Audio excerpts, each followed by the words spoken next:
Hello,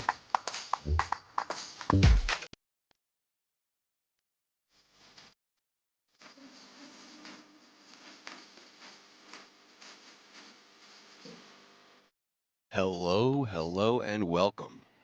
My name is Aaron Paul Kramer, but you can call me APK, and I am joined by my good friend and colleague Bobby James, or BJP, and we are live at King's Casino in Rozvadov, covering the 2025 World Series of Poker Europe 2K Monsterstack. What's happening, guys? How's it going? BJP here with APK, the best initials in the game. Hope everyone is doing well. We are here for the 2K Monsterstack, and we've got a pretty decent table lined up. Yeah, let's take a look at some of the names or go over them. Bobby, why don't you tell us about our 9 featured players? Well, I mean, we have Stefan Klam from Germany. We have Pavel, and he has a very difficult surname. I would say Wojciechowski. We'll try and perfect that over the day. Wojciechowski seems fine. Chen Zhao, who was here yesterday, Yeah, is I remember also that in guy. the mix. Yep. We have Yuhan Wang, also from China. Christian Snyder.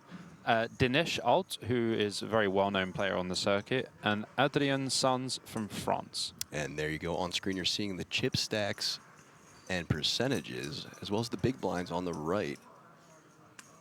10K, 25K, 25K are the blinds right now. And with over 400 entries, once again, this is going to be the final day. So, Bobby, lock in. This is probably going to be a late one. Oh, yeah. I'm so in for it. I feel like this is going to be like a 5 a.m. finish, but you know what? I'm here for it. I'm here for it, too. And I hope you guys will be at home. We'll be covering all of the action, all the way down to a winner. Again, this is Bracelet event number 4, so there is a bracelet on top, as well as that impressive payouts. So just taking a look now at this feature table as things are about to get underway. We apologize for the late start today. We did have some technical difficulties, but everything seems to be working. Everything seems to be in order. So let's just hope that we hold and everything is all good. But we really appreciate you coming. We really appreciate you being here. Obviously, we'll be around in the chat as well. But really focusing on the action today. It's going to be a little bit of a different vibe to the 350 yesterday. You're going to have a lot more advanced plays, and there's going to be more for us to dive deeper into. Yep, and I'm definitely looking forward to some of the in-depth strategy that you'll bring and that expert analysis. And yeah, I'll cover some of the general commentary and keep you guys all tuned into what's happening on the tables. And shout out to the production team for fixing the problem quickly, and kudos to them. Yep, we are going to be on the way very, very shortly. Everyone looking pretty hyped. I think, you know, the atmosphere when we were just walking around a moment ago is just super nice. Like, you know, it's a very big room here at King's. The poker room is just a lot of tables, a lot of chip shuffling, and a lot of action. And Chang looking especially happy over there. So I'm not sure about the other gentleman at this table, but after his impressive deep run last night and having one forming right now, he's got to be riding that wave. Absolutely, yeah. And he's got the 10,000 euro ticket. Don't forget that he will be playing the main event here, which is going to be an absolutely massive tournament. Very cool. Excited to meet that young man on one of the breaks and talk to him, see how he's doing. Yeah, we got to talk to Jan last night, the second place finisher. Really nice guy as well. Unbelievable. I wish I would have known this during the broadcast, but what he was telling Bobby and I last night was this was actually his first World Series ever. Bought it for 2 bullets to last night's event and ended up coming in second place. So what a way to go in your first event at your first World Series of Poker ever. Yeah, absolutely. I mean, what a fantastic start for him. Young guy, very nice guy. Not experienced a huge amount, but really brought the fire to the game yesterday, and I think he played very well. You know, we were discussing some of the hands as well, and he was very open to... Competent. Yeah, he was very open to, like, listening to, like, you know, my thoughts and stuff, and, you know, the hand especially where he hero called the ace-king on the river. Sure, yeah. We both agreed that if Sarah had gone a larger size and we both nailed the exact same size, then he would have passed, but... you know, actually beating a ton of hands in that spot as well. So, yeah, super interesting, very nice guy, and yeah. Yeah, and I think he was saying, too, like, you know, he had bought a plane ticket already to leave because he wasn't going to play the main, too expensive for him. But now he has the money to, so he was thinking about changing things up. We'll see what happens, but here we go. Hand number 1 of the day has been dealt. Action underway.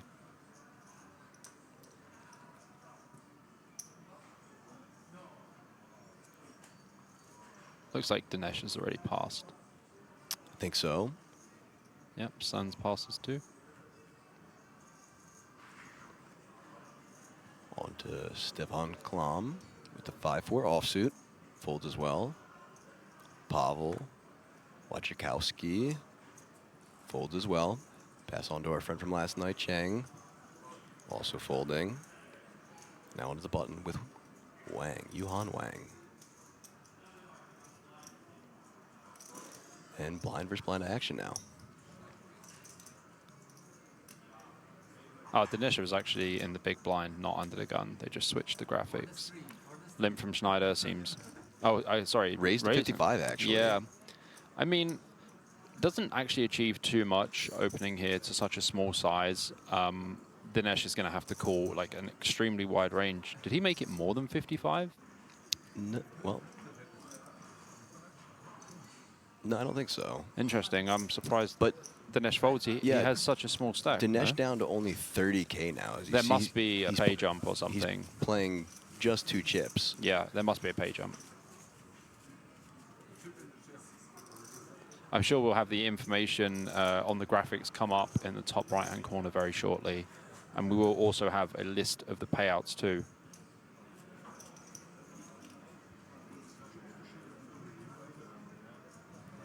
Dinesh has been around for a while. He's a very accomplished pro. I played a lot with him.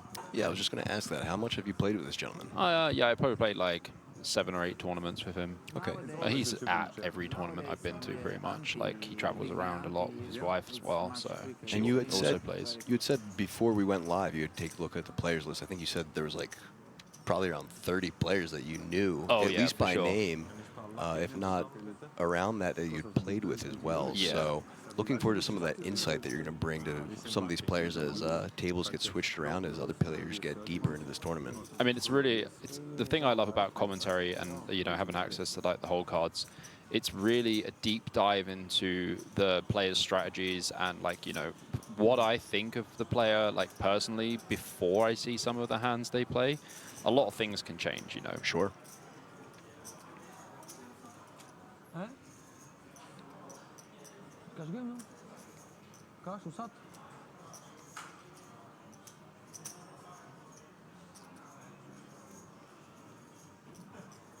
Looks like we're just waiting for the next hand to be dealt here. Must be a pay jump because hand for hand. Yeah, that makes sense. Like, you know, obviously Dinesh would call pretty much anything blind versus blind there, having such a large percentage of his stack already in the pot because he has the big blind ante as well. So, yeah, must be a pay jump. And I'm sure it's a significant pay jump as well in regards to the buy-in.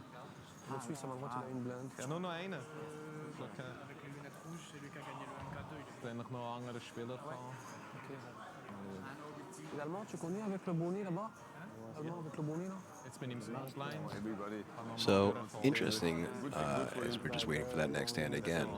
So, here's a look at the chip stacks as well. We'd been talking yesterday about how remote where we're staying is. And the Bohemian Woods. Yeah, and it really is lovely. It's a nice escape from the casino.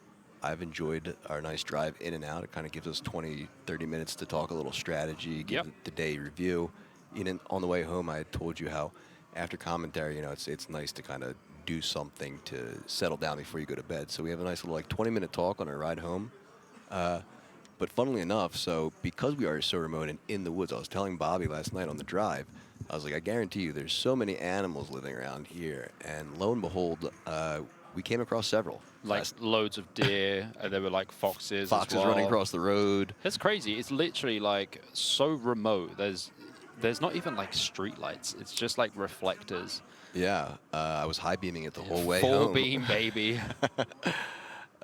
And actually a true testament too, again, to just how many entries from yesterday's event, over 3,200 entries. Yeah, it's insane. To a location that isn't necessarily the most accessible. It's just like kudos to World Series of Poker and King's Resort for pulling that off. Yeah, I mean, everyone's doing a fantastic job here. King's is such a nice casino. absolutely no complaints whatsoever. Yeah, very much enjoyed my several days here so far. And here we go. Next hand dealt. First to act, Klam. Big shout out to Raksha in the chat. Hey, Raksha. Absolute top person. One of the best in the business, that lady. Okhotskyi here with the Jack 10 suited. Playing about 35 big blinds. This is pretty standard open here. I believe that most of the players will be using just a min open size. Although we did see quite yeah, interesting sizes yesterday, I do think today will be more standard. Sure. I mean, like, I think that's just because the players yesterday don't really have the same kind of knowledge and experience that, like, you know, the people who are playing in the 2Ks, like, quite consistently will have. And when it comes to, like, open sizes and stuff, the reason we don't actually adjust the opening sizes so much is because it messes up the strategy. Like, because the pots become too big where they shouldn't be that big, and solver lines have very specific opens and stuff. Okay, as we see an all-in here from our small blind. Yeah. Ace-10 offsuit, but yeah, only 30K chips, so pretty standard. I mean, I don't know what else you'd like to wait for with such a short stack. Sure. And there you go. On-screen graphics have joined us now. So as you see, 62 left out of an initial 419, average stack at 675.8K. And here we go. Dinesh is just going to try and hold here just to run it back up potentially. I mean, it's a 110K pot, and he only started the hand with 30K, so it's... and great spot to be in, as he has Jack 10 dominated right now. Yeah.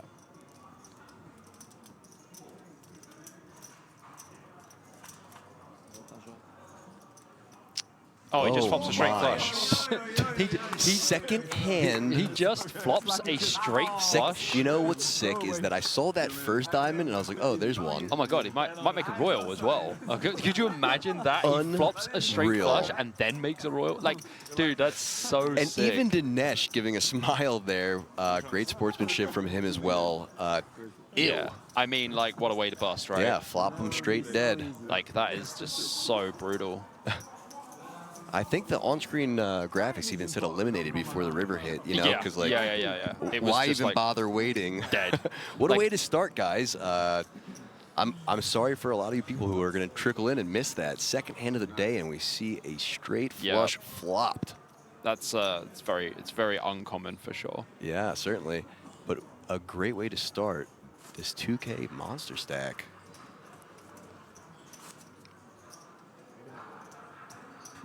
Yeah, actually kind of crazy that the second hand we have is a straight flush. Yeah, that's insane. You don't see that quite often.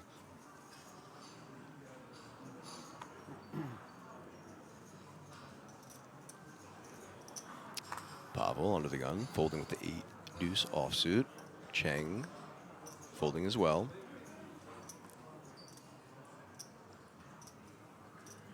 Yuhan throwing it in as well.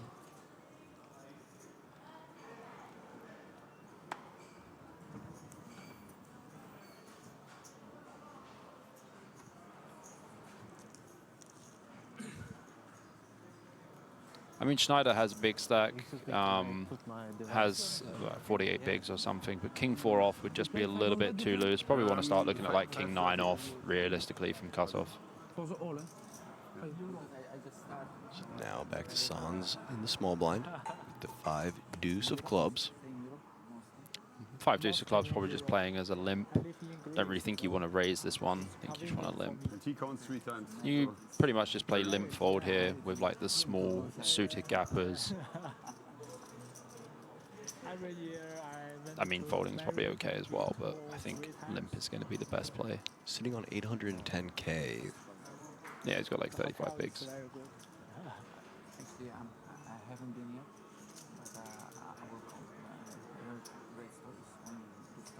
And there it is. Just the call.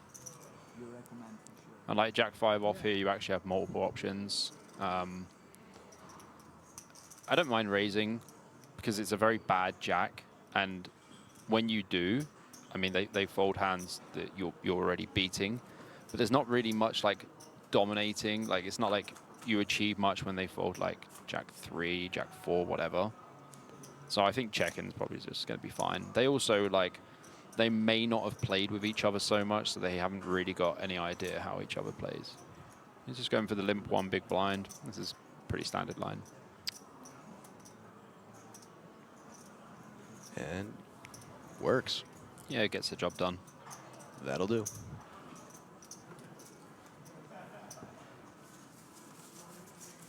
Spiros Simales. That's a very Greek name.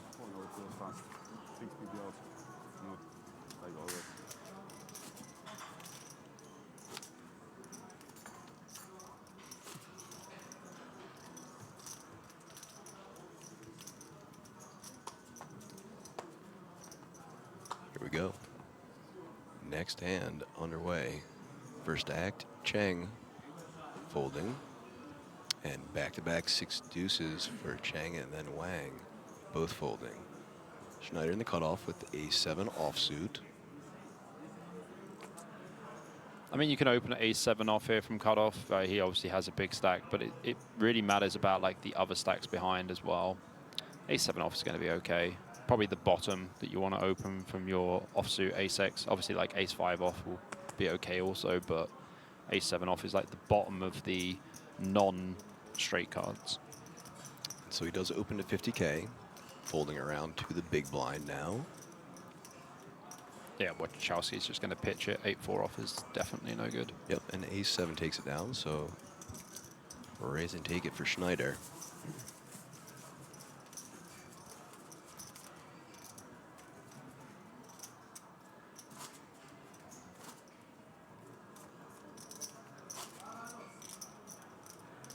Shout out to Maria in the chat, my lovely girlfriend.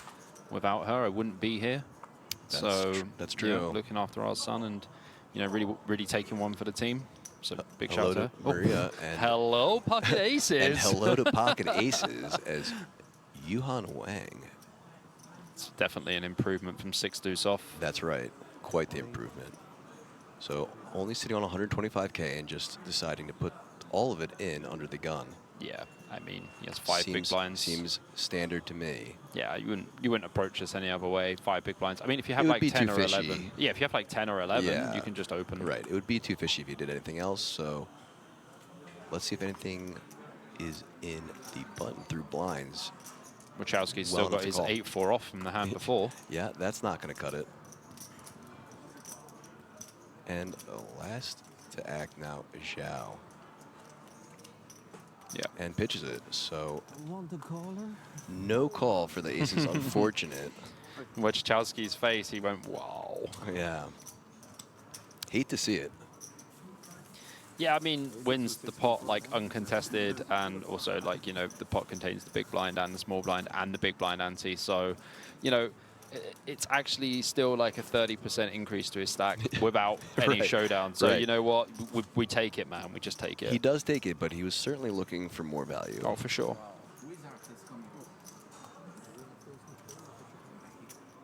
What is that flag? All right, so it looks like a possible new player might be joining us, and he is. So that's seat 9, Jose Guana from Mexico, joining us with 370K.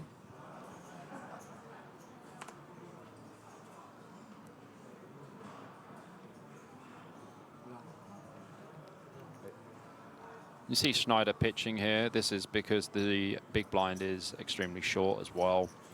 It's not going to be a fantastic spot to open. A7 suited here under the gun. And field already down to 55 from 62 when I just commented on it like a couple minutes ago. So interesting to see how quickly things are going as our newest player, Jose, has woken up to pocket tens. Jose Galno. Seems a reasonable way of saying it. And obviously, you see Jose here doesn't have a tremendously large stack, around 15 big blinds. Just going to open here, as we were saying before. Like pocket tens are going to be fine to open. There are other hands where you can open jam, but tens is going to be completely fine open. And now Yuhan with the 9-5 suited, 25K to call.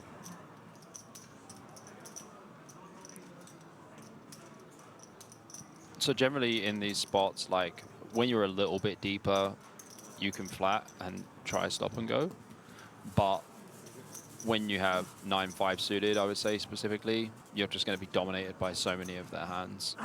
So it's just, you know, again, they're laddering as well. So it's just no need. As we see Jose getting mic'd up there, but nice little way to start. Sit down and just raise and take a pot real easy. I mean, this is also showing like Schneider's experience by just folding the A7 suited under the gun. Like a lot of people, you know, like especially some of the players from yesterday, we saw them opening Suited ace. But we saw people opening ace-9 off under the gun and stuff. You know, ace-4 off, ace-5 off. Some people limping ace-5 off, which you're just not going to see at this level. I mean, it looks good, but the position is just terrible. So yeah, that's a spot that some less experienced players might try to take. Absolutely. And good thing you didn't, yeah. And also, like, stack depth's so important. Like, and when everyone's playing, like, you know, 30 big blinds average or even less, you're just going to have to raise forward such a high frequency. And like, most of the free bets, especially the stuff from early position, are just going to be way stronger hands.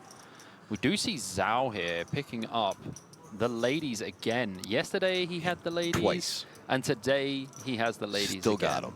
So like I said, still riding that wave with some impressive pocket pairs. Let's see if this is the first time our pocket pairs can get more than just the blinds and ante. Let's see if he opens to a normal size. See, have you go. seen? He's open to a normal size now, whereas yesterday he was opening to like 3.5x and stuff. I wonder if it might, I mean, I'm sure there's two aspects to it. You know, buy-in size, field skill, and maybe someone had told him, hey, man, So potentially, you're a little wild last night. So potentially, it could be the fact that. And here we go, as we're going to see an all-in from Wang with the King-Jack offsuit and a snap call with the queens. We'll get right back to what Bobby was talking about. Let's check this hand out. So King-Jack at risk now. I mean, yeah, nothing Wang can do here apart from put his 5 big blinds in, hope to hit a king. Or now he wants a queen. So now Wang, flopping the gut shot, has stolen the queens from Zhao. Needs a king or a queen. That doesn't help. Same story, king or a queen. Still 5 outs. No good. And that's an elimination for Yuhan Wang out of China. GG, sir. We are down to 52 now, and a nice pickup for Zhao as he's the first pocket pair to get value. Yep, absolutely. Look at this, Jose repping the Mexican flag proud. Absolutely. Draped over his seat.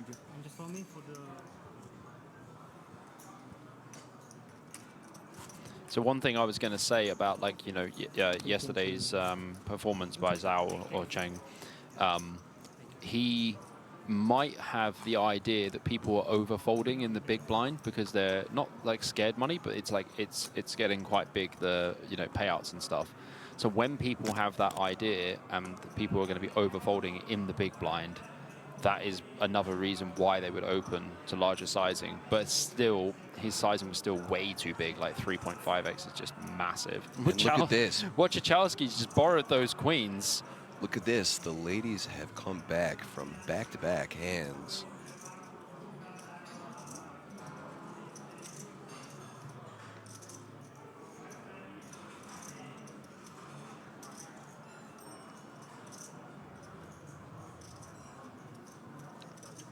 I'll have to talk to Jose because for at least now, of the people I've met so far, I'm by far the person that's traveled the furthest. But if he's coming from some parts of Mexico, then he came further, so I'll have to talk to him. He's got me beat. So you see Wachowski here opening, you know, 50k, 55k is very similar, same thing.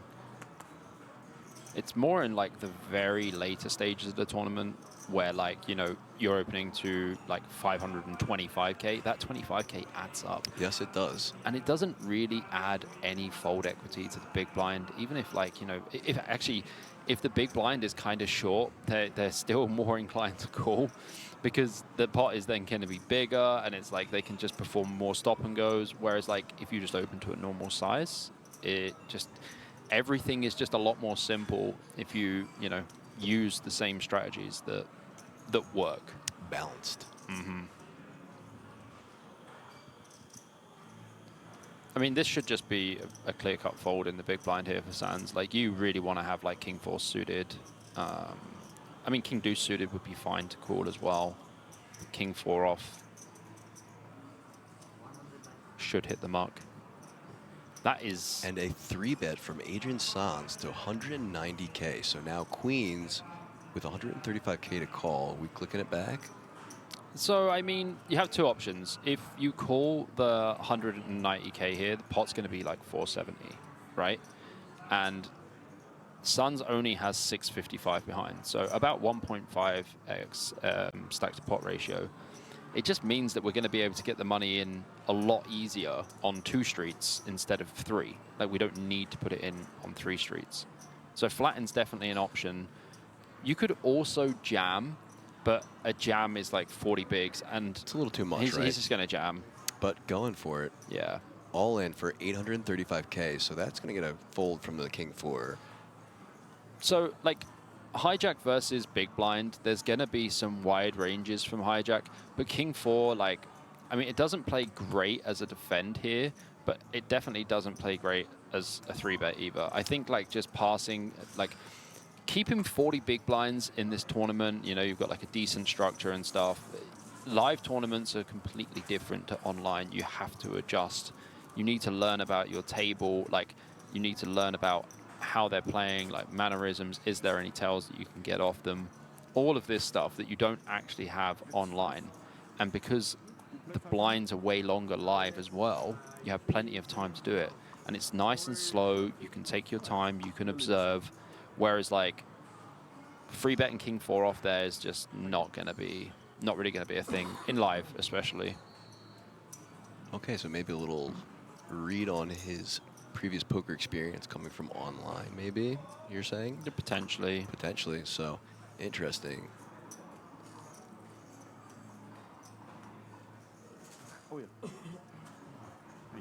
Folds around to Schneider on the button with Queen 6 off. Everyone getting some tic-tacs. I haven't had Tic Tacs for so long. You know, I can't tell you the last time I have either. I But, think I was probably about 14. Did you just shake your Tic Tacs at me? guys, tic-tac. Yeah, guys over here in the booth. Thank you. Only likes the red ones, the cinnamon ones. Oh, they're brutal. They're aniseed. Aniseed They are. Aniseed. In the UK, they're aniseed. The red ones are anise? Yeah. Oh, and back home in America, it's cinnamon. I like cinnamon.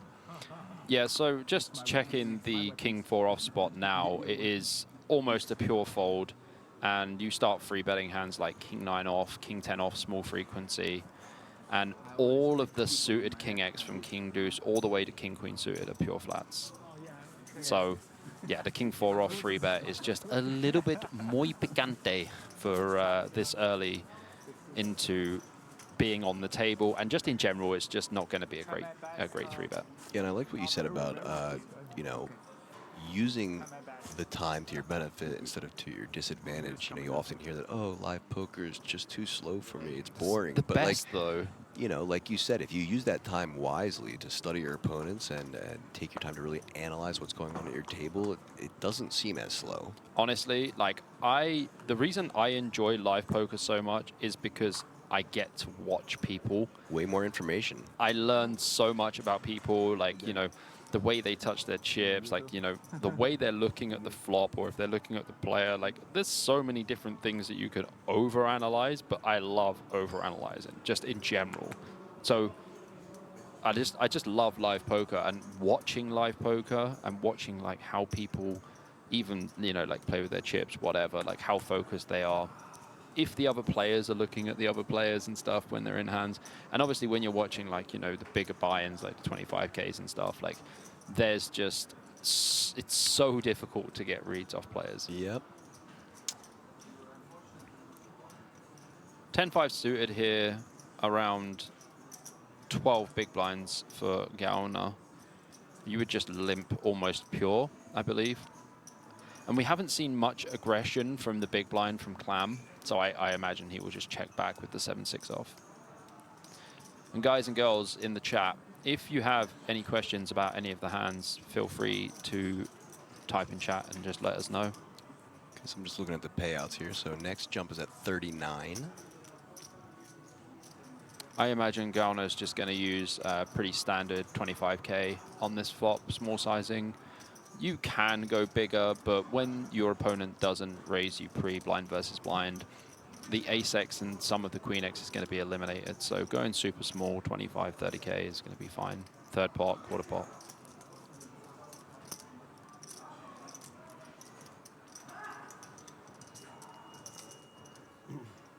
Yeah, gets the job done. And Jose taking down another pot. Eloy Dominguez Castro says, So- Muy picante, vamos Mexico. Vamos Mexico. So I do want to note, though, that places 1 through 10 again will be getting a World Series of Poker Europe main event I think ticket. I think that's in every single tournament. Is it every I think single it's in tournament? every single Love- WSOP love that. bracelet event. Love that. I think it's sick. I do too. You kind of get forced to play a big tournament, but you're also getting massively rewarded because you're getting an opportunity that you wouldn't have before. Yeah, some really cool perks to getting to that final 10.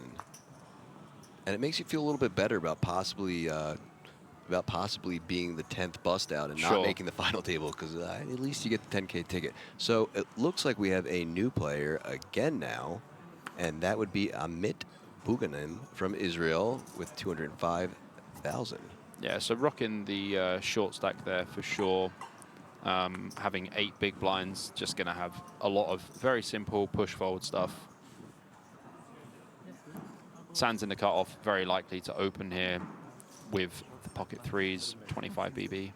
And not to distract from the hand that's happening, but on screen, I do love that we're seeing a different side of Cheng right now. Yeah. He was Bit not really bit talking. Closed. Yeah, a bit closed yesterday. And look at this. He smiles, talking to his new player to the left. I mean, bro just won a chunk of money Yeah, and a he's ticket. and he's cashing this. So. Yeah, like, life's good, brother. But it's nice to see him, Yeah. you know, more relaxed. Having a bit more emotion Yeah. and stuff. Good for you, Chang.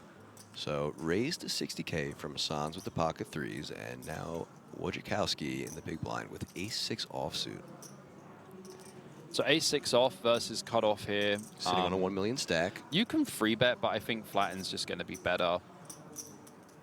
Like, you probably want to free bet. I think, like, free betting it here would start from, like, ace-6 off, ace-7 off, but I think flatting's just going to be way better. So just finds the call and then flops one of his outs with the 6 king king, 2 hearts.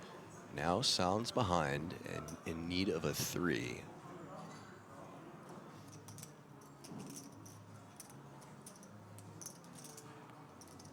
Wojciechowski checking, and now Sans with the continuation. 40K. And again, as Wojciechowski, we're just pure cool here. So, like, Sun's opening range from cutoff is going to be probably around, like, 40% of hands. I would say, yeah, cutoff's like 40%, 45%. It depends on how wide he's playing also.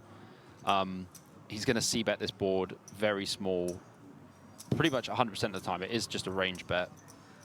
And that is what we see, just a call. Yeah, he's going to have, like, you know, some king X, king jack, king queen, king 10. But in this spot with ace-6, your hand is very strong. Like, in general, it's just very strong. I would definitely check turn, obviously, as Wojciechowski. Well, yeah, Wojciechowski. And then Sans has a decision now if he wants to apply the max pressure, probably needs to bet around 3/4 pot. That's the only real bet sizing that Wojciechowski's going to fold to. I think if you go small, anywhere from like 3rd, quarter pot, it's just not going to achieve anything. And Wojciechowski's not going to fold a 6. Even if he has 5-6, 6-7, 6-8, whatever, he's just not going to fold a 6. Well, then it's especially helpful that his kicker is the ace then. Yeah, that's also a massive factor here. Because Sans does open 5-6 suited, 6-7 suited, etc. So he's already dominating Beating all of all that the 6x. aces. Yeah. All the 6s, Yeah, right? absolutely. But also against, like, if Sans has a hand like ace-queen or ace-10, ace-jack, anything in that realm, like, he can actually put a lot of pressure on Wojciechowski in this spot. But with pocket threes, I think if you're going to turn your hand in, I mean, you're effectively turning your hand into a bluff anyway. Because Wojciechowski can still have a lot of king X in the big blind. He defends all suited king X. 140 into 385 is a bit too small. I think Wojciechowski's almost always calling here on the turn. I think you would prefer to use a bigger size. So let's see how Wojciechowski reacts to this sizing.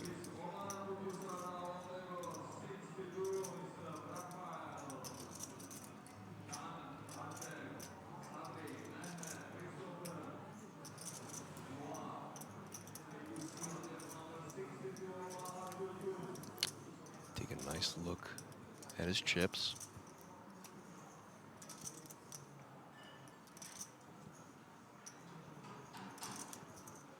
Yeah, he does proceed to call. And now if you look at the size of the pot is 525k. Sands only has 465 behind on the river.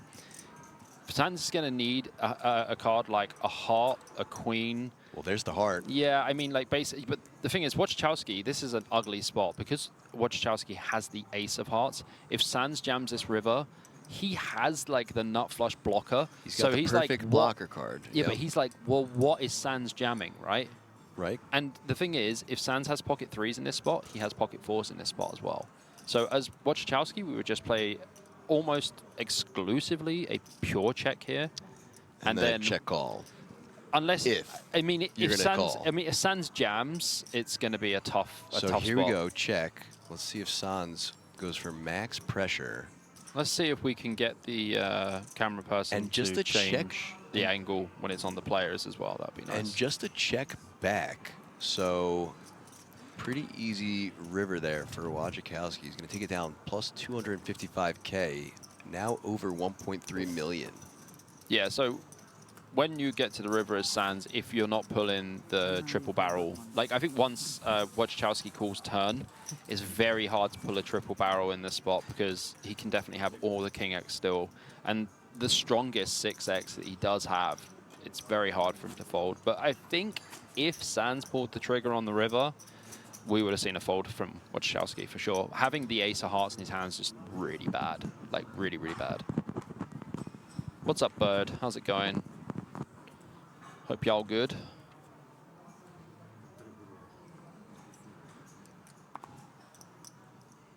Our new player. Under the gun, 8-4 offsuit, folds. I like his bag and his watch. His watch is really cool. It is a cool watch. Schneider +1 with the ace-3 offsuit. Folding as well.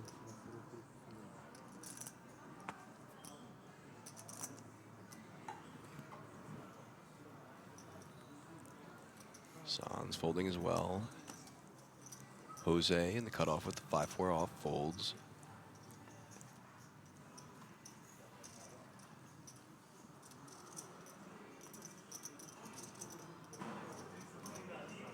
And a fold from Klom.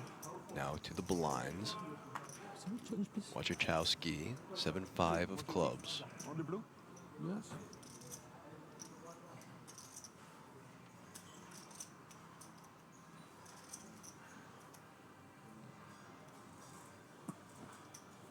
Thank you.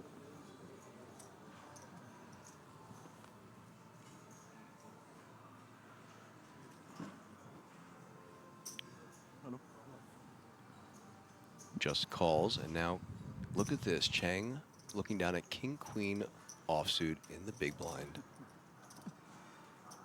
I would make this about 120. Want to use some bigger sizing. Okhotskyi's going to have a lot of limp calls here. Like hands like 7-5, probably not strong enough to limp call. No problem. You say 80? I believe 90. it's a 90. Okay, yeah, I mean 3x, but like Okhotskyi can limp call here with 7-5 suited. Cheng's like 20 BB effective at this point.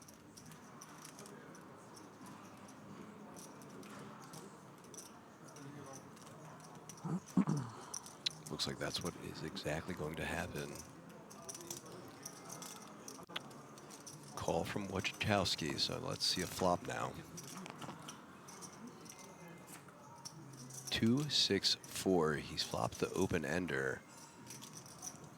King-Queen still ahead, but marginally now.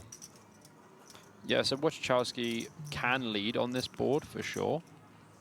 But we'll chooses the check. Yeah, though. we'll likely just play check call because like he expects Zhao Zhang to have really like, you know, ace jack, ace king, king queen, like all of these kind of hands, like a lot of the Broadway hands, even some like ace 5, like ace 5, ace 6, ace 7, ace 8.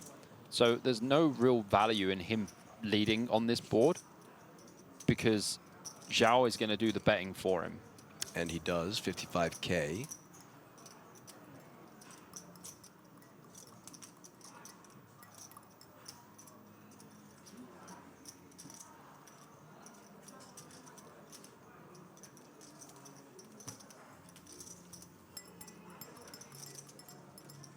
Yeah, I like And this there play. it is. This is good. Interesting. So now we have the Queen of Spades turn. Zhao improving to a pair of queens with the king kicker now. 320K in the middle. Option on Okhotskyi. Again, he's going to check, and he's going to expect that this card definitely hits the range of Zhao, and expects to see some big bets on this board. But Zhao only has like just under 2 SPR. So with this, when Zhao's putting money in the pot, it means he likely has a good hand. So chooses to check back, and look at this. Wow, just gets there. Drills the nizzles. Nuts on the river, so straight to the 8. Zhao might be in a little trouble here. Yeah.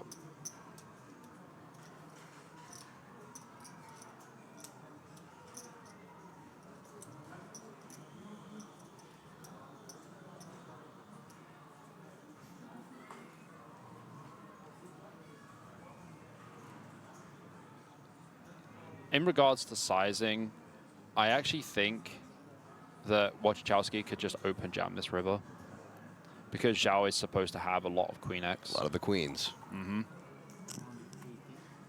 It looks like he said, Did he say 280? I heard an 80 at the end. It looks like, yeah, it looks like 280.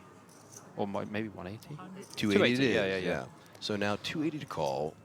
Pretty good sizing. It's half of Just Zhao's stack. just under 50% of Cheng's stack there. And in a really tough spot here. And the thing is, like, Okhotskyi does have a lot of the 2 pairs, but mainly Queen 8 suited. Like Queen 8 suited, maybe some Queen 6 suited, some 4-6 suited.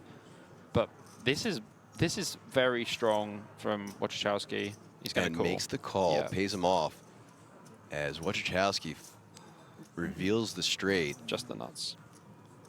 Unfortunate river for Cheng there, as that is an 880K pot for Okhotskyi. Yeah, and I think he played the hand pretty fantastically. Almost dead near perfect to what your predictions were.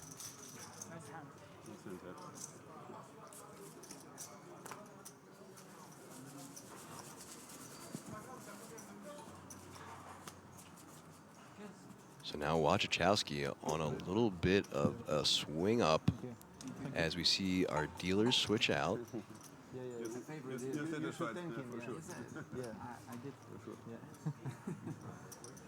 Yeah, played the hand pretty expertly, to be honest. Like, I think Chen makes a big mistake on the turn by not betting. And he allows Okhotskyi to get there and doesn't charge him for it. And the thing is, APK, in this spot, when you bet turn, if you say you bet like 3/4 on the turn or something like that, and Okhotskyi calls, and then you get that river, and Okhotskyi checks, you can actually check back. Because like your hand depletes massively when the board connects the way it does. So when you bet turn, you're just you're basically just controlling the pot. Whereas like when you're checking, you're just giving a free card against a guy whose range is going to be smashing that board. Okay, so now we have a new player again at the table. This is Oleh Okhotskyi. Okhotskyi? Okhotskyi. Okhotskyi. Okay, and so he's Ukrainian, from right? Ukraine. Yeah. And sitting over $1 million in chips. Nice. Welcome to the table, sir.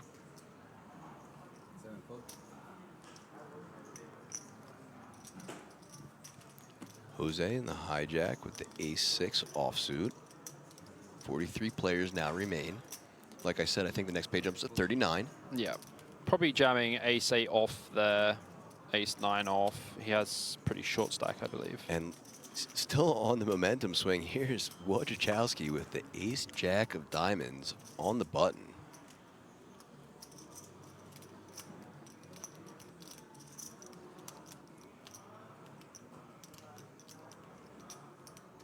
Blinds up now to 15, 30, 30. And a raised.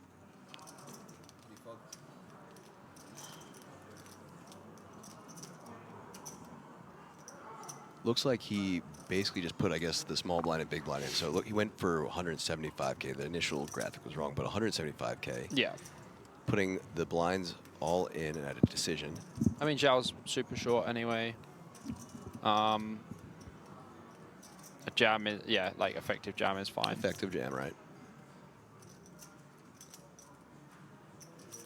I mean, for Buganim here, it's very tough because the thing is you do have a suited queen, but you're probably not doing very well against Wojciechowski's jam. And, you know, you can live to fight another day. You did just lose 60,000 in the pot, like, which is just going to be a massive percentage of your stack. But you still have... But you still got a chip and a chair. Yeah, and a chance at another pay jump because as things stand, players seem to be dropping like flies on the outer tables. Yeah, exactly. You Just have a to keep couple an people eye. away from that next pay jump. It's not the biggest one, but every dollar or euro It matters. all counts.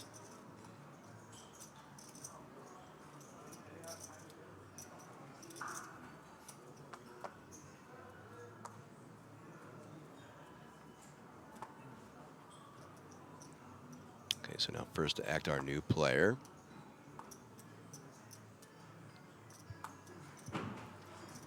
Okhotskyi. I'm just going to go with Oleh. Okay. Just call him okay. I could do that too. That's a good one. Sands +1 with the mystery hand. Folding. Guys, it does look like we are having some issues with the camera pan and following the players, so we do apologize for that, but I have been informed by the team that they are working on it currently. I know it doesn't help for fantastic viewing, but hopefully we can just keep you up to date with the action of the hands and then hopefully get this sorted as soon as possible, so apologies for that.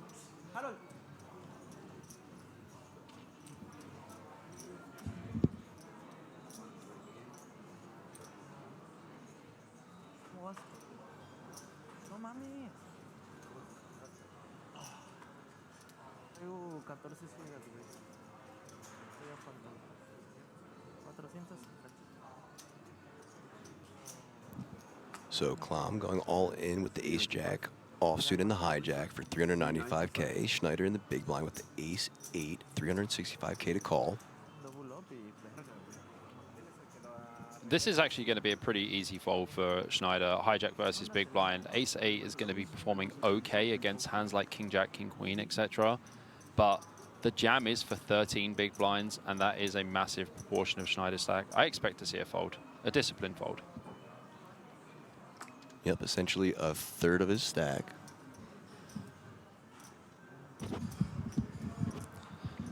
I vote disciplined fold And we've seen him discipline fold already.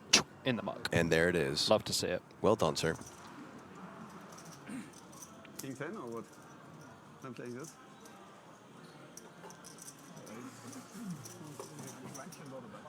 Sorry?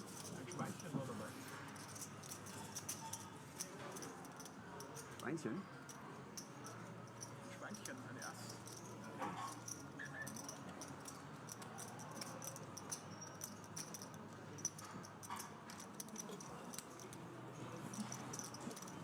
Just sent on the picture paper.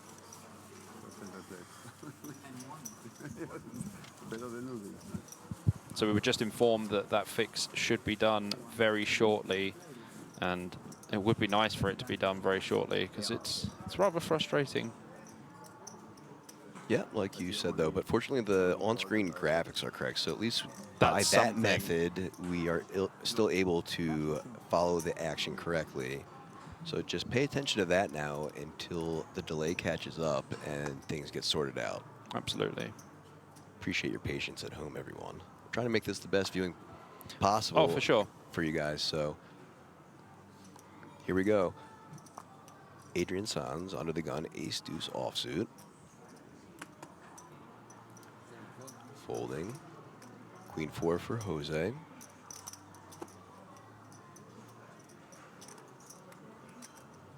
Also in the muck. Klom +2 with the queen 7 offsuit. Very likely joining them in the muck. I would hope so, and does. And now Wojciechowski with the king-jack offsuit and the hijacked should be opening. This will be 60,000 chips, maybe 65. He likes to add the extra I think 5K. he is the guy that likes to add the extra 5 on the end. He's the and- 5K guy. Yeah, and we're okay with that right now. Absolutely.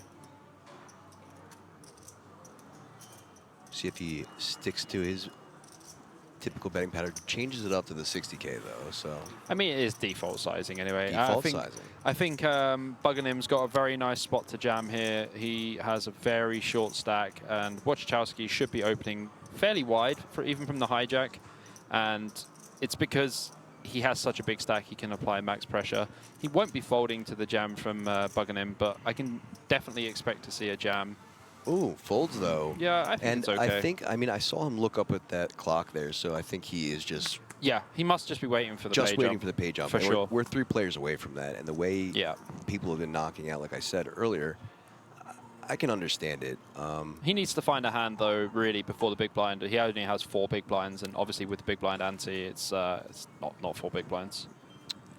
Certainly sticky situations for our friend. So a call from Oleh with the Queen 9 offsuit in the big blind. Yeah, pretty standard defend here. 2-way action. So Queen 9 behind still as the flop comes deuce 8-8.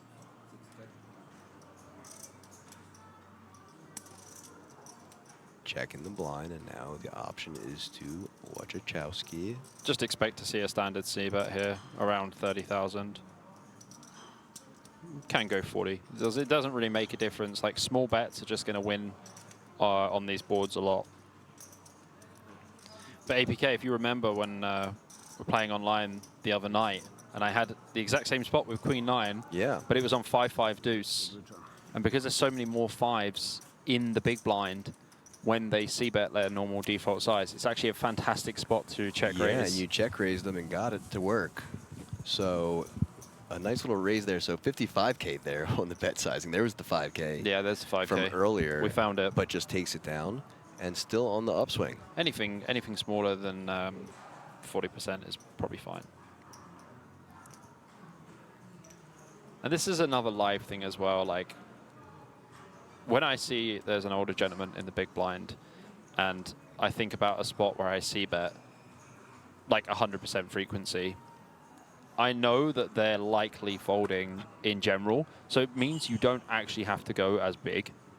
Now, Bobby, I have to ask you, when you refer to an older gentleman, what age do you start considering them old? 65 plus. 65. Yeah. And didn't even hesitate to answer it. No, I have a strategy. It's called the OMC C-bet. The OMC hijack versus BBC bet. Well, thank God I got 30 more years until you consider me old. Bro, I'm coming for you. Don't worry about it. But I'll be 1 too, so it's fine. I'm older than you, I think. All right, so folded around to Buganim in the cutoff with the 10-8 of spades. Goes all in for his 130K remaining. Schneider with a 5-4 offsuit on the button. Should be folding, and does. Oleh folds as well, and now on Adrian Sanz in the big blind with King 3 off. 100K to call, 4th of his stack. Yeah, but the problem is he has the big blind ante in as well. So, I mean, I think he's going to call. Like, his hand's terrible, but I think he's still likely to call. He's like, I have a king, you jam Jack 10, you jam Jack 9 suited, Jack 8 suited. Look at that. You see him looking over like, man, yeah, I mean, I think this is callable, and does make the call. Yeah, this is pretty standard. So here we go. He's in the lead for now. 57 to 43 are percentages pre-flop. Buganim at risk of being eliminated in 42nd place here at the 2K Monsterstack at the World Series of Poker Europe. Here we go. Jack 5-9. Pretty decent 2 flop diamonds. for Buganim, I would say. Yeah. Just goes to a pure flip now. So percentages even out.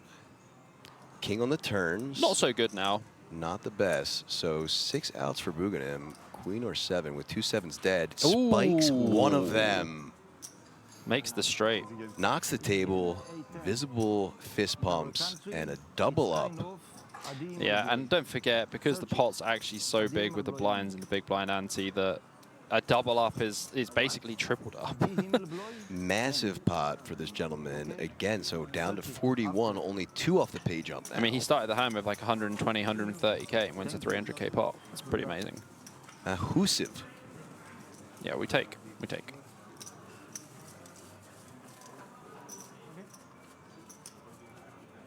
And you can see some life just flowing through the gentleman now. I mean, like, when you basically think you're dead, they're just like, oh, I've just got it in, 10-8 suited, whatever. And then you're like, oh, sweet, I'm still in the tournament. This is great.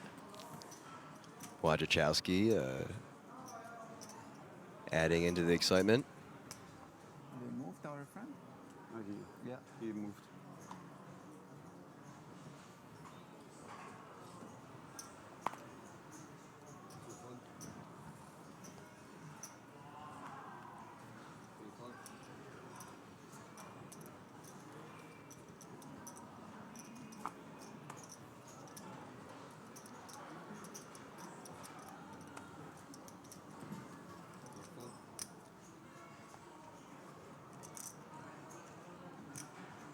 And now Schneider looking down at pocket sevens in the cutoff.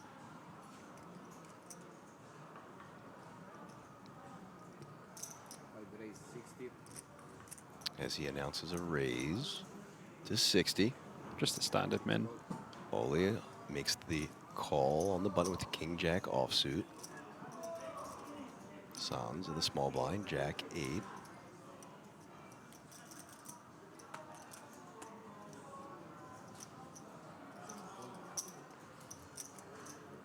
Yeah, Clam very likely to defend the big here as well.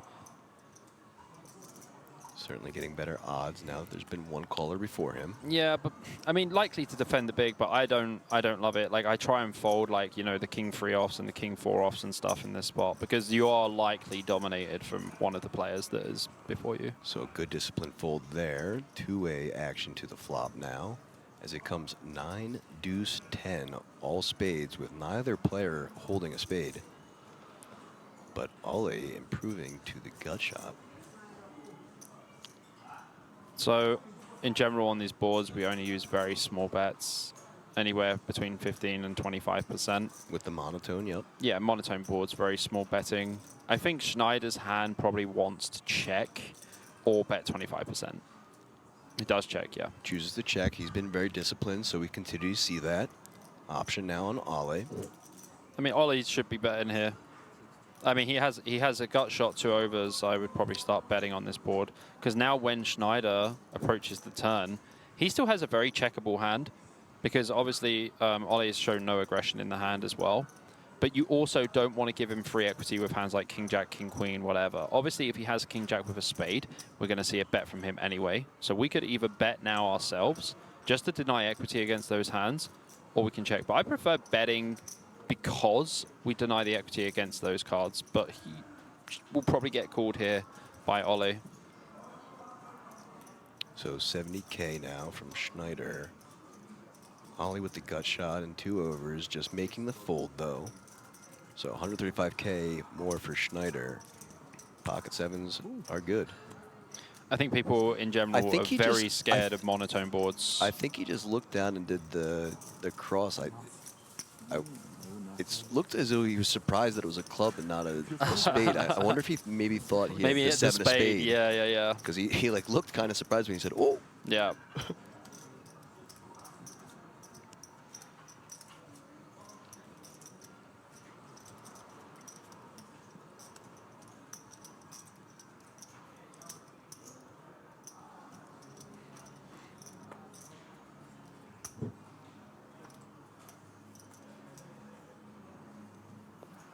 Chang first to act, jack 8.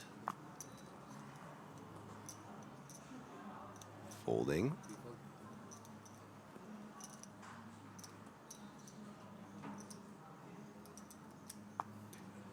Fold from Bugenham as well. Queen 5 for Schneider's.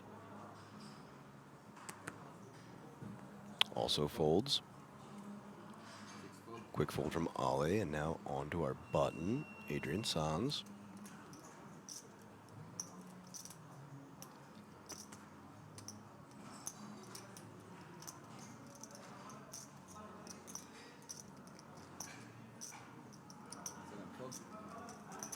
And a fold from him and back to the blinds again. So now Klom with the King 8 of clubs in the small blind.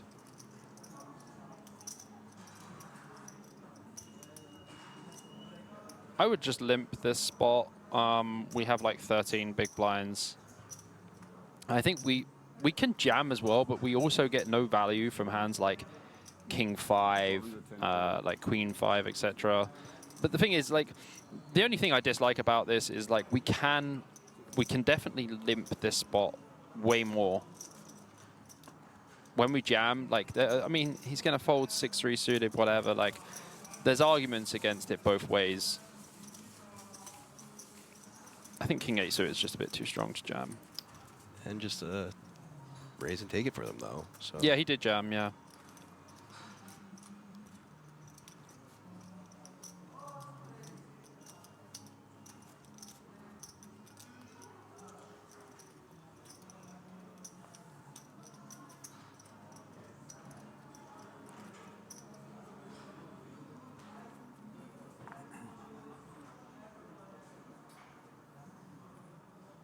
Buganim first act now. Queen 6 offsuit. I mean, Buganim absolutely loving life. Having even just having 10 bigs, he's buzzing. Yep. Because a moment ago, he did not have 10 bigs and was not buzzing. Folding to the hijack, who folds as well. 6 deuce offsuit for Sans. Should be a relatively easy fold.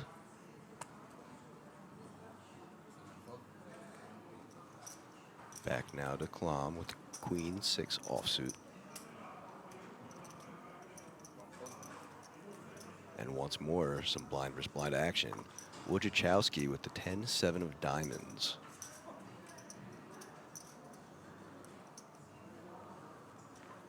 He's just going to put Cheng in for sure. And that is exactly what he does. So an all-into call for Zhao with the 9-7 of clubs.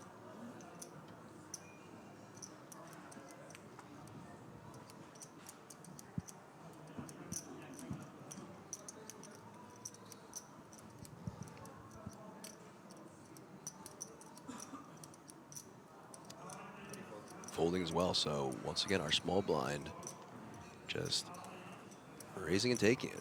Kind of forced to fold 9-7 suited there. It's not a very good hand to have. Yeah, once again, just so close to that next pay jump.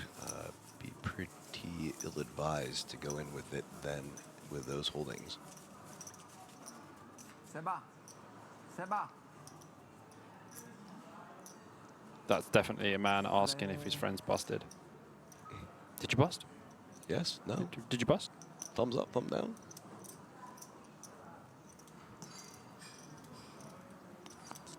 Hand number 20 being dealt.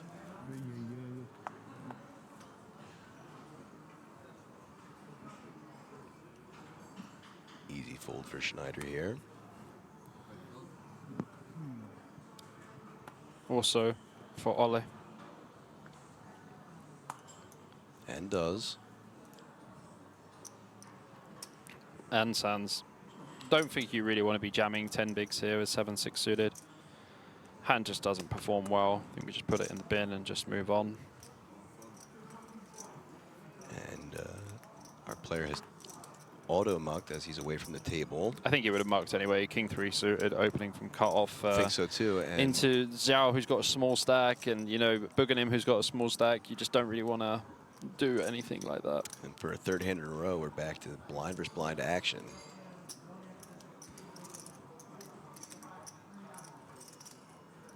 And a walk for our big blind, who doesn't even look at it, but King 4 offsuit.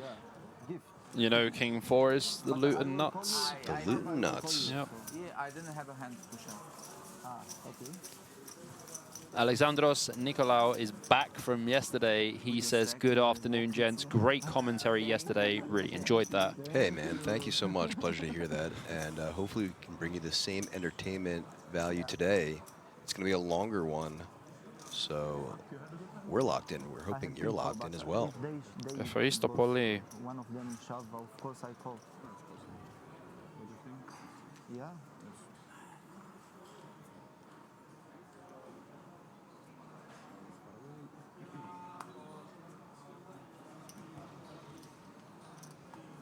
Ollie folding under the gun. Sans now with the pocket sixes in the +1 position. 290K stack. This is just going to be an open jam for sure. And this is the same thing I was talking to you about yesterday, APK, with the certain hands like 5, 6s, 7s, 10 big blinds, early position. We just have to put the money in. One off that pay jump, though. I'm still putting the money Still in. putting it in, yeah. Yeah, because we're +1 and we're going to be in the big blinds soon anyway. Pocket 6s is just a rip and chip, man. But understandably so, taking his time with the decision here. Oh, for sure, absolutely.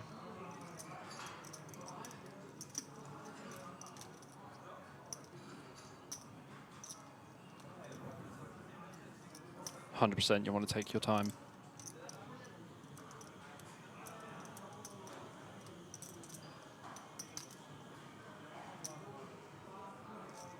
All in. Wager everything. All of it.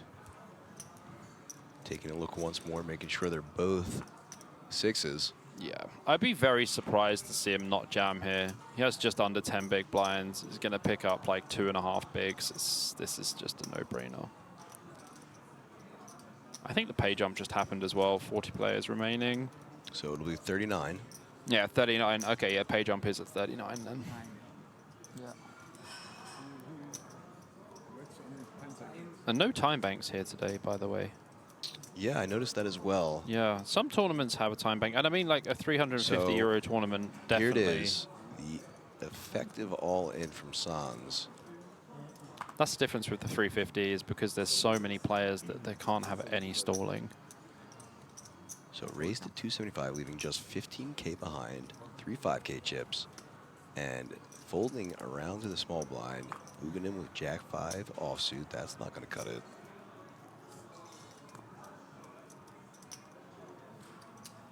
Into the bin, and this should get through.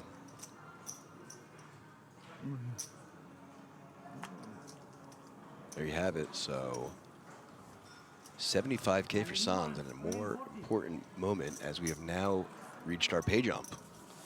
Yeah, I mean, it's a pretty standard spot. Like, the pay jump's just very inconsequential for, you know, how much there is up top in the tournament. Yep, so it looks like, so now every player has locked up 4,625 euro. Our next pay jump will be at 31. Concentrate.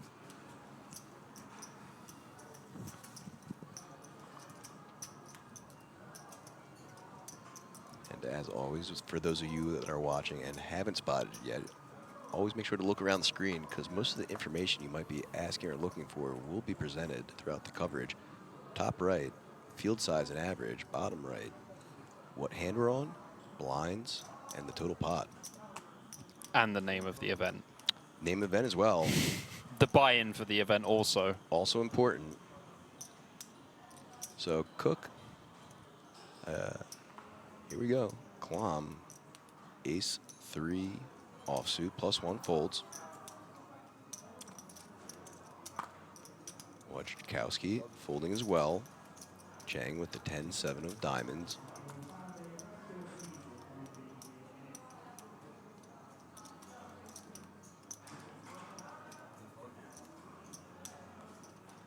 Making the fold.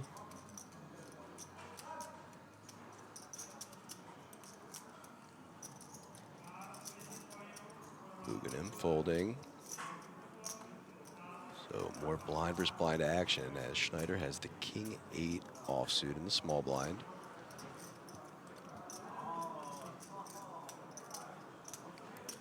So it looks like there are about 25 big blinds effective, just looking at the stack of Oleh. I mean, I can't actually tell what his stack is, but I'm going to say he's got like 860, something like this. 865. It's very hard to see. There's also well, we do have a gentleman's head in the way. there is definitely a bald head in the way. Yeah, that can obstruct things. So a raise to 120 from Schneider, and now Oleh with the 9 deuce offsuit. So close. This at 850. 10K off. It's okay. Quick fold. And takes it down. So yet another small blind taking it down. Yep, 3x blind versus blind here with Schneider's hands. Very nice. Like king 8, this could be a very good hand to do it with.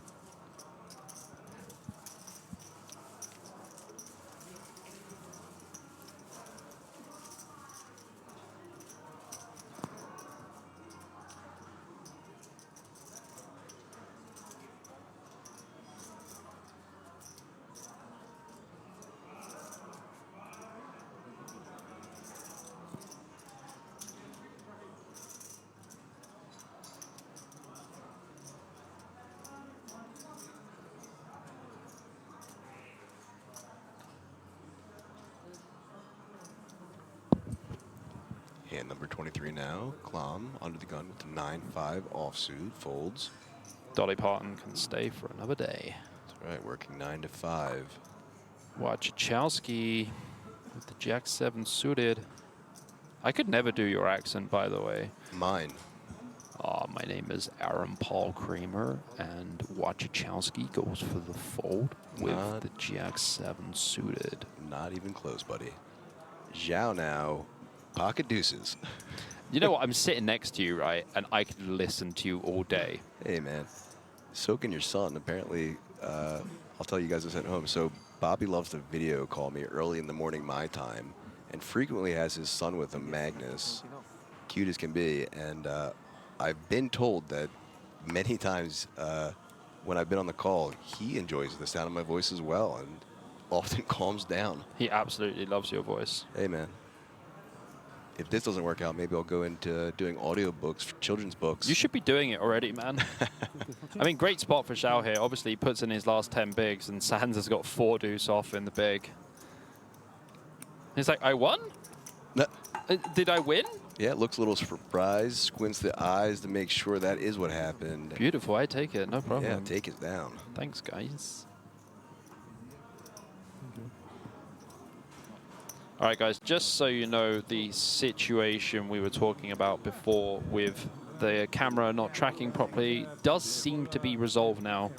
So let's see if it is working. Oh, my favorite dealer, come back. Oh, the curse. The curse from Cheng Zhao. Did you hear that, APK? All my favorite dealers come back. My favorite dealer comes back. I mean, when you've got 8 big blinds, you know, that's definitely what you want, is your favorite dealer to come back.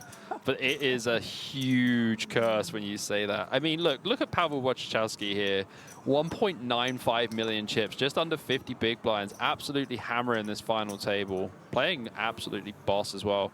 And Christian Schneider, you know, he has 1.26 million, 32 big blinds. He's also played extremely well and extremely strong. Yeah, just very disciplined folds. Yeah, obviously, Amit Buganim, Cheng Zhao, they've both got like 8 bigs, and Andre Sands also has 7 bigs, so... Zhao was folding ace-10 a lot yesterday, and I don't think he'll be folding it today. And I think this hand is just going to be a very nice open jam. As the blinds are up as well now, so he has less than 10 big blinds again. Looks like that's what he's considering now, and announces all in. Please wager everything.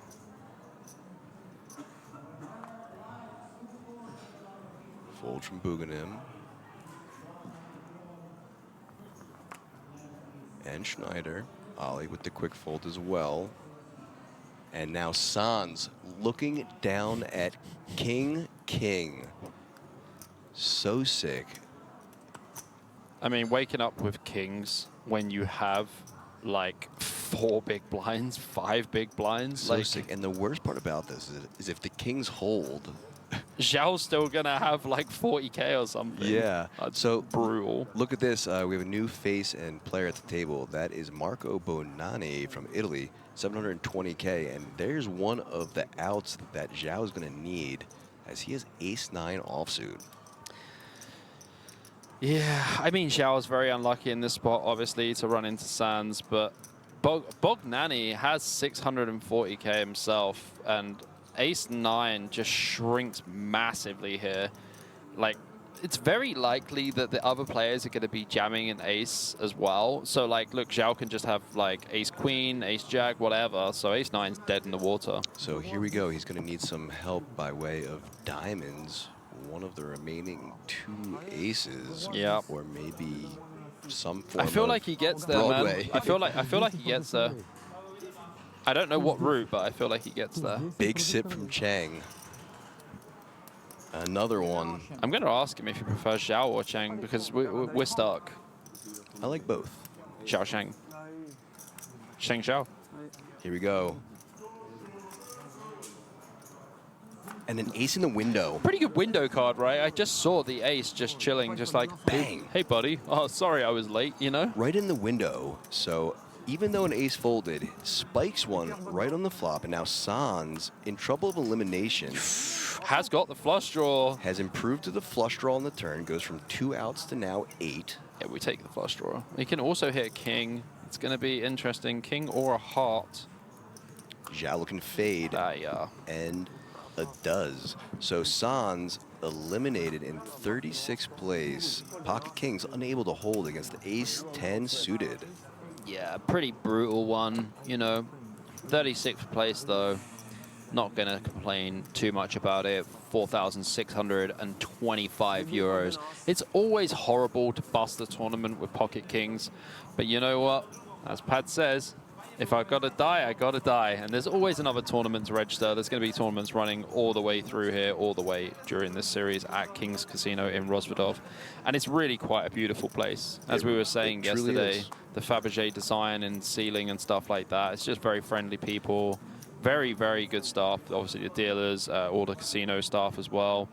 And a pretty decent buffet as well. I can't complain about the buffet. It's pretty good. Look at this. Chang looking down at ace-jack offsuit after just spiking an ace on the flop for a massive pot.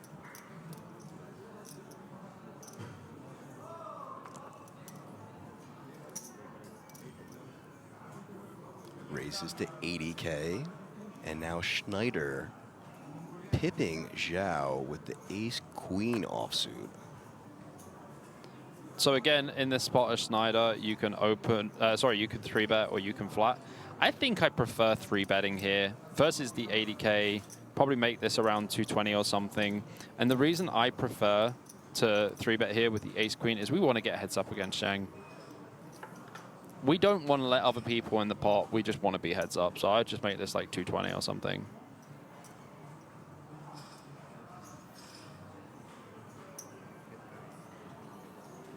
So here it is, a 3-bet to 200 even, and Bognani now with the kings. Oh my gosh. Wow.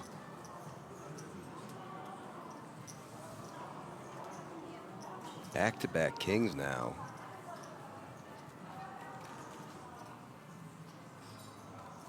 As we already saw earlier at this table, back-to-back queens. We're just all in as Bognani. There's no messing around. We just put all the money in and just be like, this is such a sweet spot. But it means that Zhao can actually get away from it here once Bognani puts all the money in. So announces an all-in for 640K. Clem with the 5 deuce of spades, throwing quickly in the muck. Back now to Zhao, who should be able to get away from this, and just does. Yeah, you have to. Ace-jack, like even folding, I would fold ace-queen there. In Zhao's position, but here... Yeah, I was going to ask you. So basically, you need to think about what your opponent's range looks like. And when it goes open from, like, I think it was low jack, and then hijack 3-bets, and small blind jams, it's like small blind's jamming range is probably going to be something like jacks plus for the pairs. Ace-queen suited, maybe? Like, yeah, ace-queen suited and ace-king off as well. So when you have ace-queen off and you have 1 million chips and you're going to have to put in a lot of your stack to call, I think he's going to fold. The thing is, you can't look at it in big blinds because the problem is it's quite shallow, right? He's already put 200K in and he only has to put 10 big blinds more, well, 11 big blinds more. But when you break down the range of the player, it's like they just don't have any bluffs. Sure. How is ace-queen performing against this jam? Pretty badly, and I think Schneider is a good enough player to make this discipline fold. Yeah, we've seen it already several times out of him. Yeah.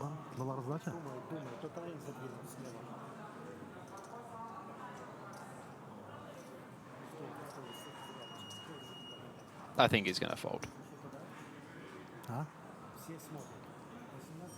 Takes one more look at them. And like I said, it is only 11 big blinds, but 11 big blinds is a lot of his stacks still. Oh, he calls. Makes the call. He's not going to be happy about it. He's going to see it and be Not like... going to be happy at all. And unbeknownst to him, an ace has been folded just like last time. So drawing to 2 outs as of now. Doesn't matter. Cheng did it, so there's no reason why Schneider can't, right? Let's see if back-to-back flops contain one of those aces. That would be 2 eliminations for kings in 2 hands. Gross. Not this time. Flop is 9-9 deuce with 2 clubs. Not this time. He's got a backdoor flush draw, my friend. Yep, that's right. So Schneider with the ace clubs. Oof. Not a great turn, though. So now only 2 outs.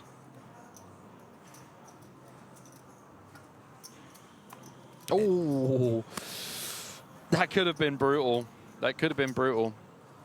But Bognani is going to win this pot, and it's a massive pot. Obviously, Cheng opened. There was a 3-bet from Schneider, so there was already like 300K in the pot, and Bognani just ripped it in for his last 600K and gets a full double. Yeah, on his second hand Yeah. coming to the table. Yeah, why not? That's nice. Join a new table. Instead of waiting to see how people are playing, just pick up pocket kings and just go for the clean double. Thanks for coming.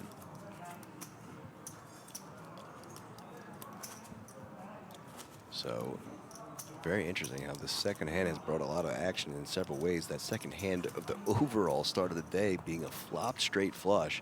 And so second hand now, a huge important double up for Bognani just joining the table.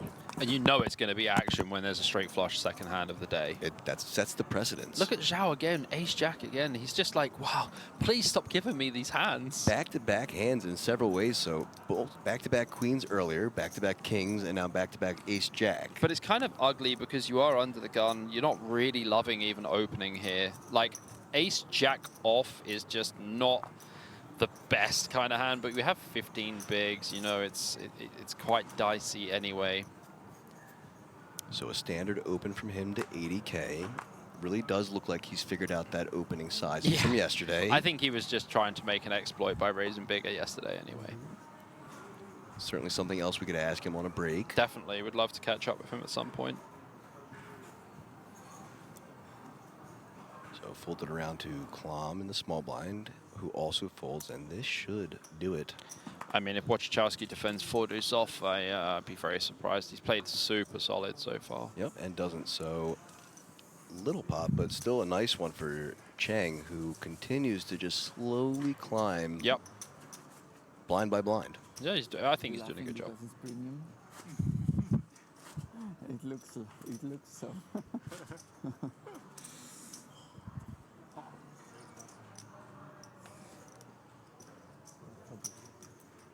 I guess aces. Good for it.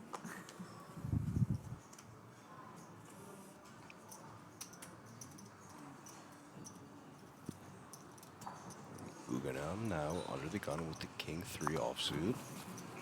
Folding. Schneider 10-7 of diamonds.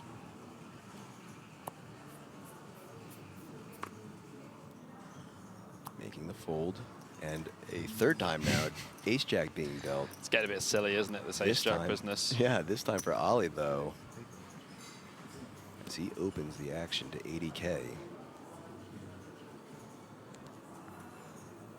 Nani, fresh off a double up in the cutoff, 8-3 offsuit. Easy fold.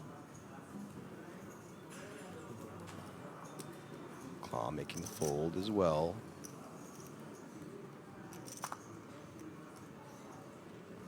Easy fold for Okhotskyi here. Playing from the small blind is extremely difficult. You definitely don't want to do it with any raggy ace-x. Like, you know, we start free betting like ace-jack off, ace-10 off and stuff. And now Zhao in the big blind with queen 9 offsuit, 40K to call and defend. Yeah, definitely defending here is Zhao for sure. Sure does. No need to do anything else. Two-way to a flop now. Well, something for everyone. Top pair for Oleh, Okhotskyi, and Zhao Cheng. Flopping middle pair with an overcard. Expecting to see small bets here. 50, 60K. And Zhao just has to call.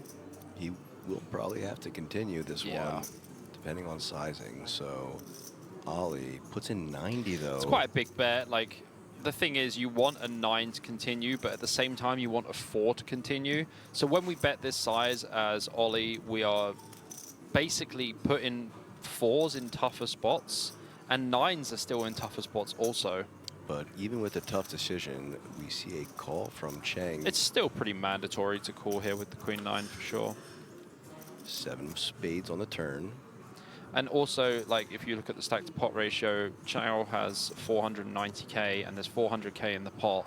So now Oleh has to choose a size where he can get all the money by the river with having a low stack to pot ratio and to keep Zhao in the hand. So he has to bet like 125k, but I reckon he'll bet like 200 and Zhao can just fold turn. See if he goes a little larger like he did on the flop.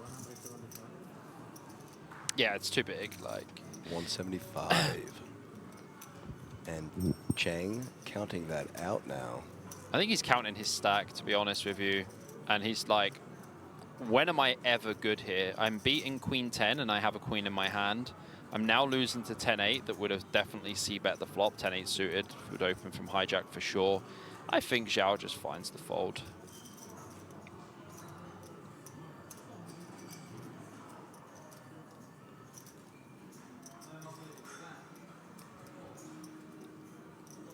Honestly, I think Okhotskyi has basically given Zhao a bad enough price that he can fold.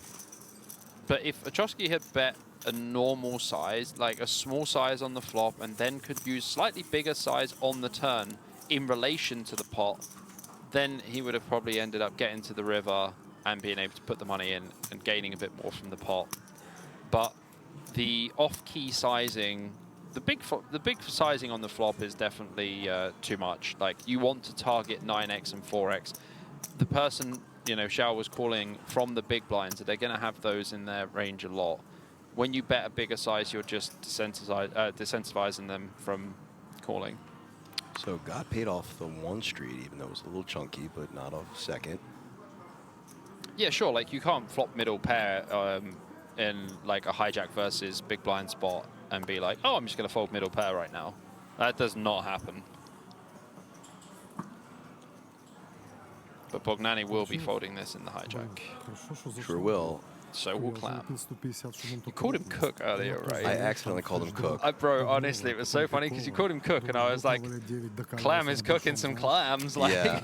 that's the first thing I thought about. I'm not even sure where that part of my brain Bro, you just said the word fired. cook and I was like, and I caught myself. I stopped right after and I was like, Clam. clam. I was like, what are you cooking, APK? I don't know. Bro, you make me hungry now. I'm sorry. I've got an apple in my bag. I'm good. Okhotskyi with the effective jam here, putting in both the small blind and the big blind. Max pressure. Yeah, just over 12 big blind jam effective. But Buganim in the big blind has found an absolute dusty queen 4 offsuit. And he saw the first queen and was like, please, please, please, please, please, please, please. And then he Not just so sees the lucky. 4. Oh, man. 1 good, 1 bad. Yeah. He is not going to be calling off here. This will be folded for sure.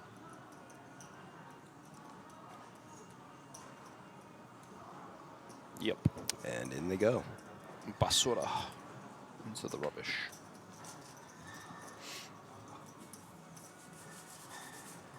I know what to fold, what to shove. Foundation.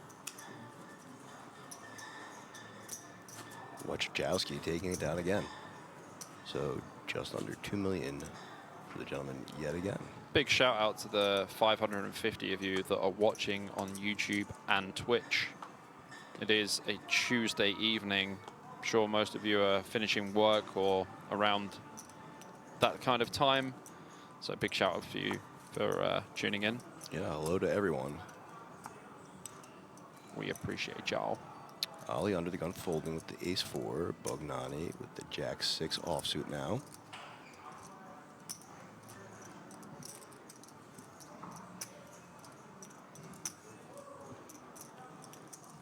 Clam with the 10-9 of clubs.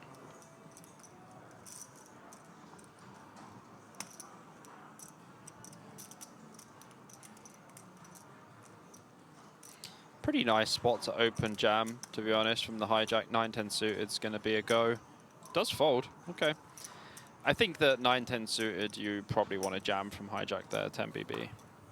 We are though, closing into the next pay jump, which comes at 31.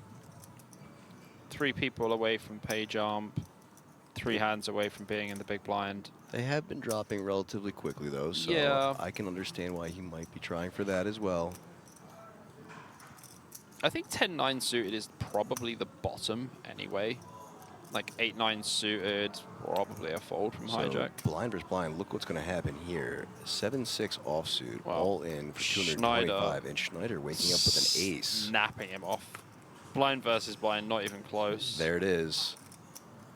Ooh, Bugnani. Buganim. Bugnani, huh?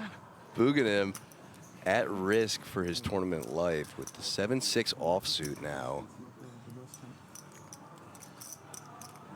Interesting to note, though, that even with that ace, percentage is still just at 50-50, so flipping essentially, but an ace right there will drastically change those percentages as they've gone to 89-11. Wow. And another ace will seal the deal. Buganim kind of accepted his fate there. He saw the flop and just nodded his head like, yeah, I'm probably cooked. So GG to Buganim. 370. And a little recovery there for Schneider. Yeah. I mean, small pots, they add up for sure. And in blind versus blind spot, pretty easy call. So just looking back at the hand that we just saw, Schneider really can be jamming even 8-9 suited there. I think I would take 8-9 suited. 10-9 suited I would take 100%, but even 10-8 suited would be likely put in. I think 10-9 suited is just a very, very clear jam from hijack specifically. How do you feel about jamming these spots, APK?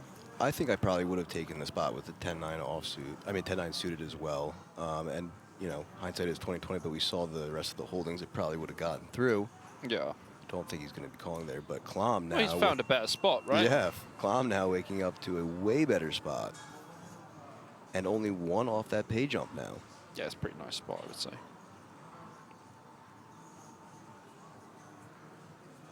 Under 10 big blinds.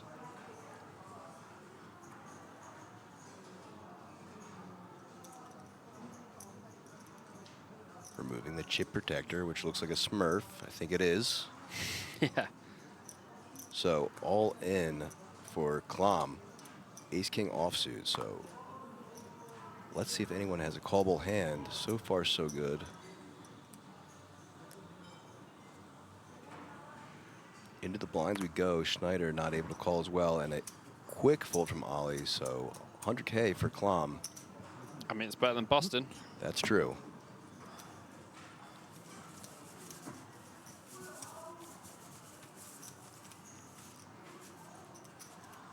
No complaints when you win a pot. That's what you must remember. We cannot complain about winning a pot. Not at these stages. Absolutely not.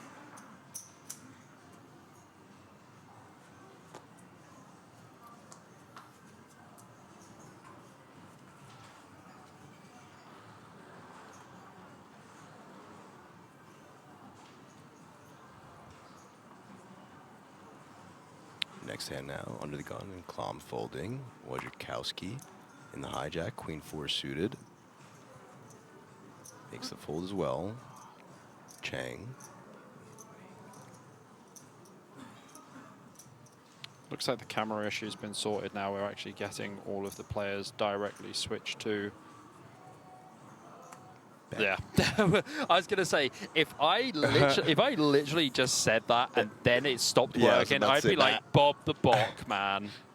So Schneider looking down at the King 10 of spades on the button now. Expect to see the open into a standard size. Does. But look at this. Being outpipped in the big blind. Bugnani looking down at the ace-10 now. Okay, so how I would approach this as Bognani is it's 20 big blinds effective. Ace-10 off is just very likely just going to be a 3-bet. You can 3-bet jam, but I think 3-bet is going to be fine in this spot instead of actually jamming. You can just make it like 250. I think it does the same thing. You risk less chips as well. And realistically, your opponent's only really going to come over you when they have a stronger holding in general. But jamming would also be fine. Yeah, So he does, here it does is. choose to jam. And Schneider's just going to raise fold king 10 suited. He's not going to call off 20 bigs. Emotion says, is this live or not? Yeah, absolutely. So commentary live, and the action that you see on screen that we're commentating on is 30 minutes ago. So 30-minute delay for the action, live commentary. Absolutely. Do we stay after that? Or do we change the people? I think this lady is too much. And a fold from Schneider. Yeah. So 100K for Bognani. Yeah, I wouldn't expect him to do anything else there apart from fold. So they have time to move. That was the question. If they change during the dinner break.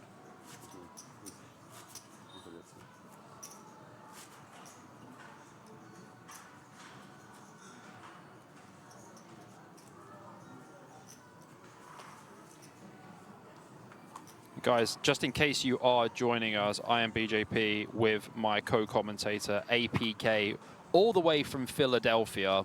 That's right. Come all the way here just to be commentating for you guys. This is the €2,000 Monsterstack final day. Bracelet event number 4, live from the King's Casino Resort in Rozvadov.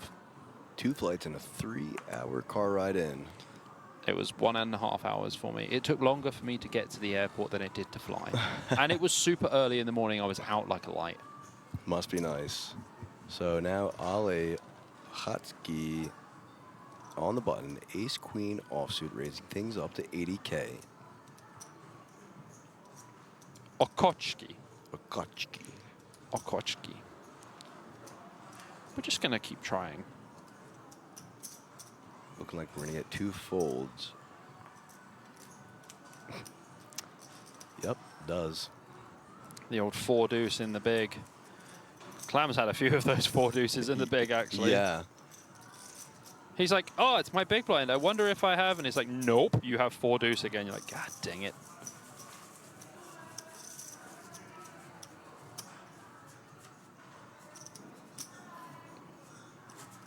Just the old 4 deuce special.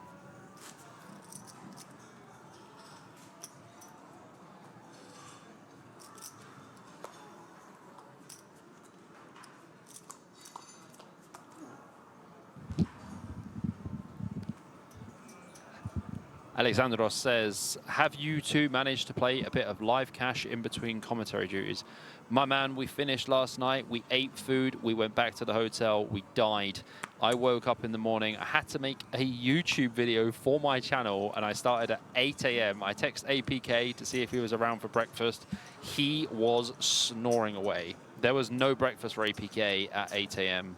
So, no, we haven't really had that much time to do anything else. But I believe we have a day off tomorrow. That's right. And so they have a €300 tournament. And I think I will be firing. there you go. There you have it. How did you spend your time off in Rozvadov? I played poker. Yeah, that's typically how it goes. Your days off are still spent playing poker. In the casino. Yeah, yeah. Yeah. It does help that we have so many friends here that we can spend time with as well. I mean, I really want to just kind of go out into the woods, but just not when it's dark. Because when it's dark, it just turns into a horror movie. It's really, I mean, it's so beautiful with like the smoke coming off, like, you know, like the, what is it called? The mist. Yeah. The mist coming off the road. There was some serious fog and mist last night, drive home. But yeah, I think there's got to be a lot of bears out there. Oh, this is easy jam for Clam, but So- Wojciechowski's going to snap him off here with the ace-7 suited. And standing up for extra equity. But you know what? Clam could win this one. Do you know why? Because it's an easy jam for Clam, and he's got a J. Oh, I thought you were going to say because he was cooking, like I said earlier. Oh, that's a good one as well. But it was an easy jam for Clam. And Wojciechowski absolutely snapping his fingers off here with the ace-7 suited. 60-40. Okay, so interesting flop now as the open-ender comes on board for Klom. Additional outs.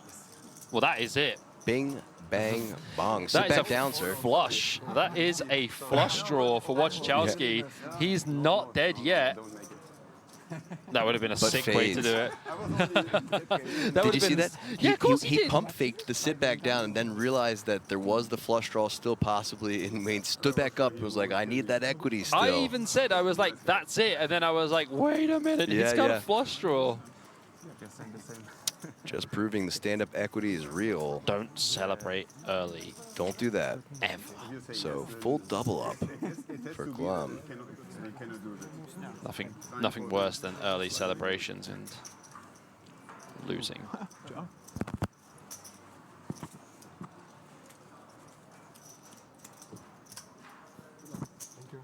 New dealer coming in now. You win the... No, it's not. As we look at our table stacks We and do a have- new player. We do have a new player. That is Zoltan No. Vrancic. You don't recognize. I like that. I think Vrancic. Vrancic? Yeah, I think Vrancic's good, man. I think you absolutely nailed that. Vrancic. Like, I was looking and I was like, go on, APK, you give it a go. And it's Vrancic. Out of Hungary, my native land. I'm actually Hungarian by You blood. don't let me, Wow. right? Yeah. Can you All- speak any Hungarian? Very minimal amounts, but yeah, all four of my grandparents out of the Budapest area. Can you say thank you in Hungarian? No, but I can say yes and no.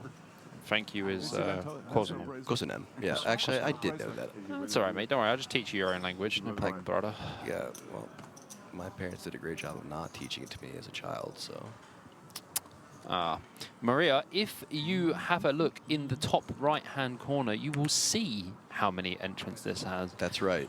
There were 419 entrants, and there are 32 players remaining in the field. And a second new player as well, and that is Yohanatan Behor Yeah. out of Israel, coming in with 910K. So Clam, fresh off the double up, ace-9 offsuit on the button.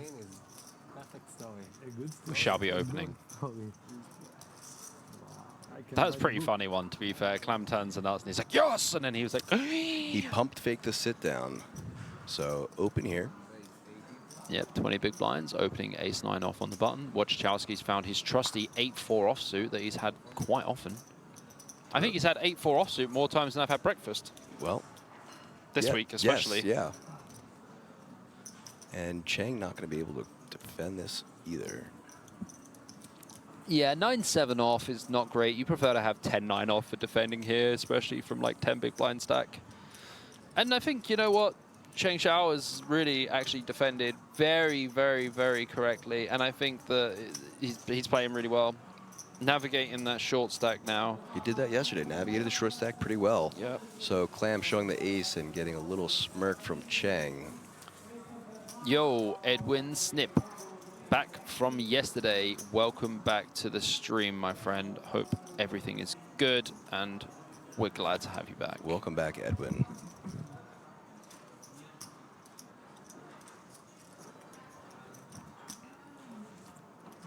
I wouldn't do it with real trash. I wouldn't do it with a real trash. No. Yeah, before it was.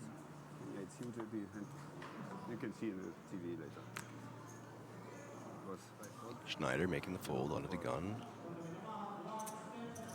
Oleh with the queen-8 offsuit. Also folding. Our new player, Mr. Behor with the king-5 offsuit, also folding. And now Bognani looking down at Big Slick in the hijack.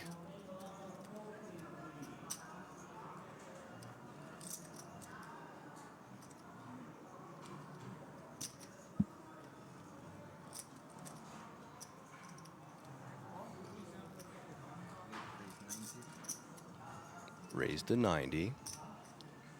Klom with the king-jack offsuit in the cutoff. I mean, Klum's played a very disciplined game so far. Does get a little bit awkward flatting here with King Jack. You can also 3-bet, but I think he's just going to call. It's just a little tough. Oh, he does fold. That's disciplined. I like it. Because the thing is, like, you know, a lot of players are going to flat there anyway. Even some players are going to 3-bet forward as well. So, but Good fold, sir. And as Hijack versus cutoff is like, you know, very, very high open 3-bet frequencies. And as I've been saying, only one off the next pay jump, too, so probably just doesn't want to get into any murky waters. Absolutely. And he's also just come fresh off a double, so you just don't really need to, like, you know, play any of the hands that are just, you know, maybes. If there's any maybe spots, just take the latter and just fold. Like, it's honestly, tournament poker is all about survival and navigation. And we've seen him make some disciplined folds already, and I think folding there is very good. And takes it down, so no struggle there. As 100K goes his way. So we see in the chat here, El Capo says, will D-Negs come to WSOPE? We have no clue. No clue. Last I checked, he's been streaming some online stuff. Yeah.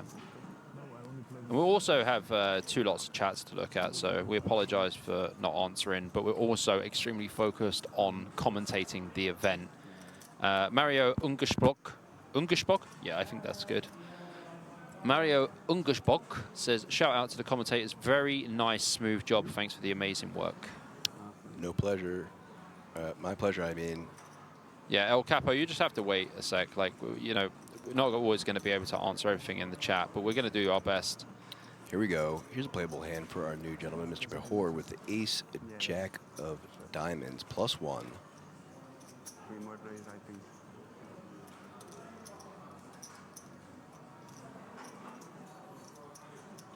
Yeah, playing around 22, 23 big blinds. Which could be very easy open. Raises to 90. Again, probably just better off raising to 80. Like, these little small differences, like with the open size, I think you'll see the top players, like, you know, the top players in this 2K, you'll always see them in opening. Like, you'll always see it. Gonna make the discipline fold again. Okhotskyi as well. And now onto the button, who folds. And Bronchek with the queen-jack offsuit in the small blind. Our biggest stack at the table, 2.65 million. This is a pretty easy fold against +1. If the open came from like the hijack or the low jack or the cutoff, then we can definitely look at flatting. I think flatting versus one of the later positions is going to be fine. But versus UTG1, we get the hell out of there. And he shows the ace of diamonds. The casual show. Yeah, it was one of those where it's like, guys, if you're looking, you're going to see it. If you're not looking, I'm not going to show you. You got to pay attention. And here's the thing. Several players weren't, as they had already left the table. So no information for them until they catch up to the stream, if they're able to watch it. As we look now, once again, at our chip stacks. Are we heading on to a break? I think we are, because I can see people moving. I see some movement. I see some microphones being taken off so that there are no hot mics left the table. That can be an issue, folks. Oh, yeah, for sure. Always worry about your hot mic. So my name is APK. I'm joined by Bobby James, BJP. This is the World Series of Poker Europe 2025 2K Monsterstack. We'll be right back after this break.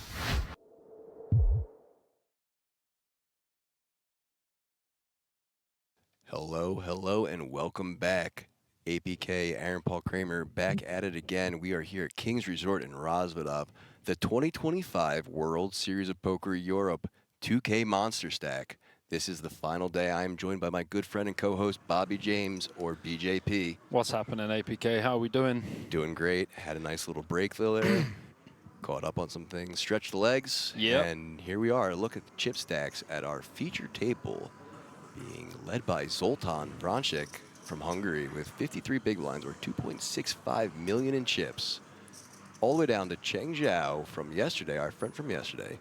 4% of the chips, 7 big blinds, 370K. Yeah, absolutely. And we've got Marco Bognani as well. He has 32 big blinds. He came into the table semi-short, didn't have a super short stack, had about 15 big blinds, and run it all the way up. Paweł Okhotskyi as well in there with 30 big blinds. Oleh Okhotskyi in 4th place with 21 big blinds. Johan Behor with 20 bigs. Stefan Klam with 18 BB. And Christian Snyder with 13 big blinds. Jonathan. Jonathan. L'chaim. All right. So we left things off at 32 players. Yep. Pay jump after the next bust out. All players will then lock up 5,200, I believe. And that is correct. Followed by our next pay jump then at 23. We've got Mr. Bunny Kebab in the chat who just says APK the GOAT with some hearts. Mr. Khabibi, pleasure to have you here. I love you, Kevo. That's one of my fellow moderators from DraftGanger. Oh, nice. And good friend. Yeah, I used to hop on Discord calls with him back in the day, and we used to just talk about poker. And actually, shout out to him, because I said back then to him, I said, you know, I proposed the idea to him. I said, hey, how about you, because he was playing. Mm-hmm. And I was like, how about we hop on some calls, and after hands we talk about things. I really want to give this commentary thing a go, and I think talking back and forth is the best way to practice it. For sure. And so, yeah, we did a couple serious sessions, and I like it, man. he gave me some honest feedback. He gave me a lot of information. Good player, that guy. Lebanese. Yeah? Yeah. Definitely some good Lebanese players out there, for sure.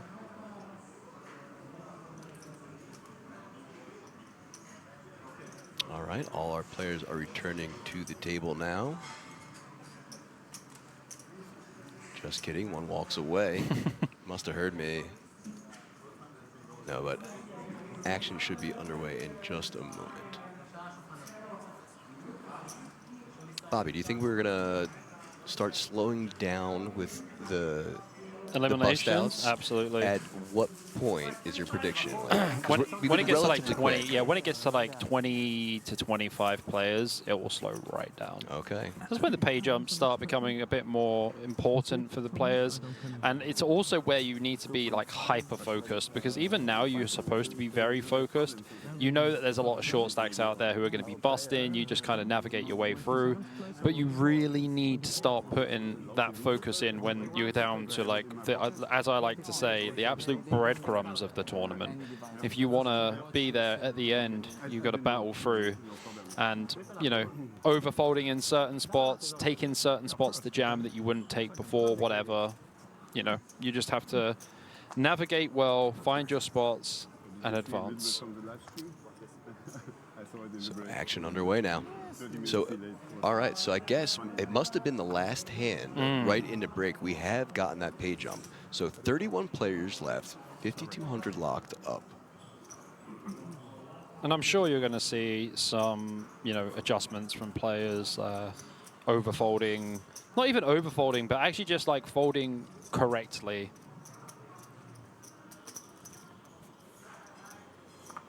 Clam, 6-4 offsuit plus 2 folds. Okhotskyi, ace-5 of clubs in the hijack. Definitely going to be an open here for Okhotskyi. Ace-5 suited doing very well. Pretty standard open from the hijack here. And does to 100,000. Once again, the blinds are up, so 25K, 50-50. Branchik on the button, folding the 6-4 offsuit. Schneider should be folding as well. I still think Schneider's going to be kicking himself earlier for the ace-queen call. I think he knows that he should fold. It was a large percentage of his stack, so I think he was thinking about it in big blinds too much, and also you just really need to break down like what happened. It was an open, a free bet, and a jam. Like, you know, the ranges are just going to be super tight. okay, so we get a defend here from Oleh, and the flop comes king 7-9 with 2 spades. So on this board texture, you probably want to go a little bit larger. Like, you want to start putting some pressure on 7x. There's going to be some 9x that Oleh can have in the big blind. But I would choose to bet around 60% on this board. We do have like some immediate improvement outs on the turn. We have an ace and we also have a club. We also have like a 6 that gives us a gut shot as well. But we would like to just bet big here. Looks like he's going for 180 or 160. Yeah, 160 is nice. But just thinking about this, like, you know, what are you trying to achieve from the bet? Well, you want all the air to fold, so you just take the pot down, and you want to put pressure on a 7x, and if he does call with a 7x, you can then go big on turns. Because the board is favoring your range, you have all of the king 9, the pocket 9s, the pocket 7s, even king 7 suited could open from the hijack from Wojciechowski's stack in particular. So as played, it does go that route with a fold and a takedown for Wojciechowski. Yeah, pretty standard spot, good to understand. Like, you know, like I said, the players in the 2K, they're going to be pretty knowledgeable for sure, and they're going to use like the sizings that they've been studying, I would say.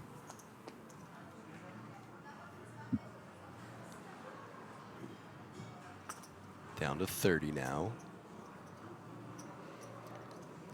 Yeah, I think like around 25 to 20 people are going to slow down a lot. The pay jumps become more frequent as well. Which makes sense, yeah. Yeah, because the pay jumps now are probably like every 5 or something like that. Then they start becoming like every 3. And then obviously as you're heading to the final table, it's every 1. So, yep, I think you're totally spot on because, yeah, next pay jump at 23, and then it's relatively like 5 players after that. So it really starts. Yeah, so it's kind of flat now. The payouts are kind of flat, and then after like 23, it probably goes like 20, and then 17, 15, etc. Schneider here going to pass 5-3 suited on the button. Blind, where's blind now? And a raise with the 8-3 offsuit from Oleh to 100K, gets the 5 deuce to fold, and takes it down. Seems to be the theme of today with blind versus blind action. Small blind just taking it down. Yeah, so like 8-3 off and 8 deuce off, they're just going to be pure folds, blind versus blind. You just there's certain hands like 7 deuce, 8-3, and 8 deuce that you should just probably never really open blind versus blind there, and they're about 25 BB effective as well.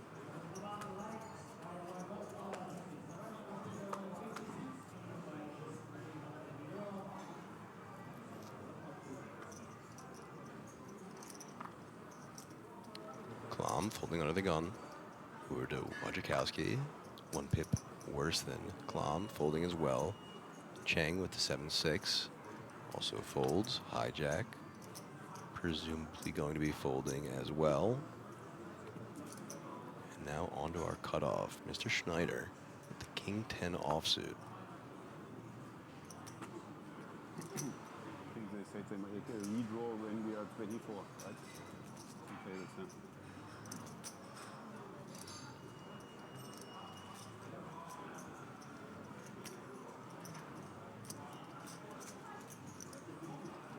I think he'll fold from the cutoff here.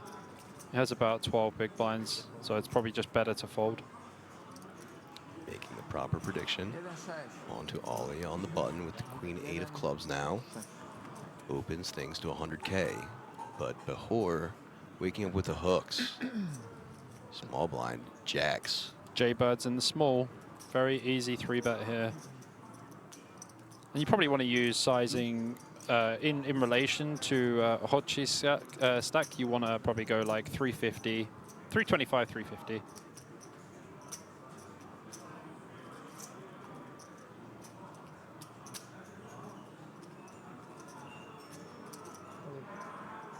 Decides to go all in though.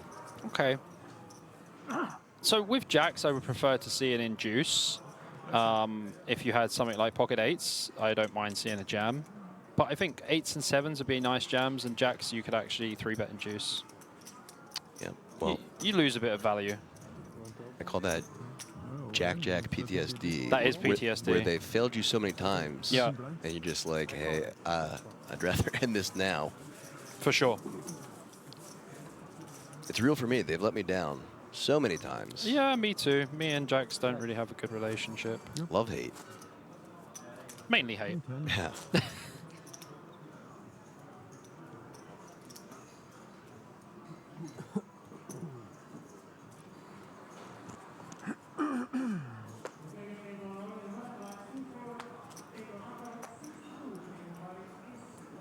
Wojciechowski first act. Yeah, Ace 8 off. This one definitely going to go in the bin. Mucks.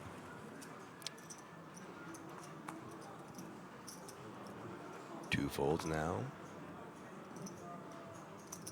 Make that 3.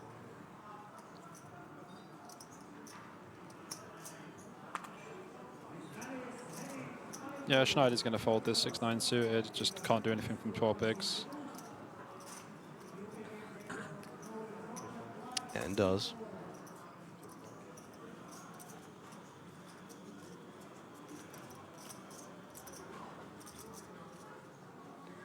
On to Mr. Behor with the 7-5 off now on the button. Behor will definitely be out the door also.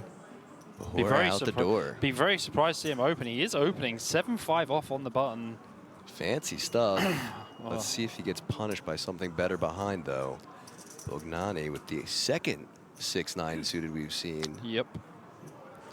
So like Bognani has an interesting spot here. You can flat 6-9 suited here sometimes. Like he's kind of like 20 bigs effective, so you don't really want to. It's mainly based on big blinds. Clam should defend here versus button open. Suited queen seems like a good defense spot for me.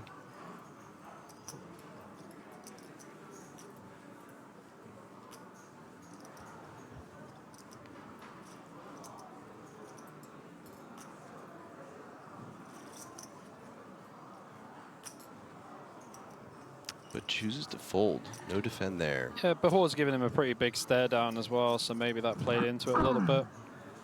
It would be a pretty standard defend from Queen 4 suited versus button, though. And an intimidating stare down at that. Yeah, it was quite scary. I looked at the man and was like, what did I do? Looks serious, all about business.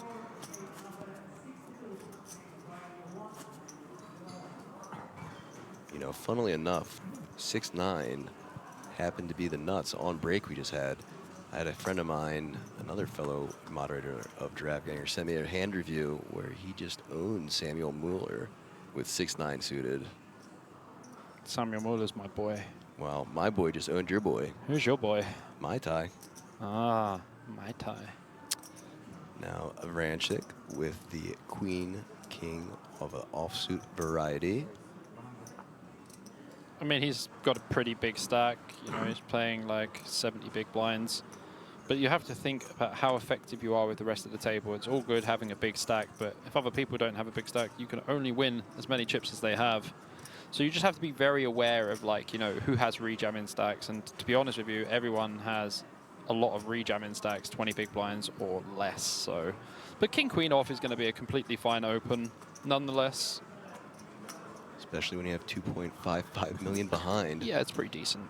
Pretty good spot to be in. He is our table captain. He's also got the hat. Bucket hat in play. Bucket hat, man.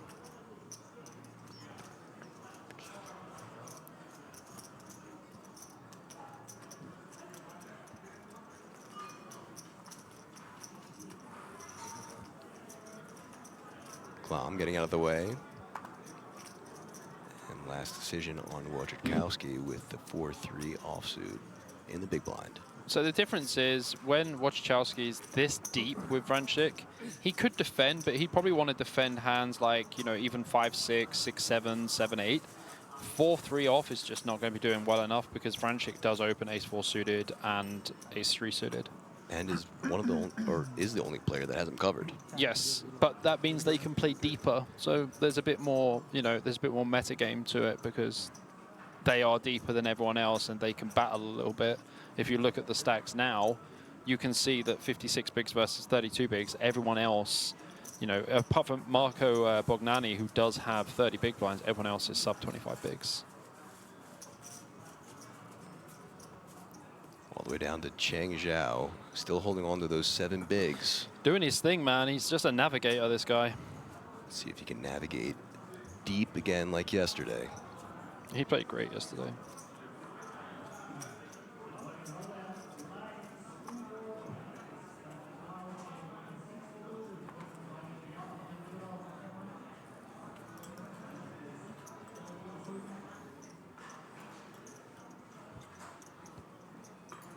Vrashik, ace, deuce of hearts, under the gun and opening. 100K now.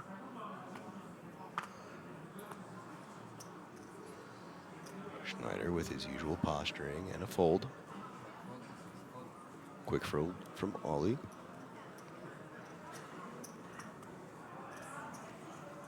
Bahor out of here as well. Bahor out the door. I like that one. I do like that one. You can coin that. Yeah, it's pretty spicy.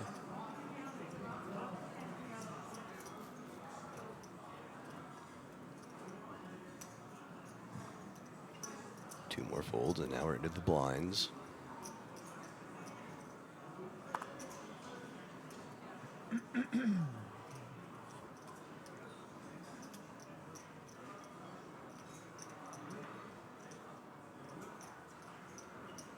So Okhotskyi can complete here, but I think it's best to pass. Jack 8 suited, again, he's playing against the big stack. Don't really want to get involved versus a UTG open with Jack 8 suited. Queen Jack suited, Jack 10 suited, Queen 10 suited. Probably okay to flat those, but that is about it. Jack 9 suited also would be a fold.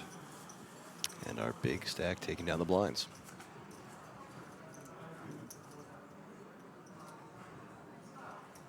That's right, Felipe. Cheng again. Back-to-back cashes for this young man. Yeah, I mean, he's having a pretty good start to the series, I would say. Above average.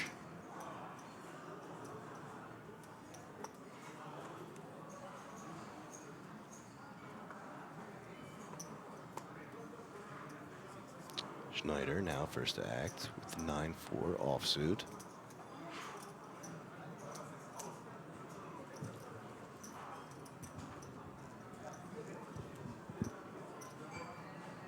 Don't think he knows it's his turn. Got it. Dude, how many times did that happen yesterday? Twice. So now that's the third time. Everyone was sleeping. He's like, oh my God, so annoying. Pats the Pete brand on his head. Apologizes, gets a couple chuckles, and we move on. So a couple more folds now. Not in the mood, huh? Pugnani out of the way. I think as we know how Clam plays, he's probably going to fold this one. Queen 10 off. I think he'd probably open Queen Jack off. Interesting to see him actually opening, actually, if he does. Well, Papa Smurf going down from the stack onto the cards. Like, in general, you can probably open here from the cutoff. Like, but the problem is he only has 14 big blinds. So he does open to 100K. Gets the fold from the button. Small blind out of the way as well. And also, when you got Vrancic in the big blind, he's going to defend way wider against you, and he's going to put a shed ton of pressure on you as well. You play 900, right? 800. 795 exactly. Asking Clam for the approximate chip count. See, like, a lot of people would fold here, but because Vrancic does have the chip lead, he can definitely call. Unfortunately for him, he is absolutely dominated by Clam, but it doesn't mean a 7 can't come. And it also doesn't mean that Vrancic can't beat him out of the pot either, because you're going to see a lot of pressure from the chip leaders for sure. So now Clam, who was ahead, gets even further ahead as he's improved to a gut shot as well. Vrancic at this point drawing to just 2 outs as a 7 has been folded.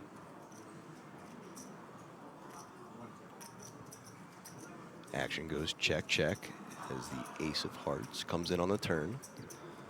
So Vrancic can actually have a lot of ace-X in the big blind. He could just flat here with like ace-5 suited, like even like ace-7 off, ace-8 off. He would flat all of these. So Clam has to be very aware of that. But obviously Clam has opened from the cutoff, so he's going to have some ace-X in his range as well. And he now improves to a double gut shot. With chop options appearing above as well. But gets the fold from Vrancic and takes it down. So Clam, who's been relatively patient, just finding nice little spots to extract a little bit of value and keep his stack hovering right around where you can make a deep run with. Yeah, I think like once you turn the double gut shot, you just want to bet for sure just to deny any equity from your opponent. And your opponent could have a hand that is beating you. It could just have like one of the smaller pairs on the board. So yeah, betting them off in that spot's pretty nice. And I do like the sizing as well from Clem. Seems to be a good hand. And like I said, in general, like queen 10 off, we're happy to open from the cutoff. But with the ICM and like, you know, with the big blind being Vrancic, it's not the most ideal situation.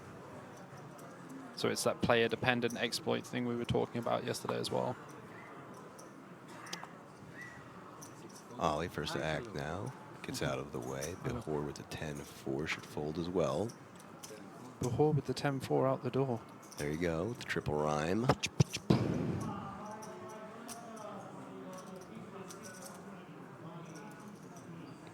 Bagnani folding. Maybe Clam wants to go on a bit of a roll here, stick Papa Smurf on there and open. But I think a fold is probably better from the hijack here. Ace-9's a really murky hand. Yeah, good pass. Ace-10 off would be an open, but... Chooses your better option and folds. You don't put Smurf over there, so I know you fold.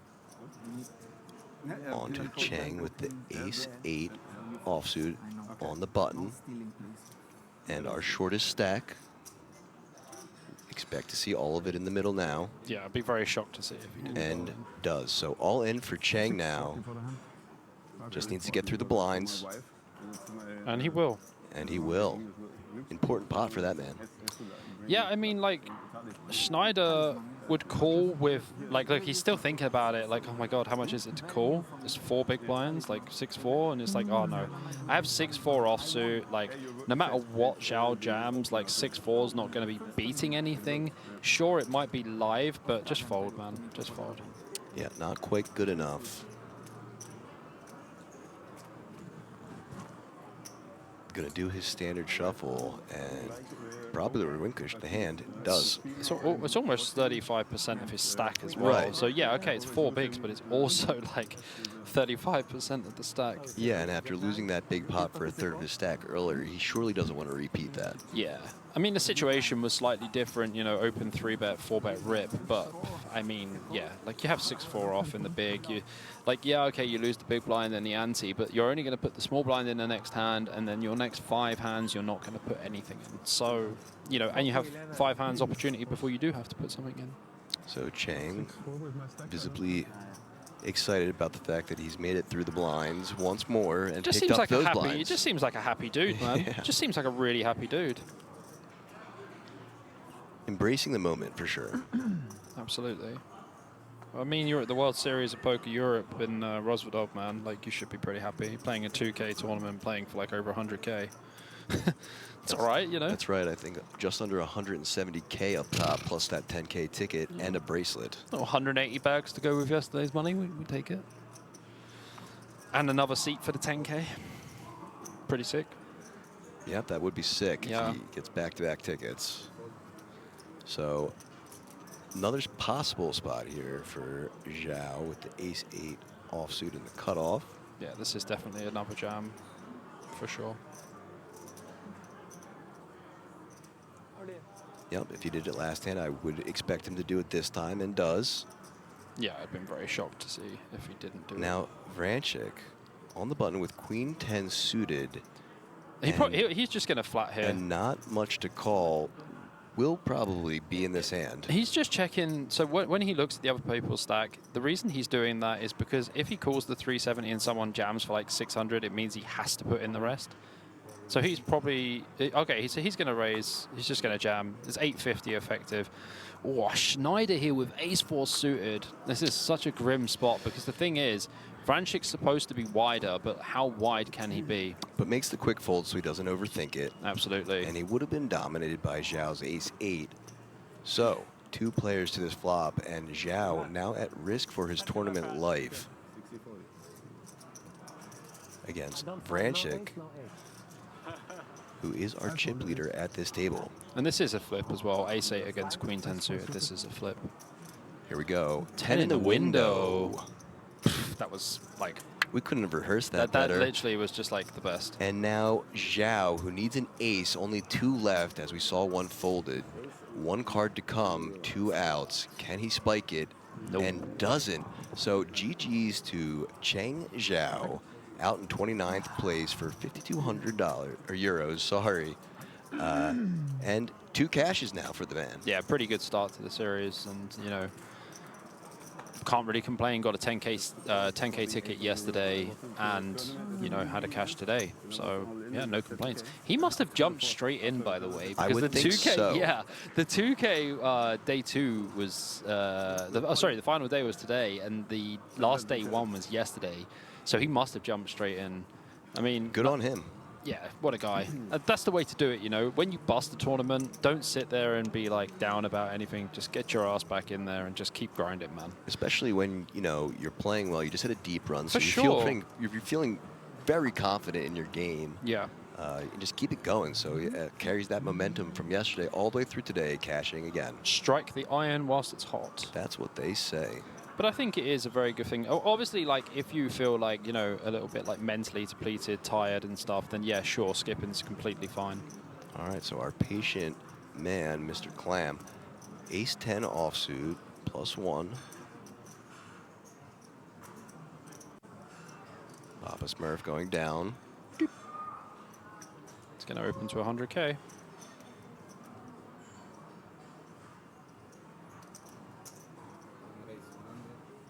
And does. Okhotskyi out of the way. Go to Franchik. The 6-5 offsuit in the cutoff, folding. Schneider. Easy pass for Schneider now as well. Folding as well. Into our Bahor with the jacks Twice? again. Just twice. So last time we saw Bahor jam, and that was against cutoff last time, right? Cutoff against small blind, yep. So you're going to see a completely different hand here. He's always going to 3-bet with pocket jacks, and I think Clam can definitely find a fold. The 3-bet range from small blind or big blind, especially big blind, the 3-bet range from big blind versus early position range is so tight because you call so much in the big. When you 3-bet from the big blind versus early position, it's always, always a good hand. I think if Clam even calls, this will be a huge mistake, and if he goes all in, it will be a rather large blunder. I think he's going to fold anyway, man. You probably need to have a hand like ace-queen suited plus here, I would say. So Papa Smurf back on top of the stack. And I would think that means these cards are probably going to be folded. Yeah, I think ace-10 is just, if you're going to open it from +1, it's going to be a raise fold versus a late position 3-bet. There it goes. In so the bin. 2 pickups for pocket jacks for Bahor. Not too bad.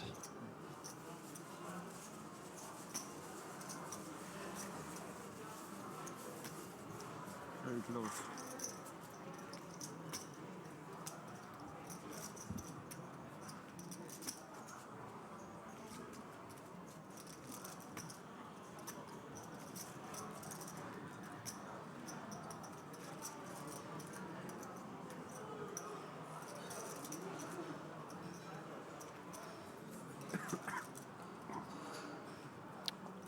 Next hand underway now.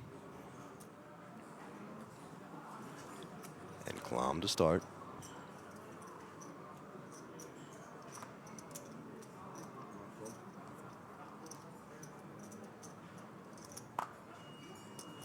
Folding to Okhotskyi, who folds as well.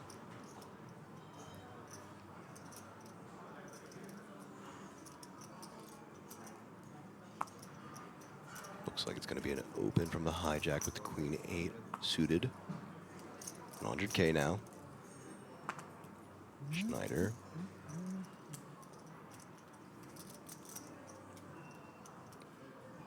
Folds. And Oleh waking up to the pocket 10s on the button. Oleh only has, you know, 14 big blinds, 15 big blinds. Probably just going to jam. All of it in the middle. And Bahor back-to-back pocket pairs, but this one, the 3s, puts them in the middle. One more player to act before a flop, or before action is back to Vrasek, sorry, with Bognani and the ace-6 of hearts. Yeah, again, you'd need like ace jack, sorry, even ace queen suited here, I would say. Folds, and now action back to the initial razor. He will also be folding. And does. So a little takedown there for Oleh, plus 225K. Yeah, pretty nice when you get a spot where someone raises first, you know, raises first in, like, especially when it's the chip leader and you find yourself with pocket 10s with 15 bigs, absolutely loving life. Just drill it in.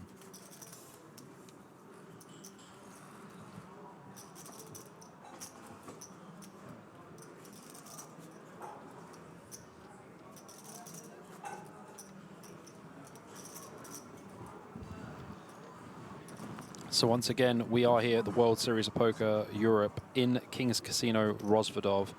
Myself, Bobby James, Mr. BJP, joined with Aaron Paul Kramer, also known as APK. Covering that 2K Monsterstack. Bracelet event number 4. Franchik going to open up here for sure with the pocket 6s. I imagine he'll just open to 100K. No real reason to make it any bigger. Puts the single 100K chip in the middle.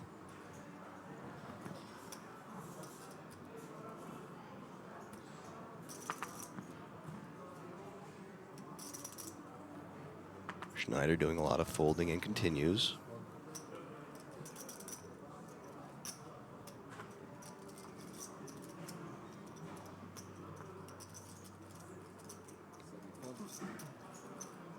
Before out the door. It's good, right? It's good. It rolls off the tongue. Bognani should be out of the way as well.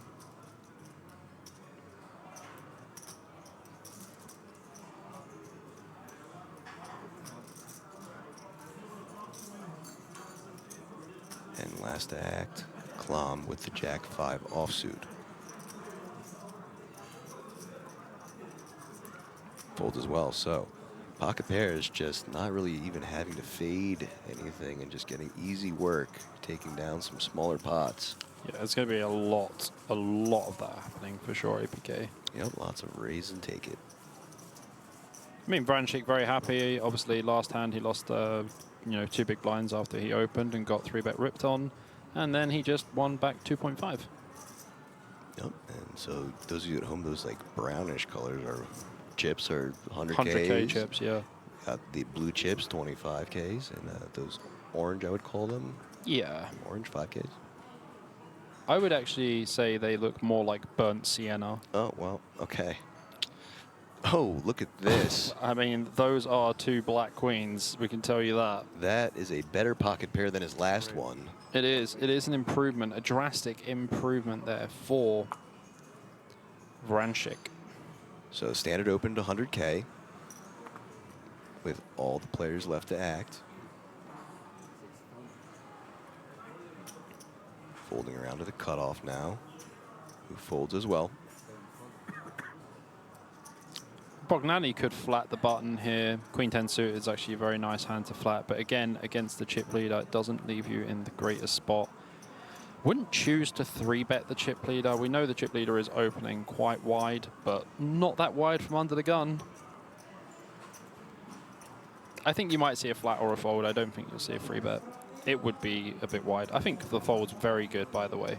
Great fold, very disciplined. Yeah, this is going to be another raise and take it down because there's no way that Okhotskyi is going to put a single chip more in this pot. So our chip leader at the table just taking some blinds and putting the pressure on the rest of the table now. Easy pickings. Easy game.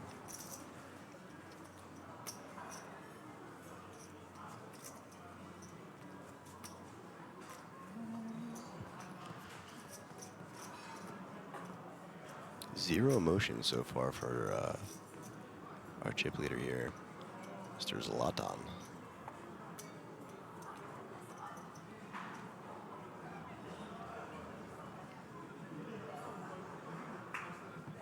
Schneider UCG here with 10 big blinds. Should be folding the ace-3 off. It's just not strong enough.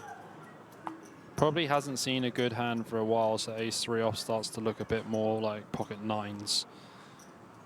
But it is not.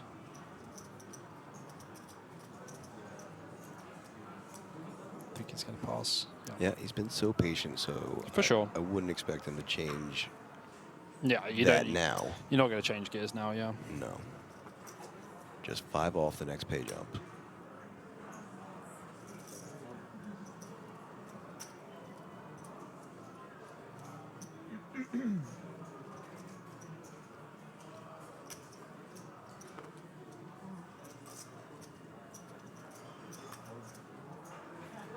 Folds to the button. Who folds as well, so blind versus blind now. Okhotskyi with the 7-4 offsuit. And giving the walk to Vranchik, who just takes down another pot. Yeah, I mean, like, Wojciechowski's not going to get involved. You remember when we were talking about hands earlier, like, you know, the very bad hands that you have in the small blind. 7-4 is one of those that's, like, very in between. It either fits in the fold or the limp category. But against Vranchik, you'd have a death wish because he is a man on a mission and he is not going to take it very lightly. That limp is going to get raised a lot. No, no, And I think that our friend from Poland is very aware of that already. Oh, I remember. We sit at the same table. Just another player at this table who's been very patient, making very disciplined folds. He had a super hot run at the beginning. Just waiting for those premium spots. Yeah, Wojciechowski had a very, very nice start. So, Oleh with the pocket tens again. He got them back. He's got the red variety this time. He had the 2 black 10s last time, and he's now decided to gain the red ones. He has 20 big blinds, so I expect the standard open here of 100K. People just getting dealt the pocket pairs twice today. Yeah. Everyone's getting duplicates. Queens, queens, 10s, 10s. Jacks, jacks. Jacks, jacks. Now yeah. 10s, 10s. But look at this. Bognani and the hijack with the ace jack of clubs. So we're 20 big blinds effective, and I think behind, Bognani doesn't have anyone who has more chips than him. I think hijack cut off. Okay, yeah, maybe he does. He has the Wojciechowski has more than him. But I would just 3-bet this as Bognani. I would just make this 280, something like that, 300. Grabbing some 100Ks now. 275 is that? Yeah, It is. I'll take 280. Fair enough. So, fold from a couple more players into the blinds. Small blind out of the way. Ollie's going to pump this one in for sure. Yep, big blind should be folding, and then I expect to see all of it. All-in-ski from Okhotskyi. That works too. Yep, I'm getting really good at these, man. I'm here all day for it, to be honest. Literally, we are here. Yeah, All day. I mean, we might be here all night as well, to be honest with you. I'm gonna have to, like, you know, get a takeaway or something. You'll have to start the rest of the stream later on your own because I'll be in the buffet, man. Oh man. Sorry, brother. So, look at this. Deciding to just call and play post flop. Oleh with the pocket tens. So this is definitely a pure jam pre-flop. Like, oh no. Wow. Look at this flop. Just absolutely drilling it. Bognani with the flopped. Honestly, if I'm Bognani, I would check back. Because, like, we aren't scared of any turn card. You flopped too much, right? Yes, he does check back. Yeah. You need your opponent to try and catch up a little bit. Yeah, and look, like, the board's just getting worse. And it's getting worse, It's just getting worse and worse. And you might even have to check again or just bet like 100K on the turn. You got to bet super small or check. Wouldn't mind a turn min bet. He does check. But a check is fine too. This guy is a man after my own heart. And now the queen on the river. Do we see any fruitiness here from Oleh Okhotskyi? Do we see any bluffs? Looking very coy right now. He could just be like, oh, maybe Bognani has ace jack of hearts. It seems like he might be sniffing out. I saw a little coyness on his face, like, the double check back here. Yeah, like, hey, maybe. After calling the 3-bet. Yeah. Maybe I could have pocket queens, you know? Maybe I'll just call with queens. I mean, admittedly, he would have been dead if he jammed pre, but he's going to lose like 300K here, maybe, I think. So, unable to see the sizing, so let's wait for the on-screen graphics. Looks like he bets 175K. Guess where this is going? Right back in his face. That's right. Bognani was like, I have set the trap. and I'm all in. Just thinking about sizing. I think he's thinking about Vegas and the Mirage, actually. My guy.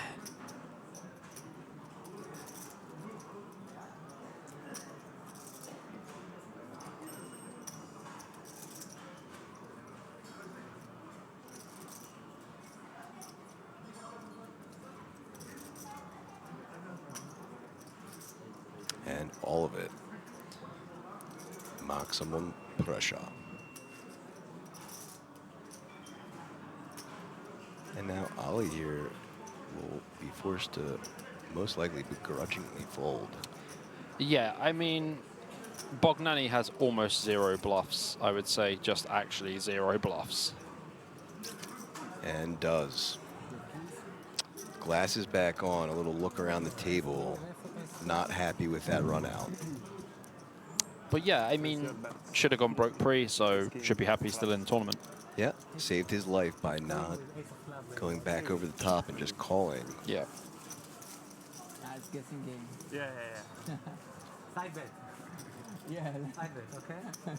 They And watch some 30 friendly minutes of Taras. table banter. Always good. Big old smile from Bogdanelli. Faces. I would be smiling if I got that flop too, my friend.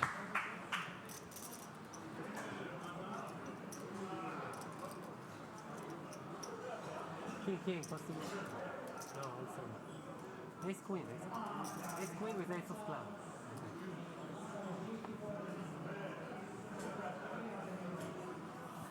Before first to act, 9-6 offsuit. In the bin. Bogdanelli's cards should be there as well.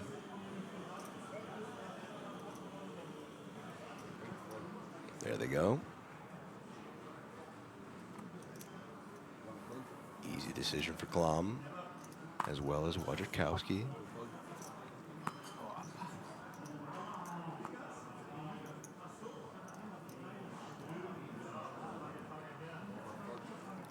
Fold from the button. So blind versus blind once more. Schneider with Jack 3 and chuckling because that's one of the combinations that you kind of just don't want to play either. You can do shit with it. And so a walk for Oleh, who I'm sure is happy given that he had a 7-4 there, but still probably a bit perturbed Yeah. by the last hand. Absolutely. Oh, you can tense, nines. And you flat, center blind, out of position. Nines. Schneider just really getting decked right now. Decked by the deck, man. I mean, it feels pretty brutal when this happens as well. You just feel like you're getting shafted completely. Yep, losing with that ace-queen earlier and just not being able to recover since then. Yeah. No value. Honestly, I still think he's kicking himself that he didn't fold. Yeah, he very well could be. As the next hand is dealt, and Bogdanelli now first to act, folding.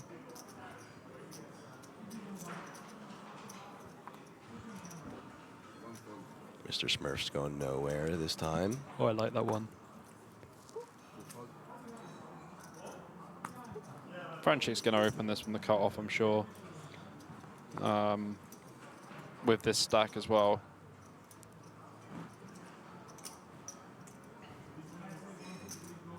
Choosing to make it a little bit bigger. Is it 120? 115, 120? Yeah, 120. Well, Schneider's all in. Here it is. He's been waiting for this.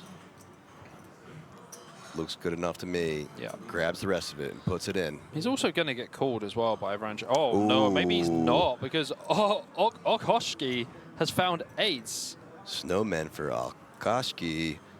So Franchik's out. Franchik out of here. Would have called it off. And then And- Schneider's just like, oh my God, man, I find a hand, you find eights. Flipping.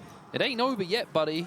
Flipping. He's got a little wink and a smile there. That's the wink and a smile of a man who's about to hit a king or a queen, huh? Showing the heart. And like I said, percentages dead on 50-50 each. Flippity dippity flop. Can Let's Schneider go. find a king or queen for his tournament life? I feel like he's going to get a sweaty flop. Jack 9, 6 or something. 2 overs and a cut shot. Queen in the window. No messing. No messing about. All he needs to do now is fade an 8.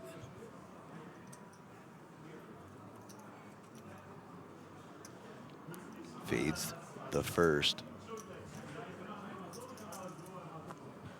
And another queen to seal the deal. That is a nice pickup for Schneider. He will sail away on that boat, my friend. Yep, was just saying he was unable to recover, but now does a little bit of that. It's going to boost his confidence a little bit. He's had some absolute raggy hands. He's had some interesting spots where he could have put the money in. He's been very patient. Fair play to the man. Patience paying off, as it often does in poker. Yep. Well, I mean, look at Stepan Budac yesterday. He went down to 1 big blind. 1.5 big blinds, actually. I think he had 800K. and it was 500K big blind, Yeah. right? Yeah. Yep. So he had 1.5 big blinds, and there was still like how many left? I think around 11. 11 to 13, right? 11 to 13 sounds about right. Yeah, and he came back to win his first WSOP bracelet. He won the €350 Kings Million event here for 103,000 euros, plus a 10,000 euro ticket to the WSOPE main event. That spin-up was real. That He is was legit. essentially forced all in, not With aces as practically, well. but with aces, and had 3 other callers, so quadrupled up, and then just coasted all the way, heads up, Yeah. battled back and forth with Jan Cole. Yeah, And and it was eventually sick. took It it was down. sick though because he lost 9s against Ace Jack, and the guy went running straight. It was Young Cole who went running straight as right. well. That's so insane. Okhotskyi here with the Ace Queen +1. He's going to open this. 120,000 to go. Oh, he's at the 5K extra. There it is. He's got the 5K extra. He just knew I was going to say 120. It was like, actually, Bob, 125. All right, Schneider looks like he's going to be back to being patient here.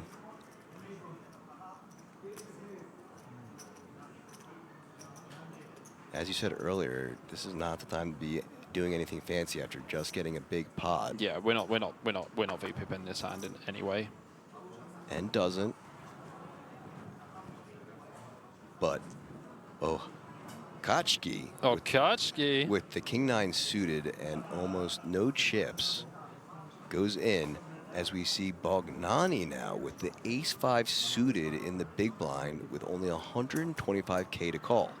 The problem is if Bognani does VPIP this hand in any other way apart from 3-betting, if he flats, he has Okhotskyi's UTG1 open range, which is killing Ace 5 suited in every way possible. So as much as it looks like a beautiful hand, probably want to be folding, because if he does put 125K in, Okhotskyi is going to wager all of his chips. It is less. Yeah, I think Okhotskyi is going to be all in. So let's see what happens here. It looks like he's counting out what could be just the call. Yeah, Okhotskyi's all in. It's less than 20 big blinds. So now action back to Okhotskyi, our initial raiser, with the Ace Queen offsuit. Yeah, I'm 100% all in here. 20 big blinds, effective. Like, when we flat, we allow hands like Bognani's hands to play post-flop, even though he'd be playing post-flop out of position. Okhotskyi is all in for sure. Or just to be sure, yeah. I cannot raise. Yeah? So I- raise. Did he say I cannot So- raise or I can raise? what I just heard him say is, I just want to make sure, can I not raise? So, may I raise? No. That's why I would just want to ask. He had 65 more, and now it's 60 more. Yeah, I think he cannot. cannot. He, It's, 125 and You raise 185 more than half. I understand. But he just, that's why he said just yes. Yeah. So, the floor. I think If you have 10,000 I left, understand, you this is can. the 5. I know. Oh, I think the chip count is wrong. I think Okhotskyi's chip count isn't 185. Let's listen in real quick as they figure out what's going on. But I think you might be right. Yeah, because he should be able to raise. So I think they're just getting clarification from the floor now. Perfectly understandable. No one wants to make a misstep now. You check that for sure. yeah, 185. good. Well, it needs to be 190. 180. So only able to call 120 is okay. is what it sounds like. I think. So Bognani getting kind of saved here and able to see a flop now. I'm a lucky guy always. Because for sure he wanted to come over top and clarified with the floor. Unfortunately, both gentlemen being outflopped by Oleh, who was behind it, has hit a king on the flop. I think Wojciechowski should still bet here, though. Sure, you just want to get the other player out and be heads Heads up up, yeah. against Oleh. Deciding to check, though, both players. Turn is the 5, and now Wojciechowski Is behind even behind. more.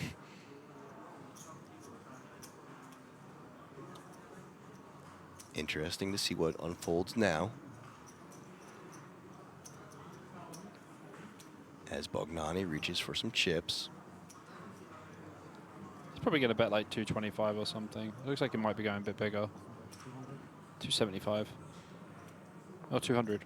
That looked way more. It did look more, but now Wojciechowski chips. should just be out of the way. Yeah, of course. And Bognani, who probably thinks that he might be ahead at this Yeah. point, will see Ollie's king Yeah. and realize that this gentleman will more than likely be tripling up. Yep. Not really that much Did they want to grab advantage this for 1600? Bognani to bet that turn, to be honest with you. 3 outs. Oh, no. He would have hit the queen as well, so he would have won the side against Bognani. And Bahar went to fist bump him. But he wasn't looking, so he just got like a fist Air. in the air. Oh, cool. It's painful. So a triple up for Ollie, who needed that. That will definitely be helpful for his confidence Oh, for after sure. losing that big hand. Nice. Good price for you, right? Hopefully he can settle in now, get back to grinding it out. Yeah, Ollie's had a bit of a swingy time, to be honest.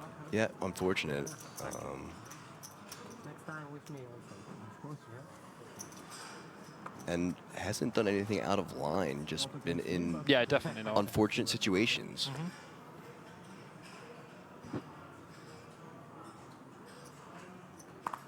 26 players left now, so 3 off a pay jump. Wojciechowski under the gun with pocket 7s. Pocket 7's in this spot. Kind of a mix. You have 20 bigs, like you can open. I think folding's going to be you fine can as fold well. this too, yeah. Yeah, like you've got quite like aggressive players behind. Like There's you've just got the too much chip leader. action. Yeah. Yeah. I mean, kind of fortunate that like the chip leader is, in an early position as well, because it's going to be way less 3-betting. So chooses to raise it up to 120K though. Gets the chip leader to fold. Action now on Schneider with the queen 10 offsuit in the hijack.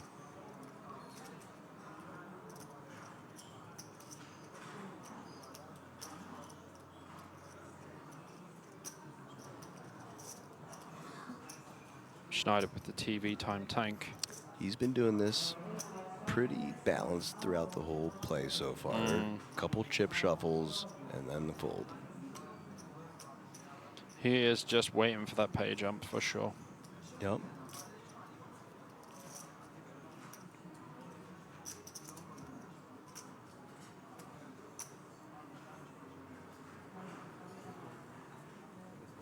Yeah, and he does fold. That's my talent. Something like that. Off to the dealer now. 5-4 offsuit. It's Haber the boy.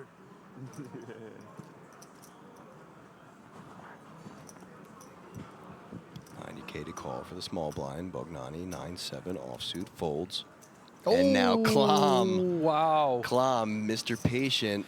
And this is what I was talking about. Look, Wojciechowski is he's gonna have to call off because it's 10 big blinds. Here comes Papa Smurf. Oh yeah, put that Smurf on there because these 2 red aces are gonna go in the middle.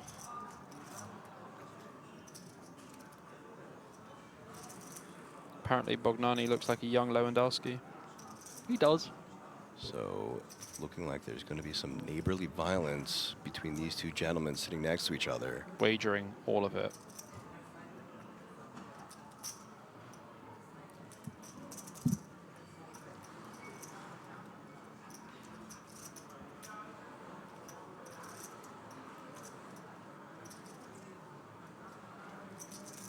This might be the longest all-in. All of it. How much is it? He's going to be like 700. He's like, yep, cool. So only 565K to call. Yeah, I don't imagine that he's... Grabbing the stack to insta-call. Yeah, he and does. Sees the awful news. And now drawing to a 7. I mean, they do say it's always coming 7. Some people say that. I think some people say that. I have a feeling these aces are going to hold. I think. Klom's been so patient. He needs to be rewarded here. You want to try and win your 88%er? There it is. So a relatively clean flop so far. Just needs to fade the 1 out. 1-7's folded. Fades it first time. And fades it the second. Aces for the double up for Klom. An insanely important hand for that man. And what did we say about Okhotskyi here with pocket 7s under the gun? We said, you can just fold. Yeah, and that is exactly what we were saying, because there's just so much action behind you, and 7s just get you into a jam or a pickle like they just did. And also now Okhotskyi has gone from having quite a decent stack to only having around 10 big blinds. Yep, he's one of the shorter stacks, if not... he could be the shortest. I'm not sure now, but again, just a huge double up for Klom, who has been so patient. Yeah, he has been very good, very patient.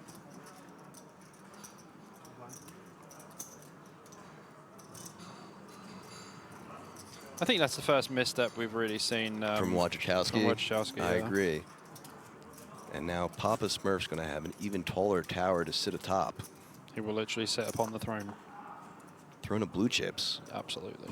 They're Smurf color chips. That's right. They match. It truly is appropriate. The law of attraction. Yeah, yeah. All right. So our table chip leader now under the gun, Ace-6 of hearts. He's going to open. Should see an open, yeah. Wants to keep the pressure on. Absolutely. Especially now that we're only 2 off that pay jump. Oh, Schneider has finally found something to work with. And our other Mr. Patient, Schneider, Ace-Queen suited. So will Ace-Queen give him some justice?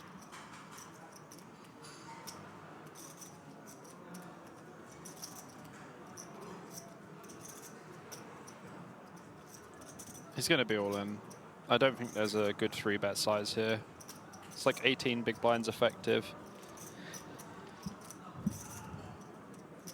If he does 3-bet, he's going to make it like 400K, but like it's effectively all in anyway. Takes another look at his holding.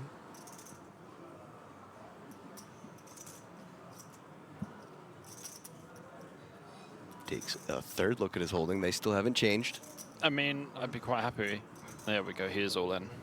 And there it is. Triangle sent his way. Holy shit. He is all in, but Okhotskyi's got kings. Ollie directly behind him wakes up the kings with the snap call. So can the Ace-Queen give a little bit of justice back to Schneider, even though we are about to see one of those aces get folded? That is crazy, man. Honestly, like, Schneider run into kings twice, man. So unfortunate for him. Ace-Queen both times. Just running into it.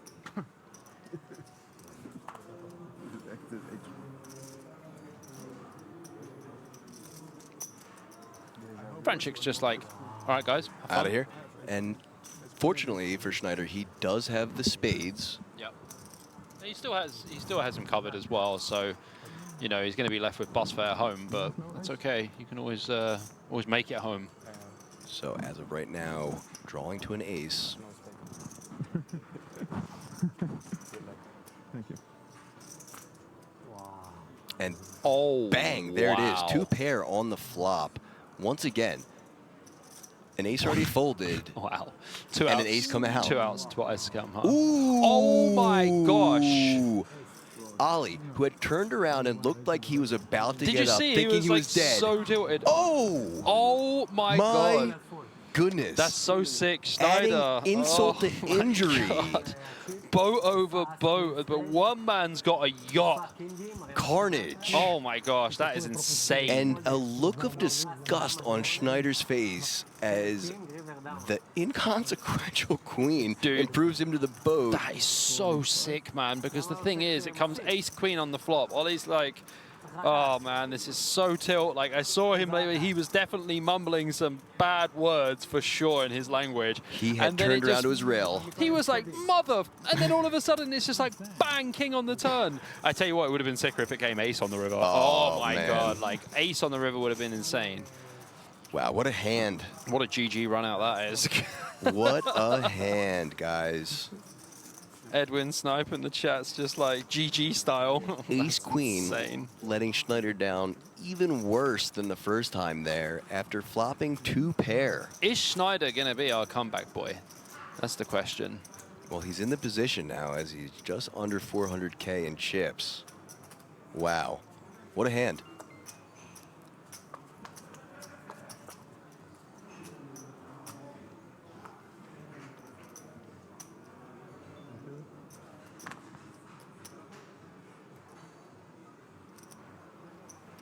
All right, Schneider making the fold, and Ollie still grinning from the previous hand as Schneider has to walk away and cool down, and I don't blame him. Oh yeah, Schneider's steaming, man. Oh man, he's got to be going over the rail like ace queen. Are you serious? Did Twice. this really just happen? So Yeah. 2 outer to 2 outer to both making boats on the river. And you want to play poker for a living, folks. You remember that hand? Carter Gill? I'm not sure I do. He has ace king against ace queen, and he's saying to the guy, he's like, oh yeah. Sorry, ace 10 against ace queen. He has 2 pair. And he goes, you just need a queen. It comes queen, and he just like falls, like crumbles. It's like Carter Gill. All right. We are seeing Clam here So, on the button with pocket 4s. Ollie opened from +1 with ace-7 off. This is not the kind of open I would expect. He's got happy chips because he's throwing them everywhere. Ace-7 off, under the gun 1. That is not going to be a good open in general. And Clam might free bet. I think flat standard Just anyway. flats? Yeah. perfectly reasonable, Yeah. especially now that he has some chips to work with. Well, I mean, this is the thing as well. Like, you know, we saw Wojciechowski make the mistake. Oh my God, Vrancik. Oh boy. But this is, okay, like, it seems like it's going to be a wild hand, but it's not. Like, Vrancik. It won't, but he's going to probably just take this down. He's just going to rip. And I... Like, he's just going to rip. He's just going to rip 25 effective for sure. And once again, the dangers of opening ace-7 +1, especially when it's offsuit. The ace-7 open is not what you expect to see in a 2K. I will be honest. So Yep, there it is. There's the jam. The 3-bet effective all-in for 1.56 gets the quick fold. Should get another quick fold as Papa Smurf goes back on top of his stack. And a takedown for Vrancik.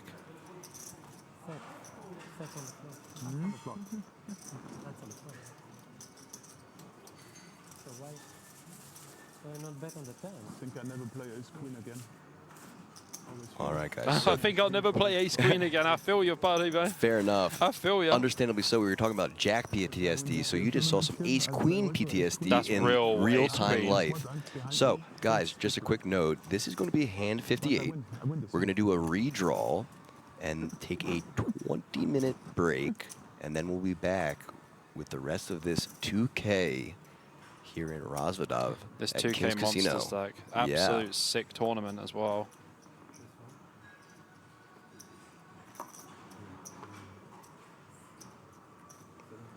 No ace queen, please. No ace queen. Action folding around to the hijack. ace queen, please. So it looks like he has actually put PTSD upon other players at the table as Yeah. well. No one else wants ace queen. They're just like, sod that. I'm not sure I've seen that before, where other players that weren't even in the hand have been affected by just ace queen or any hand just getting dominated twice in ugly fashion. Yeah, I mean, honestly, APK, it's just some sick stuff We call that sometimes. PTSD by proxy. Brother, PTSD for life Queen on there. the turn and king on the river is better. So Clom in the cutoff. Papa Smurfs come down. Ace-9 offsuit. 120. Did you hear what Ollie just said? He goes, it would have been worse if it came queen on the turn and king on the river. Yes, pretty sick. But I think either way it's gross. I think it was sick either way, because flopping a 2-outer, then turning the 2-outer back, Yeah. and then both of them making a boat is just grossness. You know what's gross, honestly? Like, Wojciechowski really just crippled himself, like, with this 7's hand. I honestly think he would be more experienced to know to fold under the gun there with 7's. Like, you just don't gain too much from it. Like, yeah, you might win, like, 2 bigs or something, but, like, my dude, I feel like that was a mistake. Pretty interesting spot for Vrancic here. With the ace-8 off versus cut-off open from small blind, we can free bet. I would not be flatting. I would only ever play this hand as a VPIP by 3-betting. So with the chip stack, he might be inclined to try and take an aggressive line here. I would just make this 450 or something. Oh, yeah. Or a fold is fine, Yeah. too. Yeah. Maybe realizing that this is the last hand before a break and not wanting to get into anything sticky. Also, Clam is an older gentleman who has played very solid poker so far, and he hasn't shown down any raggy hands, so he No. has to be very aware of that. The time we have seen his hands have been like aces and ace-king. Yeah, he had the queen 10 against queen 7. That was about it. Schneider's going to pill this in the big blind with the 10-8, and this is not a bad pill. Like, he's going to literally put it in on so many flops that don't contain overcards.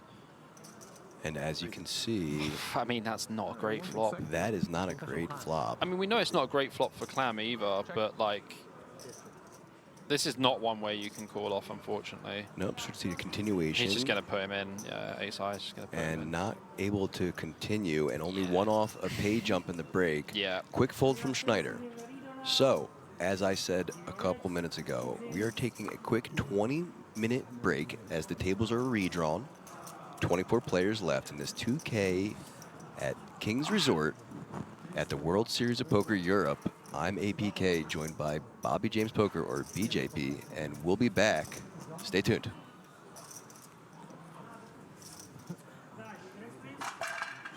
I think I have big blind the next hand. Next hand. Yeah. How is that? It's redraw. Ah, good luck, everybody. Okay, Good luck.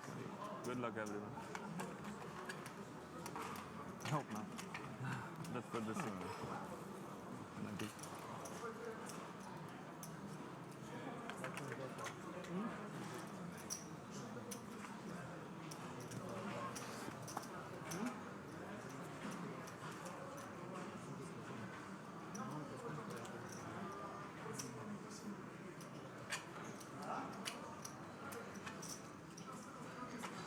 Still alive. At least, yeah.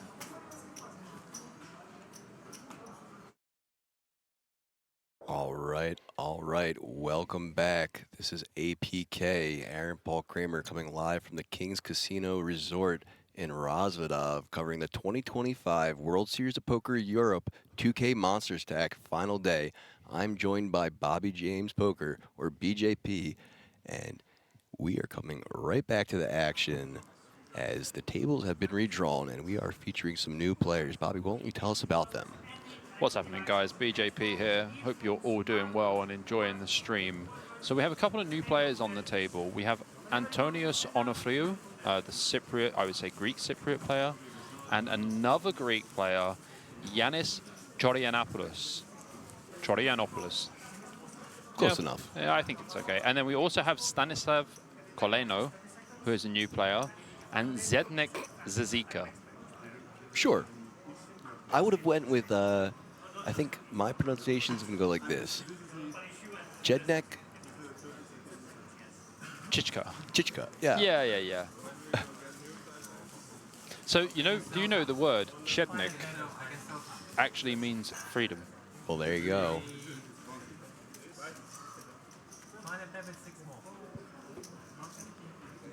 Anyway, we are back. We are live. So- Welcome back to the stream. If you've already been watching the stream, we hope you are enjoying it. Also to mention, Roman Sahin from Switzerland joining us now too.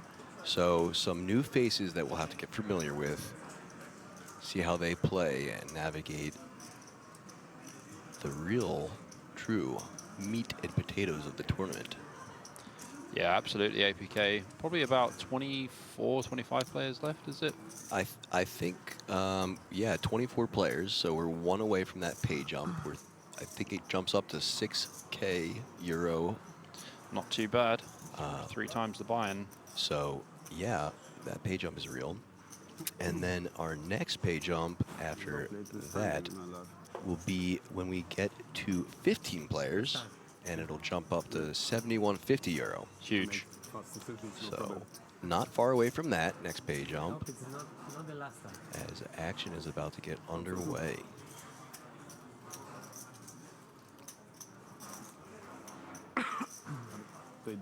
Is it because of WSOP? Because I Once played again, the last top two prize servers being and the 169.85K plus This is a a bomb for 10K destroy the table. ticket for the top 10 players. No, it's for And head of play. course, that number 1 For grip and spot getting the bracelet as well. And all of the big money. So good luck, everybody. GG. Friends are filtering in. I did see, and we got to meet one of the other German commentators who just got in. So shout out to the German crew over there, Marcus and Genzu. Genzu, a streamer, as some of you might know. Yeah, I was just if you watch introduced. Twitch. Was just introduced to him. Haven't seen his stream before. Seems like a pretty cool dude. Yeah, just very charismatic, bubbly, good player.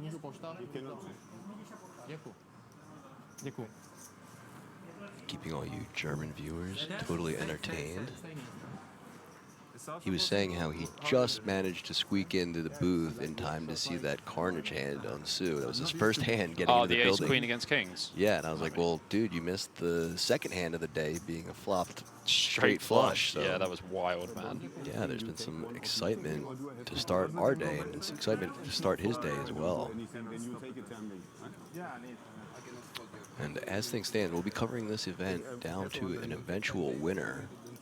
So we should be here for several more hours, and we hope you at home have the time and the ability to join us as well. We see our buddy Klom still on the feature table, but in a different seat now.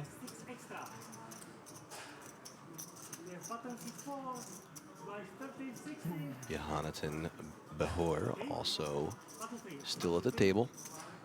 Oh, we played yesterday. We played yesterday.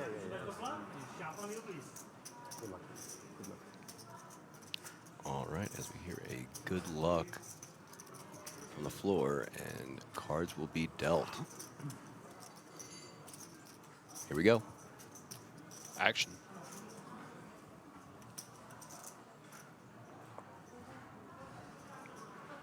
Yeah, Behor's shifted seats as well. Has ace-9 off under the gun. It's going to be a pass. Giuliano passing as well. Now on to Klom.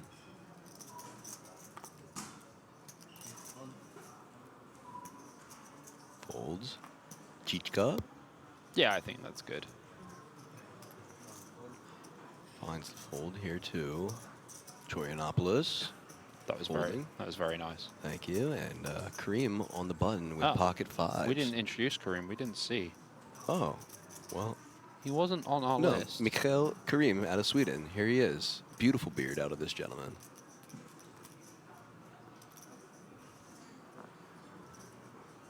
That's a pretty monster stack. 3.39 million for that gentleman. Yep.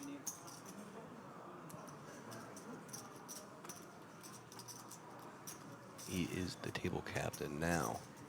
So opening to fives as Sahin, who is unaware of what Ace Queen has provided so far at this table, finds the 3-bet in the small blind to 330K.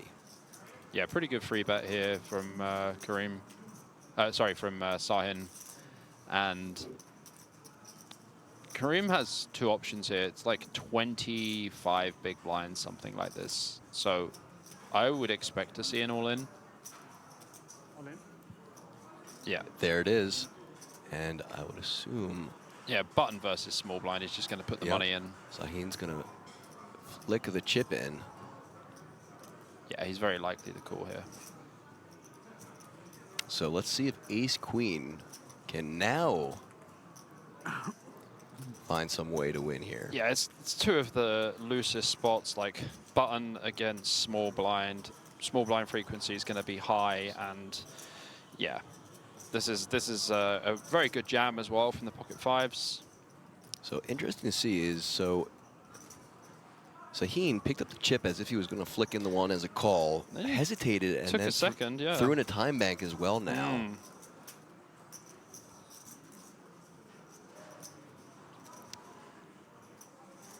Oh, pump fakes yet again.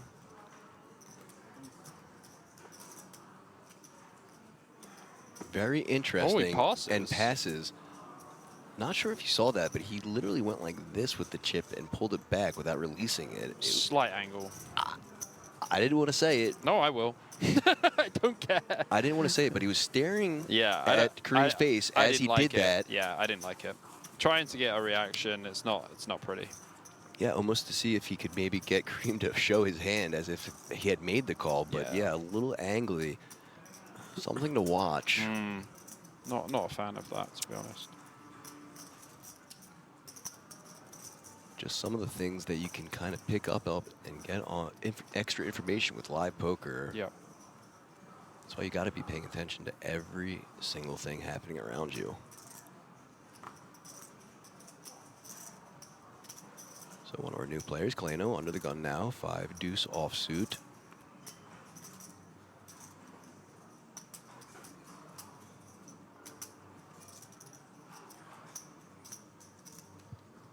Finding the fold, Clom +1, ace 9 off. Also expect to see a fold here from Clom.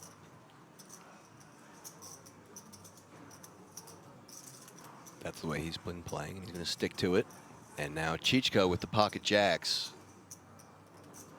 Pretty reasonable holding.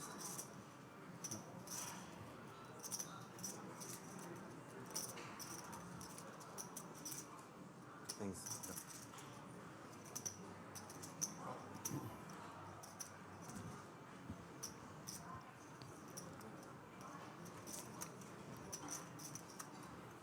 So just a flat. Just goes for a limp. I guess there's some shorter stacks behind. Maybe Or a limp, trying sorry, to yeah. induce.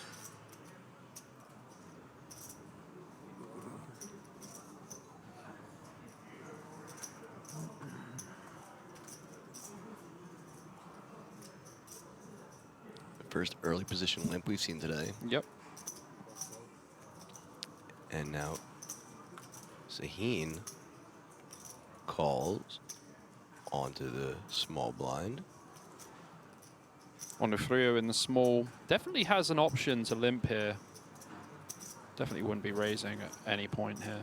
Completes the small blind, and now Behor in the big blind with the king 6. Puts the chips in the middle, and looks like it's going to be our first 4-way hand of the day too. Yep, this has not happened at all yet. And not exactly a comfortable spot for jacks. You don't want to go 4-way. You definitely don't want to go 4-way. Not really what he had in mind. So we see a flop of 5-4-4. So Sahin with the gut shot, but Behor, unbeknownst to him, has one of the 6s. Probably just see a bet here of around 100K. Žižka's going to be enjoying this flop. All low cards, relatively safe for his jacks. So he does put out a bet of 130K. Seems pretty reasonable. Sahin counts out the call.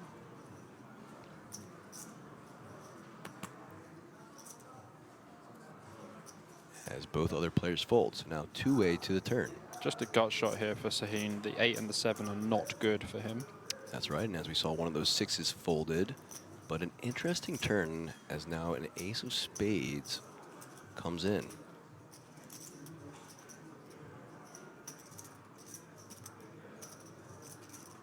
Žižka now thinking about what aces might consider continuing on the flop and now have improved to the top pair. Deciding to check now. Over to Sahin. The gut shot still. Checks back. And a 7 on the river. Interesting. So now Sahin has improved to second pair against the over pair by means of jacks. I mean, Sahin now actually has showdown value, so if it's checked, he will check back. But Žižka probably wants to bet here to get value from the 5x and from the 7x directly. Repping the goat on his sleeve, too. Yeah, probably like 150. So here is that bet. And 130, so just a little under what you called for. He's going to snap. And, yep, counts out the snap, begrudgingly sees the jacks and pushes his 2 cards into the middle. Well, everyone's going to see that he limp jacks now as well, so they're going to be very aware of his limps moving forward.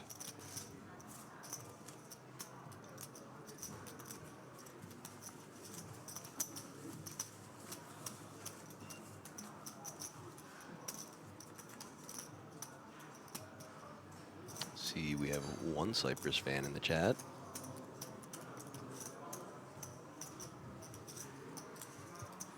Yeah, that looks like a Northern Cyprus fan. Hasan Güçlü.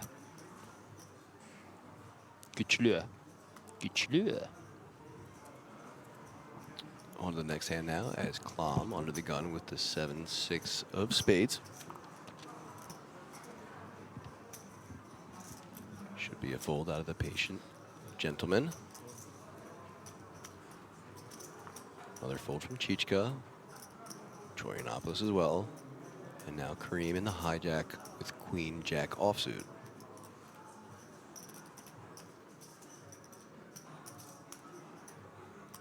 Still the largest stack at the table. And opening action now.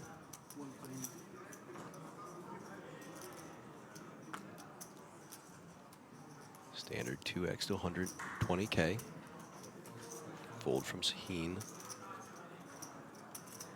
And the button, and now off to Bahor with the King 10 offsuit, who folds as well. Last act now Coleno with the Jack 7 of clubs, but only 335K behind. Yeah, Jack 7 of clubs, not a comfortable flat, but I think you are forced to.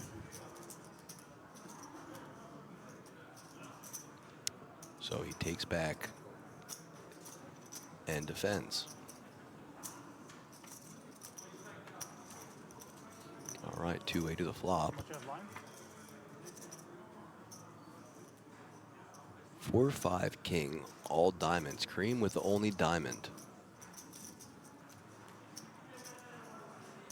I think in this spot, you're just going to see Kareem just either put Coleno in or just bet really small. I think he'll just put Coleno in at this point.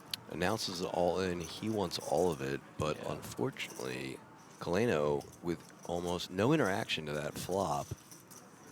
Quick fold. Yeah, absolutely dead flop for him.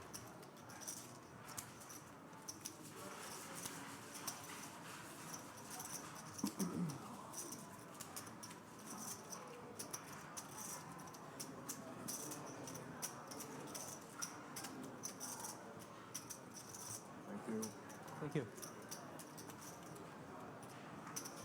Look at our chip stacks now at this feature table again. Mikhail Karim, 33% of the chips, 4 million plus, 68 big blinds. All the way down to our new shortest stack, Stanislav Coleno, sitting on only 5.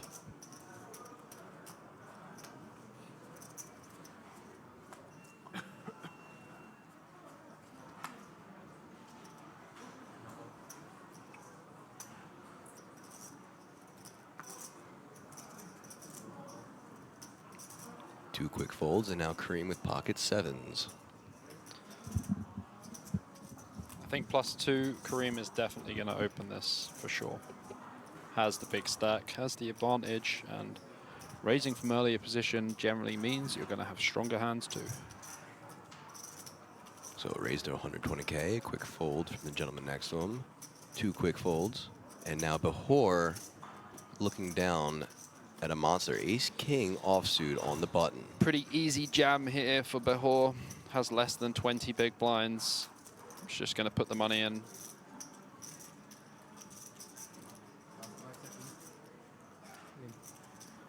All in indeed. Announces the all-in. Should be an easy fold now for Giuliano.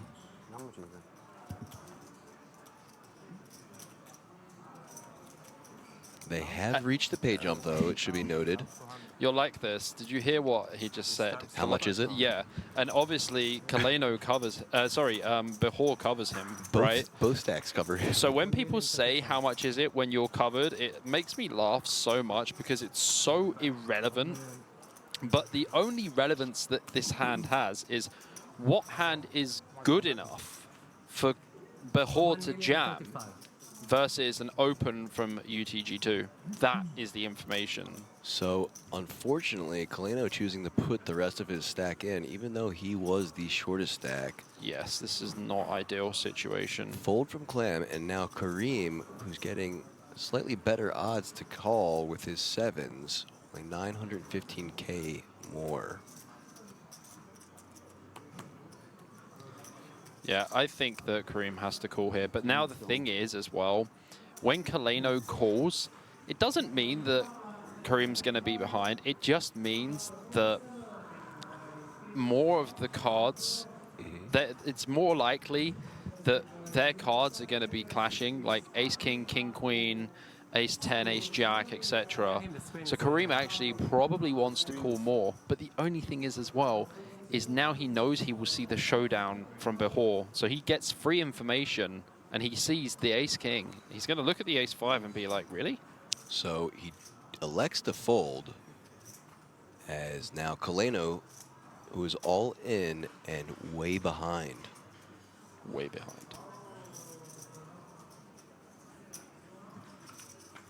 Let's see if his sevens would hold as the flop comes. Ace-6 king, so great fold from the sevens in retrospect. And now Behor basically, oh my. Yeah, and if Well, you just put the money in, it would have still come 7. so I was just joking when I said it was a great fold in retrospect. It was Yeah. a terrible fold in retrospect. Yeah. Could have busted 2 players. I know, and I would have had a lot more chips as What well. was he thinking? He just told him, look, he said, I just folded 7s, and he's Yeah, like, as Behor wipes the imaginary wipes the sweat off his head. brow. Absolutely. What was he thinking? Terrible fold. It's always coming 7, like you said earlier. 7! So, a really nice pickup for Behor there as we see one of our players exit. That was our shortest stack, Stanislav Giuliano from Slovakia. Yeah, he only Down to wanted 22 have now. more time, I think. But yes, a lot of time. Should but be. it makes no sense. There's 4 big blinds.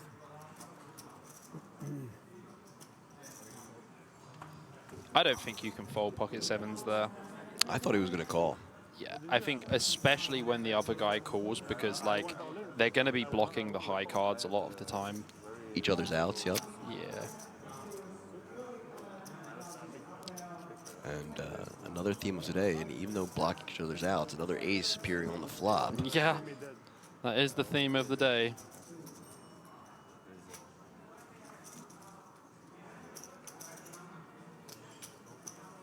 Action folded around to the small blind.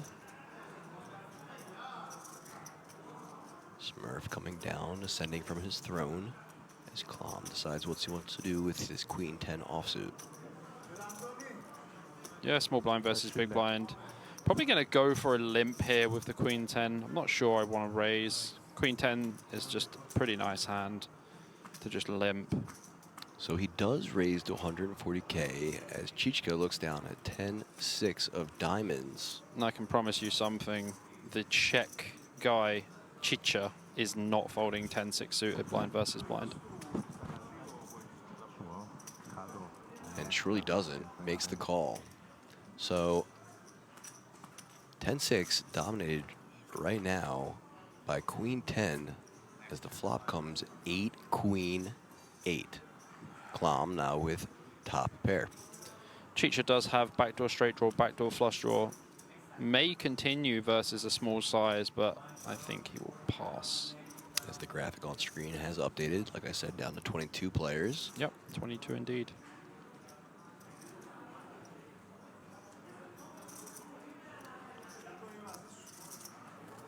Klom first to act. Reaching for chips. 120.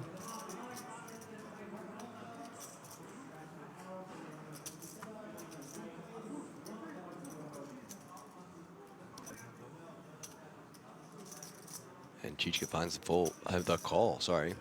Yeah, he bets small on the flop. You know, you do have backdoor flush draw, backdoor straight draw. Not an impossible call, but now we are screwed. So the king, no help to the 10-6 of diamonds, and the check mark for Klom. I mean, it might actually slow Klom down on the turn.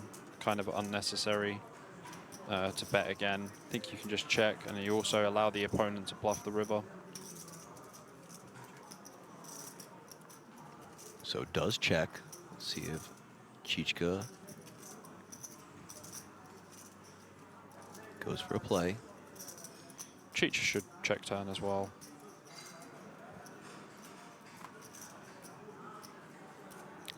Yeah, you don't really gain too much by betting the turn here, because all of the hands that were beating you on the flop, the king, obviously the king improves clam, but you're going to have a lot of king X that you're going to raise, even blind versus blind, when you are raised against from small blind. So Žižka now betting 340K and action back on Klom now, who has a decision to make. Yeah, half pot size bet, quite a chunky bet, but Klom, if Klom's good on the flop, he's good on the turn, really. Like, Žižka's gonna have some jack tens and stuff as well. So there's gonna be quite a few bluffs in here. He's gonna have some 9-10s as well. 9-10 of diamonds, jack 10. He does pass. Ooh, Žižka. Žižka gets away with one. Spicy.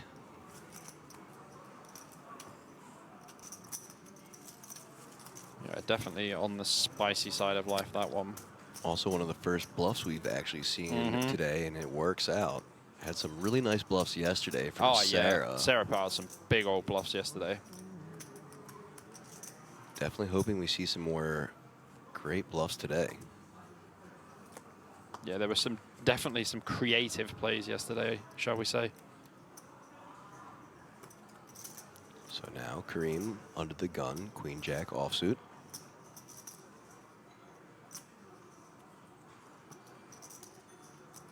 Just under 4 million now. Yeah, as chip leader, he's going to open here, but no one else would be able to open. Queen Jack off would just be a fold under the gun. And in general, Queen Jack off is a fold under a gun. It's kind of like Kareem's just using this chip advantage that he has and just kind of the bullion tactic. He is raising from under the gun. He does have two pretty relevant blockers with the Queen and the Jack, but in general, Queen Jack off is a fold under the gun, for sure. So getting a lot of folds all the way through to the blinds, to the big blind. Now Troyanopoulos with the Queen 7 of diamonds. Doesn't want any part of it. Yeah, he was absolutely dominated as well. And chip leader taking down a pot. Back up over 4 million again. Yep.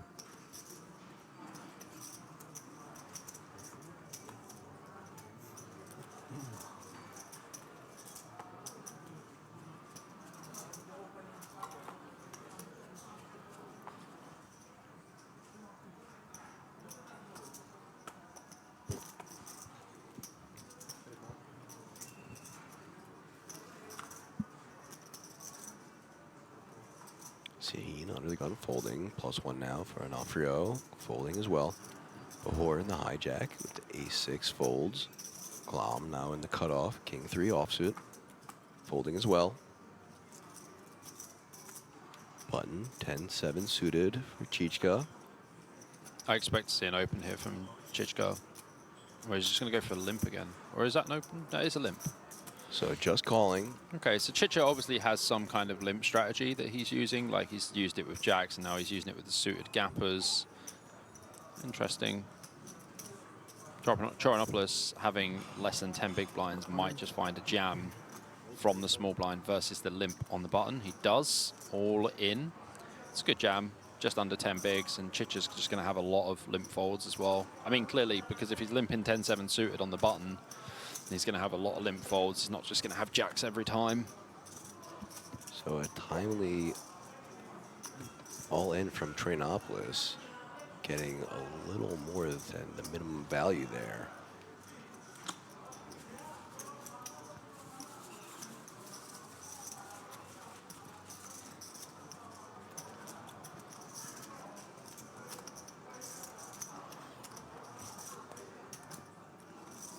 Timely execution. Yeah, I mean, you're definitely not in love with jamming ace-4, but you have 10 big blinds versus a limp, so it's basically dead money in the pot. So when you do win the pot, you win 3.5 bigs. And when you have 10 big blinds, that is 35% of your stack increased without showdown. So a couple quick folds again. Man like Clam.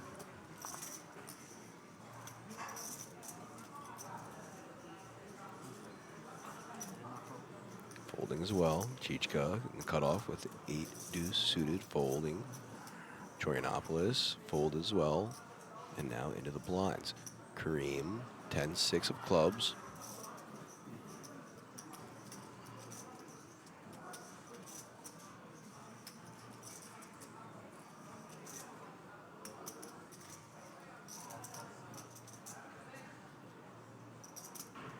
I'll go all in blind. And just deciding to pass. So a walk for Sahin in the big blind. If you raise me, I go all in instant without watch my card. Next time, yeah. You hear Sahin there say, if you raise me, I go all in. Yeah, I don't think that is a true statement. I don't either with the 6-3 offsuit. Not at all. I feel it. It's good. It's good. Trying to play some mind games now. Yeah. I mean, 10-6 suited can definitely limp blind versus blind. I'm very shocked to see him actually just fold blind versus blind. So now that's twice now that we've seen Sahin try to play some psychological warfare. Yeah, this guy's in the head, huh?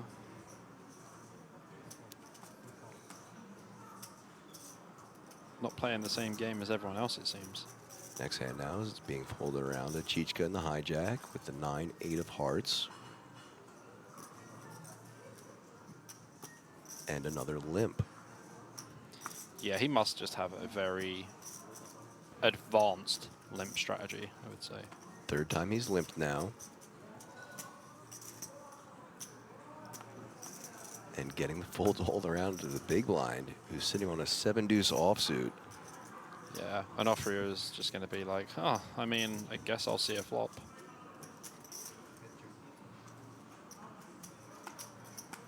So 2-way to a flop.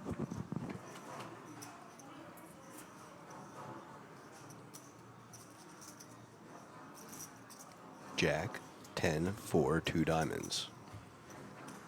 Žižka improving to the open ender. But Onofrio, swing and a miss. Christos Haidemenos in the chat says, Pame. It means let's go. There you go. We got some Greek fans. Action goes check, check. King of hearts on the turn.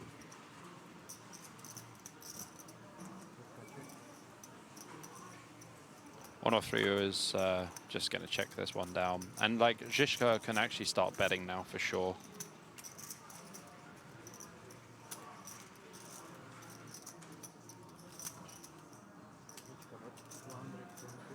And does. Yeah, going to take this one down for sure. Quick takedown. Plus 200K for that man. Very interesting limp strategy that he's playing. Not sure I'm with it, but... Well, we'll see how that continues. As I said, that's been the third time we've seen it. Yep. And only one of them with a premium holding. Yeah. Really balancing that limp strategy.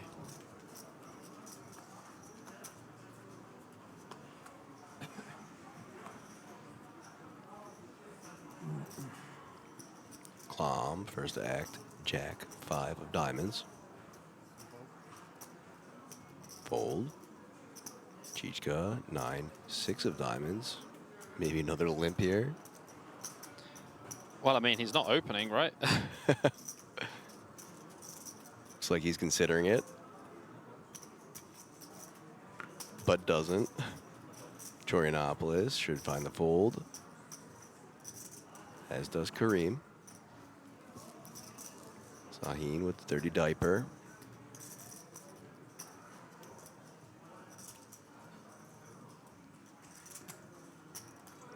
And folds, and so now blind versus blind again. Onofrio in the small blind, 8-6 offsuit.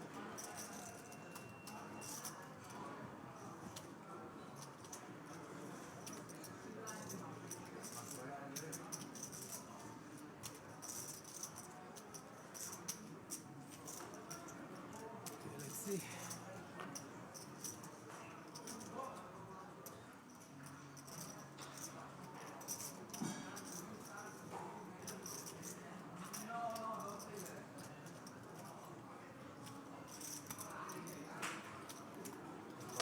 Making the call.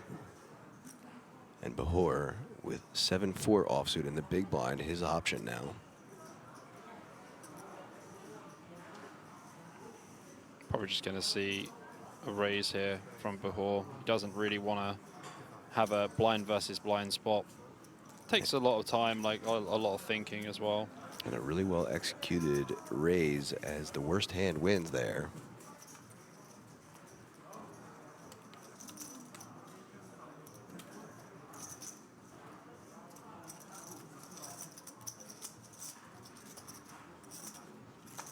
Looks like we have a mini Eiffel Tower on the felt as well. We do indeed. So now a Smurf and a tower in play. Sorry for the Greeks. We have planned to be there at 26th of September. Good luck to all people. No problem. No problem, man. The Greek is fine. I can understand it a little bit. Katalava Lego. All right, so next hand in action's been folded around to Sahin in the cutoff with the Jack 9 of diamonds and raising to 200K. Onofrio with the pocket deuces. Yeah, it's a pretty obnoxiously large size from Cyan here. Just make it 160. You're just putting too many chips in. You only have like 13 big blinds. But either way, it's enough to take it down. Yeah, it worked out well, but you could just make it 160 and risk less chips. So very clearly, Sahin is going to be one to watch, as we've seen him do some interesting things both in the mind and on the felt so far. Yeah, going to be an interesting player to watch for sure.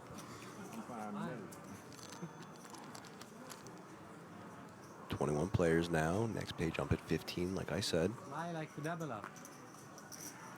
Chorionopolis under the gun, ace-5 offsuit, folds. Kareem, 10-9 offsuit folding as well. Sahin in the bin.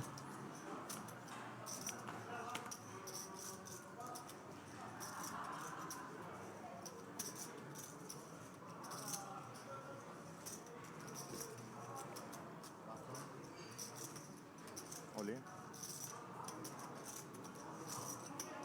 And an all-in with the Queen-9 offsuit in the cutoff for Onofrio, who unfortunately might have to run into Klom's King-Jack suited in the small blind.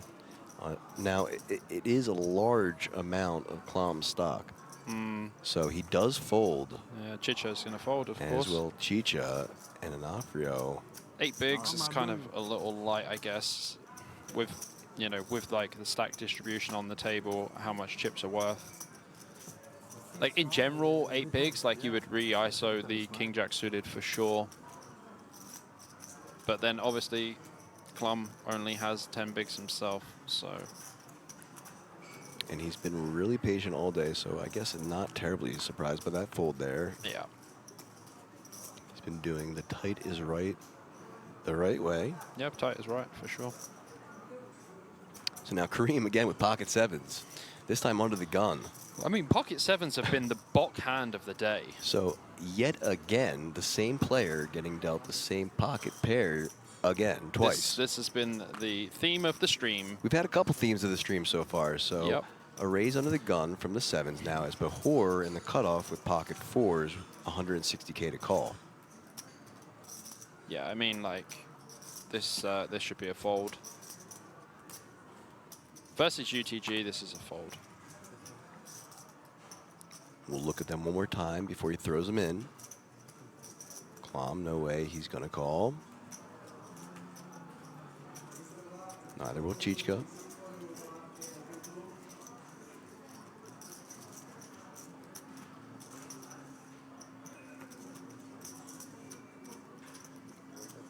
And Corionopolis folding as well. So raise and take it for the table leader with the pocket sevens. Yeah, I think fours getting out of the way is definitely correct.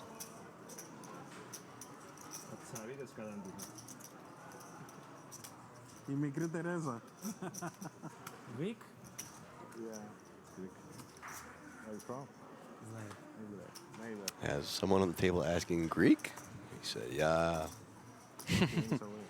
Yeah, you caught me, I am.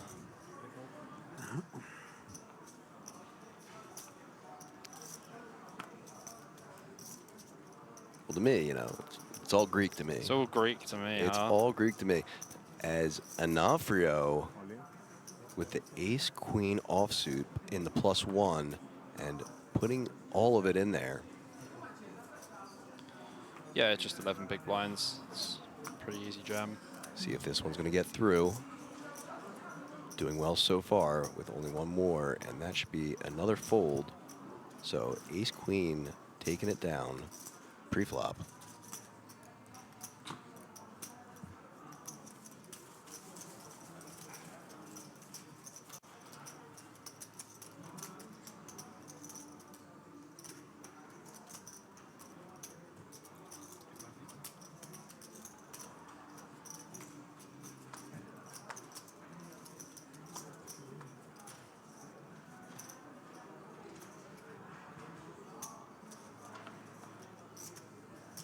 Onofrio first to act now. On to Behor. Jack 10 offsuit +1. This is definitely a fold. But choosing to open. Jack 10 off too light. Jack 10 suited would be fine. Jack 10 off too light. Not even opening to standard size, opening to 2.25 or something.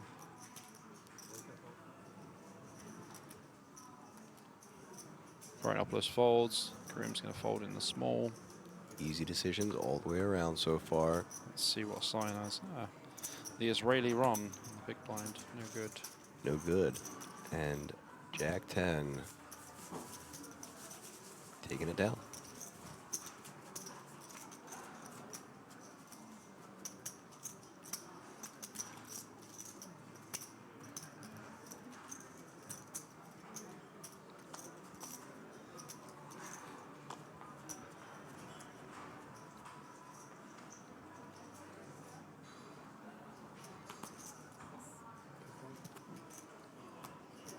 Extra and Behor now, folding. Klom next to act. Non-playable hand for him. Chicha should pass here with the King 8. Our limpy limper friend Is he going to open? with his first open. Okay, interesting start with King 8. But Kareem, Jiggity, jiggity, jiggity. pocket jacks for him now. Ευχαριστώ. Παρακαλώ. Ευχαριστώ. Παρακαλώ. 400. Bumping it up to 400 now. Sahin should be out of the way real quick.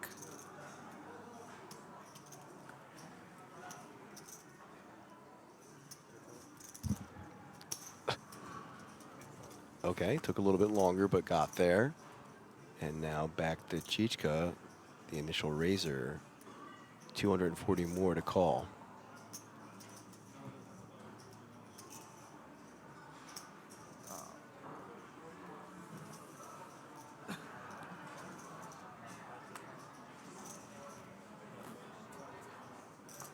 looks at his cards once more and folds.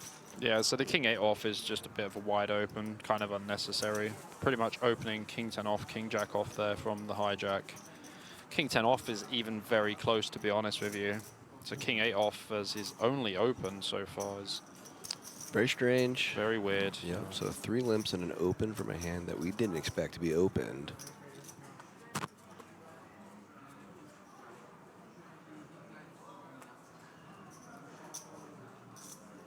As now Klom, under the gun, has been dealt ace-jack of clubs. I think this is a reasonable holding to actually open.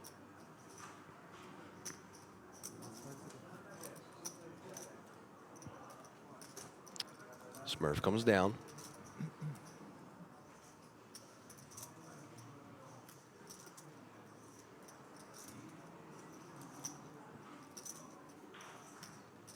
Should just make this the standard 160.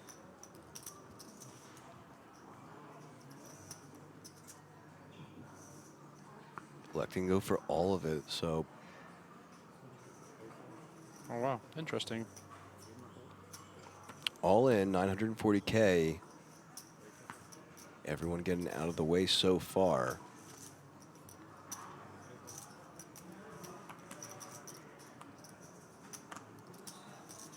Still looking pretty good. One more. And ace 10 suited for Bahor in the big blind. With about half of his stack to call. I don't think he's folding. Look at him, he's like, oh, really, bro? 12 bigs. I mean, he just expects to be flipping here against like pocket 8s, pocket 9s and stuff. 40. He does fold. Great fold. Good fold. Now it's NLH. No, it's over more. there. Great fold. One good hand, but not against you. What is a good hand? Ace 10 foul. Didn't even contemplate it too long. So Yeah, that was- as we were talking about yesterday, you know, think long, yeah. think wrong. Yeah. He didn't even want to consider it. Just, you know, kind of visibly sighed, like, He knows. I would have loved to play this, but I'm not even going to, Yeah. and just folds. Yeah, I mean, he knows the situation there. He knows that Klom's not going to be ripping it in light, especially early position for around 12, 13 big blinds. Very good point there, as Bahor is one of the only players that was on the table When with, Klom was in there before. with Klom was before, so should have a pretty good read on how tight Klom's been. Yeah, Karim should be opening this for sure. 160. Kareem been relatively sound so far, besides the possible 7s that he might have wanted to call in Yeah. hindsight, but otherwise playing technically sound. Did jam it in with the 5s as well as the 4-bet jam. Button versus small blind. Really like that. It's very strong. I expect to see a defend here from Klom. 8-5 suited versus hijack. The 8 and the 5 aren't going to be interacting too much with the hijack's opening range, so going to be, that's probably a waste of a time bank. You don't get more of these guys. Yeah, interesting to note that, you know, when we first started the coverage today, there weren't time banks. So now Yeah. time banks on, which is an extra resource that you want to manage well, because Yeah. they do really come into important play further down the line. Yeah, later on for sure. Right. You do get, if You get it is- additional time banks. If yeah. it is the same as last night, you get 6 additional more for the final table. Yeah. But that's it. But you still don't really want to be like wasting time banks on like pretty simple decisions. 2 time banks. So yeah, the same way you want to conserve and appropriately use your chips, you want to do that with time banks as well. This is pretty wild that he's wasted 2 time banks on a pretty simple decision. Like calling is going to be the best play. Folding will also be okay, but to use 2 time banks on it is kind of absurd. So eventually gets there. Wachowski is on one of the outer tables, just answering your question, Kai Nick. So he does defend after spending 2 time banks. 2-way to a flop, both players with live cards, and 2-9 king rainbow. Kareem with middle pair. And Klom with just about nothing outside of hitting a 3rd heart. his option.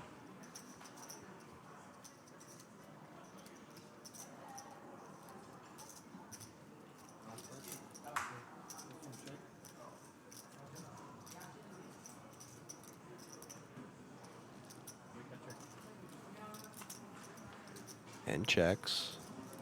Cream checking back. Now look at this. 8 on the turn, and now Klom has improved to a pair, but only has 2 outs as the other 8s and 5s have been folded. Expect to still see a check from Klom here. I think a bet is a mistake because we're not really gaining any advantage by betting here. Kareem's still going to call with his 9s. Kareem's still going to have some King X as well because obviously he opened hijacks. He's going to have more King X than Klom is.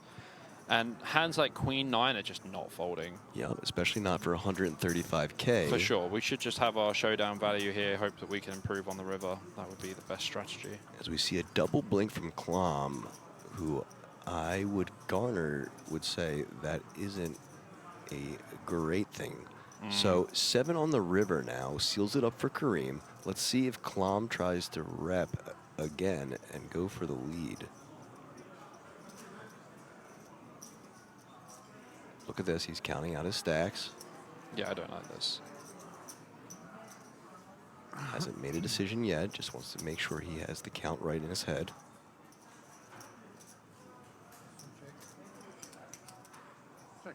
And chooses to check.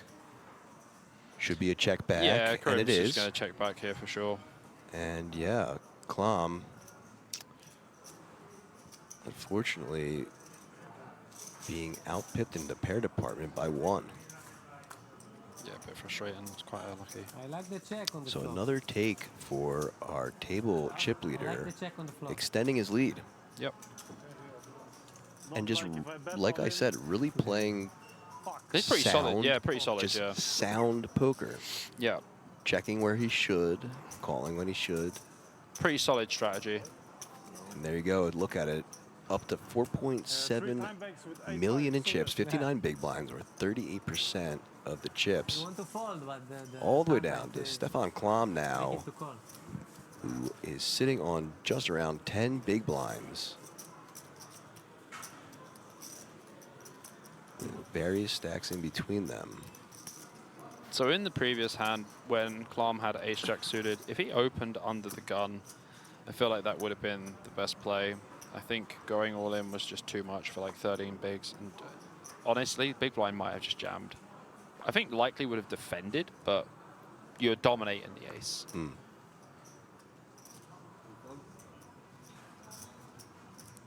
Julio Douglas says, where can I see what's going on in the other tables? I would just check the Poker News website.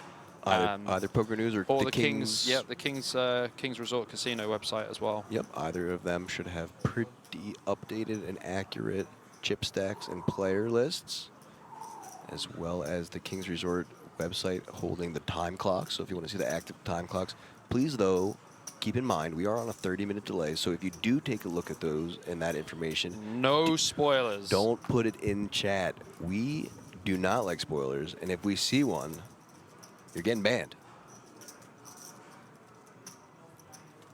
So Bahor opening the door here with the ace-6 suited, and Chicha in the big blind with jack-9 suited will defend. If we see diamonds, we're going to see disaster. So shout out to my mom real quick, who just decided to text me in the middle of this hand and say, I hear you. Yay, you sound great, even though you don't have a charming British accent. Bro, I can't even promise that I wouldn't hit on your mum. Sorry. Hey, mum in the chat, sending the love. So Chicha here does have the 9. This is a paired board. Obviously, Bahor way behind right now. 9% equity in this hand. Will need an ace or just an ace. Yeah, because the 8. Yeah, because the 8 will give Chicha a bigger That's straight. right. So 3 outs for him here. Yeah, I feel like he will relinquish his hand pretty quickly.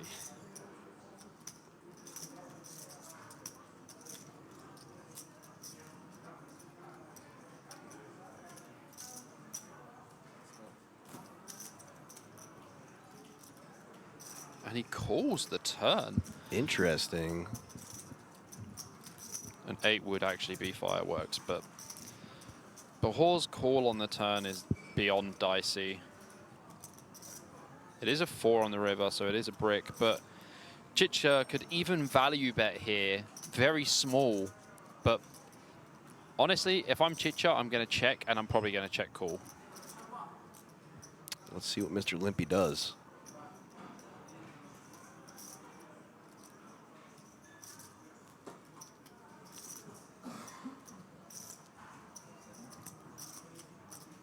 Går det gick det? 285. Ute? Nej. Kallt eller? Look at that. 285 is the number small, announced. small bet. Or 185, sorry, I misheard that. Very small bet, as I said. Very small bet on this river is very good.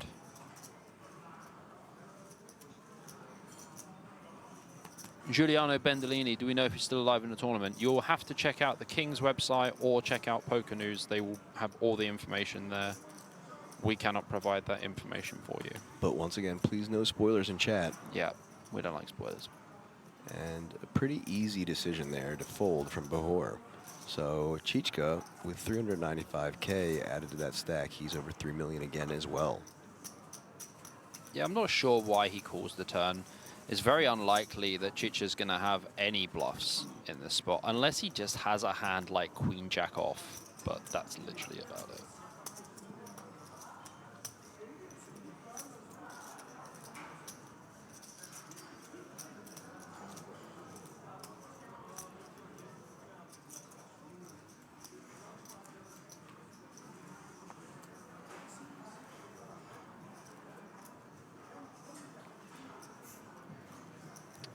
Here we go, Kareem under the gun next hand with pocket deuces.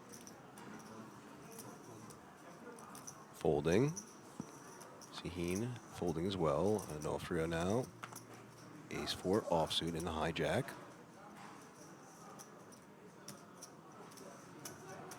Puts the Eiffel Tower on the cards.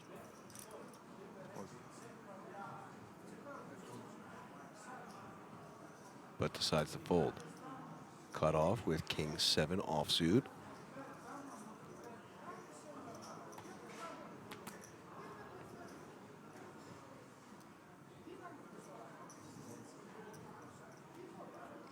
Folding as well. Off to Klom now on the button. King-7 offsuit as well. Folds and now small blind versus big blind action. 8-3 of hearts for Žižka. See what he does here.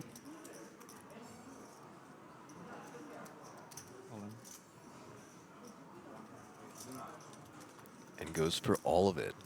Max pressure on Troyanopoulos with the ace-6 offsuit and snaps. Off. Yeah, this is so an untimely aggression from Žižka. And this is very disastrous. And now Troyanopoulos ahead for now, but only by 10%. It's pretty ugly to see 8-3 suited against ace-6 and ace-6 only being 55%. It's certainly not the way you want to go out the door, but spikes the ace still got on 25%, the flop. can hit runner flush, and does have a gut shot. Clean turn. Very clean turn. Just a single 5, 4 of them left. And fades it. Great spot for Troyanopoulos. Yeah, this is pretty a horrendous mistake, I think, from Žižka, because the thing is, like, yeah, the guy only had like 8 bigs or something, but that's the exact size stack that you don't want to do this to, because they're at the point where they're gonna make snap calls with ace-6. I understand that they can fold a lot blind versus blind, but you know, it's so a nice pickup for Troyanopoulos.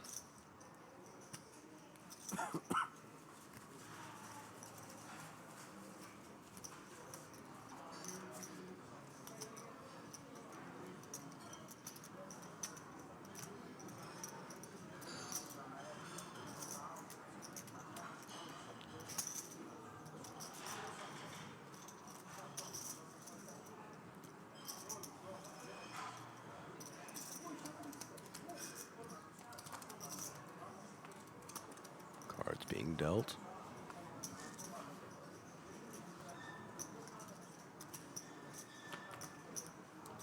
yeah, and Sahin should pass this under the gun.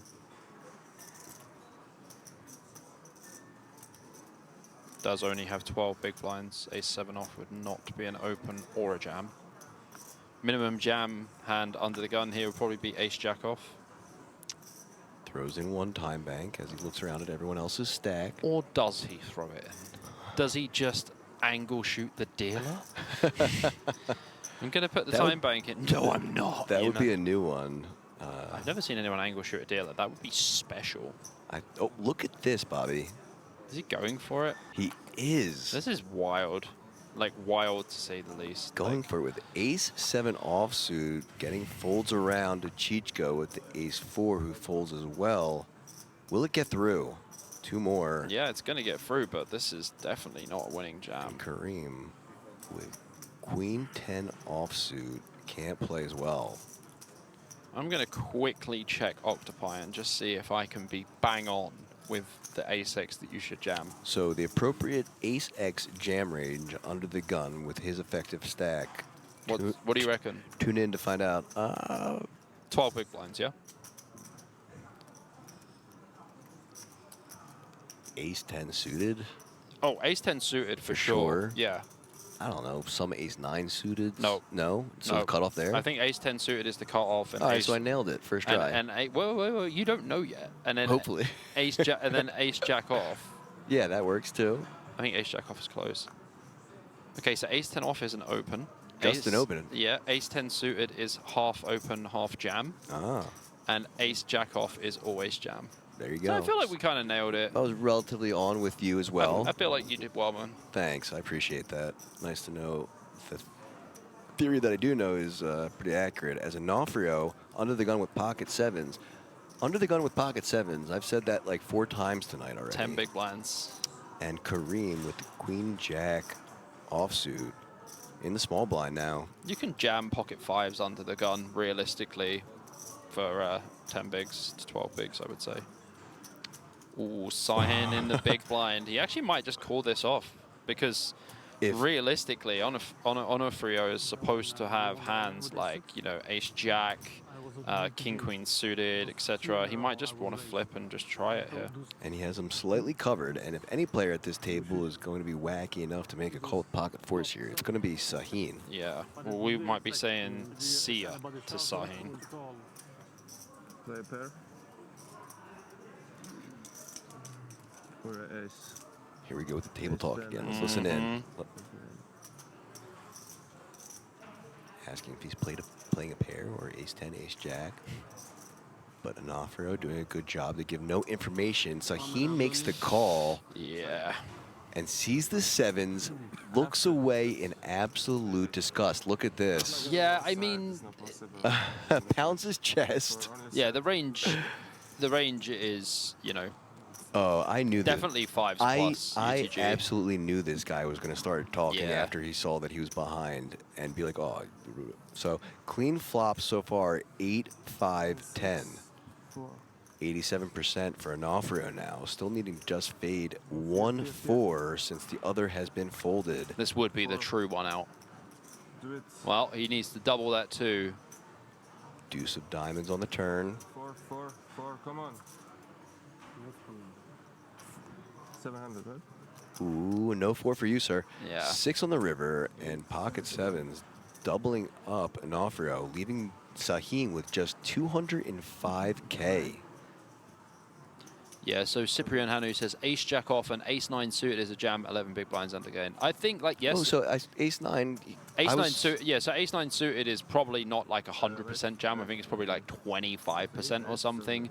But realistically, that is just in Chippy V. That is not thinking about ICM. Hey, There's whoa. 20 whoa, players. Whoa, you didn't specify that in your question. There's 20 players remaining in the tournament, and I don't think anyone's going to be putting it in pre with ace 9 suited under the gun for 11 to 12 You big listen blinds. here, Bobbert. You should have specified in your question. You didn't bring the ICM in, and I'm going to take the justification from our buddy Cyprian in chat, saying that my ace 9, which I kind of waved my hand at, like, is right around there too. Either way, we were both dead on the money. Brother, I tell you something. Tell me something. I'll tell you something right now. ICM is so important It is. that even if you look at ICM, ace 9 suited will be a 0% jam.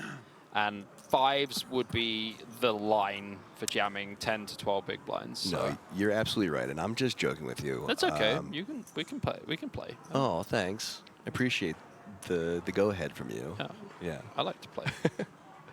So +1 now for Klam with the King Queen offsuit, sitting on just 725K, going for all of it as he's under 10 big blinds. Kareem now with the action, which has been folded over to him, also folds, and now Sahin having to fold, but still with dust, folding around, and so that is the conclusion of hand 81, which means that we are going to again take a short little break, this one for just under 14 minutes. Take a look at those chip stacks at our feature table once more. 2025 World Series of Poker Europe 2K Monsterstack final table. My name's APK, I'm joined with BJP, and we will be right back.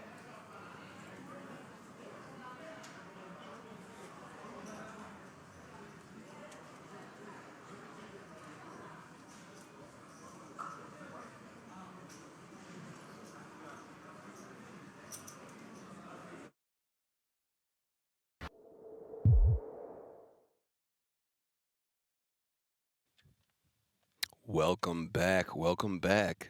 Aaron Paul Kramer, APK here, once again at the King's Resort in Rozvadov, featuring the 2025 World Series of Poker Europe 2K Monsterstack. This is the final day, and I'm joined once again by my friend and co-host, Bobby James Poker, or BJP.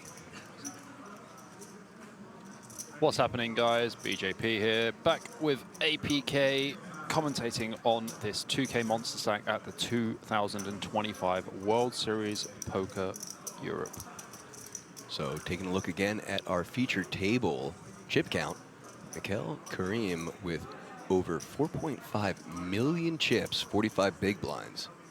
All the way down again to Roman Sahin, who we just saw lose a massive pot and is left with 165K or 2 big blinds. Stephen Klom still in the mix, just under a million, 9 big blinds for him.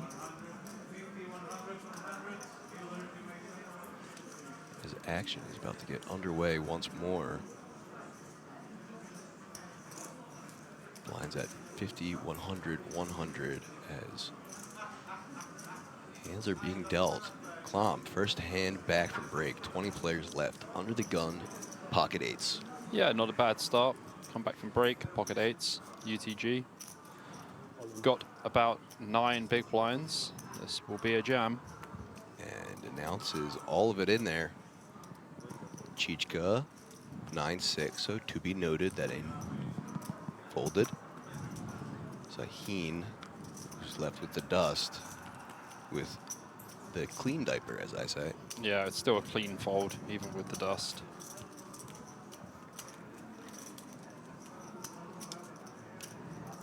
But taking his time. Still probably understandably upset, but makes the fold.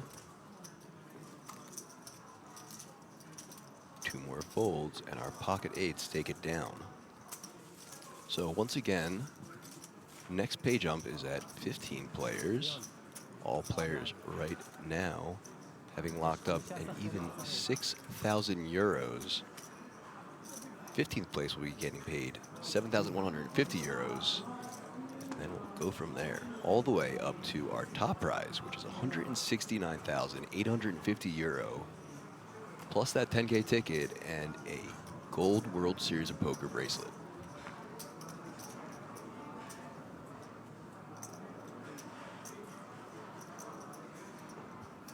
Action being folded around, and now Kareem in the hijack with the King 7 offsuit folds as well.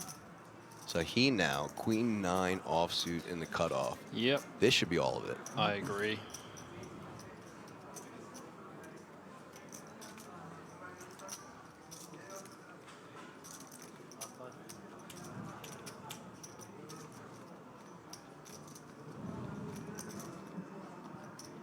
One-time bank used now.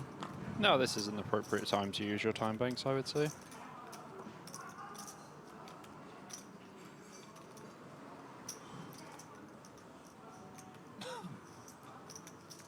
She'll fold equity, unfortunately, Yeah, Queen 9 is just going to be doing way too well. as we've had a bust out at one of the outer tables, down to 19. I just think Queen 9 here is just a little too strong to be letting it up, given that that is all you have. So yeah, all of it in there, 165. Quick fold from Onofrio.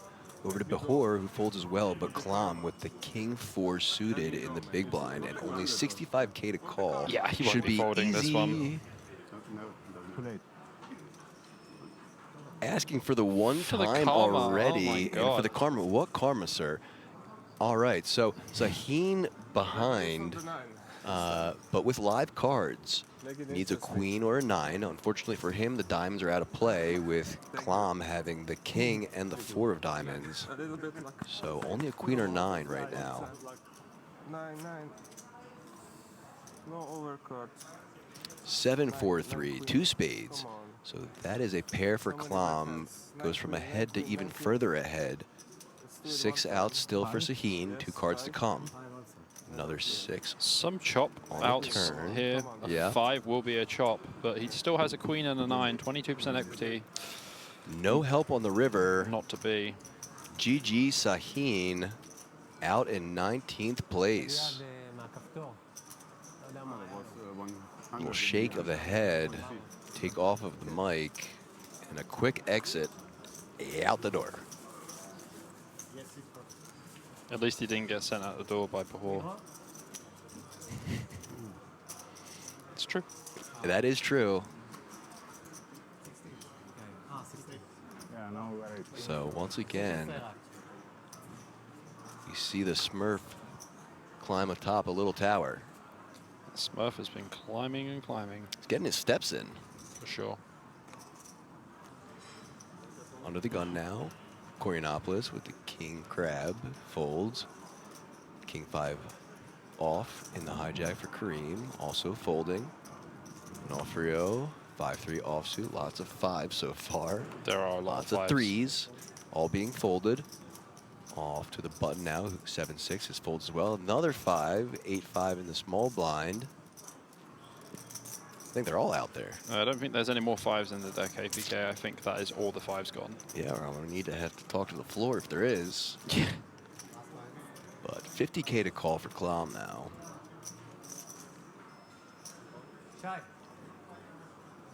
And does. Žižka with the 4-3 offsuit in the big blind, his option. As we've gone down to 18 already as well, so another bust out on one of the outer tables. Yeah, absolutely flying down. Now it's going to really slow A down. glass of water. Yep, again, 15 is the next pay jump, and as we get closer to that final table, I also want you to keep in mind that the top 10 players do qualify for that 10K main event ticket. So, a raise to 235K from the 4-3 offsuit of Žižka, just really applying pressure to the limp from Klam, who's having been forced to fold. Nicely done. Seen some interesting things out of Žižka so far, but I do really like that play right there. Yeah, it's been pretty interesting, to be honest with you. Like, the raise with 4-3 off, blind versus blind, it's not terrible. We're going to get a lot of hands to fold. Obviously better, like 8-5 off, like Jack 6 off, Jack 7 off, stuff like that. So, yeah, he just understands the game pretty well. Obviously has the limp strategy that he has, you know, applied. Not completely common, but, you know, some players have a very advanced limp strategy. His has been quite interesting. Did choose to raise King 8 off. We see Onofrio here with pocket 8s. Going to open this one up from his 16 big blind stack. Also interesting to note with that last hand, Klam's been pretty straightforward with his play, very tight. So the limp there, you know, I'm sure Žižka probably picked up on that he could apply pressure. Absolutely. And that, you know, if he had any sort of holding, he probably would have gotten raised into. Yep. So, I mean, he's been pretty ABC, but playing very sound poker too. Nothing to really comment on out of him.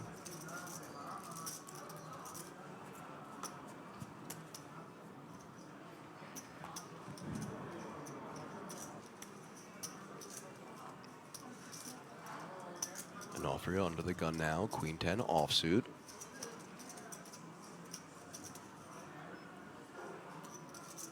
This is definitely a fold. Queen 10 offsuit, UTG, it's not really even close. Choosing to ignore your wise advice, goes for the raise to 200. Action now over to Klom in the cutoff, 10-8 offsuit, folding as well. Žižka with the 5-3 of diamonds, quick fold.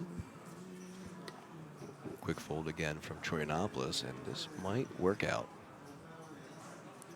I mean, Kareem is the player who can defend from the big blind with 8-5 off. But certainly wouldn't turn my nose up at a fold here. Yeah, Eva's fine.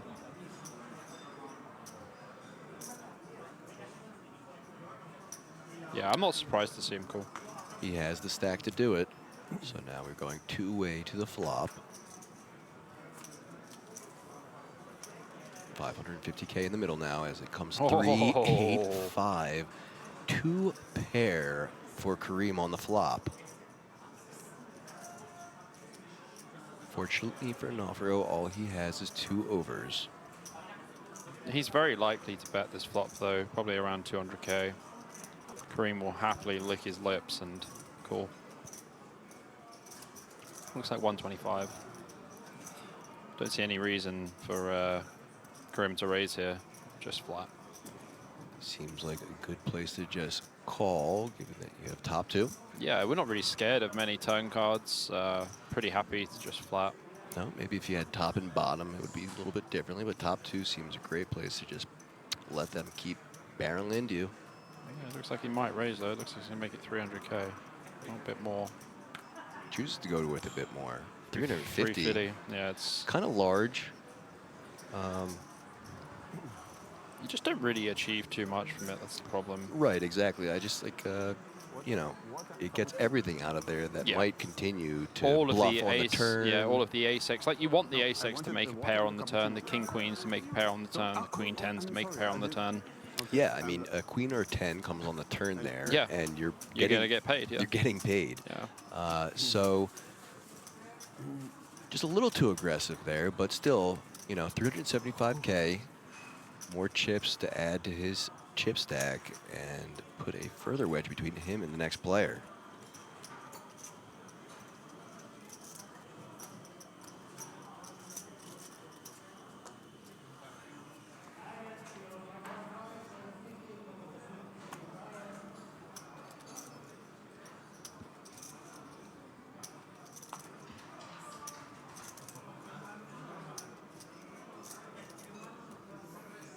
Under the gun. King 3 offsuit. Klom in the hijack. King 8 offsuit. Will be folding as well.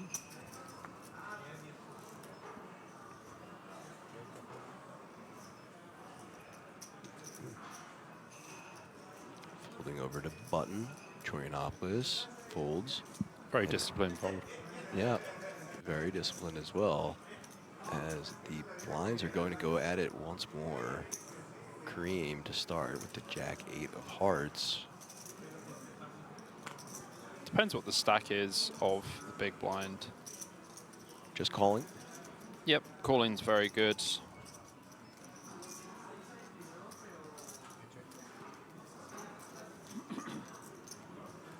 I believe Onofrio is going to check back here. Yep, it does. Certainly does. So now 2 ways to this flop, the blind versus the blind. Jack 9-7, 2 diamonds. Pretty good flop here for Kareem. Would either use 1 big blind as a bet or just check. So top pair and the gutter. And the backdoor flush draw. And the backdoor flush draw. Queen 5 for Onofrio in the big blind though. And the bet from Kareem. Doesn't even have a diamond either. 125. So. Should be easy to get away from here. Yeah. And is. So back-to-back pots for Kareem. Up to over 5 million now. Yeah, pretty dominating stack. Played very well so far. Also to be noted, we are down to 17 players. 2 off the next pay jump.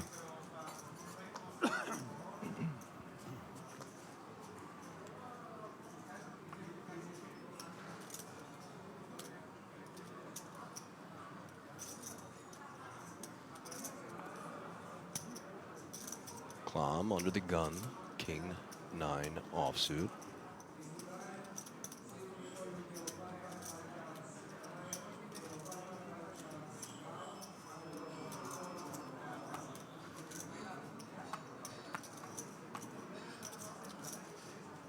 Disciplined fold, and now a better king 9 suited with clubs for Žižka in the hijack.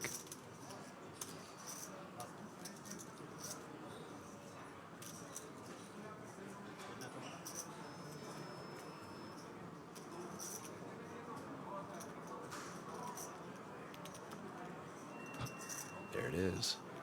The limp. Our fourth limp from Žižka.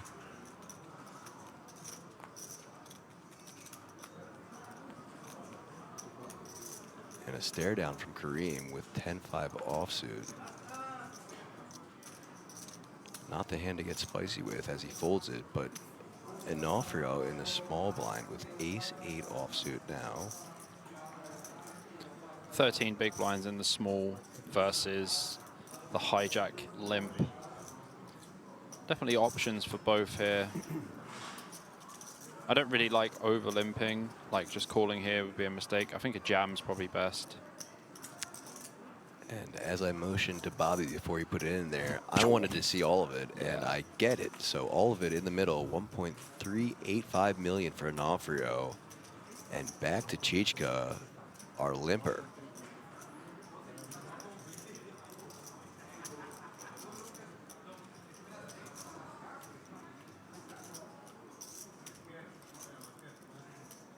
As for the count,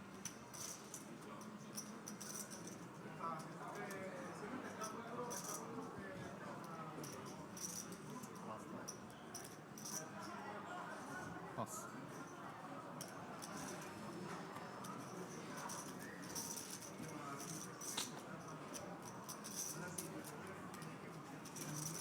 Does pass. Wouldn't expect him to limp call off there, king 9 suited. nice takedown from Onofrio. Just punishing the limp. So that is only once that we've seen his limp strategy be effective. The other 3 times it's kind of blown up in his face. Yep. So as advanced as he might think it is, and you've been saying, I don't think I'm a fan of it myself so far. Yeah, like, I mean, it's actually very good to have limp strategies, but I think, like, maybe if you're playing, like, 5 or 10Ks, where, like, you know, people understand limp strategies and, you know, they can really use them and to their advantage. Whereas Žižka is not really doing that too well. Just seems a little bleedy to me. Like he's just slowly bleeding out and off of his own doing. Yeah. So some self-inflicted wounds. He's dropped a couple big blinds by doing so. As action has folded to the hijack, Chorionopolis with the Queen-Jack offsuit racing up to 200K. Getting the fold from Kareem onto the button, who folds as well, but Bahor with the Ace-10 offsuit in the small blind. Sitting on just 735. I believe he will be wagering all of his chips here. I would think so, as that's kind of the plays we've seen from him. He seems pretty situationally aware.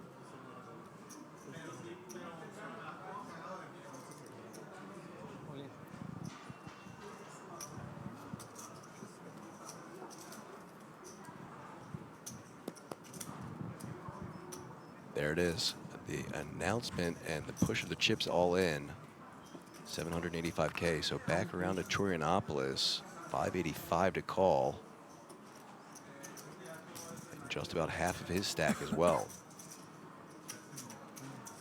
This would be a pretty light call-off. Yeah, Queen-Jack offsuit seems like a... It's a raise fold for sure. Perfectly good hand to raise fold. Yes, great. Good count? Yep, standard stuff. Good. And a nice takedown for Bahor in the small blind. Yeah, chips him right back up to 12 big blinds. Not too bad. Shows the ace. And guesses at King Queen, so not too far off. Not a million miles away. One of 2 cards, so. No, no. And it seems as though the table's warming up to each other now with these faces. Several of them starting to joke with each other. We've heard some great conversation back and forth. Yeah. A lot of chuckles. Just a quick one. Does anyone else have a delay? Because Alexei Mishuk says, is it me or is the commentary sound delayed by a few seconds? It's delayed by about 10 seconds, which would not make great viewing. I did say refresh, and he said I tried a couple of times already, and I'm on mobile. So I'm just asking the team now. And does anyone else have any issues with the commentary? Is there a time lapse or anything? Yeah, please let us know so that we can then give our production a heads up on what's going on and get to the bottom of it. As we see here, Kareem in the hijack, first to open to 200K with the pocket sixes, but Žižka with the ace-king offsuit in the big blind now. Yeah. So with ace-king off here, this is just going to be a nice 3-bet. I don't think you need to jam. 3-bet's going to be nice, and also Kareem can 4-bet rip the sixes. He does jam. Just jams. It's quite a lot, though. It's like 20 big blinds. It's going to be like half of Kareem's stack. So once again, we see a little bit of an over-aggressive move. Don't think that's going to be the hand Kareem calls with. No, I think you can just 3-bet. I don't think you need to jam. It's slightly excessive. 1.89 million to call. Kareem does have plenty of chips to make that call if he wants to, but from what we've seen so far, I don't expect him to. No. Should be a good getaway. I think he folds. Like hijack versus big blind. He hasn't been one to take flips, and before, you know, with those sevens, he folded those. So if he folded the sevens in that spot, then he's going to fold these sixes here, in my mind. In general, taking flips late stages in tournaments is actually unavoidable, but at this stage, it's definitely avoidable still. And especially when you have this many chips against someone who has one of the middle stacks as opposed to one of the shorter stacks. So a time bag thrown in the middle. Still thinking about it.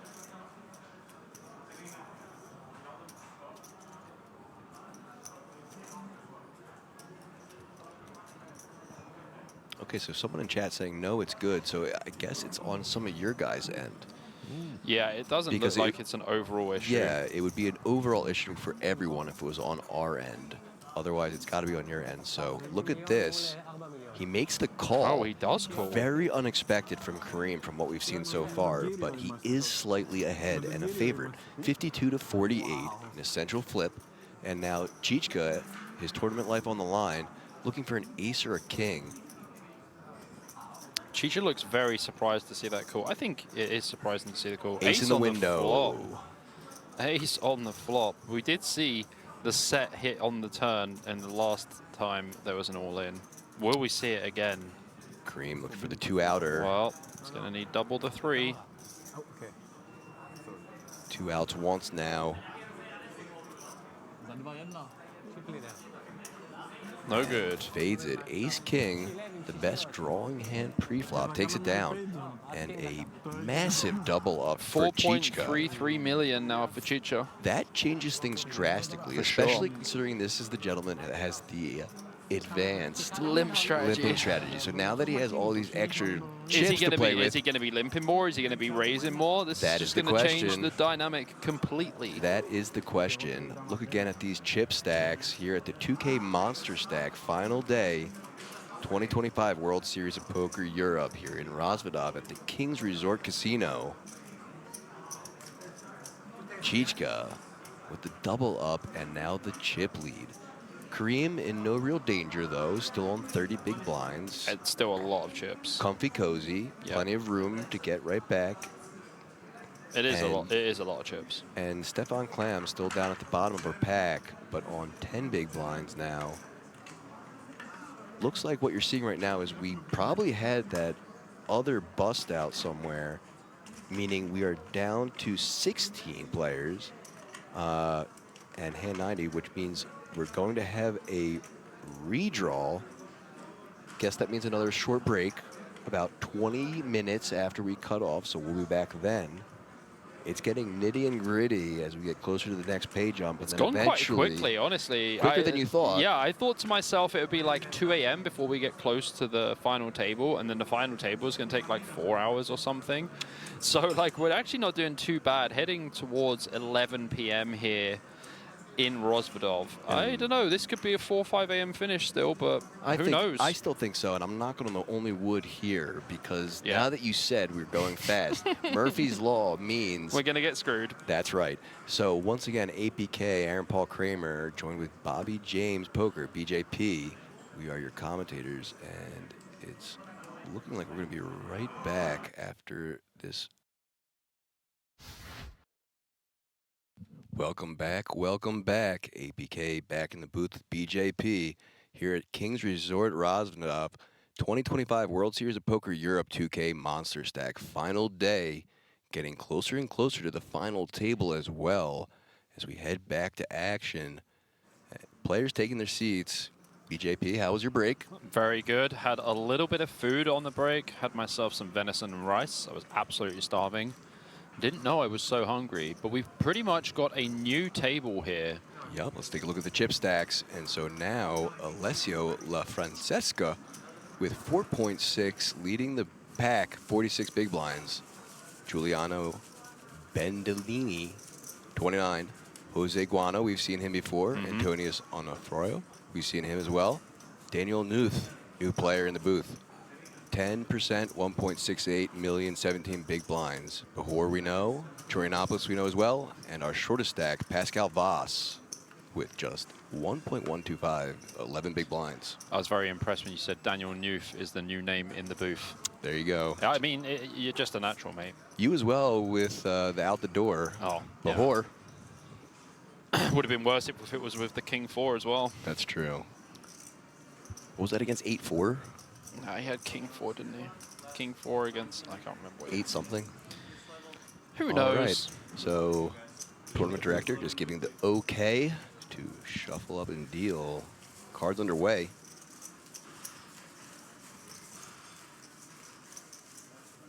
Yeah, pretty happy to get a little bite to eat on the break there. Yeah, sustenance is always good. Yeah, absolutely hammered it.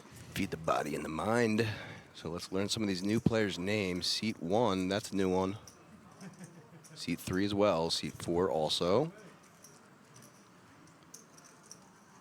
And there's some familiar faces.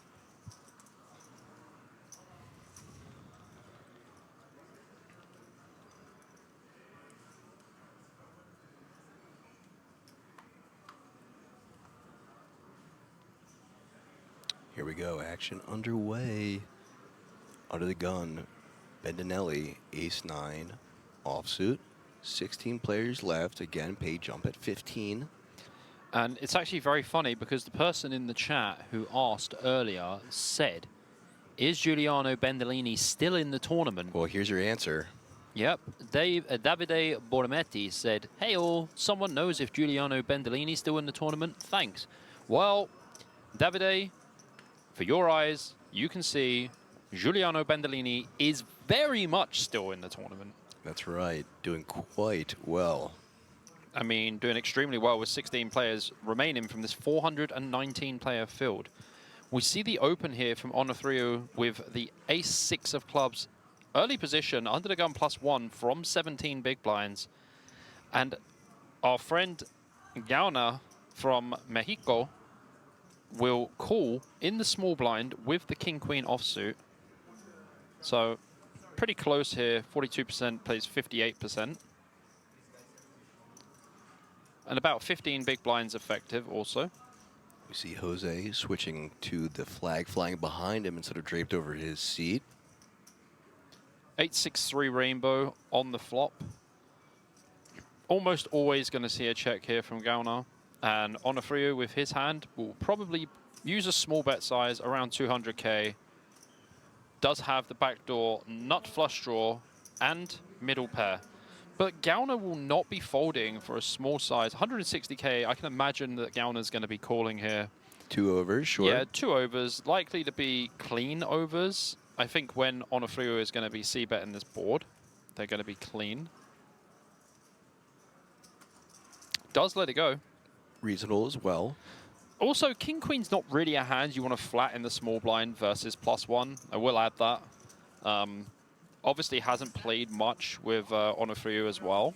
So would like to take a little bit more time to understand the table dynamic and the players first before peeling king queen off in the small, I would either play the hand as a 3-bet versus a late position open, or against an early position open, I would likely just play it as a fold.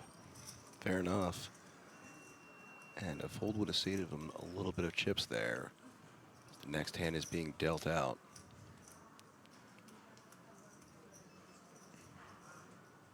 Nofrio folding under the gun. Next, what? It was like 20 bigs effective, right? No, Yeah. 17. 17. Yeah. So Chorionopolis now with pocket 6s in a +2 position.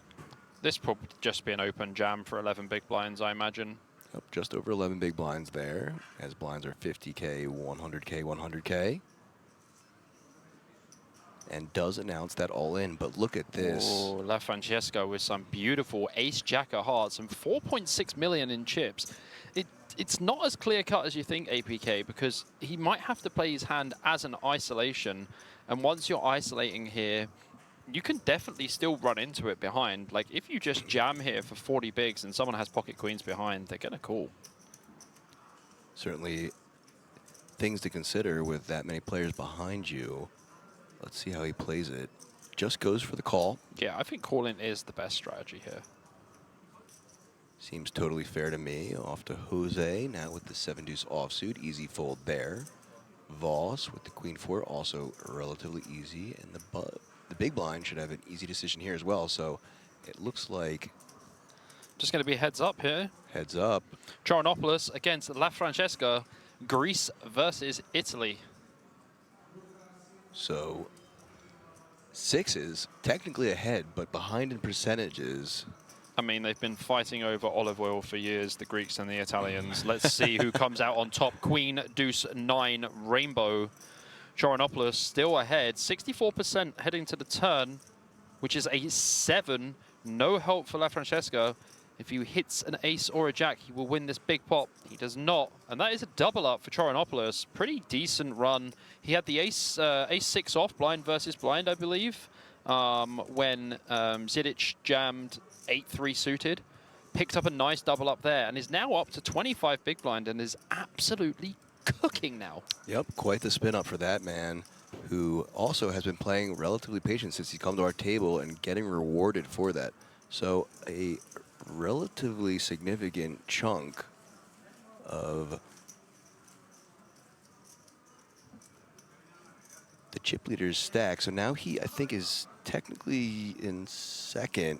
Still definitely at the top of the pack at this table, though. Yeah, I mean, he's still playing, you know, he's played very well, and he's waited very patiently for the spots. And, you know, sometimes you just have to win a flip. Didn't there, and so now Bahor under the gun with the king-jack offsuit. Folds.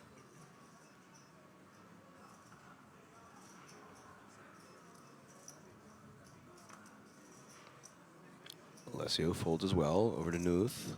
Queen 2 folding. Action now on Jose. King 8 of hearts. Yeah, cut off open here from 20 big blinds would not be a mistake. I think it would be okay. Some people like to tighten up here and just open king 9 suited plus, even king 10 suited plus. But from cut off, it would be a completely fine open. Choosing the latter of those two options. Voss also with the fold, and now we go to the blinds. Bendinelli, ace 5 of diamonds. Playing 2.6 million, so just 26 big blinds. I think Onofrio has like 12 bigs, something like this, or 15 bigs. I can't Goes remember. all in, and Onofrio. Okay, 18 big blinds, 18 19. bigs. Yeah, 19 bigs effective. Still, Onofrio has to fold. Yeah, Queen 9 unplayable there for his tournament life. So Bendinelli taking down the blinds as once again, small blind. Yep. Taking it over from the big blind. Yeah, I mean, Bendinelli's hand is probably very close to just open jam. There will definitely be some limping as well. There will also be some raising. I think raising is not my favorite because if you raise and get jammed on, you have to fold. If you jam and they fold, it's good. And if you limp and they raise, you can limp back raise jam, 20 effective. And there's going to be a lot of folds, as you've seen, you know, Onofrio have like 3-4 off and raise versus, you know, blind versus blind. So, you know, all options were available there. I am very okay with the jam, though. I think jam is probably the most positive EV play. So here we go. First playable hand for one of our new players, Nuth, as he's looking down at 2 8s. Dos ochos. Standard raise to 200K. Jose folding. Voss in the cutoff with the 10-5 will be folding as well, and does. Bendinelli with a worse 10. And in the bin. Into the blinds, and off-row with the 9 deuce of spades. Folds as well, and so one player left with Bahor holding the 9-5 of hearts. Only 100K to call, but just tight is right and folds. Yeah, I mean, I think because of like how shallow the stacks are, defending has been way more difficult. Even with like these suited 3 and 4 gappers, there's been a lot more folding, and I think that everyone's playing pretty correctly. And yeah, it's pretty good. Yep, I mean, like you were saying earlier, ICM is very much a real thing right now. Oh yeah, for sure. There's just so much up top, and especially once we get closer to the 10-player point. Yeah, absolutely. 10 players, the top 10 players, locking up a $10,000 main event ticket on top of their regular winnings. So Yeah, pretty decent. a huge factor as we draw near that 10 mark. Yeah, only 6 players off that, and that is another reason why this will slow down. The 10K added jump is just worth so much, and also by that point you're closing in on the final table, just 1 player away from a 9-handed final table at that point. So every single decision matters, and every chip is important. And always, I mean, no point of the tournament is a good time to make a mistake, but especially so now.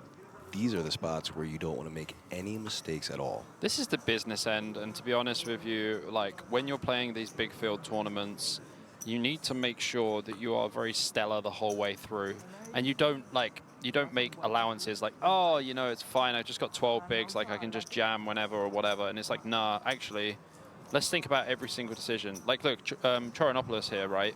Peeling with 5-3 suited in the big blind. I'm not saying it's a bad peel. He's 24, 25 big blinds effective. But at the end of the day, cutoff range is going to have some 5x in it, right? So this is what you have to think about. Obviously, we're seeing ace-5 off here. This is a little light, but, you know, Bendinelli seems to be like a very competent player. He's going to know that this is definitely a board that he c-bets. And I would say that he probably goes for about 150 sizing here. I don't think you want to go big on this board in particular. Villain isn't going to fold like a queen. You are pretty much just attacking the deuce and, you know, their jack-9s and stuff like that. Even all their 8-6 suited, 5-3 suited and stuff like that. And you see the sizing as well. Spot on with the sizing. It's because I play a lot. That's true, you do. I mean, before I had a baby, you know, like, I played a lot, and I've spent infinite hours studying. So when PioSolver came out, the original PioSolver, I logged over 10,000 hours in PioSolver. And I tell you what, it wasn't like GTO Wizard or Octopi where you can just plug it in. No, mate. You had to do everything absolutely manually. You had to put the stack size, everything. And I tell you what, it was so much effort. And I feel like I learned so much, and I feel so rewarded for the hard work that I put in. Yeah, sure. That's like a handwriting math. When you're solving it, you know, you're going to certainly remember it more when you're writing it down by hand or doing the manual input. 100%. That's why I always feel like, you know, I can still adjust to solvers these days, and I mainly play exploit. Even though I spent a long time learning in the solver, I use it accordingly to how I feel about the players and to how I feel about, like, you know, what does the money mean to them? You know, who's playing scared money at the table? Right, and just a note on that, yeah, I mean, I haven't had a lot of people ask me about how to learn poker or go about it, But I do always tell them when they bring up solvers that you need to know this going into it, is that just because you study solvers and you might know it inside and out, which no one does, Oh, yeah, for the sure. biggest key is being able to adjust 100%. what you've learned in those solvers to real-life application. Absolutely. And that's where a lot of people fall short. They just go and study the solvers so much that they don't know how to adjust on the fly. Yeah, absolutely. It's definitely like one of the big leaks, for sure. People just go, oh, solver says that I can just bet this. But really, is the person going to fold a middle pair? Like, Especially live. live is definitely a completely different animal. Certainly going to see a lot different things, more street poker. So as much they more say it. street poker. A lot of these players will have never touched a solver before and only be going off, like, you know, first-hand experience with the game. Absolutely. Or, you know, even throwing it back to books. So let's see this hand developing here. So Troyanopoulos and LaFrancesco. LaFrancesco ahead as he has the pair of sevens.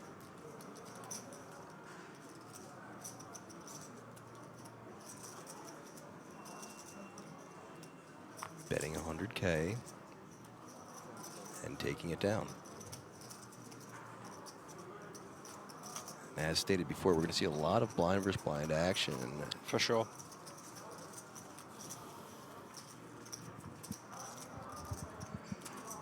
Guys, if you do have any questions, drop them in the chat. We will look at the chat accordingly. Obviously, we are concentrating on the final table. Sorry, not the final table. The final day of the 2K Monsterstack at the 2025 World Series of Poker Europe, which Alessio LaFrancesca is leading this table with 36 big blinds. Giuliano Bendinelli is closely behind with 32 blinds. Jose Gaona, 22 big blinds also. Yanis Choronopoulos with 22 big blinds. Dead even. Daniel Knuth with 19 bigs. Antonios Onofriou with 18 bigs. Yehonatan Behor with 9 bigs. And Pascal Voss with 9 bigs. I haven't even seen Pascal even do anything on this table. Like, every time it's just like pass, pass, pass, pass, pass. Just hasn't had any spots. Card dead so far.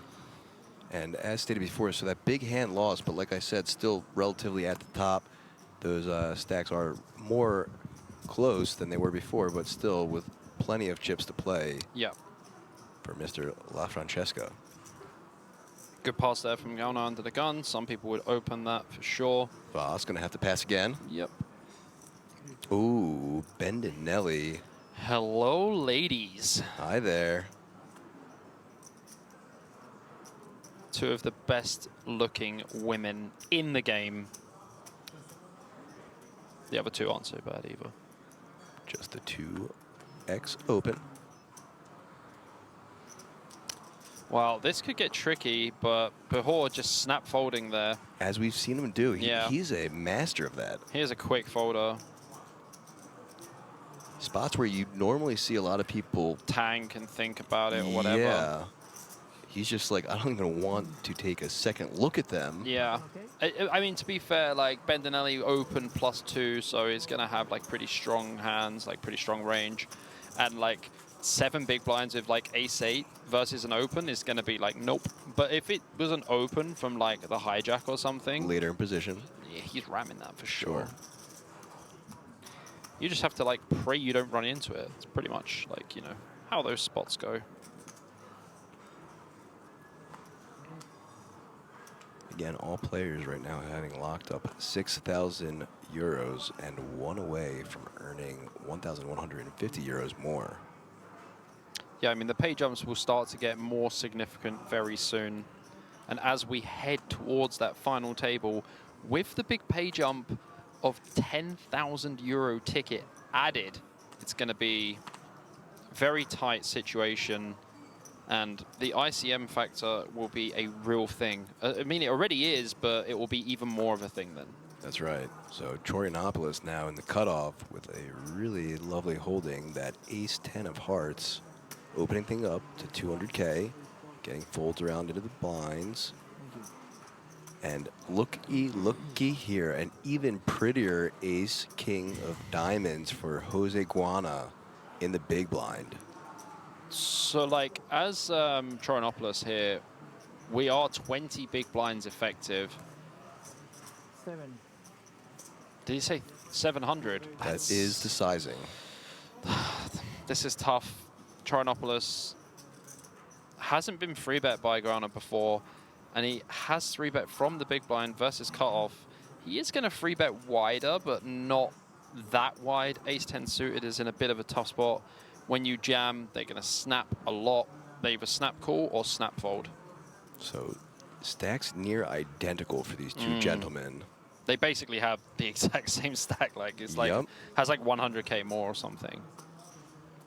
Troyanopoulos having to think about this. He does pass. That's a fantastic fold. Great fold there. Really good fold. Didn't seem too happy about it, but you know what?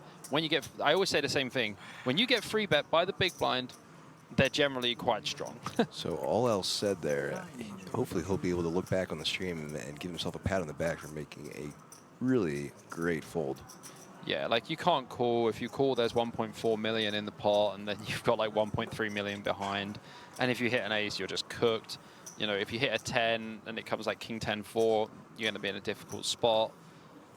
So really, you know, the only advantage you have there is if you know the guy in the big blind is 3-betting way too much, but he doesn't know that because he hasn't played much with him at all. Yeah, so yeah, it's truly a great fold.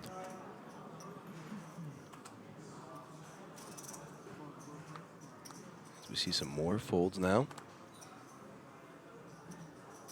Players now looking over at the monitor to see that there are 15 players left. That means Pay jump. ladders.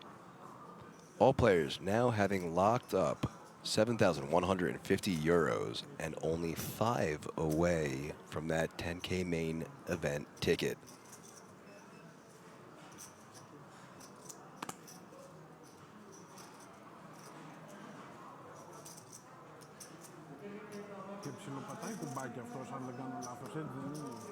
Folding around to the blinds. And a walk for the big blind now. Voss winning his first pot. And Voss actually finally picks up some chips here. It was as if he hasn't been at the table for the whole time. And he didn't have to do anything to gain them, so lucky him. Those are the best chips to gain. Yeah, he still hasn't really had a hand that is notable, but he'll take it.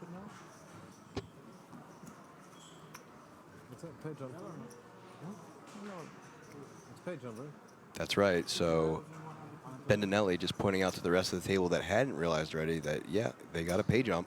Yeah. 15, right? And 15. Should be busted. It's close. You want, please? No, we were just looking at busted. We were just looking at the guy who busted. Everyone's going to be pretty happy with the pay jump. I don't know anyone in poker who isn't happy So with a pay jump. that's very true.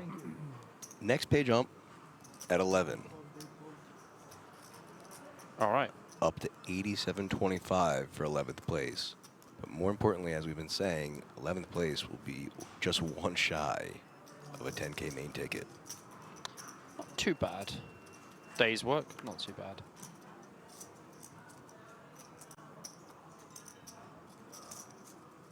Action folded around to Jose Guana on the button with 10-8 of clubs. The Toby Lewis. Opens things up to 200K. Voss now in the small blind with his best cards he's seen so far. Ace-6 offsuit. What's he going to do, BJP? He's going to put all the money in. He has around 6 big blinds. All the money is going in the middle. Versus button range, would not be surprised to see him rip and chip this one into the middle.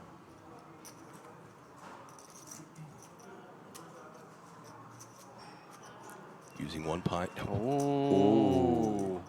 A very tight fold from Voss. I think, like, you know, in this particular situation, in general, when you have 6 big blinds versus a button open, you just got to put it in their eye. Yep, and as I just said, he's not really close to the next pay jump. No. So And he's probably going to look back on the stream and wish he had done that, given that the big blind has Jack-8 offsuit and the initial raiser on the button had 10-8 suited. Both of them would have folded to his jam.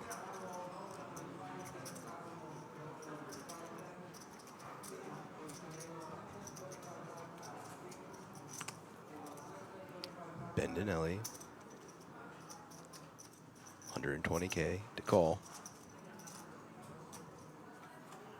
And does. 5, king, deuce. 2 hearts on board now.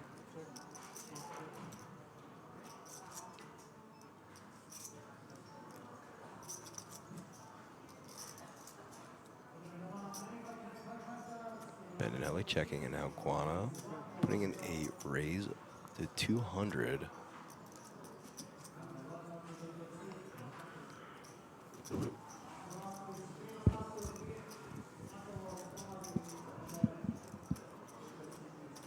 Yeah, pretty standard continuation bet here from Guana. And it should work. I mean, Bendinelli does have the Jack of Hearts, which might make him call, but with the king on board, he can never make top pair, so in the bin bag it goes. 420K for Guana. 420, baby. For the memes. For the memes.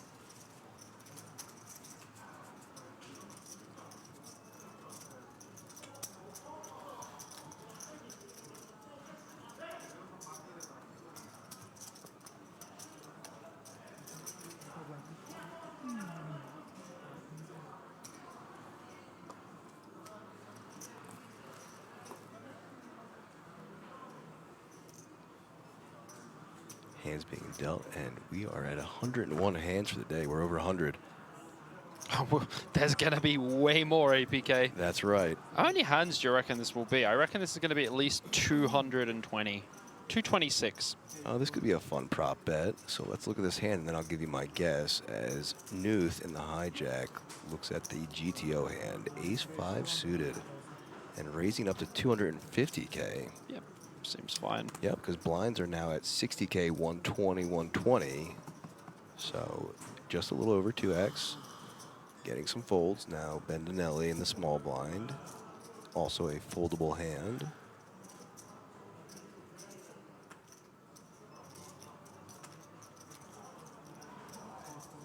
But Onofrio in the big blind with the defendable hand now with King Jack offsuit. So, in general, in this spot, as an Onofrio, you could rip it in. Because if you think about it, it is only 13 big blinds versus hijack range. But with the ICM, with the extra 10K ticket that is for the top 10, I don't think we're going to be making any jams there. Yeah, surely passive is going to be the play until we get to that mark. Yeah. So flop comes 10, that Jack is 6. Uh-oh. Oh, sugar. Interesting to note here. So second time today we've seen a flopped nut flush. But what's interesting even more so now is that unfortunate for Onofrio, he's got that King of Hearts in his hand and top pair. Bro, top pair and King of Hearts here. You're just like, oh, this is such a great flop. I'm so happy with it. And then all of a sudden, the cage will come down with the Japanese fighting spiders, and you're in trouble. This is going to be some fireworks, folks.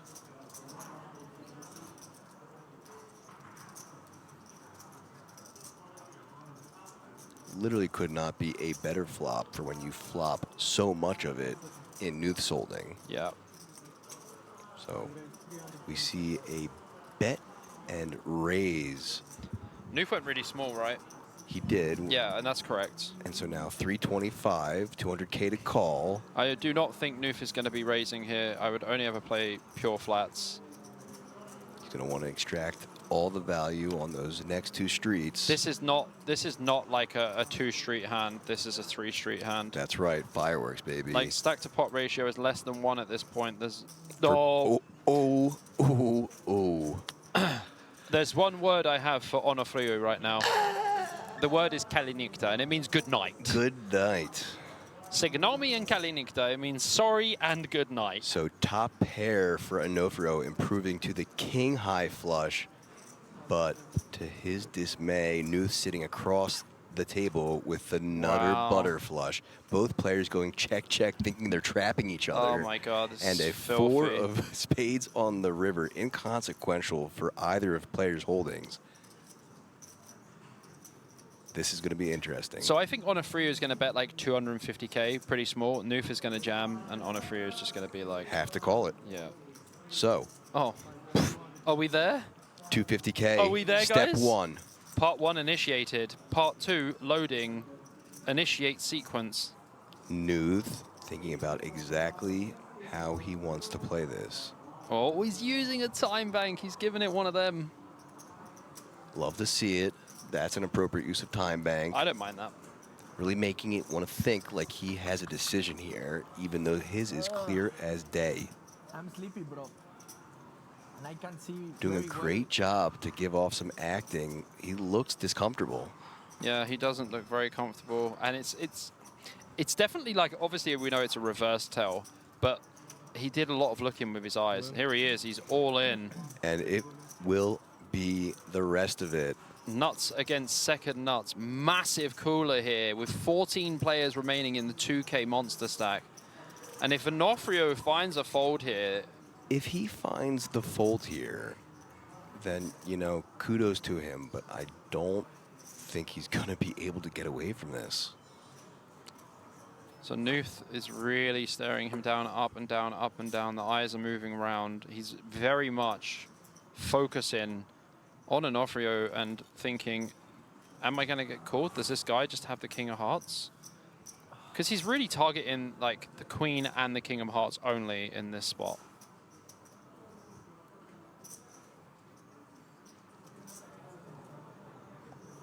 Onofrio in a world of pain now. Remember the exact spot I told you the other day where I picked up my 15 stacks of time bank cards and just dropped them in front of the dealer and said, I'm going to need time. He's basically just done the same thing. Not quite 15, but he puts the rest of his time banks in the middle and just in the blender. Yeah.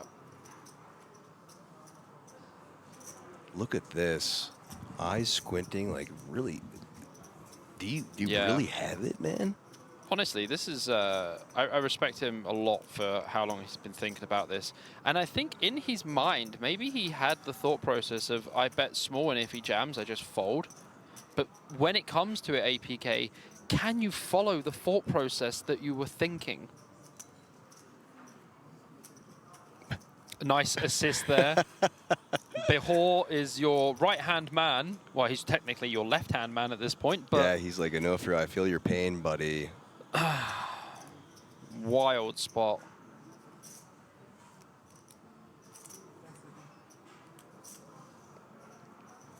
Will the Cypriot find the G-fold? Okay, so the two things you have to think about here is Onofrio. Last time bank now. He's going to see it back on stream later to see if he was bluffing, if he folds, right? And at the same time, what does Nuth bluff here? I think that's exactly what he's working through. I want to see a fold, honestly. Puts it in, unfortunately. Good night. And that is leaving him with just 35K behind. Okay, this will be the sickest spin up. Ooh, and just gutted. Standing up, I think he thinks out. yeah, I think he thinks he's out. I mean, the So, graphics could be slightly wrong, but I think they're right. You know, they've been right the whole time. like we said at the start of these hands, these gentlemen were near dead even in chips. So letting the dealer now work it out. Let's see if Onofrio gets told, hey, you have 35K left behind. An eyebrow raise, and hold on to the mic, sir. I mean, Just he's 1 already second. taken the mic out. Just 1 second. 105, yeah. Still have. Other players. Oh, there it is. So realizing now that he has a little bit of chips left, but a massive double up for Nuth. I think, honestly, Onofrio is going to think about that hand for a while and really try to work out what bluffs does Nuth have. And Nuth has not been an active player at all. So even more chances that he was just super nutted. And when we have the King of Hearts and the Jack, like, what are they supposed to have? They really only ever have the Ace of Hearts.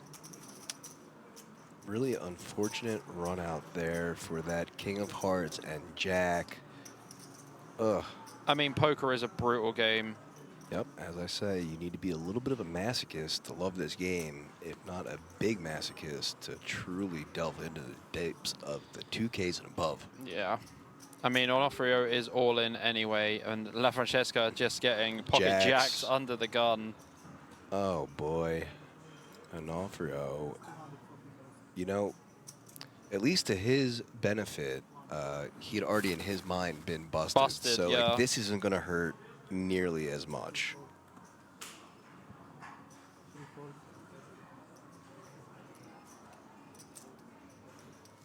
So a raise to 240 from La Francesca with the jacks. Bendinelli out of the way. One more player. Trinopoulos with the queen deuce offsuit. Good luck. Folds as well.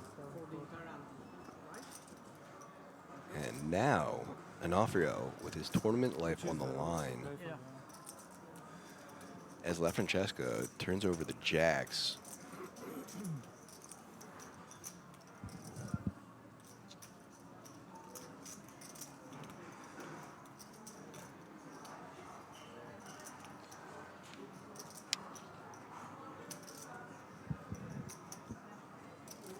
%, now.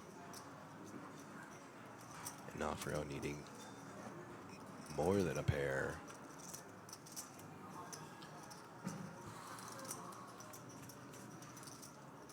Here comes the flop. Oh, wow. Needed This would be the sickest chip and chair. As I just said, needed more than a pair and flops 2 of them. Jack's now behind. Oh my God, he turns a boat. Turns the boat, so just a jack. One jack left. I can't even imagine what is going through his head right now. How do I get this run out with this holding? It's crazy. But that run out with that of holding. course. So from 35K to 225K, just like that. Crazy stuff, honestly.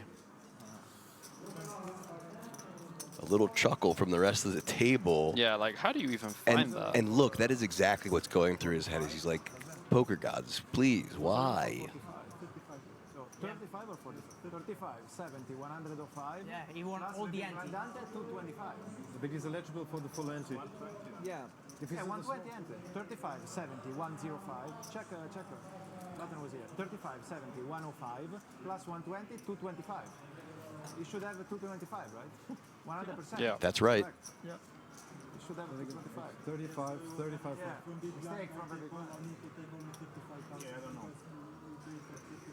35 from the big. And his raise 715. 225 is the total. Just making sure Yeah, that we have this right. That's twice now already that I've seen Bendinelli assist the dealer with some math. Bendinelli is the guy, man. 35 and average 35.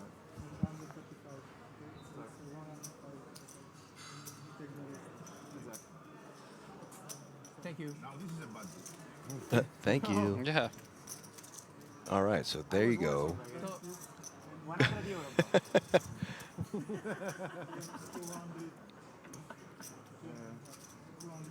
Bendinelli just joking that he was working. Good work there, buddy. Keen eyes to spot and correct. he's a policeman in Italy, you know? There you go. He's the smartest man in Italy. I was paying attention. But just stating that he does pay attention to everything. And good on him, because that separates players. Next hand underway. Boss, still card dead.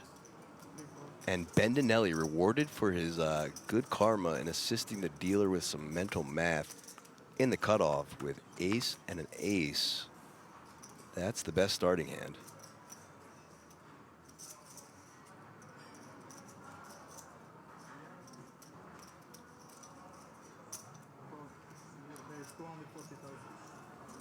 opens the action to 2x, 240.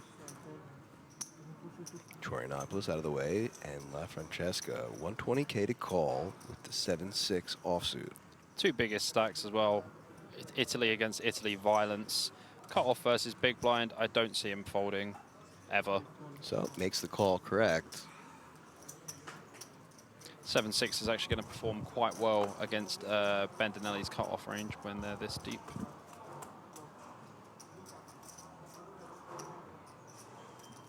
King, king, jack. I mean, this is just going to go bet one big blind fold.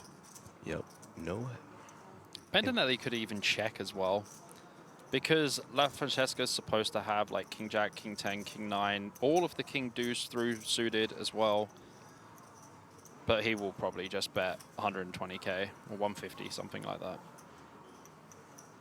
La Francesca's just literally waiting, like, just bet, bro, for goodness sake. I'm just going to snap fold. You could see the smile look, developing on his face. Look, yes. look, he checks back as well. Look, look. La Francesca's like, don't give me a 6 or something, because I don't want any of this board. Look, just take the pot. I'll auto mark. Like, I'll just fold my hand. There is just like this slightest little curl to the edge of his lips as he's playing this hand right now, choosing to check again. So now, let's see if Bendinelli is going to put some chips into the pot or check back. Yeah, I mean, at this point, you have to start trying to build a pot, but there's more chance of me moving to Norway next week than I think him getting a chip. That's right. So a bet of 225 and a snap and a fold. snap look, he's kind of grinning. He was just like, come on, mate. Like, we know United. Like, yeah. This is your board, not mine. He was patiently waiting to fold. Couldn't have done it quicker. So 420 for the memes again. Is that pot size for Bendinelli?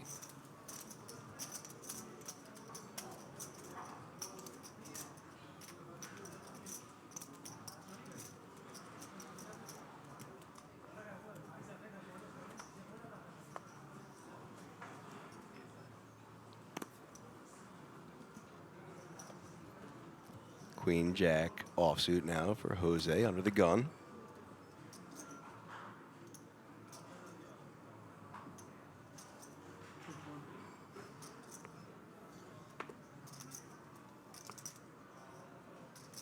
It's a strategy. And now Voss with the second nicest hand he's seen since getting here. Ace-7 offsuit in the +1 position.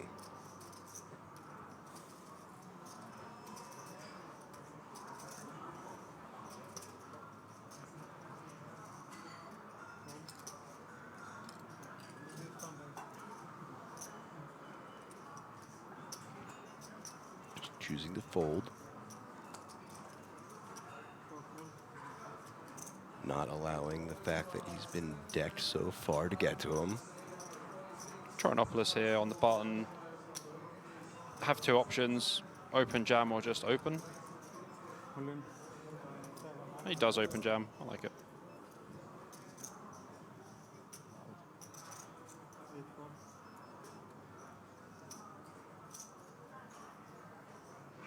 Not again.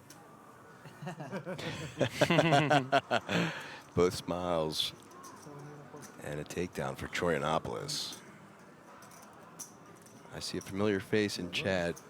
Hello to Mai Tai. Throwing up some Jurassic chat.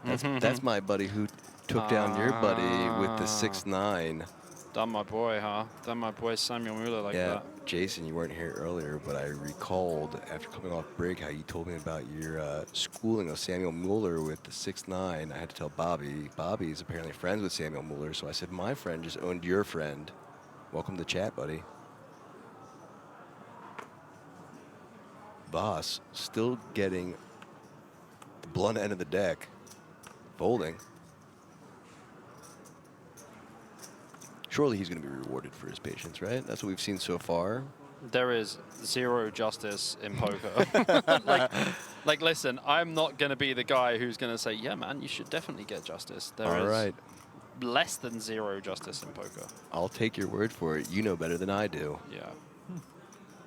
Will there be justice for Onofrio, who's gone all in with the ace-9 suited? I mean, I imagine Noof is going to just call here anyway. So a chance at spinning it back up yet again, as he has the 10-9 suited dominated. Yeah, he's just going to call. Look, there's one of his 10s he's going to need. Should be 240. But he's only. Yeah, but he's only. Yeah, the blind is 120. 225. Bendinelli assisting with some math yet again. Bendinelli, the part-time dealer. So here we go, heads up to the flop, and Onofrio, tournament life on the line, 13 players left. One of Nooth's 10s has been folded already, so needing of hearts for the other two 10s.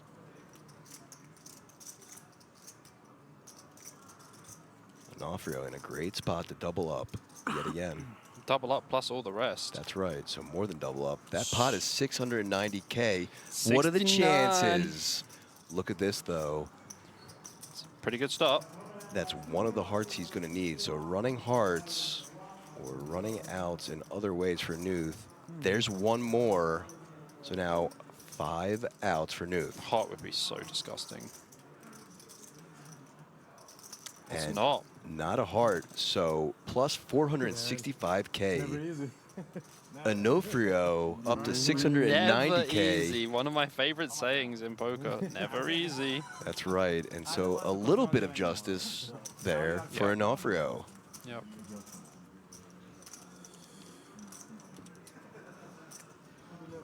Thank you. Switching dealers now, and a look at our active chip count. Giuliano, part-time poker dealer and assistant.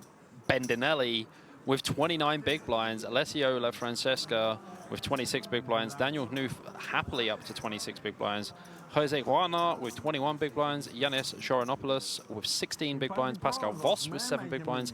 And the short stack who had 35,000 chips, Antonios Onifru. 6 big blinds. 690K. So Giuliano Bendinelli, best mathematician in all of Italy, leading the pack now. So proving that math is an important skill to have here in poker.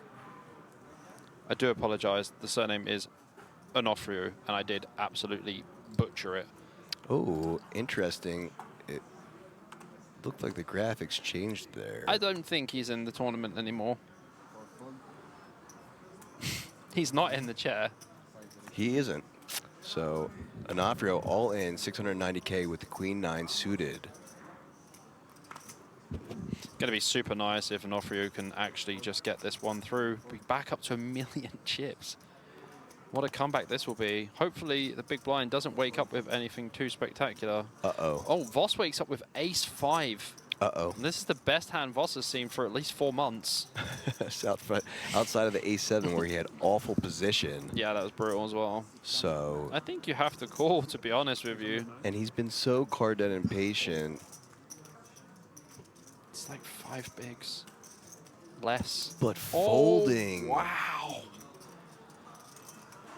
Wow. And Onofrio just like, you know, kind of like, oh, okay. Bro, Onofrio Okay. literally has 30x'd his stack. From 35K He is to just under 1 He million is 30x'd his stack, in bro. like 5 hands. Wild stuff. 30x'd his stack. Look at that. Insane. A little smile from him now, even. Just moments ago, standing up to exit, even pulling the mic off his shirt. Bro, he was literally dead, yeah? Like, he was dead. And, like, he only had 1.7 million to start that hand before. He's not even that far away. And not only that, but starting his comeback by cracking jacks with a 10-6 10-6 off. Yeah, wild. First place is about 170K. Look at this. Look at this. Onofrio going for round 17 here. 9 lives, this guy. 9 lives. This guy is freaking like Ultra Cat. Eiffel Tower back on the cards, and as well as all the chips in the middle. Charonopoulos easy fold with the Queen 10 suited, 7-4 suited in the Basura also. Noof with 9-8 off in the cutoff. Oh, seriously? Grauner just wakes up and he's like, for Mexico, I will go all in. Oh ho ho. My initials, Ace King, Big Slick for Jose Guano on the button. The reverse commentator jinx. Dude, we don't want anyone to bust, but, you know, like, there's 13 players left. All in. Someone has to lose, unfortunately. That is poker. We do see Gauna rejam all-in. Oh my god, Voss has to call. He Voss literally has like 3 bigs. This is Voss's best hand all night from what we've seen. Voss is going to be so pissed. He's going to be like, how do I wake up with ace queen? This is wild. And if Onofrio... Hold on a second. If Onofrio hits a 9, bro, he's going to have 2.8 million or something. If Onofrio somehow finds a way to win this pot, this is going to be absolutely wild.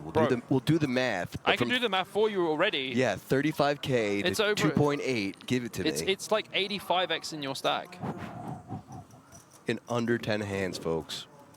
88 actually, but whatever. No one's counting. Look at this. He's even smiling because he realizes that like he shouldn't even be here right now. Bro, you could just flop a flush and be done with it. Jack in the window. Oh, that's so bad. King in the window. Followed by a king. And now Onofrio to under 1%. Voss is going to need a 10. Voss if he hits the drawing 10, to a he's 10. going to stick around. But only 2 left as 2 have been folded. Yeah. We saw a sick 10 on the river last night. Can There's we been, see a lot one? of, there's been a lot of dirty 10s, man. Yeah, let's see if we can see one once more. That is a clean turn for the ace king, up to 94%. Onofrio drawing dead. And Onofrio should just leave. Out of the tournament now. Yeah. I wouldn't stand there. I would just leave. Thanks, guys. And a running 6. 2 players eliminated and a vamos from Guana. Mexico with the double kill shot. Viva la Mexico. Huge pot for Guana, up to 4.325 million. And even more so, we are down to 11 players. 11 players remaining. I apologize for the double kill shot of Mexico, but I've been to football games in Mexico, and it's dangerous stuff, man. I feel like Jose Guana is going to be a lot safer here. This is the real sick double elimination. You see, Voss does not make a hand. The whole time he's here, could have called off with the ace-5, and it would have been a different story. Didn't call off. Gets ace-queen the next hand. He's patted himself on the back thinking, man, I'm so good for folding the ace-5. And then he just runs instantly into the ace-king. And, oh, man. I mean, Jose Guana, like, you know, perfect spot for him. That's the absolute dream. But big smiles. Big smile and big stack now. Yep, and as you said, no justice in poker. None so his whatsoever. patience unrewarded. Completely. Out the door. So now, all players locking up 8,725 euros. Nearly 9 bags in the hole. And Lovely. most importantly, 1 elimination away from their chance at a 10K main event ticket. Broski. I'm jealous that I'm commentating this entire event, by the way. I spoke to so many people when we were on break, and they're like, oh, hey, Bobby, how's it going? Are you playing? And then I'm like, I'm commentating. And they were like, I thought that was you in the commentary booth. I could hear your voice. I recognize your voice. And I was like, oh, man. And he was like, so are you going to play anything on your day off? And I was like, they don't have one-day tournaments. And they're like, there's the 300 nightly turbo. And I was like, I will be first to register.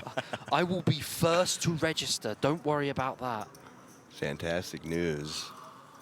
I love when you play. I might have to Are you join gonna play? Are you gonna play tomorrow? I might have to join you. We can have a little last longer, buddy. We could do some prop betting. Yeah. And you know what? As sad as you might be to not be able to play the main event, it's going to be even cooler to cover it with you. Dude, I am so excited. Oh, and there's honestly no one else in the world I'd rather let's cover it with. My man. You are my guy. And you're mine. I like it. It's so cute.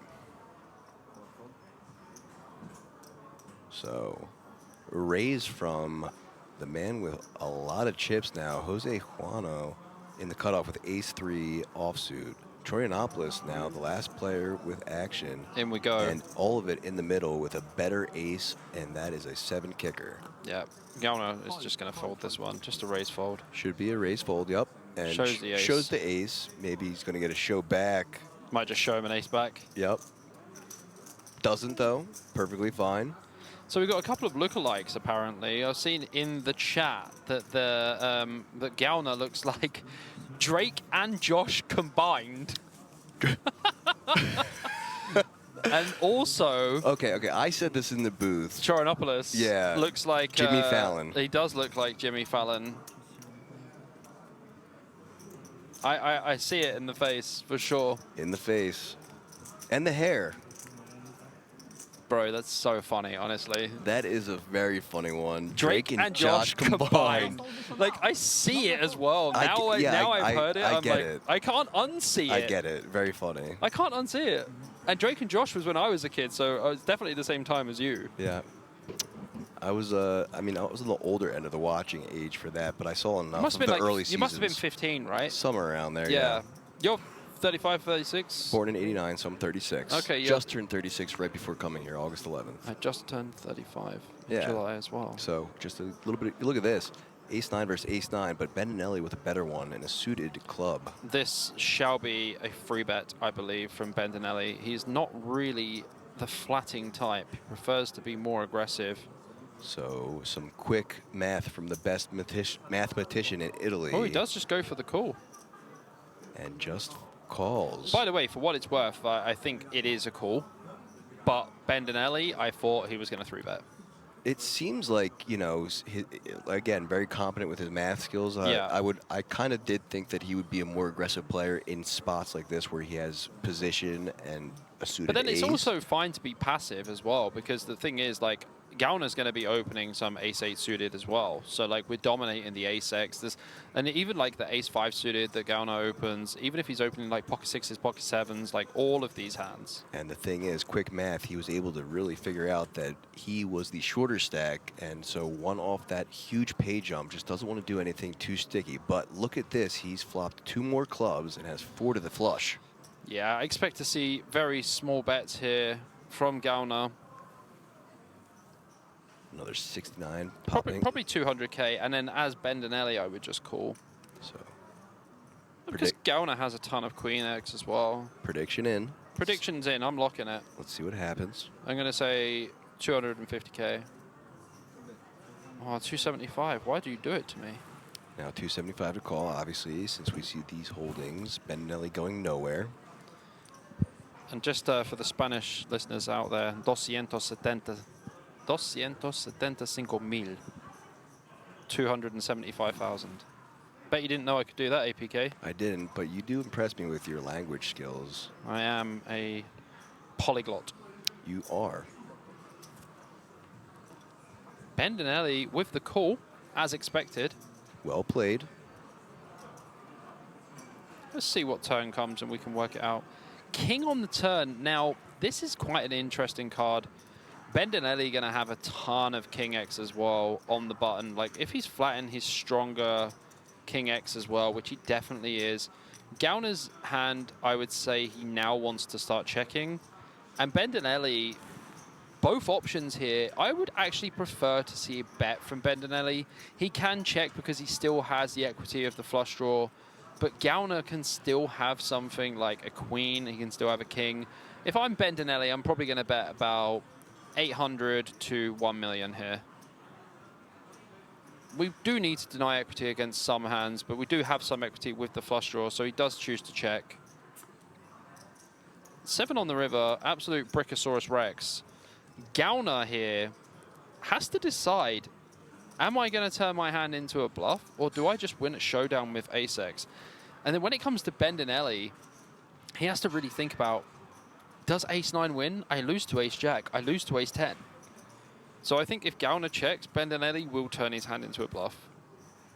Slight hesitation there from Gauner. Did you see that? A little bit of a gesture with that right arm. Looked as though he was thinking about potentially going for chips. I think he's going to check but then now. rethought it and Yeah. checks. But now I think Bendinelli is going to check back. Check back, Yeah. and our first chopped pot of the night. We aren't singing the song, but 11 left of 419 here at Rozvadov. World Series of Poker Europe 2025. This is the 2K Monsterstack. Is your name APK from Mexico? APK from Mexico. Ah. Well, you said a little Spanish. So. I mean, I just nailed the numbers. And it's not like I nailed 50. I said 275,000. It's pretty good. Even though I had a small aneurysm in between it because I couldn't actually remember how to speak. It happens to the best of us. Bro, if you don't have an aneurysm, like, really, what are we doing in this life? Fair enough.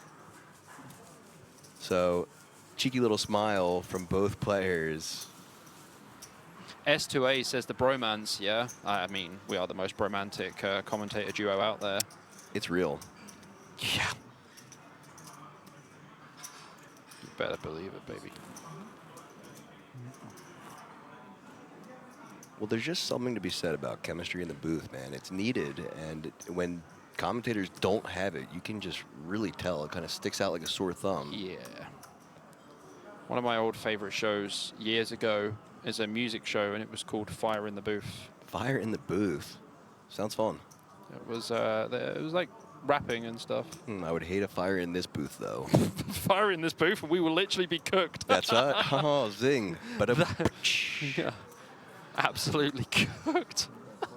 So good. Oh my god.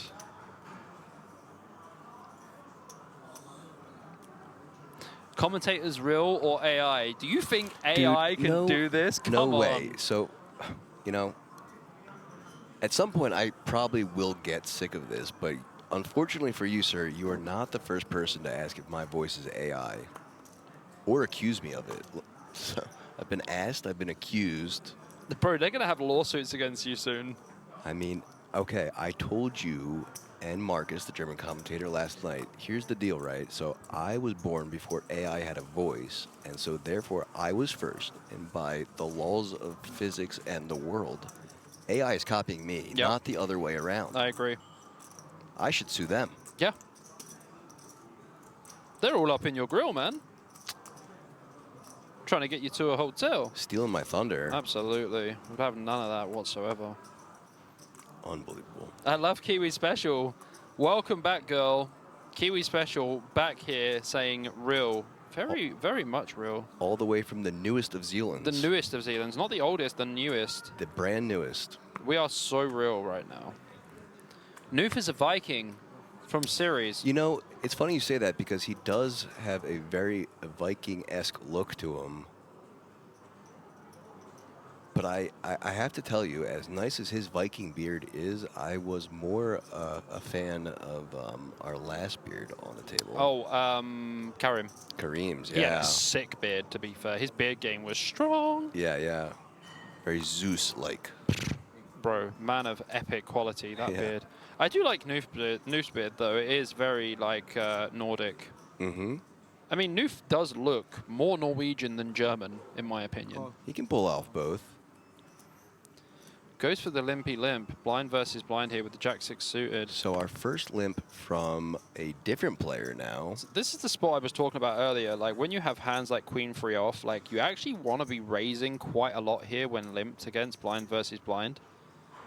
I'm not a fan of checking back here with, like, Queen 3. I think I would rather raise. I'd probably just make this 400. And from your mouth to his ears, he does just that. You're welcome. Counter, I've got you. Mexico going for 350K. Yeah, see, this is exactly what I'm saying. Like, Queen 3 is a pretty dog pile of mess hand, and Noof actually will limp fold so much here. Yeah, and you don't want to play Queen 3 post flop blind versus blind, so just raising it up and taking it down is the optimal. Yes. Optimal outcome, and that's exactly what happens for Jose. And well this is why poker is so interesting, because there's so many spots online where I know where someone limps blind versus blind against me, I have Queen 3 off and I auto check. Whereas when I'm playing live and I look and I see I've got Queen 3 and they've limped and I know that they've been limping a lot, that is going straight back in their face. And that's the difference. The focus has to be so real live. Mm-hmm. Just so much more information as we've been trying to convey to you at home.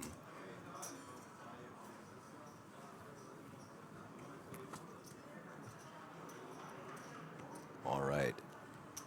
Nice little holding here under the gun for Troyanopoulos. The ace jack of clubs sitting on 2.2 million.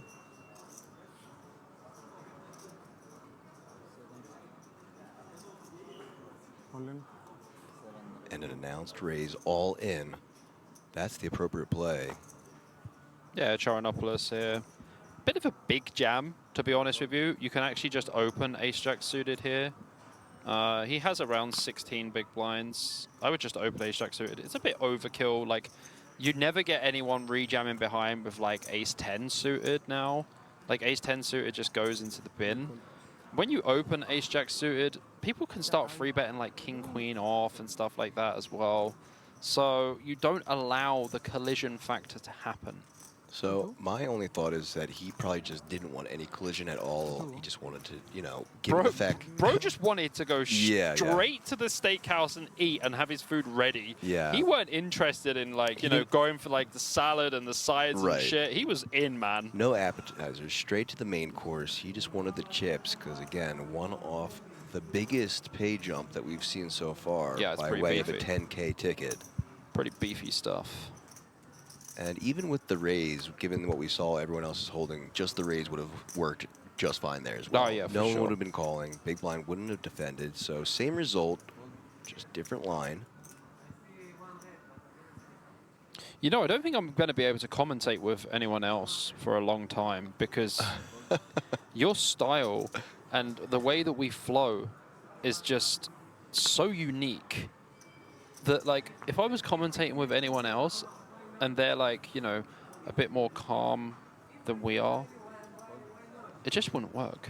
Well, that's the thing, right? So I always try and bring a nice, calm, balanced baseline to my commentary. But yeah, I mean, as soon as I see any sort of excitement, I love poker so much that it's just hard not to contain the emotions. Yeah. But yeah, I like to keep things nice, calm, and soothing for everyone while we have some lulls between the action. I mean, I definitely try to, but apparently the ADHD side of me is just like, no, Bob, you must jump up and down like a chicken. And I'm like, oh, yeah, that sounds like a great idea. And then the very next moment, I'm just like, Chorinopolis here, all in's cool.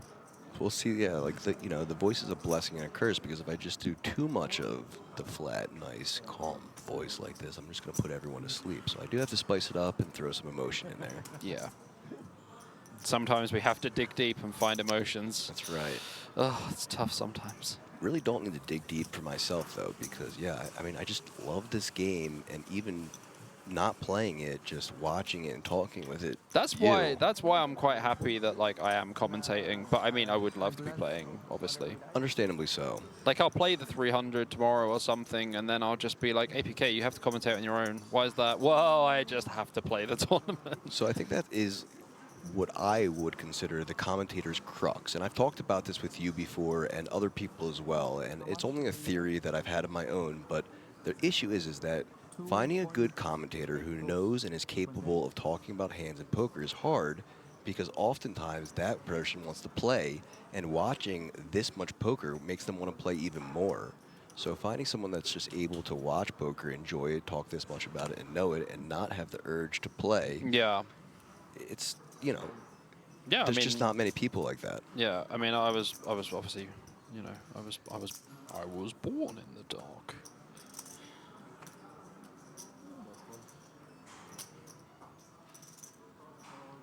And that's a really nice compliment and nice words from Edwin, who says, I want to compliment the booth of you to talk for 10 hours plus. It's mental, and it doesn't need to be poker, but just keep it fun. That's what we're trying to do.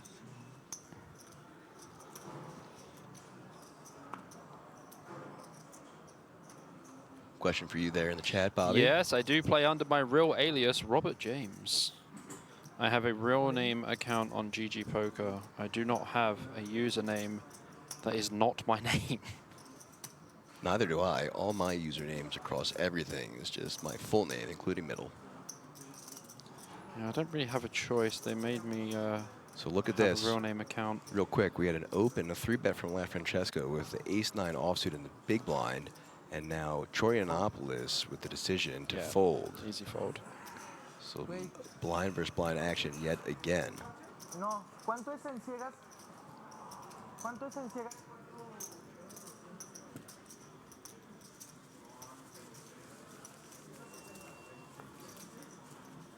So Mexican flag back on the chair now. Okay. Was on the rail. Okay. Started on the chair when he was here earlier. Back on the chair now. I love the flag, dude. Like, I love the passion for his country and stuff, you Just know? very proud to be here. He's got Mexico sported on the track jacket and the flag as well. And he should be proud, and he should be Yeah, really man. proud of himself. 100%. Because, down to the final 11 of a 419 2K Monsterstack at the Not World ju- Series of Poker Europe. Yeah, not just a 2K. This is the WSOP, man. This is the real shiz, you know. This is the World Series of Poker Europe. Yeah, this isn't like, you know, this isn't a warm up. This is the 2K. This is the Monsterstack. Real bracelet on the line. And as I always say, you get that bracelet and your name is in poker history books forever. Yep. Our chemistry equals Bendinelli's math skill. Fire in the booth with Charlie. Didn't he do the one with Big Shaq? Oh my God, you know about Fire in the Booth? Dude, I loved Fire in the Booth. Charlie Sloth. Fire in the Booth. Mexican Drake and Josh is doing great. That's so funny, man. Well, we're proud of him here in the booth as Nuth looking at 2 6s in another blind versus blind spot. La Francesca just calling. 2.8, 2.3. Nuth asking how much he has behind. Noof is not in the booth. And checks.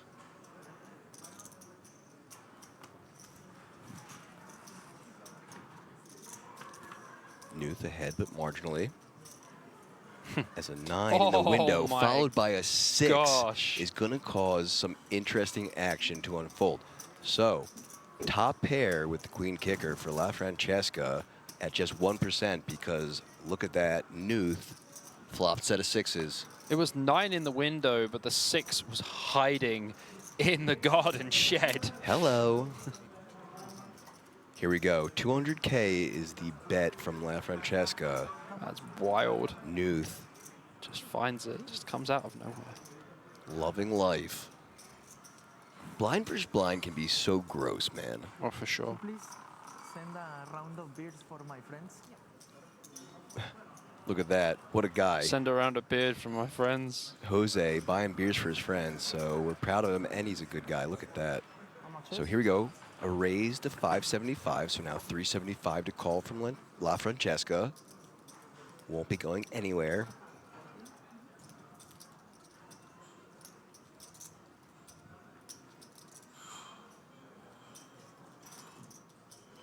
There's the call. The thing is, though, as La Francesca, like, what good turn cards do you expect here? Like A queen. Or a 9. Oh, a 9 would be sick. Yeah. A queen would be sick, too. Yeah. Even a brick is really quite sick as well. Brick also is something to consider because the top pair with queen kicker must think that they're pretty okay most of the time here. Okay, so let's think about size in here. 1.6 million in the pot, and he has 2.1 million behind. We're not really scared of too much with a set here. We want to keep a 9 in, probably going about 600K. I don't think you want to go much bigger. Maximum. I think he's going just around that. Yeah, But, yeah, this but is smaller is fine as well. This is really nice. Smaller is fine as well. Looking to extract as much value out of that 9 as he can. And the thing is, La Francesca really has to think about it. Like, wait, what do I get raised by here? And what continues on this turn? 7-8. 7-8, 10-8, 10-8 of hearts. Like, yeah, the range is it's tough. There is obviously a lot of bluffs in there as well, but is this the man to be bluffing? So makes the call, great sizing there, and the jack of diamonds on the river. I mean, he will flank his lucky stars that that was not a queen. But look at this, 1.6 million left in the stack of Nuth, but now La Francesca's going to have pretty easy fold on the river. And I expect to see all of it go in the middle from Nuth here. I honestly like a small bet here. I don't like a jam. An induce? Yeah, bet like 300K or something. Or even bet like 250, just like 10% pot. An induce for Nuth? And this for Nuth, and then he'll be in the booth after he wins.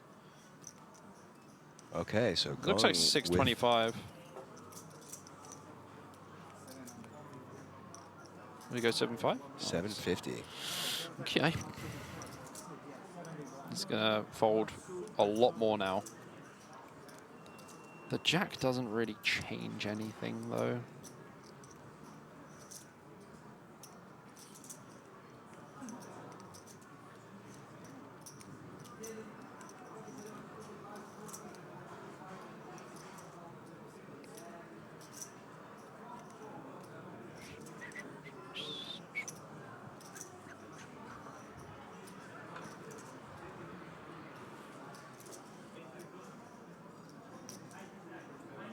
This just looks like very thin value.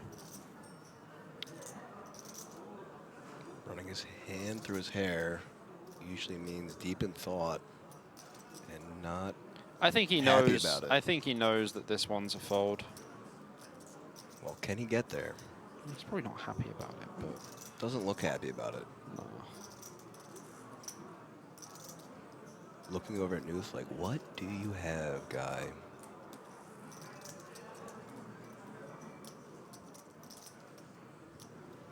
And Nuth just giving away no information at all. Staring straight down at the chips he's shuffling like we've seen him do before. Yeah. You aren't getting noof from him. Nothing. Nothing whatsoever.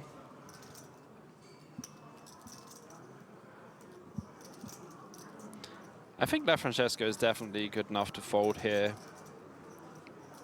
750 is a pretty sexy size on the river. I gotta give him that. It's the third pot. Asking how much behind.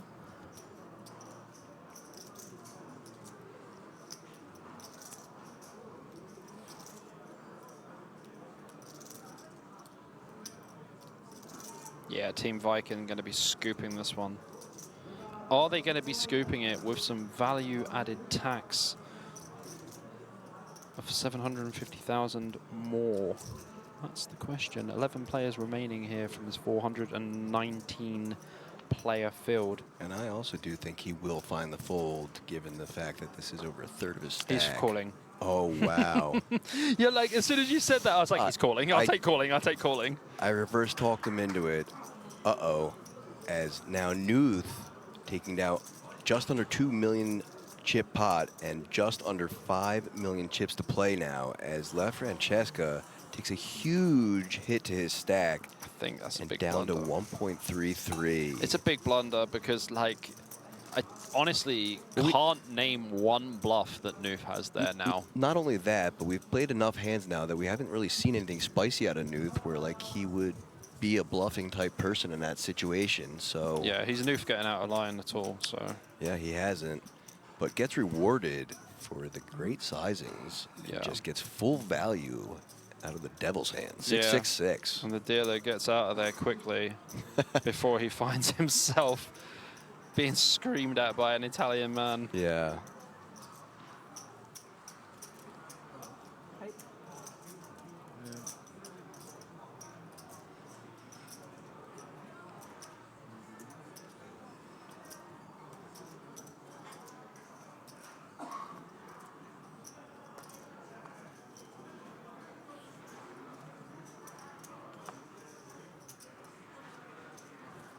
Bendinelli, first to act now. Jack 8 of spades.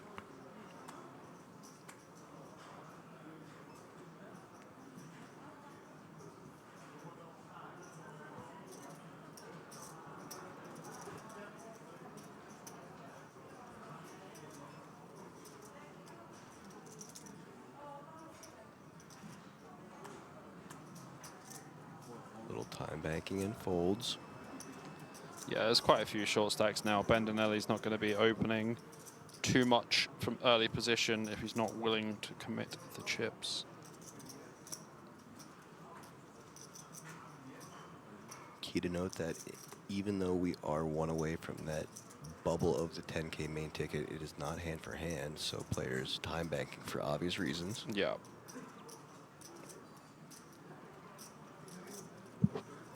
Perfectly. Oh.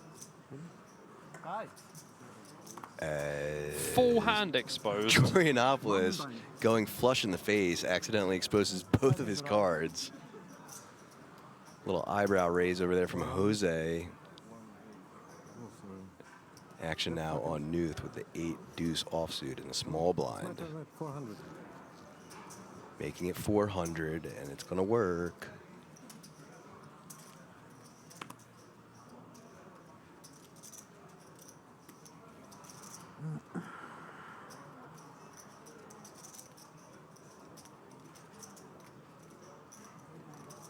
Call. Ooh, look at this. Noof goes for the raise. Wasn't expecting to get a call here from Guana, but going to the flop now. I was not expecting Noof to raise 8 deuce off blind versus blind. I believe this is just an auto fold. Again, fits in that category of the 8 deuce off, 8 3 off, and the 7 deuce off that we discussed. Exactly.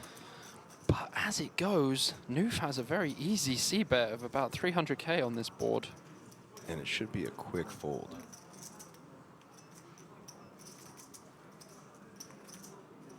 I mean, they're both pretty deep. If we see any continuation here, it will be a raise, not a call.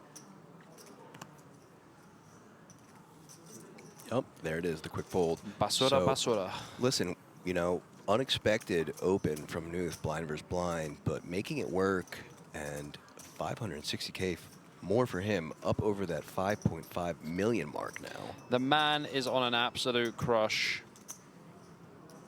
I don't think he could do it without the beard. Nuth just seems like a highly chantable last name too, like Nuth. Oh yeah, You know, for sure. I could see a big German rail for him, just like chanting. Noof. Yeah, yeah. It sounds like they're saying 9, but in Nine, French. nine. Noof. Yeah, it does.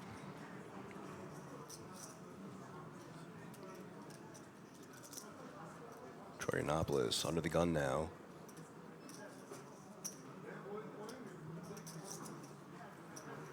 Gonna fold and hopefully not expose this time.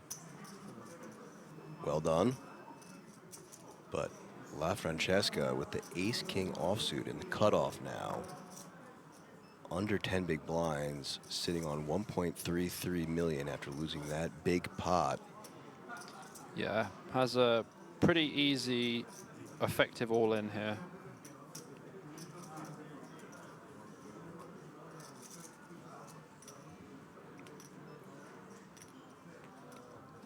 Raises to 1.1, so the essential all-in. Gonna get the folds into the blind. Jose not able to play as well, but Bendinelli waking up with king-queen offsuit in the big blind. Going to be defending here, I think. It's 7.5 bigs, something like that. I mean, look, they already think that he's called off. 7.5 bigs. What's the mathematician to do? I think king queen off's way too close. So he just says, let's just go for all of it now. yeah, way too close. And it's going to be a snap call. And so Bendinelli now at risk of a lot of his chips and needs a queen. Italian on Italian action once more. Empoli against Verona. I mean, I don't know where they're from. It's just 2 football teams. Yeah, who knows? The Italians are probably crying at my pronunciation. Sorry, not sorry. Are we going to see a lady appear here for Bendinelli? Are we going to send La Francesca home? There it is. Not dead yet, as he could hit a 10, but Bendinelli spiking that queen. Clean turn, 7 of spades. And Bendinelli in a nice spot to take down a big pot, and does. That is GG for La Francesca. Who bubbles the seat. With ace king. Bubbles the seat. And I mean, like, Bendinelli has to call, really, honestly. Like, I mean, look at La Francesca. Takes it like an absolute damn champion. Yep. He knows he just bricked the 10k seat. Look, he just shook his head like, yep, nope, yep, I didn't get it, yep, okay. No cheers. justice in poker, as you had said. So great pot for Bendinelli, and that officially means that all of these players will have a ticket to the 10K main event. Amazing stuff. We're probably going to have another player come and join us very soon, just to fill that gap. I would think it would go down to 5 and 5. I believe so. Final 2 tables. And now all players also locking up just over 19k euro. 19,075 euro. Wow. So once we get to the final table, then That's including the 10K ticket, yeah? no, I was gonna... not including the 10k Oh, ticket. wow. Yeah, 19k plus the 10k ticket. Oh, wow. That's a big pay jump. No, I think it has to include the ticket, right? 169? I don't know, that seems like a massive pay jump, like 11th to 10th. Well, that's what, according to Poker News, that's like what I'm seeing. that's like an 11,000 euro pay jump. I would say the pay jump is not 11,000 euros. I would say that includes the ticket. Yeah, like, I don't know. Guys, I'm going to have to get some clarification on this. Give me 1 second so I can just ask what. So yeah, give us a second to clarify. I'm just going off of what Poker News has posted, because that's the easiest way for me to look at the payouts here in the booth. But what happened last night is when they bring up the payouts on screen, it will break it down. It'll say the payout plus T. Yeah. And the T standing for that 10K main. Let's wait to get the payouts back, because that seems... I've got them here, actually. Yeah, so this is with the 10K? No. It's not. 9,432 euros, it says here. Oh, this is last night's. Hang on. That's not right at all. Yeah. So let's not look at those. Maybe we'll wait for them to go on screen. Oh, I do have it here. You do? 9th is 10,950. That doesn't make sense either. No one has the right number. Because even with plus 10K, that doesn't Yeah, it's equal what 20K. Poker News has posted. Guys, we're going to let you know. When we know, we'll let you know what the payout is. Ignore the payouts at home. All you need to know is that all of these players did lock up that 10K ticket, and there was a pay jump of some amount. Yes. Yeah, he knows. So looks like that is exactly what's happening. Tables will be rebalanced down to 10 players, so 5 and 5.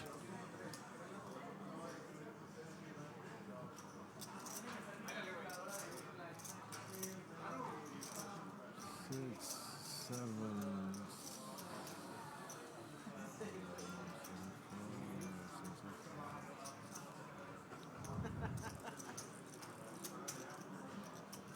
Big smile from Jose. Nothing to not smile about. Man's got chips. 9 players away from poker history and a bracelet. New player on the table here. You are big.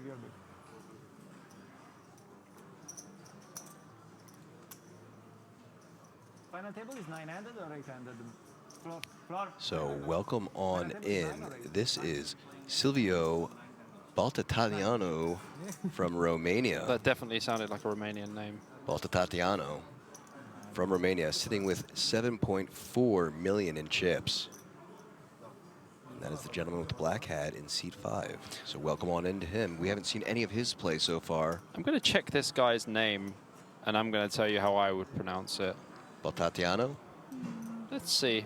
All right. Sharonopoulos. Look at this, my all gosh. in, but... Dude, they could be at final table already. Like, Gaona's got ace, queen, and Sharonopoulos, UTG jam. I mean, there's no way Gaona's folding here. Not for half of his stack.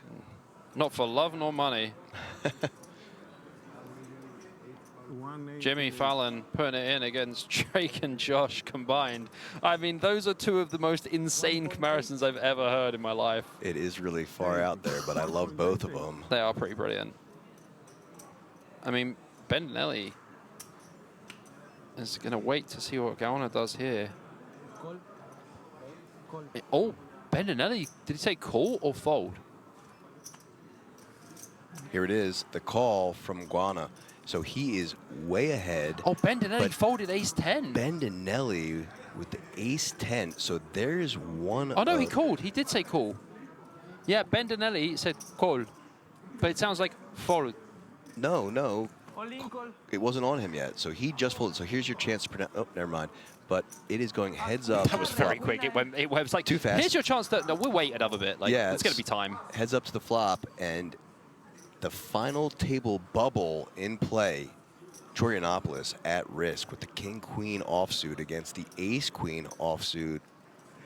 Can he spike the king? By the way, if Bendinelli wins this, we are going to have to sing Bella Ciao. Ooh, a little controversial song right now. Ooh. Look at this. Queen against ace king. King, queen, flopping 2 pair, and now Guana in need of some help with one of the aces already folded. That's a and bug. that is a check mark on the turn. No sweating the river now. Torianopolis up 2.28 million. That is a big pot. And a huge chunk of Jose Guana's chips. Oh, look at that. That's brutal. Deep sigh and a fall back into his chair as once again the worst of the 2 hands out flopping the better. As Jose says to his partner next to him, what can I do? Wow, and him exactly. saying nothing. Nada. Just standard stuff, but 6 spots. Lucky, lucky. Lucky. Sometimes Lucky, lucky indeed. 1,695,000. There you go, Bobby. I heard that. Ah, Just announcing to his friends how much chips he has left. correct. See, okay. That see? was good. Thank you. All right, Nuth waking up under the gun to a better ace king. That is ace king of hearts. It's going to open this up for sure. 320. Okay, 400K.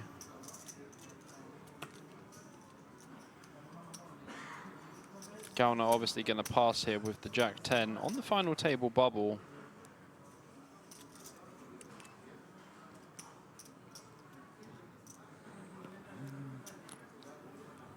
Good fold there. Bendinelli on the button with 7-6 of spades. Probably want to pass this one as well. I don't think you really want to VPip final table bubble. No reason to get spicy now. Way too much on the line. Yeah, I think you just pass 7-6 suited. It's pretty trashy. He also just outflopped a better hand for a huge pot, so maybe want to just chill. Yeah, you know. Take things in. New player at the table. Want to observe him as well.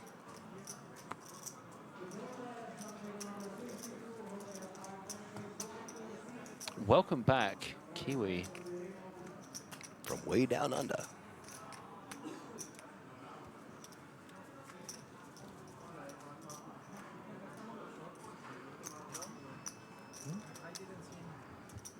So a little takedown there for Nuth. There's one thing I really love about tournaments. Tell me. Like, you know, it's like 30K starting stack, 50K starting stack, whatever.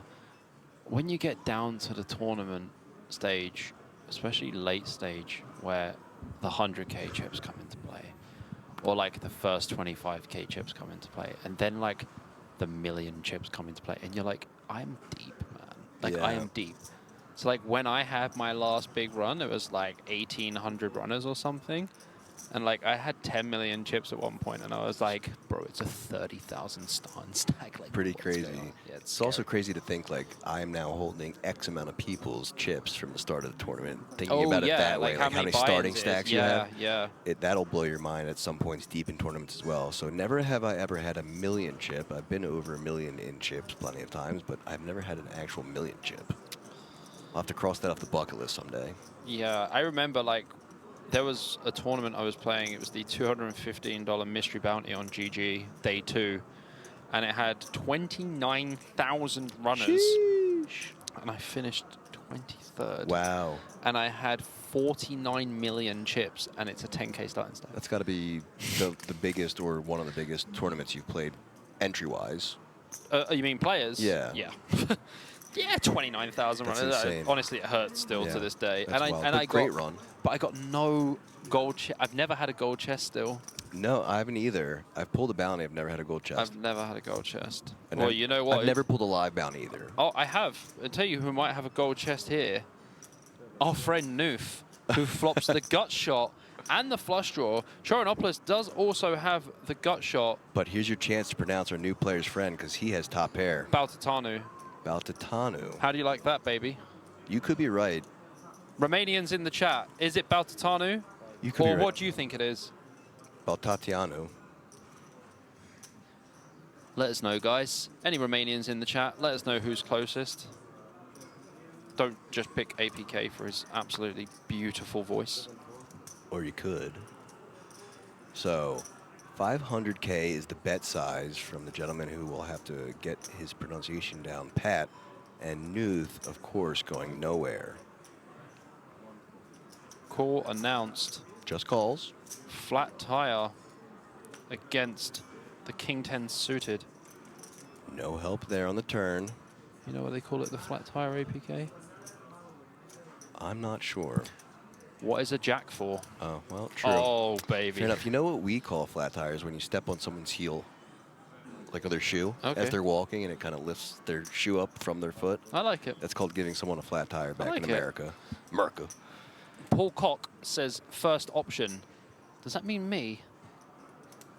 I mean, you would have been the first option, yeah. Baltateanu. Baltateanu. I think it's good. You might be right, yeah. I mean, that E could be like semi-pseudo-silent. I think about like Deseanu, Negranu, Baltateanu. Sure. That would make sense then. River Briccianu, you know? That is a River Bricciano indeed, as that is the check mark for Baltateanu.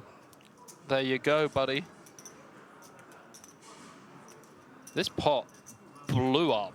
3.1 million in the pot. It sure did. And he's just going to check this one back. He's going to be like, I have a jack. Check, check. Shows the missed draw, and Baltateanu plus 1.8 million, up to 8.85 million. That's the largest stack we've seen tonight. Edwin Snip. It's pronounced don't play jack 4. Fair enough. Robbie wins again with the jack 4. Brutalica. Wrong suits. She played different suits. Yeah. Nice throw for you.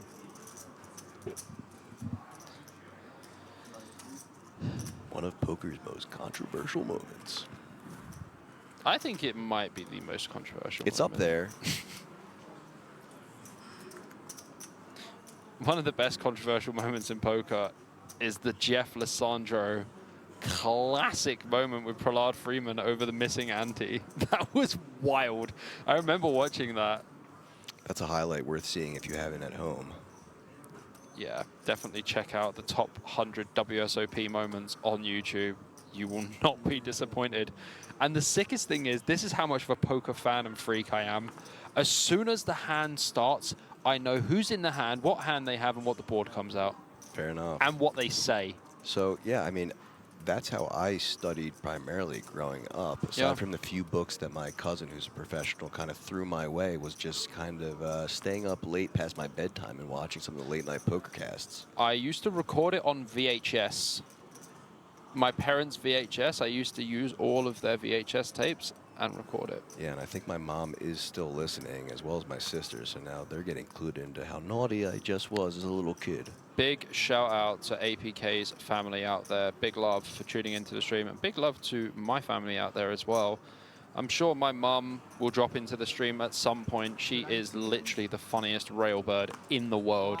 She writes everything in block capitals and puts kisses after everything, like a typical British mother. Love that. Shout out to the lovely lady of my life out there as well, Maria, looking after our son Magnus on her own. Pretty hard grind. Big love for you, and thanks for looking after him. It takes a very special kind of person to be in a relationship with a poker person or player. Silviu Baltateanu. I often say that just as much patience as poker players have, their spouses or significant others have as well, because it's not easy to carry on a relationship and do this life. Sundays get fiery in my house. I can't lie. Like, you know, Greek women as well. You know, like the Mediterranean women are muy picante. Yeah. We see a Mediterranean man here. Speaking of Mediterranean, Sharonopoulos opens the King 10 suited, and I tell you what, this guy chipped right up. Speaking of Mediterranean, so a raise to 320K from the King 10 suited in the cutoff. Small blind with another king, but way worse.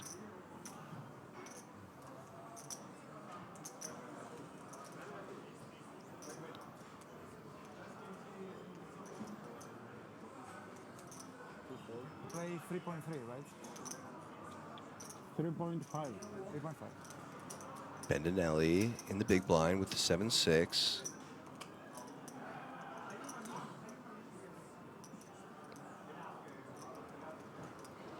Okay, Bobby, if you know all the poker hand, what was the first hand that Sami Farhad doubled up against whose famous brother he was playing? I know exactly who this is. It was Owen Wilson's brother, and it was ace-10 against 10-10. So Luke Wilson, I don't know his name. I know. the dark-haired Wilson brother. All I know is that it was boat against boat, first hand in the World Series, and he goes, "Oh my God, oh my God." Wow.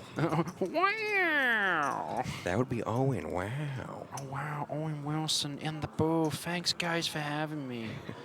Funnily enough, so Owen and Luke Wilson actually went to the same high school as my cousin. No way. That's crazy. In Texas. Crazy stuff.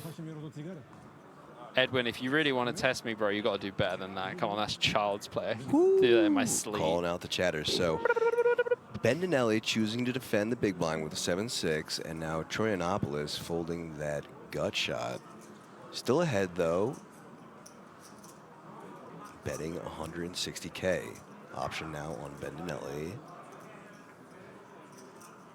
Will more than likely just fold here.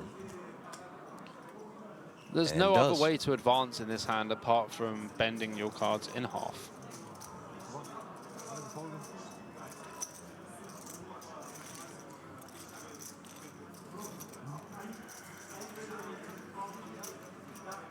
And Sharonopoulos has had some swings, man. He had like 8 bigs, 6 bigs at one point. And he's run it up to a pretty nice stack.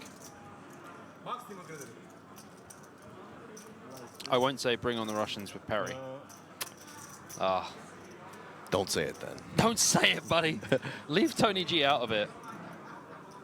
All right, hand 123, and I'll tell you why that's important in a second, just after it. Should I tell you why?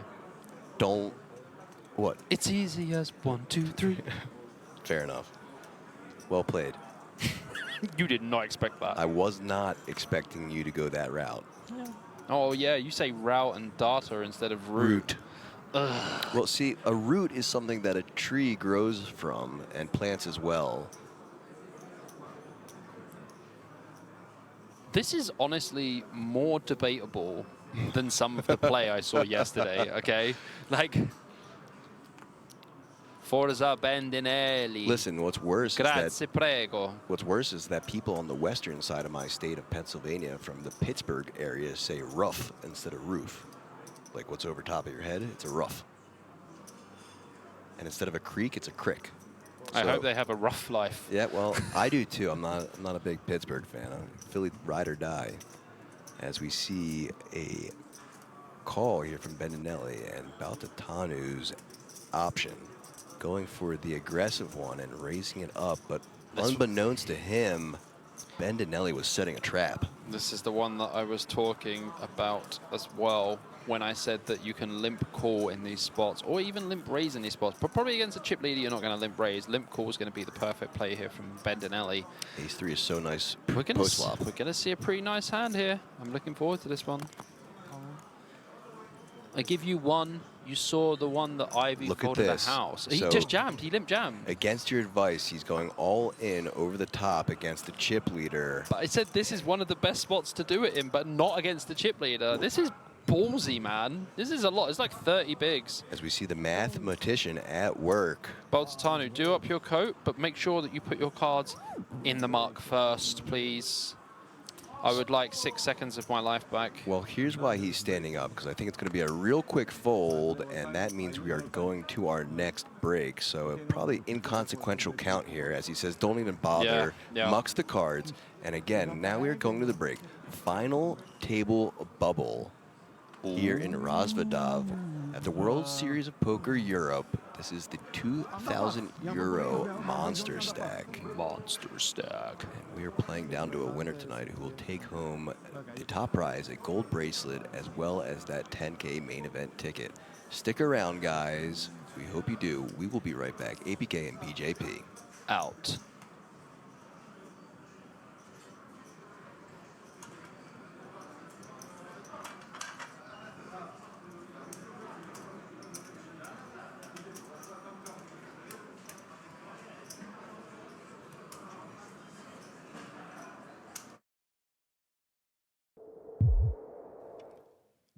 Welcome back, everyone. APK once again in the booth here at the Kings Resort Casino in Rozvadov, covering the 2025 World Series of Poker Europe 2K Monsterstack final day.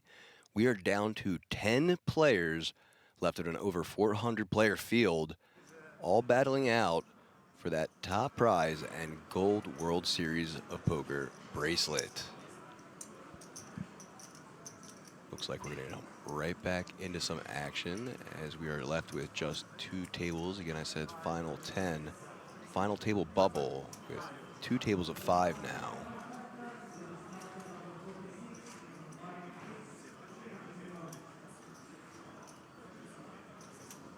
Action just getting set. Dealer just waiting for the okay to deal, because now we are in fact hand for hand.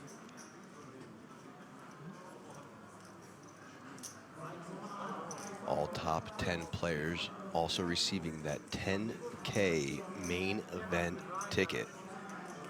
All right, so it looks like we are having word that the On Poker News payouts do include that 10K ticket. So a little help there from our production team. And now we know exactly what those payouts mean.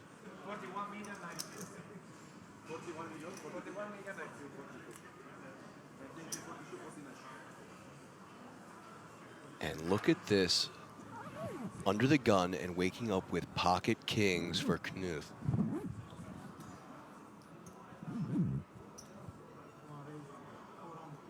But the clock is still further. we play? Yes. It's gone? Ah! Action now on Jose with the 8-6 of clubs in the cutoff.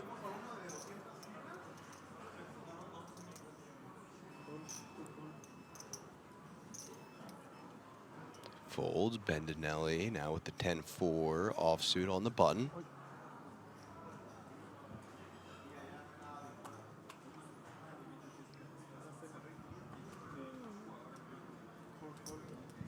Easy fold there, and then Baltateanu waking up with pocket 8s in the small blind.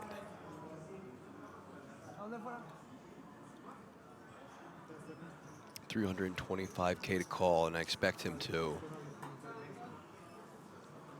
There it is, just that. Big blind with a holding that is going to be thrown in the bin.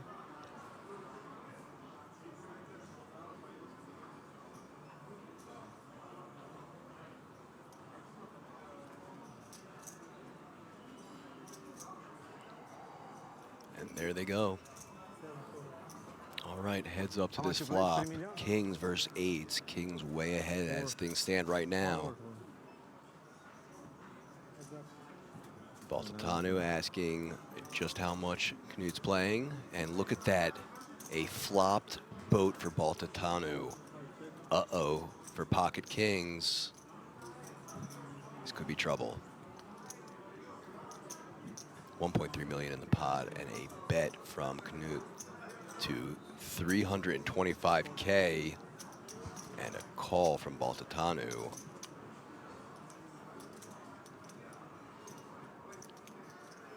Deuce on the turn now.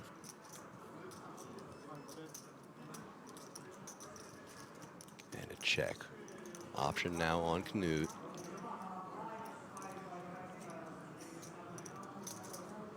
Who checks back wisely, unaware that the flop boat is dominating him, and a 9 on the river is going to seal it up for those pocket 8s.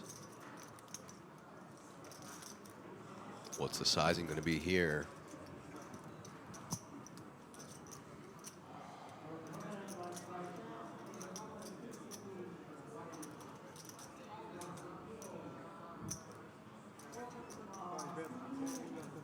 Goes small with 4 bet of 102 million and a quick call, getting paid off, but doing great damage control by means of checking on that turn, losing just about the minimum you would there with pocket kings against a flopped boat.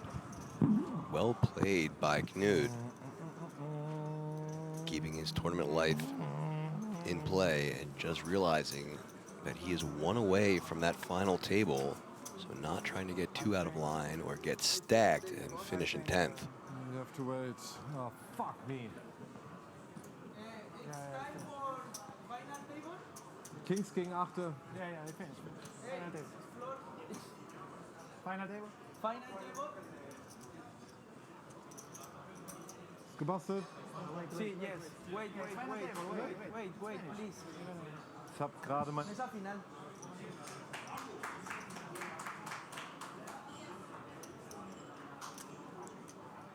Hand for hand now, as I said earlier. Some visible frustration there from the German. So we have to stop. Yeah, it's finished, man. Yeah, stop. I took my... Yep, just telling the other table that their hand is finished, so action will be paused until both tables are concluded. 2.1, 2.6. What a hand indeed, Must be nice, my Smeebol. friend. Lucky.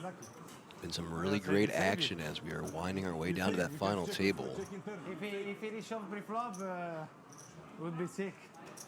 Yeah, just talking about the sickness there from Bendinelli, him congratulating Knut on the nice check back, just saying how he did great job to keep his tournament life. And welcome back, folks. APK again in the booth with BJP at the King's Resort in Rozvadov, covering the 2025 World Series of Poker Europe 2K Monsterstack. Not only on the final day, we are down to the final table now. Apologies for the break, one hand then break again. We had to rearrange and redraw for that final 9. So all players have now jumped up a page up again as we see on screen the totals. And those are the correct totals now, so you'll see all players 10,950 plus that 10K ticket all the way up to 159.5K and ticket as well as the bracelet. Absolutely. We are back in the mix here. And this is going to be a wild one. Silviu Baltateanu is the chip leader with 52 big blinds. Zdenek Žižka, 42 big blinds. And Oleh Okhotskyi is back still, 34 big blinds. He is very short earlier. Giuliano Bendinelli with 25 big blinds. Yanis Horobanopoulos with 18 big blinds. Daniel Knut, as we've been pronouncing his name wrong, has 12 big blinds. Oh, he's still in as well. Jonathan Behor has out the 11 door. big blinds. He's not out the door. Jose Grana with 9 bigs. And our new player, another Greek, Ratmir Kezidis. Gasidis, sitting on 7.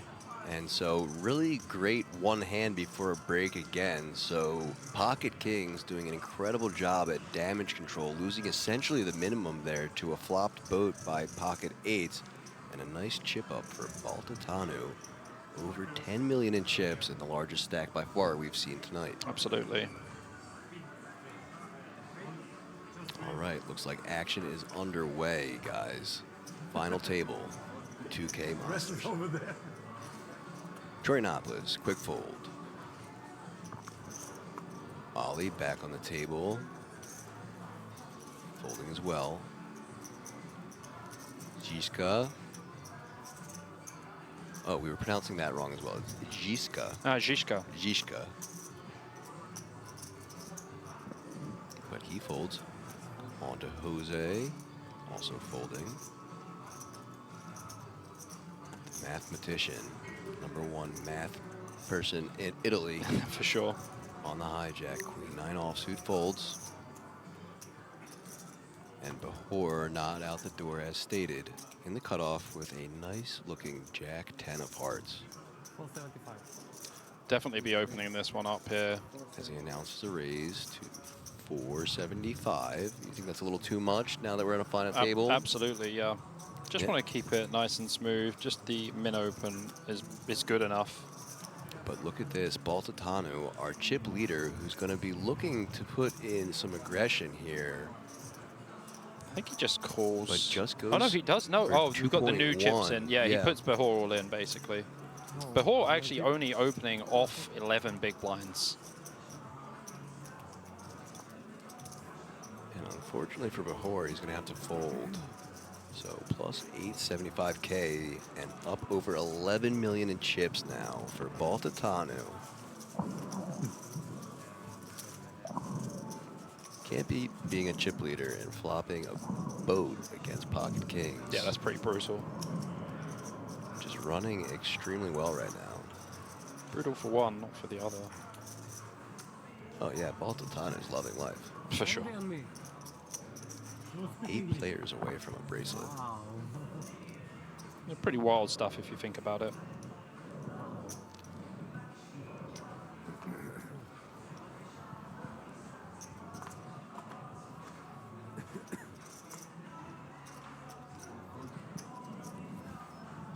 So action folding around to Žižka, +1 with the ace-queen. That's done some dirty work so far tonight. Obviously going to open it up. And does the 400K. Jose right next to him. King-Jack offsuit. Looks pretty, but not when +1 opens. Makes the correct fold. Bendinelli now with the 9-7 of diamonds. Folding as well. Bahor with the quick fold. And now our newest player, Casidis, with the Jack-7 of hearts.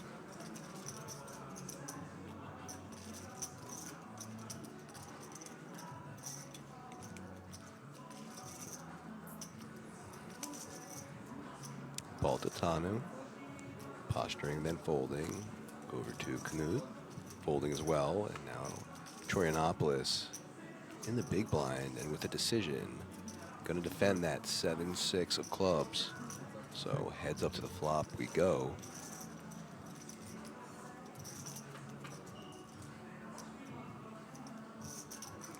Deuce, deuce, 3, but 2 clubs for Chorianopoulos. Increasing his equity to 51% now. Žižka still ahead.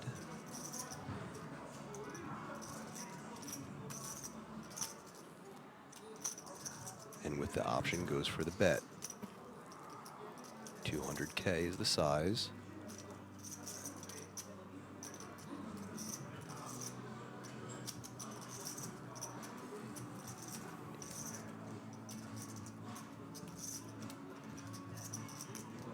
And a call from Chorianopoulos. Incoming turn.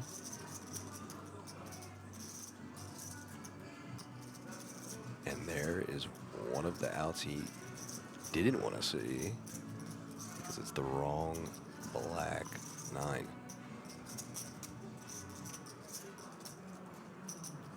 Ace-Queen now taking back the advantage to 70% and a check from Chorianopoulos. Žižka.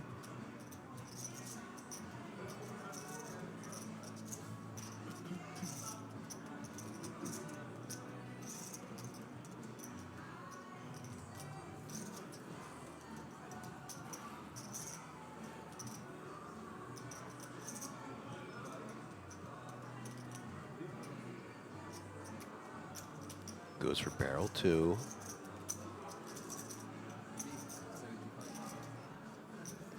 $375K.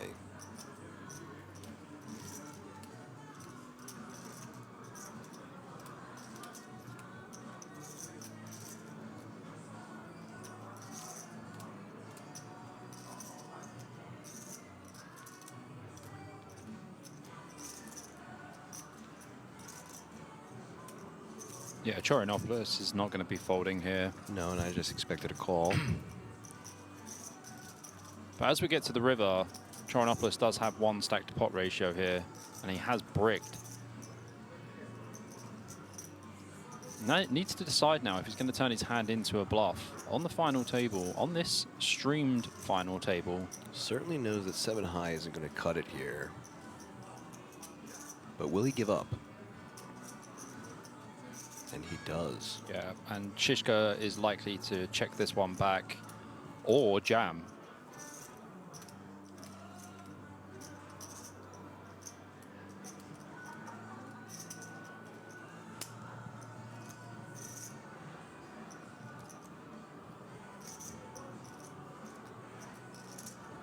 he's just going to have a little peek at his cards and just work out what's the best best line to take. Check back seems like the optimal play here, and ace high taking it down. You So- think? Oh, go ahead. No, I was going to say, I just wanted to just drop in here with some of the Hender mobs. That Yeah, I've just let's had a do look. it. Giuliano Bendinelli has 2.6 million in live earnings. That's math. And the biggest live cash he has is $1.5 million. So let me just have a little look here. What was that in? Sorry, it's the 1.5 million. He won the EPT Barcelona main event in 2022. And since then, had multiple cashes. He had 100K cash, but this was in 2013. This guy has been around since Einstein, man. He's a young-looking kid, but he's been around for a while. In 2013, he won the 1,000 euro Monaco Grand Final re-entry cup for 100,000 euros. He also won multiple other tournaments in Italy and Barcelona and Ireland and even in the US. And I think 2.6 million in Hender Mob earnings is the biggest we've seen so far. I do have Oleh Okhotskyi's Hender Mob. He has $1.2 million in earnings also. And his biggest cash is almost as big as my biggest cash. It's about $247,000. Wow. EPT Vienna in 2014, again, been Way around back. for a long time. But this guy has multiple 100K scores and 90K, 50K, 40K scores. Very, very impressive. So two very accomplished players at this table so far. Keep it going. Yanis Charanopoulos has 186,000 in Hender Mob earnings with $71,000 as his largest cash. He has recently had a cash, and it looks like the 2025 WSOP in Rozvadov, he came 5th in the 700 plus 500 Bounty Hunter open event. He came 5th in an event here already for 20,000 euros plus bounties. So very familiar with these quarters. Silviu Baltateanu has $561,000 in earnings. Nothing to scoff about And there. his biggest cash is 100,000 euros for a 500 euro buy-in tournament, and that was 3rd place. That's crazy stuff. I will get on to the rest and let you know exactly how much. As we see two of the players that you just mentioned, Absolutely. Baltateanu and Okhotskyi, with Okhotskyi getting the check mark there and spiking the 2 pair on the river. I will say one thing, though. Zdenek Žižka, not on Hender Mob. Ooh, Mr. Žižka could get his first appearance on there and flag.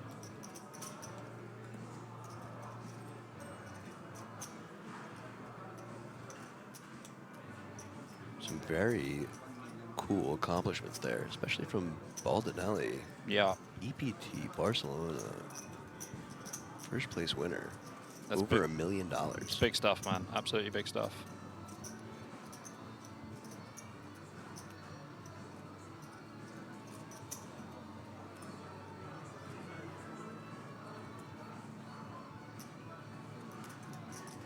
And Oleh just going to take it down there.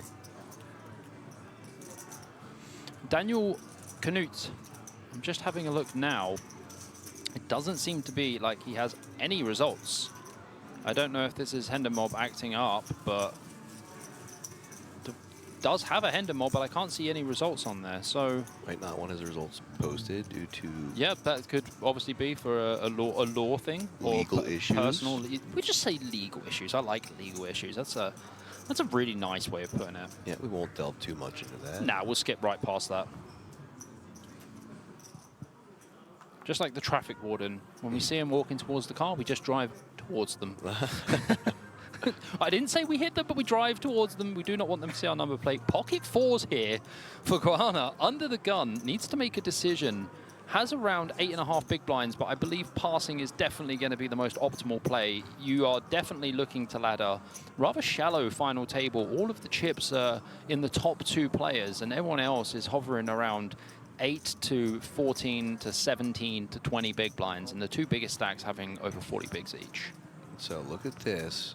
We have a limp from Baltateanu in the hijack with ace-5 offsuit. Not from my playbook. This one APK. And the first time we've seen a limp out of him, and an interesting place to do it on the final table. Maybe he learned that one from Žižka on the break. Yeah. An advanced limping strategy.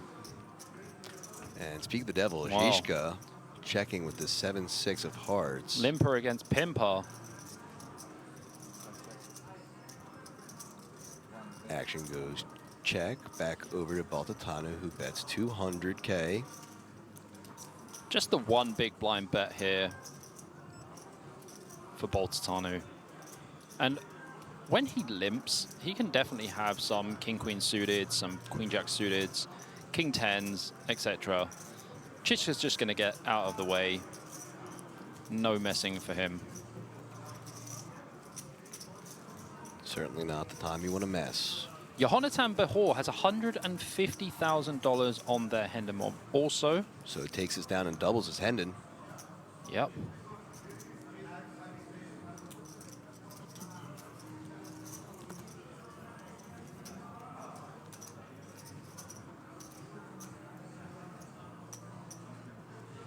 I am just about to check out the Mexican Jose Manuel Gona Escalona. 13,847 in earnings, so not a great deal. Has only played in Mexico and the United States. But this is a big deal for him now. Yeah, his biggest cash is $8,000, so this is already exceeding his biggest cash, so well played to this man. New high score. High score unlocked. As under the gun, Bendinelli opening things up with the ace-10 offsuit to 400K. And there's that experienced player standard sizing on the final table. No messing about. It's like the other sizing. It's just a standard 2x raise. Let's just highly encourage at these. talk about Casillas here. Casillas Sure. has only 5,800 earnings. So another one that's locked up a high score. This is definitely a high score. His biggest score came in 2023 at the Eureka Poker Tour in Hamburg. And it looks like he might be a Hamburg resident, as he does have 2 German flags on the Hendon mob. And that is everyone. If you'd like an update or you'd like to hear some of the Hendon mobs again later, please let me know. More than happy to let you know exactly. Yeah, and thanks so much, BJP, for looking that info up. I know I, for one, love hearing about that information. It kind of makes you relate a little bit more or find a player that you might be more willing to root for, given the fact that these will significantly increase some of the players' total live earnings. Oh, absolutely. Could be rooting for the underdog, or you might want Bendinelli to score again big. So let's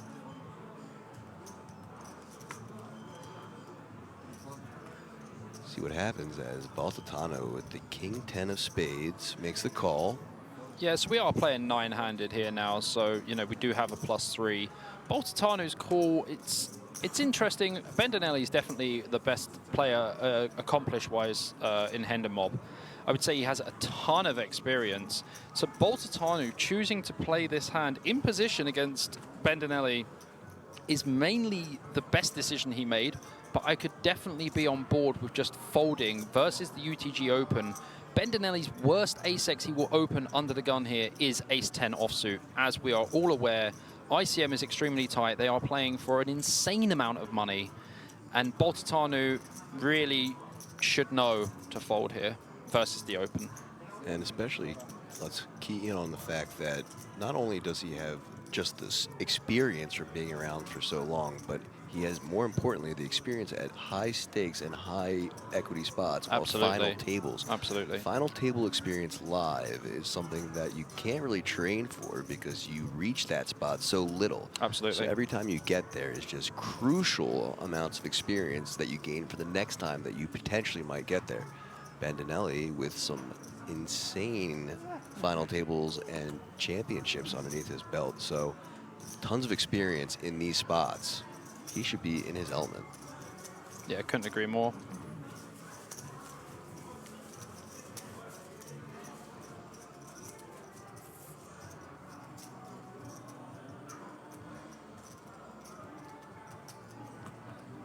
As we look at the chip stacks again, 2 players at nearly identical down at the bottom, 7 big blinds each, all the way up to Silviu Baltateanu. 47 big blinds and just over 9.4 million in chips. Žižka just not far behind with one big blind difference. Yeah, pretty tight stuff up the top, 44, 46, 47. The middle of the pack is just Bendinelli on his own. And then 12 bigs, 10 bigs, 9 bigs, 7 and 7. This could be a quicker final taper than we imagined, APK. Well, I at least think that it might be quick enough down to like 7 or 6, but it'll probably slow down again then. Yeah, I mean, don't be fooled because it is already 2 a.m. here in Rozvadov. That's right, 2 a.m. local time, as we had originally thought we'd go till 4, but I think that might be an underestimate. I think there is no fork-in chance that we will be staying here till only 4 a.m. I will see you at the breakfast bar at 7 a.m., my friend. That's right. Thankfully, we have tomorrow off, though. Do we get breakfast here? I'm going to make sure we do.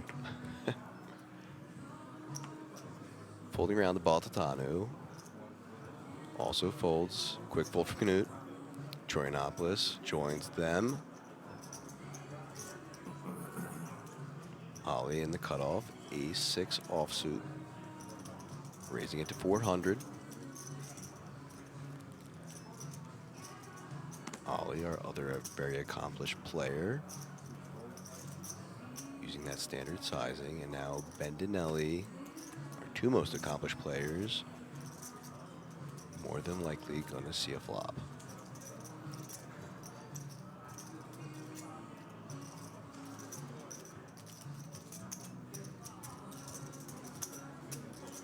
Yeah, don't expect Bendinelli to do anything else here apart from defend against the cut-off open. King 10 off plays very well.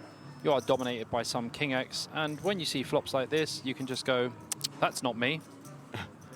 Couldn't be even further away from him. Yeah.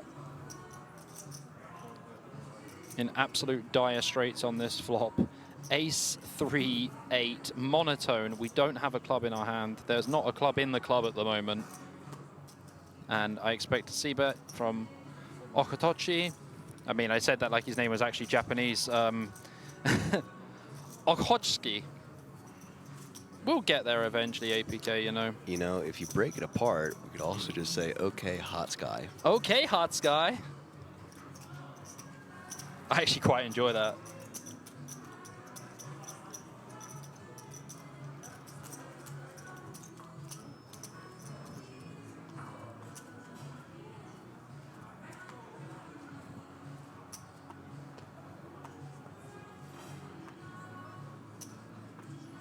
See this first to act, Jack-6 offsuit. Gonna go with the fold. Baltateanu, 8-5 offsuit, joins him. King 9 also. Giuliano surely. And okay, hot sky in the hijack. Folds as well. Cut off, Žižka, Queen 3 offsuit. Look at this, Bobby. Doesn't go for the limp. Goes for the open from the cutoff with Queen 3 offsuit. And apparently, Žižka has won a bracelet this year at the World Series of Poker, someone said. I'm going to have to check that one out for myself. I'm not saying that he hasn't, because that would be... Well, surely that's where he employed his, you know, advanced limp strategy. So here we go. Behor all in for 1.6 million in the big blind. A really great spot to put the pressure back on Žižka, who got a little loosey-goosey in the cutoff with the Queen 3 off. Well, Zdenek Žižka did win a bracelet this year, indeed. Don't know why I can't find him on Hindermob, but he won the $1,000 No Limit Hold'em tournament at the World Series of Poker. I don't know why I can't breathe at the moment, but he beat Sean Deeb heads up. He is a backgammon pro. Hold on. Yeah, guys, what the heck? We need to slow down a second. So the GOAT right here, wearing the patch, backgammon pro. Yep. Who beat Sean Deeb Yep. of all people. Yep. To deny him from his second bracelet. And he's 8th, what does it say? He's 8th bracelet. And so his second bracelet of that series and 8th overall. Yes. Sure, Deeb has a bit of a sore spot there. And now, again, in a spot for a potential second bracelet in just the matter of a few months. Absolutely. So, okay, so we now have at least 3 players who have seen some serious final tables and have that experience under their belt. Very important information to know. That experience is definitely there for sure. And listen, you know, we might be joking around about his advanced limb strategy, but he's been able to get away from it and use it to his advantage in that one spot with the jacks. And here he is again on a final table. So, listen, hats off to him. We ain't saying nothing. Yeah, hats you off do to your him. thing, boy. And taking down Deeb, nonetheless, heads up, is wild. A feat in its own. Wild stuff. Yeah, a feat in its own. You could quite literally never win another tournament again, and that would be like the gloat of all gloats. You're doing fine, yeah. Yeah. Honestly, absolutely crazy stuff, man. What a thing, man. Just be like, yeah, you know, beat Deeb, heads up for a bracelet, cash, man, just cash. Yeah, that's a humble brag. Anytime you want to. Humble as you like, man. Humble as you like. And that is exactly why I was like, yo, Bobby, look up these Hendons real quick, because let's see what we're messing with, yeah, you know? it's great once we get down to these final tables, finding out who knows what they're doing, who has some serious scores already, and who's looking for their first big one. So, very cool that we're able to find out all that information about several of these players so far. Yeah, really sick stuff, honestly.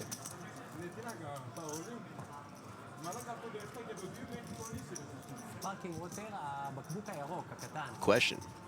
Tell me how you feel about this. Yes? Give me your opinion here.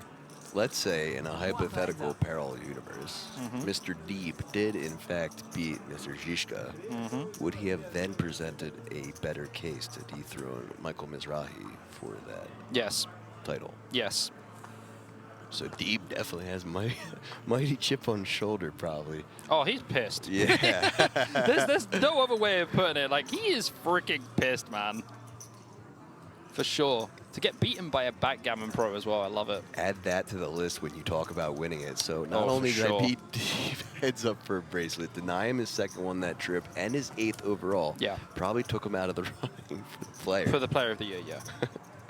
Žižka, the man we've been talking about, waking up with pocket 7s in the +3 position now, goes for the open. And that's the 400, so no limping here. Yeah, no limping. Pocket 7s, +3. Believe you just want to open. Limping would not be pimping. Folds to Bendinelli, who also folds.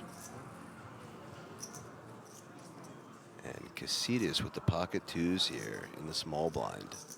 Kind of an awkward spot for pocket deuces. I think your best play is to fold. I don't think you can call, and I don't think you want to be going all in. Well, he's sitting on 4 big blinds, so your only real choice here would be to go all in.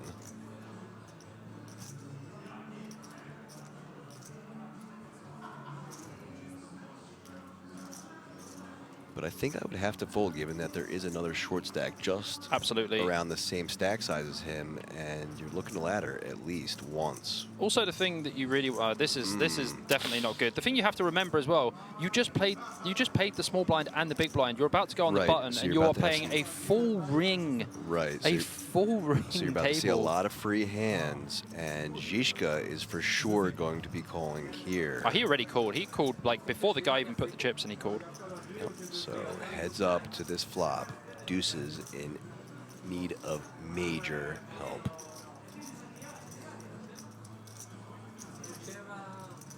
And to note, both with the same suits, so can't be looking for those suits either. Really just needs the deuce. 3 Jack King with 2 clubs. This is potentially one of the worst flops without there being a 7 on it. Just down to 2 outs now, 2 deuces in the deck that will save him. And it's not good. That's not going to do it. So Casitas will Casitas way over to the cashier's box. He is eliminated in 9th place. He will take away 10,950 euros plus that 10,000 euro main event ticket. 100,000 more. Now we can I'm not sure because Pretty good stuff. No, but you can go there and. Yeah, I mean, like we were saying, you know, not too sure about the deuces call there. He was so short. So I would 100% fold because there is definitely a chance that someone else will bust before you, and you will find a spot where you can go all in. You haven't got to pay any antes for the whole round. You had at least 6 hands to find a hand and to find a raise first in spot, not put it in against the chip leader who is never ever folding. Right. It's not like you have no fold equity jamming there after there's already been an open. Well, yeah, and as great as a pocket pair is, in that exact spot on a final table, you just really want 2 high cards way more than you want pocket deuces, 3s or 4s. 100%, yeah. And this is just a pure fold. It's honestly, I don't think it's that close, especially with ICM. And we haven't even accounted really for the ICM. We just accounted for the fact that it's just a fold. yeah, you can put here. Yeah. So here we go. A raise from Žižka, +2 with the Jack 10 of diamonds. But on the button, I mean the big blind, sorry, Knut with the Ace 10 offsuit. All in from him, and now Žižka with 1.35 million to call. This becomes a lot closer than you think because it's actually less than 10 big blinds. He is going to call. He's going to make the call. Not surprised by this at all. And Knut in great shape to double up here.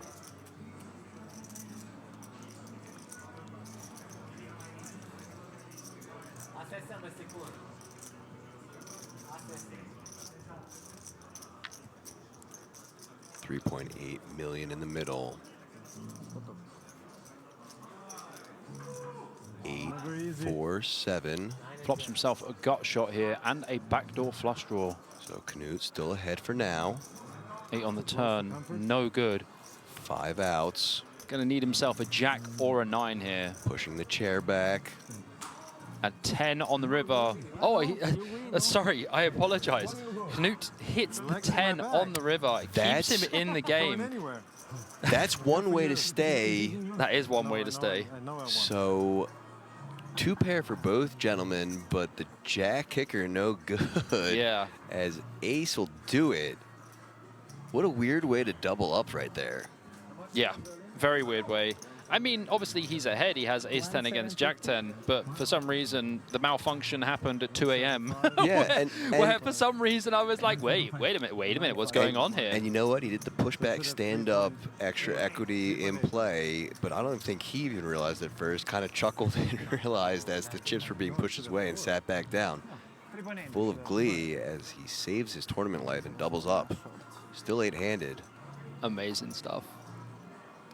Edwin Snipe says, Bobby, what is your favorite Marcel Lusk hand? We need a little bit more gentleman like that. I love Marcel Lusk. I played with him multiple times. He's an absolute gentleman. I don't really have a favorite hand of his. He's had, obviously, quite a lot of big hands that were televised back in the day. I remember there was actually a hand from EPT Copenhagen.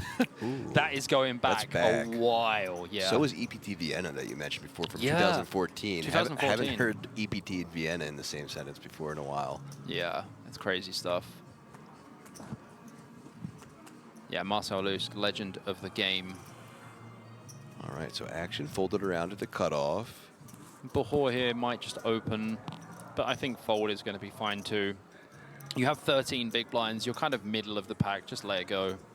He has been making good folds so far. Well, it works out to be a good fold because Baltateanu is definitely going to open this up on the button here. Pocket 3s for him.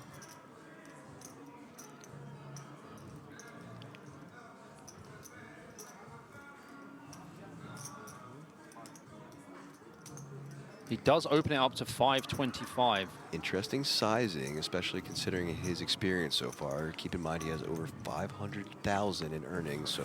This is, basically the idea of making it bigger here, this is a little bit more advanced now. We're using larger sizing in late position because we have less players to get through.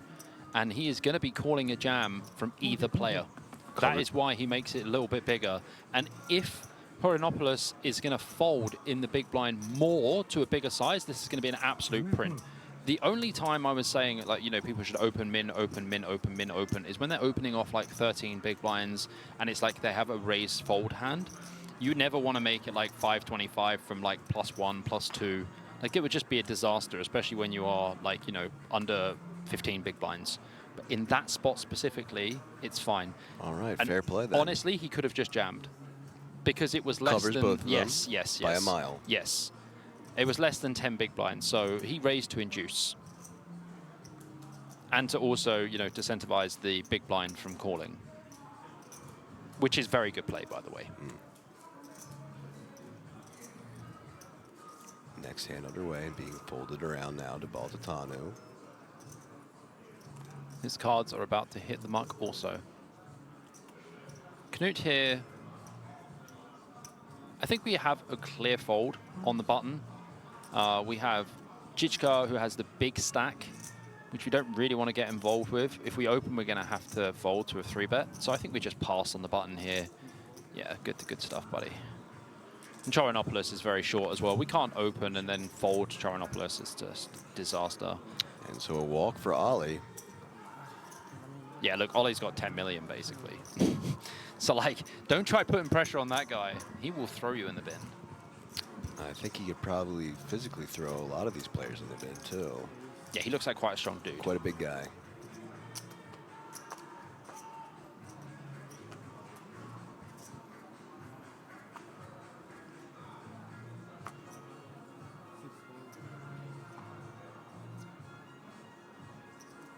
Fold from the 9-6 suited. Bendinelli next to act. Also folds. Fold from the Queen Jack. And look at this, Baltateanu now with pocket fours. Just upgraded from the pocket threes the hand before. 1 pip up.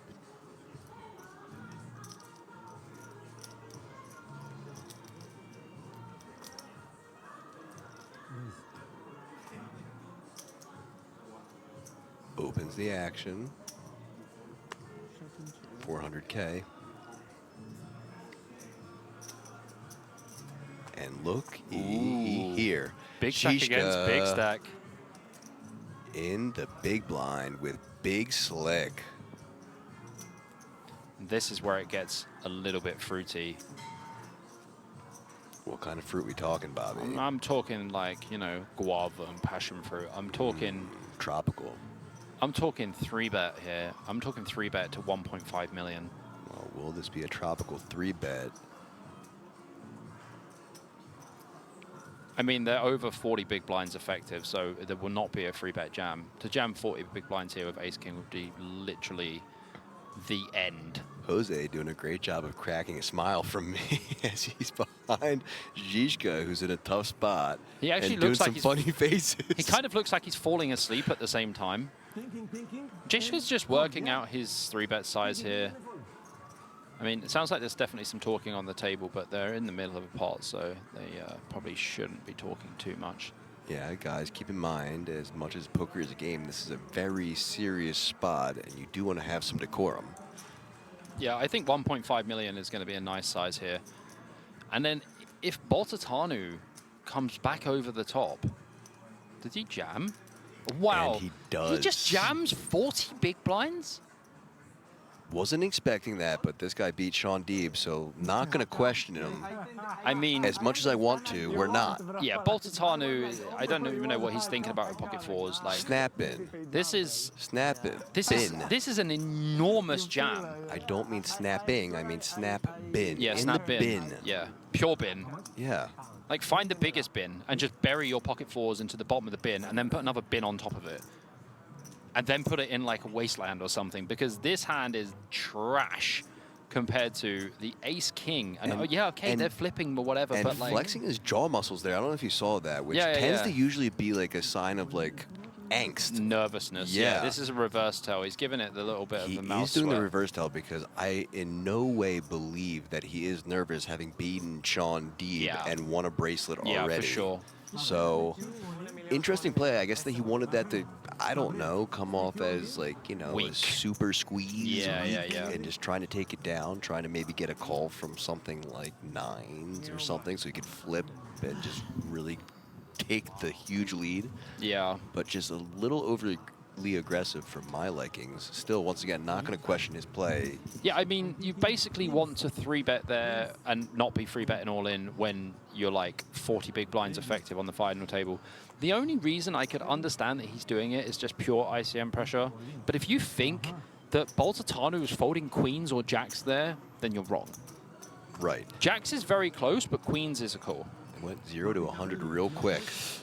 That was just like crazy. It was like open, yeah, okay. 3-bet, 1.5 million. No, I'm gonna go all in for 40 big blinds. Like we're playing for over 150K, man.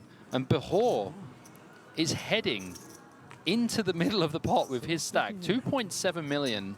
So learned that from the last ace king. Oh, but Okhotskyi has got Okhotskyi 9s with pocket 9s. So this is what I was just saying. Oh Ace my king trying to gosh. get 9s to, and here is the ace king trying to get 9s to. Yeah. So Behor for sure going to be called here at the least, if not isolated. I mean, yeah, And- Behor for sure. Behor for sure could be heading for the door. Okay, Okhotskyi. He's not going to want a 9. He's going to want an ace and maybe a 4.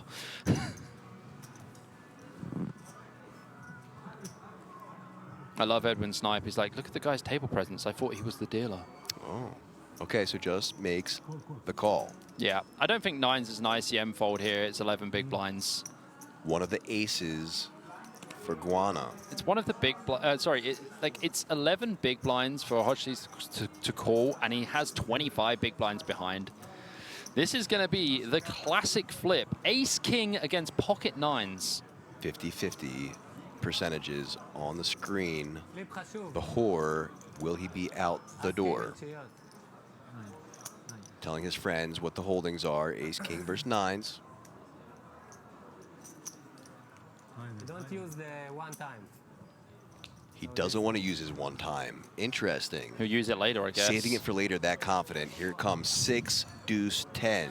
No help so far. Might want to start installing the runtime for the one time. Maybe think about that turn one time as a 10 of flush hearts. draw on the turn. Increases him to 12 outs now. An 38% ace, equity. A king, or an heart. Oh! Behor should have used that one time. He Bricks. has been eliminated in 8th place for 14,050 euros. And don't forget that 10,000 euro ticket to the WSOPE main event here at King's Casino in Rozvadov. And very well played, the man from Israel. He had a fantastic run, and he was very short earlier on, and everyone was very short earlier on. And a really great sport as Yeah, you great- see him great sporting sport. that huge smile and hugging half the table. Love to see that. Yeah, I like a good bit So of there you go. sportsmanship. I'll let you say your catchphrase one more time as we see.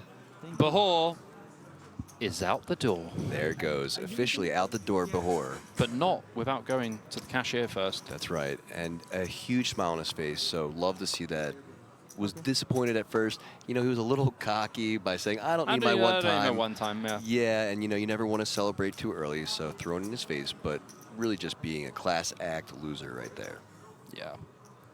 Took it extremely well, but I tell you something, APK, we're down to 7 players. That's right. 7 players remain. Baltateanu, one of the chip leaders, and I think now chip leader is Okhotskyi. Okay, Okhotskyi with a lovely, nice little cheeky smile from him too.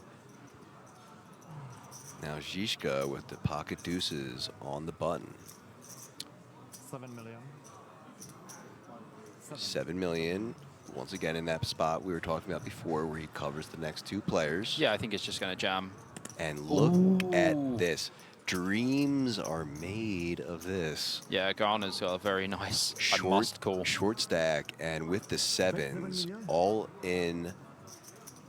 Should be a quick fold here from Bendinelli. Yeah, I mean, deuces is still, it's quite a big jam because Bendinelli has, you know, just around 18 big blinds, but it's still a big jam. So here we go, heads up to a flop once again with Guana leading 76 to 24. Žižka needing a deuce. All the 7s are in the chat. Vamo 777. Everyone's calling for a 7. Is it coming 7?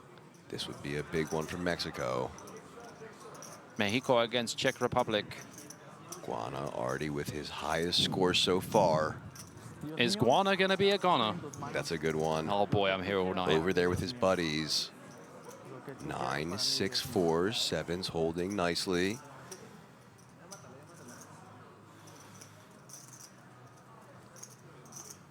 Just 2 outs here.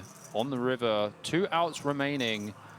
6% equity. Just 6%. Looking for the 2-outer on the river. He's looking for a 2-out-2, and it's a 6. And fades massive as we hear some vamos from the rail. Vamos! And a big double up and the look of seriousness from Guana.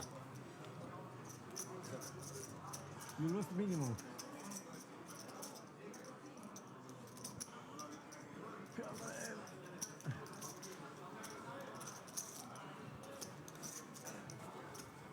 So you can see just how much that pot meant to him. That was a big as one. he's mostly been smiles, but look at this. Some serious looks out of him now. Big.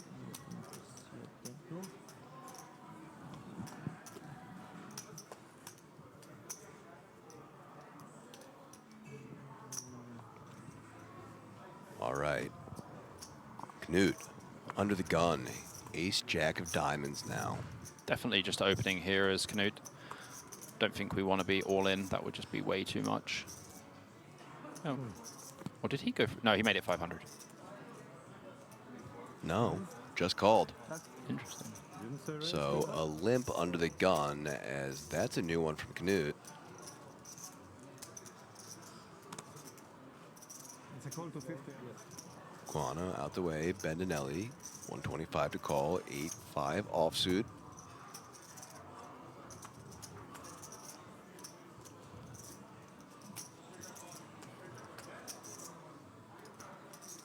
Throws it in the middle, and now Baltateanu with the option and King Jack offsuit.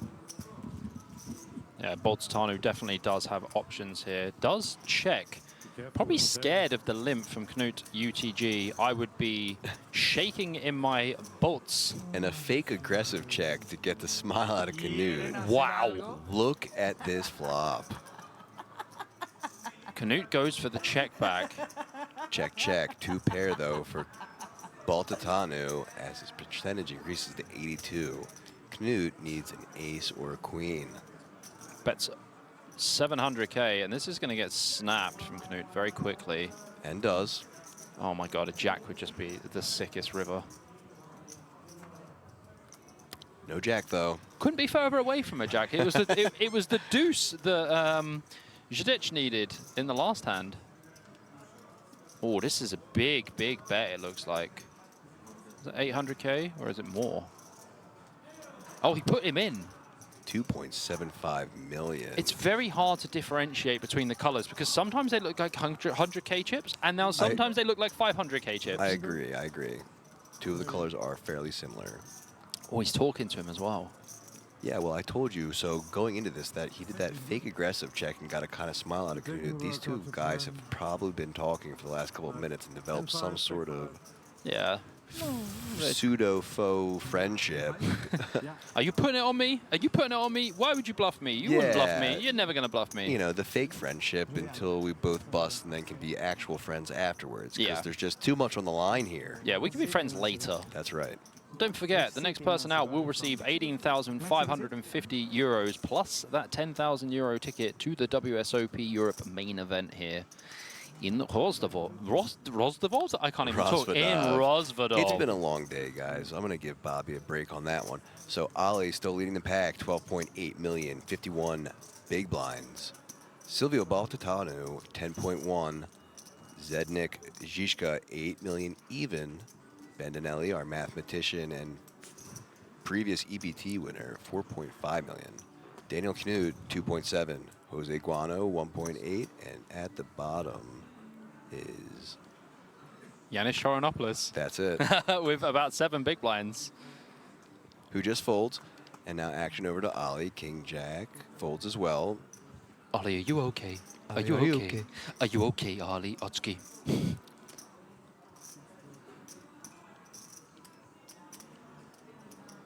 Bendinelli, 6-4 offsuit on the button. Doesn't want to play it. You know, Bendinelli sounds like a pasta brand or an ice cream like a gelato brand. Got to get myself some Bendinellis. Near the border of France, near Monte Carlo. I'd buy it.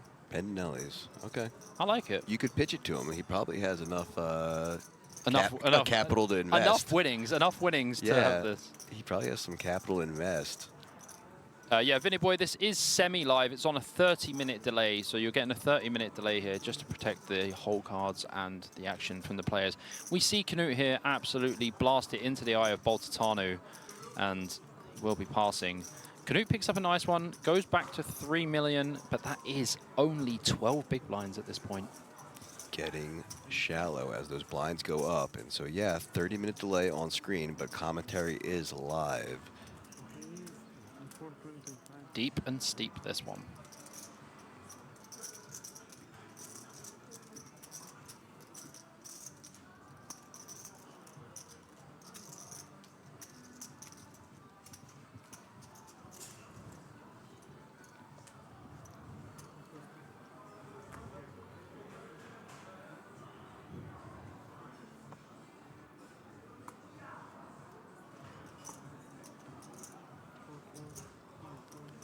Okay, Okhotskyi folding. Another fold from Žižka. I love the OK Okhotskyi, it's the best. Guana in the hijack, folding as well. Bendinelli, queen 4 off in the cutoff. Should be a fold as well. Yeah. Baltateanu. This would probably be a little bit too wide, opening the 10-7 off. But Baltateanu will limp. I guess he's just going to play a limp fold strategy versus any aggression. Knut might actually over-limp here, but not a great spot with 5-4 off. Looks like he's going to over-limp. Now let's see what the big blind has. Giuliano, Ooh. he is going to put all of the chips in the middle as fast as possible. Rip them. Yeah, all of it. I'm pretty sure in Greek you say rest. That means all in, basically. Rest. Rest. Yeah, rest. Rest. So I don't think he's going to get any callers here, and he'll probably just take down a nice 2.4 million pot, which he'll be delighted to see.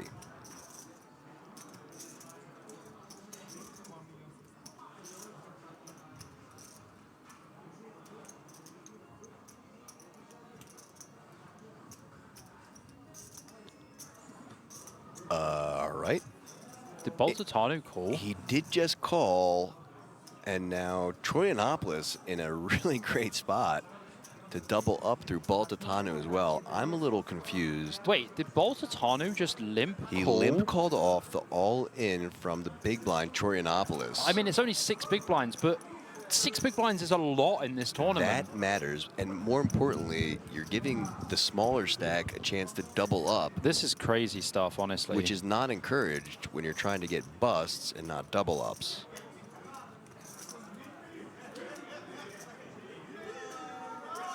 And look at this, 2, 5, 10. Baltateanu does have top pair here, but Giuliano does have the nut flush draw. So now Troyanopoulos with 10 outs and spikes the heart on the turn. No sweat on the river and a sigh of release. Thumbs up from Troyanopoulos, and this is exactly what I was just saying. So you don't want to go in with these below marginal holdings in a limp call and double up Troyanopoulos. Yeah, I mean, I got to be honest, like that was some of the weirdest things I've seen since I've been here, and I've seen the woods here, you know. That's true. That's a head scratcher. That was unconventional, shall we say? Yeah. That is definitely my get-out word, unconventional. So Troyanopoulos. I mean, Vinny Boy said, what's he doing? That is something I cannot answer. Wish I could explain as well, but Bendinelli in the hijack with the pocket 8s. Yeah, I mean, Bendinelli's going to open this one up. He's going to look at what just happened and been like, okay, so this guy wants to limp call off 6 bigs with 10-7-0. I think the whole table is kind of looking around like what just happened. You know, that's something I really like about the WSOP app. It You looks, can actually make notes. yeah, and it looks like even one of the players went over to his rail to tell him, like, he just called off 10-6 off. Yeah. So all in from Bendinelli, max pressure, getting the folds. It's quite all a the big. way. It's quite a big open jam there. To be honest with you, like 18 bigs with pocket eights is just quite big. You can just open. Another player that I am certainly not going to question right now, because an EBT main Barcelona and professional mathematician at this point in my book must know something that I don't. Mathematelli. Mathematelli is a good one. We like it.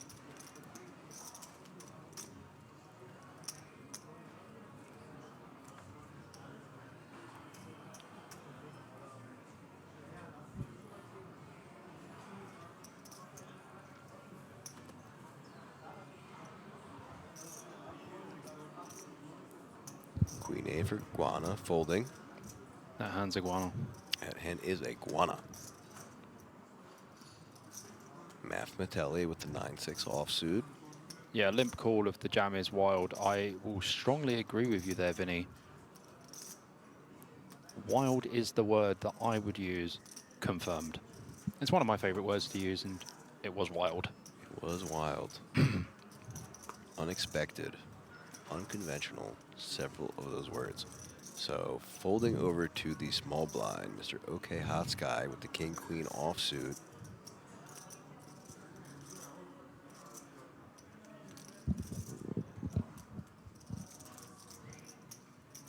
Obviously, he is the chip leader of the table. And But Žižka, he's not got a short stack. no, our he friend, doesn't. Mr. Backgammon Man does not have a short stack. Looks like he's going for the raise to 575. Ooh, this is dicey. Like, Žižka knows that he can jam this, but 24, 25 big blinds is quite a lot. But, okay, Okhotskyi. It's going to be an interesting... Okay, I think this is going to be one of the most interesting hands, because two very good hands in a blind versus blind situation is not something that occurs often. It's normally rags against rags. But if we get like an ace-king X flop, this will be spicy. Close as we get the ace-7 deuce with two clubs. Well, we kind of forgot the king. I mean, this hand could still be very interesting. I expect Okhotskyi to probably bet around 300k here. Looks like 450. Žižka, of course, going nowhere with top pair. This is one of these spots, APK, where you just want to cool down and let the man barrel into you. That is exactly what you want. And the largest stack versus one of the other larger stacks here, so... Yeah, you're going to see exactly that. The turn card could be very interesting. If it's a club, if it's a 10, if it's a jack. There's your jack. Now, okay, so now Okhotskyi could literally just bet like 3 million and put like Žižka in the weirdest spot.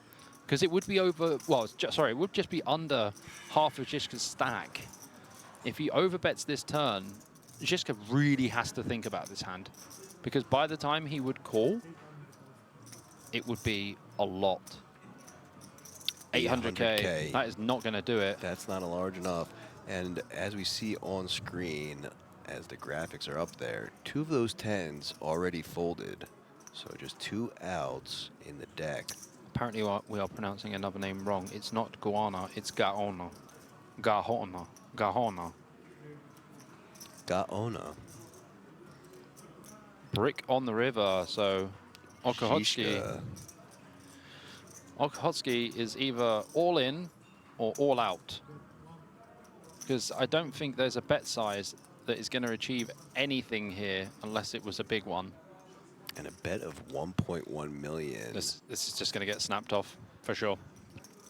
There's no way that Žižka gets to this river and folds. He just should be calling very quickly here. Because Okhotskyi doesn't actually represent anything here. He could have a hand like ace-jack, ace-queen, but the sizing would be very different. You wouldn't see this very small sizing on the river. That's very unlikely. And we're just going to absolutely snap this one off. Calls and quick showing that king high will be no good. Yeah, pretty easy call there. Nice little takedown and perfectly played to your strategy calls. So Žižka taking down a nice one against the chip leader there. straight.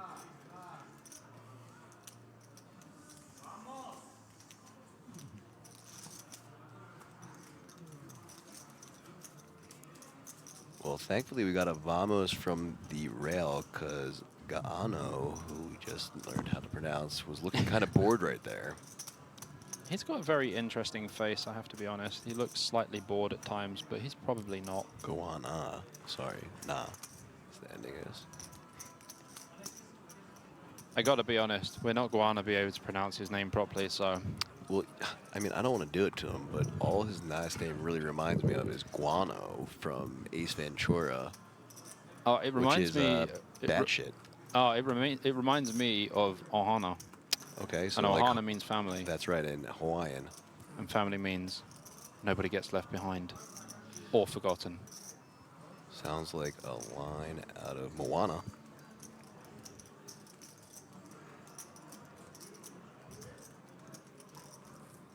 Chorinopolis here with the King Jack from the cutoff. Playing around 17 big blinds.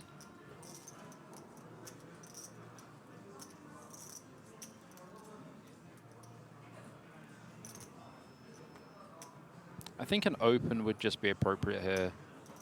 You have a raised fold hand. You don't really want to be all in with this hand. You have way too many big blinds.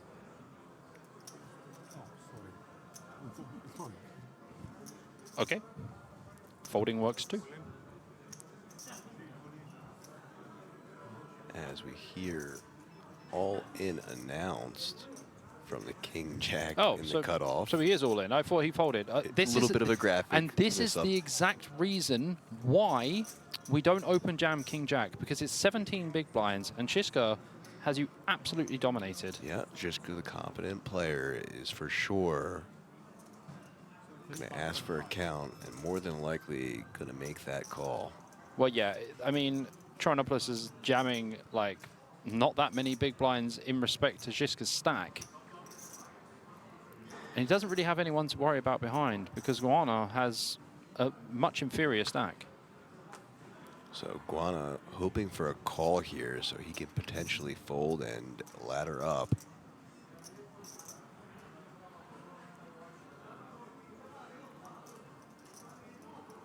There it is, time bank chip. Yeah, I don't think he's going to fold this one. I think King Queen off is doing too well because King Jack off does jam. I don't think King Jack off should jam with ICM and everything else in place.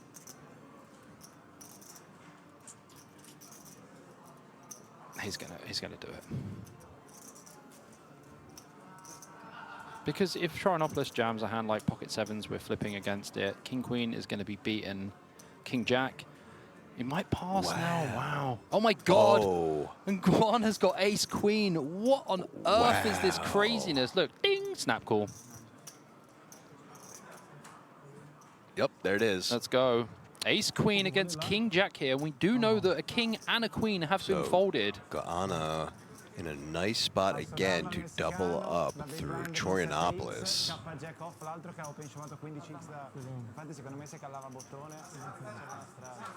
Over to the rail and his buddies.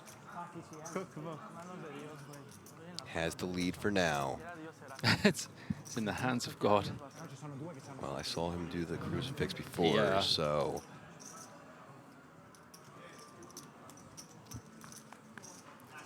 Do 6-8 with 2 diamonds. Chorinopolis has got the bigger diamond. Holding so far.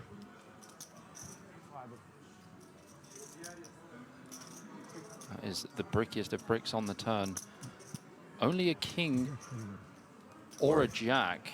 And one of the kings dead. 5 outs.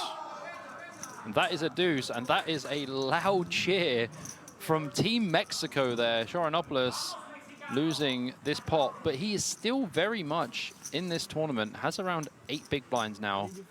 And Guana biting his lip. Yeah. And Jose, yeah. Big vamo from his friends over there at the rail. There's finally a smile out of the man as he walked over the table with the most serious face. Like, here we go, baby. I'm back. I mean, how can you not be smiling after that? Massive pot for him. Absolutely huge.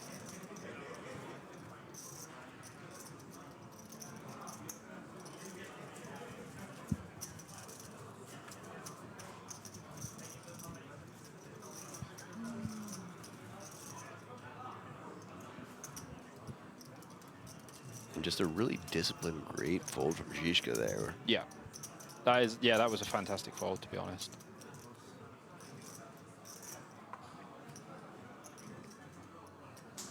You can almost see it too. It looks like he's sitting a little bit straighter and taller. Yeah. Probably patting his back inside his head. Yep.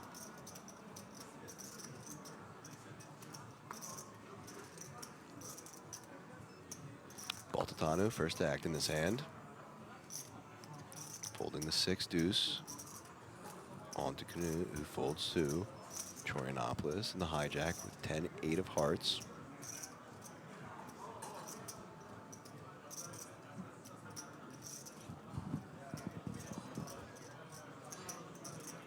This one's going to be a fold.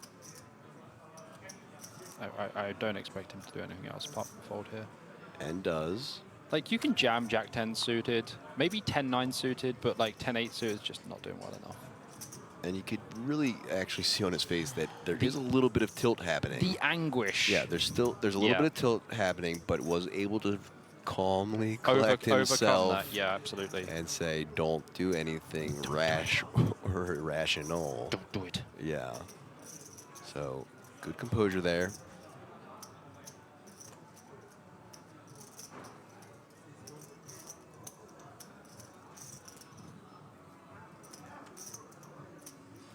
Ghana out of there. Bendinelli now in the big blind.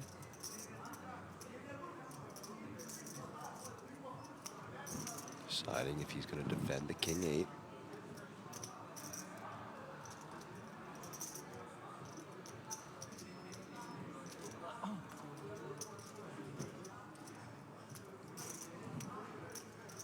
Does just that, and now heads up to this flop. Pretty standard open here from the big stack Žižka. And Bendinelli definitely is standard. Dude, how many ace-high flops have there been? Like, so many. A good amount lately. Yeah.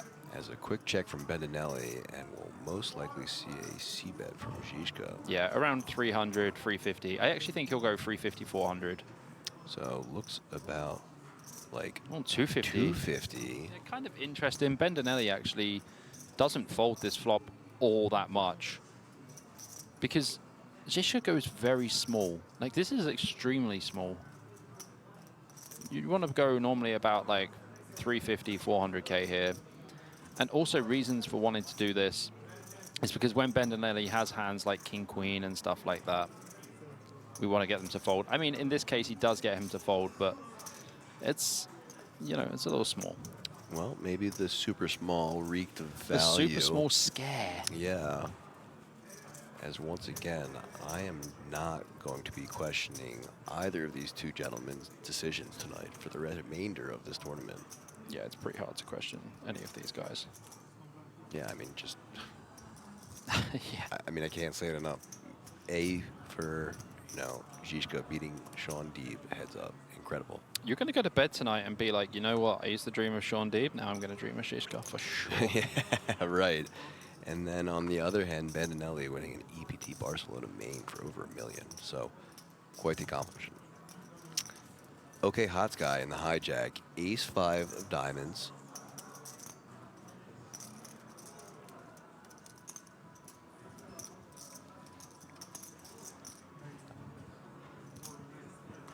We see the open here. Yeah, 550 here from Okhotskyi. Blinds at 125, 250, 250. I genuinely feel like I pronounce his name 75 different ways, and they're all wrong. That would be a fun challenge, too, where you have to pronounce it a different way than you have already, but it has to at least make sense. Okay. Okhotskyi. Okhotskyi. That seems fine. This could go on for a while. So. We are here until the 10th. Yeah. Might see a Žižka. 3-bet here. Yeah, he might make this like 1.8 or something. Looks like he is going to go for an aggressive line. 3-bet to 1.375 million. Ghana out of there. Beautiful hand, not the right time facing that action. Bendinelli now in the small blind. 5-3 offsuit. Easy fold. And another easy fold there for Baltateanu. So back to Okhotskyi. I can't get over it. Okay, hot sky. Quick fold, and Žižka taking it down again. So just really applying that pressure with the largest stack of the table, up to 12.8 million. Yeah, it's a pretty healthy stack right there. Chunky.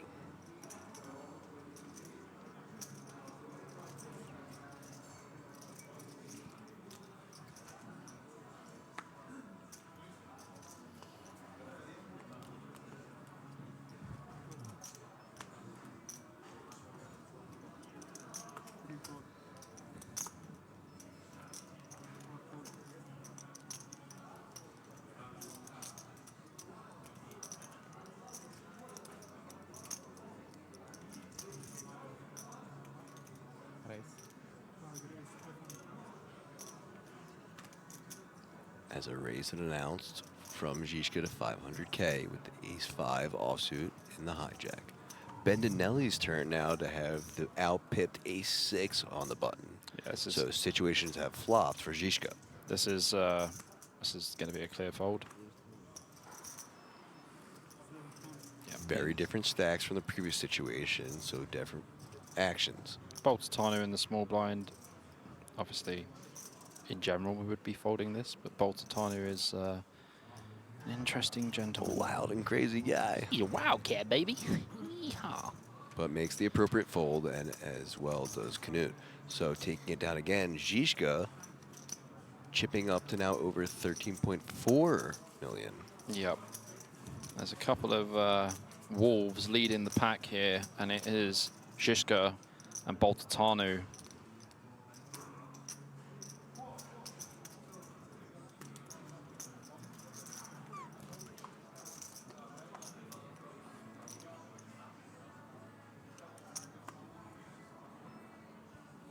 So no surprise that he might have made that switch from backgammon to poker, because I don't think there's a lot of money in professional backgammon. Well, there is actually, but it's not beating Sean Deeb type yeah, money. Top level.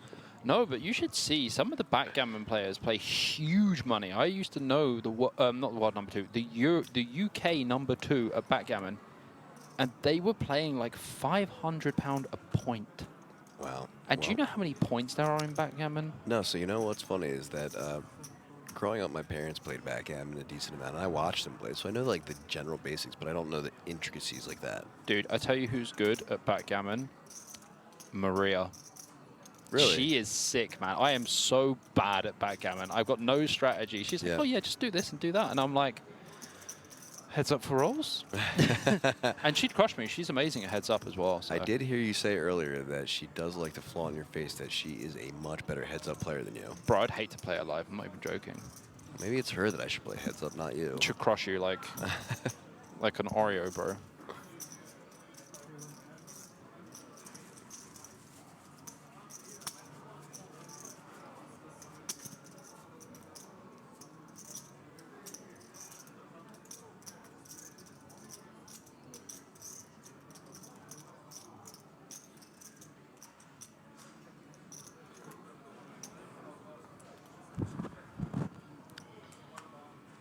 So if you are just joining us, we are here at the World Series of Poker Europe in Rozvadov at the King's Casino, and this is the final table of the 2K Monsterstack.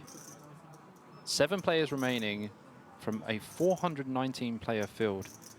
And currently, if the player is to bust in 7th place, they will receive 18,550 euros plus a 10,000 euro WSOPE main event seat. Yep, and with over 150K up top, as well as that ticket too, and that bracelet. There is a lot to play for. A lot on the line here. A lot of poker to be played out still.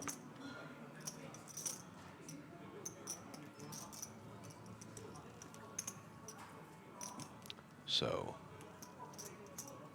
interesting here, under the gun call from Žižka, back to his limping strategy. Action now onto the small blind. Giuliano with the 5 deuce off makes the call.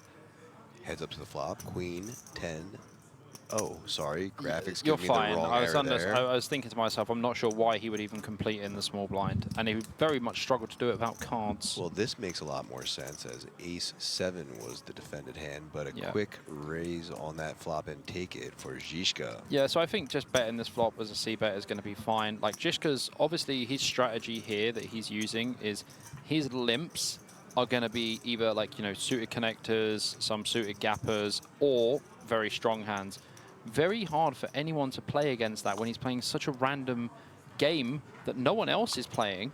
No one else is playing a game with a specific limp strategy, and he can take down way more pots because his range is so wide. Makes it very hard to play against. And now I have to ask you, Bobby, would you say it is a advanced limp strategy? Yeah, I think I was quite right when I said it was an advanced limp strategy. Baltateanu's got his own strategy here. He's had some interesting strategies. I don't know if I'm going to use the word advanced or good or interesting. I'm just going to say he has strategies. Yeah, certainly ones that I'm sure if we looked up, the solver would say no to. GTFO, sir. But actual good raise here from him with the good holdings. Ace-Jack, offsuit, and the hijack. And that standard raise to 2x, 500K. Žižka, now the last player to act in the big blind, 9-3 offsuit. Throwing in a time bank chip. Not sure why he's doing that here. Again, these are really precious resources. These players have now received the last of their time bank chips for the remainder of the tournament.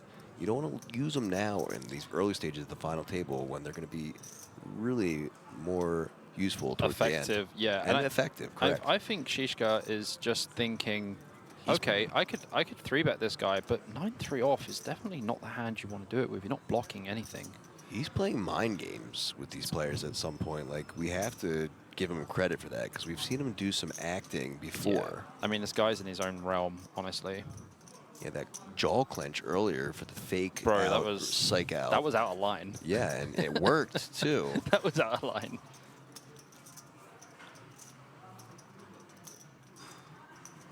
But a good fold there. Mm-hmm.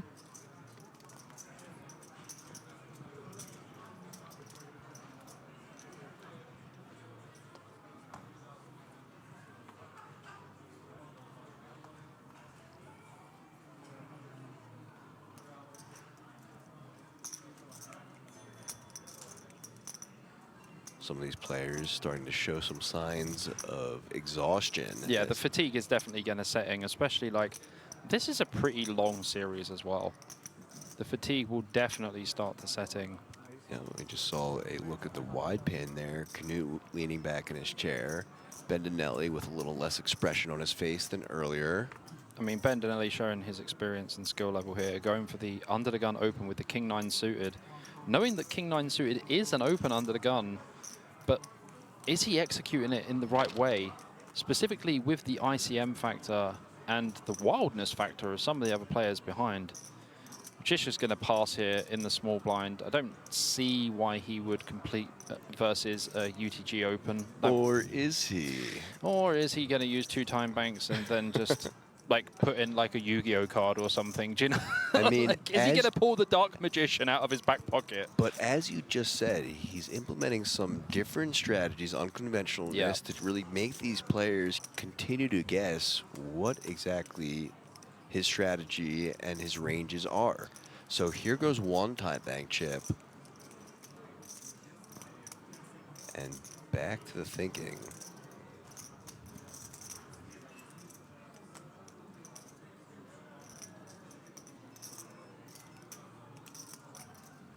Two banks. He actually might go for a free bet.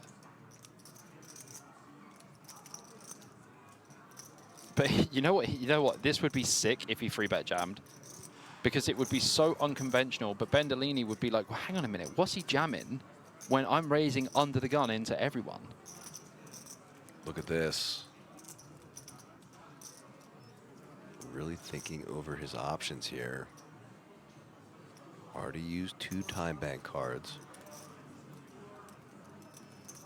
Does relinquish his hand in the end, using those time bank cards. That's 3 used in the last 2 hands, both for folds. Using them like they're Caesar's reward points, you know? So, as the graphics are updated. He takes a look. He's like, oh. Did you see his face? He's just like, oh, So- crap. It's like we pre-watched it or knew that was coming. Him just realizing now that he's exhausted some of those useful resources Yeah. and just probably kicking himself in his own ass because, like, Honestly, it's a huge flaw to use up the time banks in unnecessary spots. And I know this. Obviously, you know, I've had a few deep runs and I've had a lot of time banks that I've kept hold of. And I can honestly say I only use time banks. I don't even use them if I've got like the nuts on the river and I'm thinking about actual sizing, because I already know in my head that I'm going all in. I don't need to do this tank time bank. The tank time bank jam is always the nuts as well. sure. We saw it earlier. The tank time bank jam.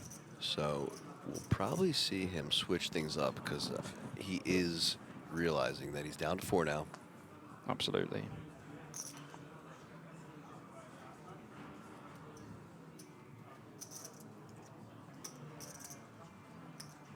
Hand number 153 now. Baltateanu under the gun. 10 deuce of hearts. Folding. Quick fold from Canute. And Chorianopoulos. Pocket nines in the hijack. Well, Just under 2 million. our time has come to put all of the chips in the middle. And we're very happy to do it as well. And all in he goes. But look at this. Oh, Next are hand. you Okay, serious? Hot Sky pipping him with the pocket tens. Are you serious? Poor Chorianopoulos. My gosh, this is horrendous. It's so ugly to see, honestly. So a call from the pocket tens, and now Gaana He's in going the to be small a goner blind in with this one. ace 5 suited. Looks pretty, but has to fold. And the big blind with the 5 deuce off is going to get out of the way as well.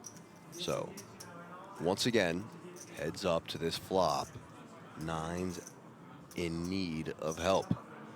Yeah, this is so disgusting for Chorianopoulos. Like, It sucks having a pair and running it into a larger pair, but being pipped by one That's is just- especially brutal. it's just nasty, man. It's just really nasty. It's just so gross. Like, why can't you be pipping them and them have 8s for once? But no, they're pipping you as 3 and a 3 and a deuce. Helps Chorianopoulos none. 2 outs with 2 R's to come, and 8 Oh, it's so close to a 9. just 1 pip off. And that is then an ace. Ace We lose. eliminates Chorianopoulos in 7th place. Bobby, tell him what he's taking home. Well, Yanis Chorianopoulos, what a fantastic performance from this young man from Greece. He is going to take home 18,550 euros plus that 10,000 euro WSOPE main event seat. And I mean, fantastic effort. But the real news is now the pay jump is to 25,000 euros. Wow, so quarter of 100K. 12 buy-ins to this tournament. And so golf claps in the booth for Chorianopoulos. 300.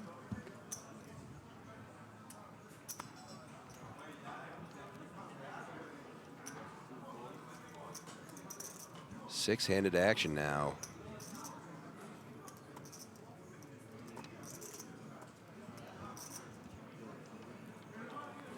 GG indeed, says Tasmanian 130. Ooh, looks like we have another friend from down under. If Tasmanian's from Tasmania, Ah, yeah, true. say hi to your neighboring island over there, New Zealand. We have that in chat. Kiwi. You're nosy.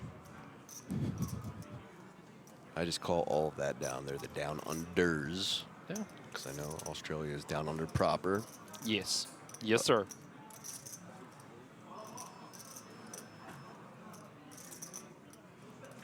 And so look at this, another unconventional raise from Žižka, just applying that chip leader pressure.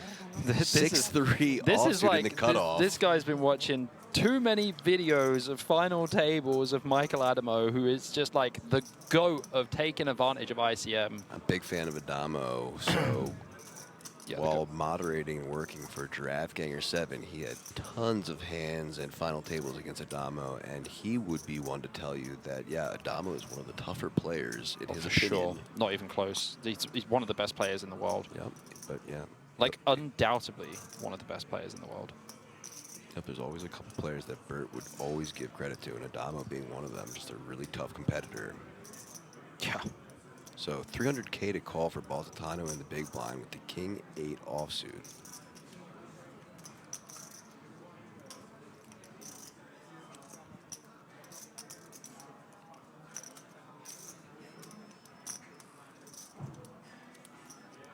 I can't imagine Baltateanu is going to be folding King 8 off here versus cutoff open.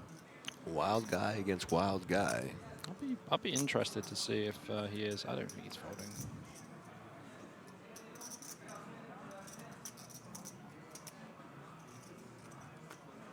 Yeah. And doesn't, just counting out how much he has behind now. Yep. Pretty standard call here for Baltateanu. Žižka with the open with 6-3 off. Man's really taking the piss. Like really, he's just wild, and it does come 8-3 Jack. Oh, I'm sorry. I thought you were talking about Jose, who came running in and was possibly taking a piss. Oh, what did he just run past? Well, I think he was actually at the rail, but it looked, as you said that, as if he was coming back from taking a piss. So sorry to interrupt you. I just thought that was kind of funny. It's completely fine. As Baltateanu has outflopped the trash open from Žižka with the 6-3 offsuit. It's pretty wild open. Even if like you're trying to take advantage, like how are you going to do it with 6-3 off? Well, are we going to see some true aggression out of Žižka, as he does have bottom pair? And we do. So the continuation coming in. But I see no way that Baltateanu is going to fold for just 300K. Yeah.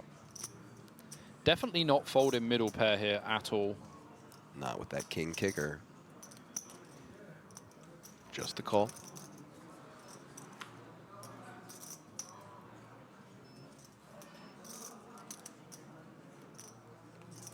Queen on the turn. I mean, Žižka's going to have some queen jack, some queen 10 that's going to see bet the flop and then want to bet turn.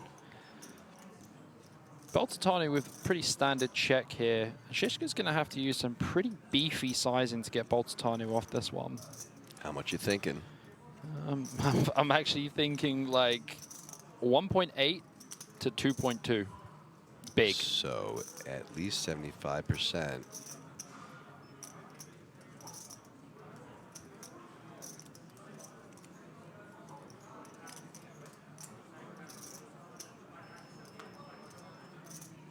Check back though.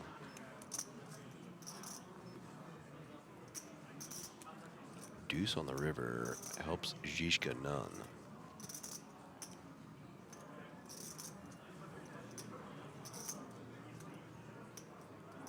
Check, check here. Yeah, Baltateanu should never bet. His hand is a bluff catcher. He wants to check, and he wants to definitely get to showdown. And Žižka is going to have to put in some spicy bluff size here, because he actually has so many misdraws, like ace-5 suited. He has like ace-4 suited, ace-10 suited that's going to check. I mean, he's got a 3 for showdown value, but really not great. And as I said, check, check. Yeah. And a takedown for Baltateanu. I think he wanted Baltateanu to show his hand first so he could just muck. Yeah, and understandably so, as he's playing some of these wild ranges and doesn't want his opponents to know just how loose or wide it is. Yeah, he is a loosey goose. Showdown for him is no bueno. Yeah, he doesn't want to showdown that at all. Yeah, that'll really let the players know. And yeah, obviously, you know, as we get deeper, these players are going to know as the stream catches up and they're friends and they see things and relay information. So there's only so long that he can really keep this act up before they kind of get word of it. Yeah, it's now becoming more of an act of bravery at this point. So under the gun now. Okay, Okhotskyi 9-8 muck. Žižka fold as well. Kaana in the cutoff. Jack 10 offsuit.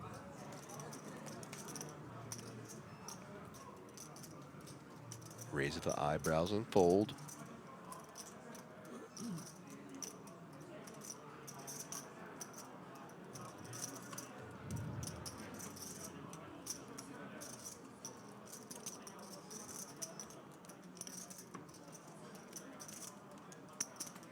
Bendinelli. Great name.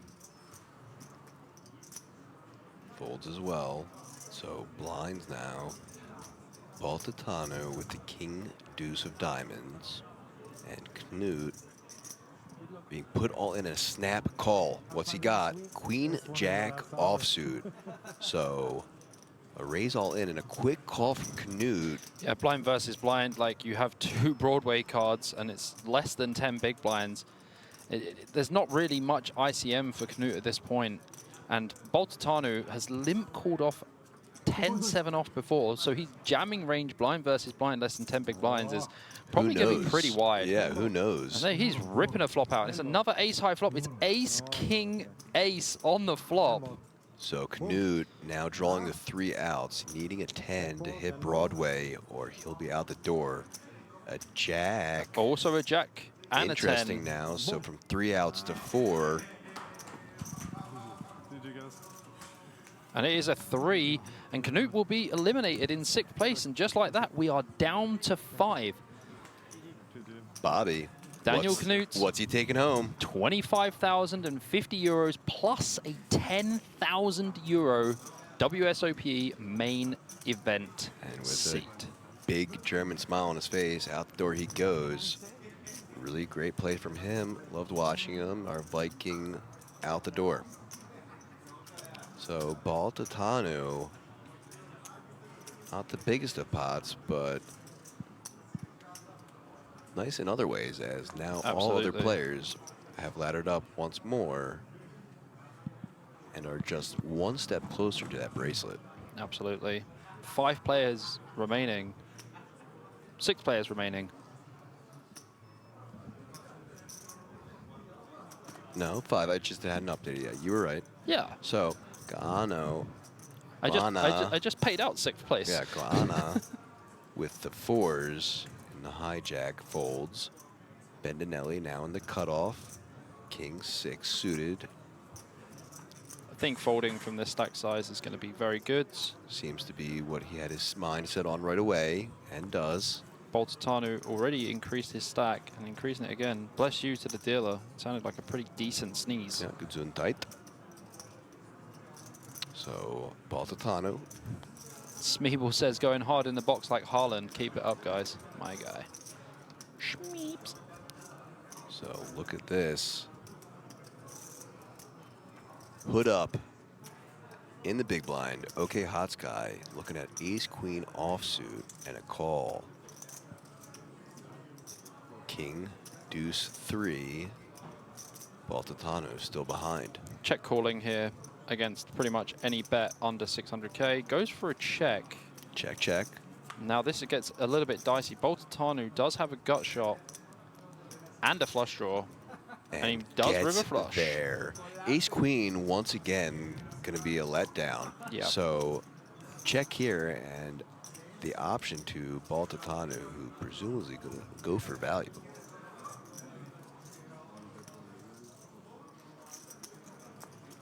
Gets the confirmation that there was a check on the other end, puts in the bet and takes it down.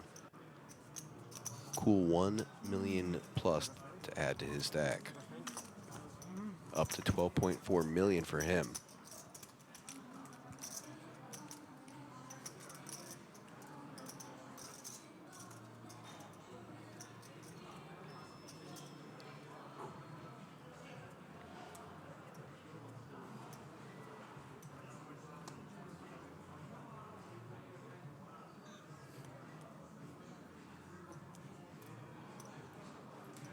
Look at this, under the gun, big slick for Giuliano. Probably not going to go all in. Probably just going to open the ace king here. He does only have 10 big blinds, but this hand is just far too strong. We've seen it before though, so we're gonna see it again. He just open rips it, all in 2.9.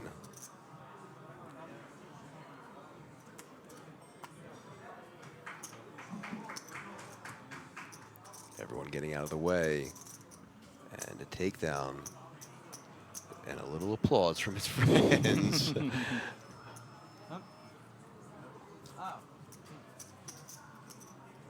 I think he's getting tired. You can see his eyes are a little heavier. Yeah, they look a little hazy. Like he looks pretty wrecked. Not quite reacting to his rails expressions anymore. And look at that. So Team Pro on his patch there. So I didn't see that before. I didn't see that before too. I wonder if he kind of if he just stuck it on slapped now. it on now. Yeah, I didn't see Maybe it. that's what he was running back from the rail from. Maybe. Ah. Slap the patch. Slapping a patch. And Bendinelli under the gun. King 10 suited. Going all in for his tournament life. Baltateanu not going to be able to call with the ace-4 offsuit. Neither is Okhotskyi, and neither are the other remaining players. So that'll be another all-in and take it, but this time for Bendinelli. Yeah, I mean, this hand is definitely going to be a jam a lot of the time.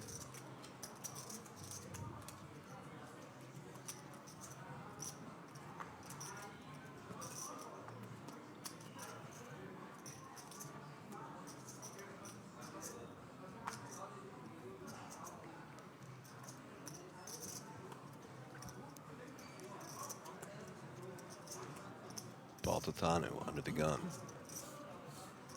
10-5 hearts.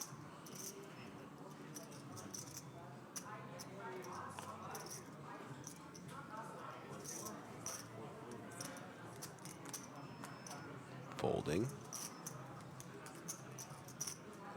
As does Okhotskyi. Now onto the button. Žižka with the 4-3 offsuit. And here we go again. Raising with the 4-3 offsuit is Žižka. I mean, he's opening button. He does have that edge about being in position, but pretty tough opponent in Bendinelli here.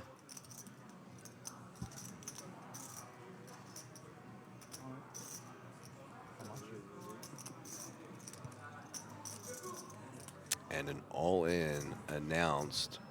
I mean, that's going to get a quick fold from Žižka. That's going to win. Unless he's lost his marbles. But Bendinelli, as we now see with the king-queen offsuit, an understandable spot to go all in against Žižka. Bendinelli might be one of the only players on the table remaining who's picking up on Žižka's for sure. Intricate play. Yeah. And there goes the fold and takedown for Bendinelli.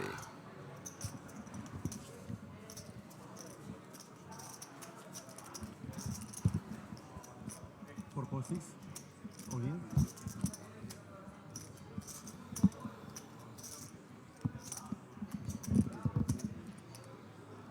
You okay there, APK? Sorry, I just had to adjust my mic. I was going to say, I was like, you right there, buddy?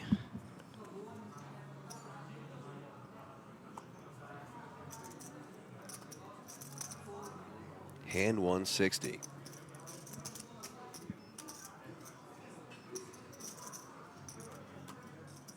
Action folded around to Giuliano. King 10 offsuit on the button. Still under 10 big blinds.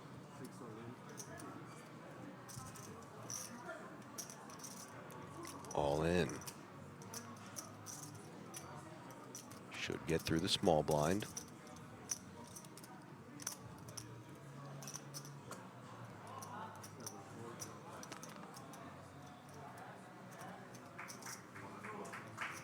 But Baltateanu, the A7, choosing not to play, so takedown for Giuliano. And the smallest fist bump I've ever seen. I'm happy, man. I want the small fist bump. But tired. Happy, but tired.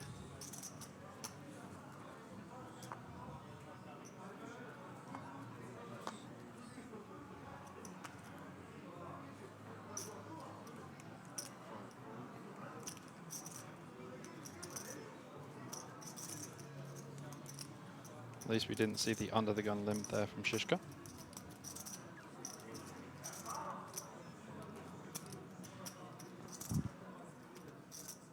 Bendinelli looking down at queens. Oh, I haven't seen a real good hand for a while.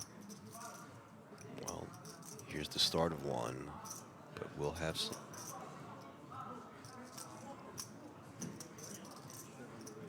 He might just go for a limp or just make it 600k. 600k it is.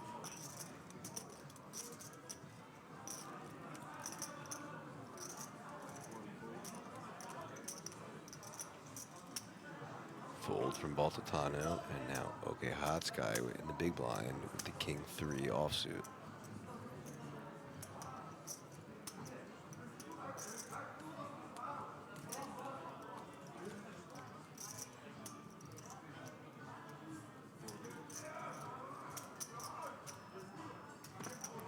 And that'll do it as queens take it down.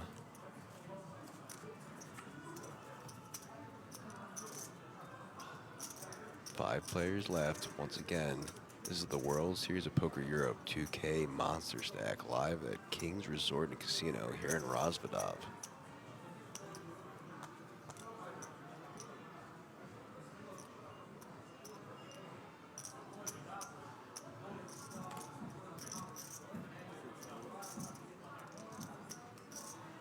Giuliano, first act folds. Bendinelli with only one queen this time.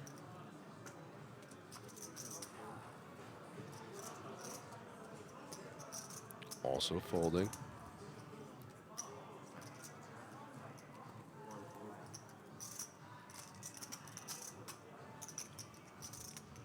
Baltateanu wants none. And now into the blinds. Okhotskyi, king 10 offsuit. Just makes the call. No, sorry, the raise to 600. As Žižka with the 8-5 of spades in the big blind, 300k to call. Two of the biggest stacks here, battling heads up. I think Žižka can actually free bet though. He is going to call. I think he just feels like he's going to play better post flop anyway against Okhotskyi. But we shall see. 9, queen, jack, 2 hearts. Good flop for Okhotskyi. Does flop the nuts. Does flop the nuts by way of straight to the king. But Žižka really with no interaction there besides that other spade.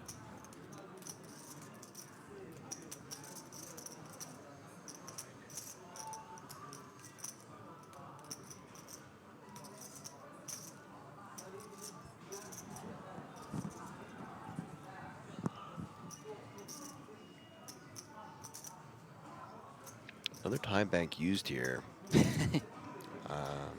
I mean, it's kind of obscure now. I think that's the word I'm going to use, is obscure. Really thought he had got past that. Yeah. I thought we moved on from that. But apparently not. Look at this, Bobby. Is he going to raise?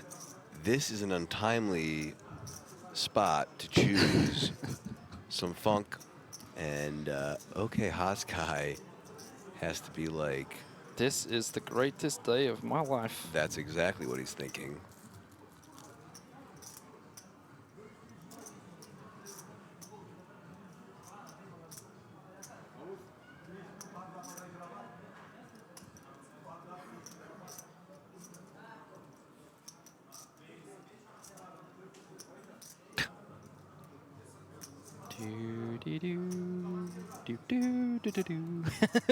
Like, what other music is in your head? I don't know if you saw my post I put the other day.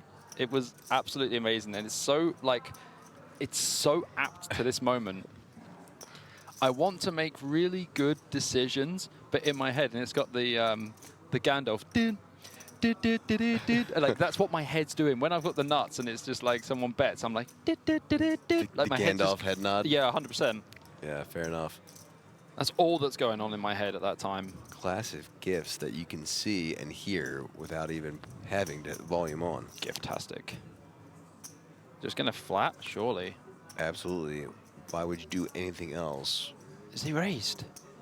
No, surely not. Did he?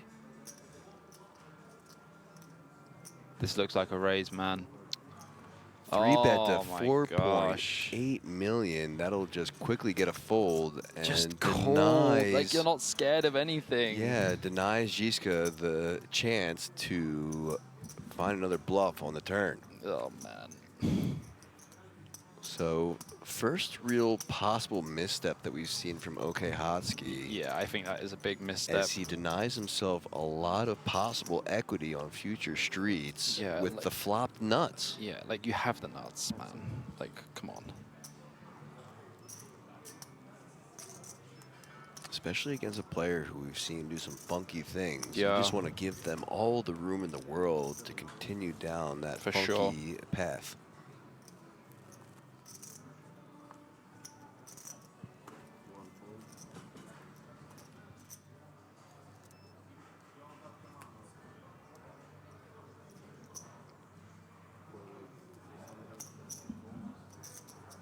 Oleh now with the Queen Jack of Spades. Opens action to 600K. Over to Ghana. The Queen 10 offsuit in the big blind.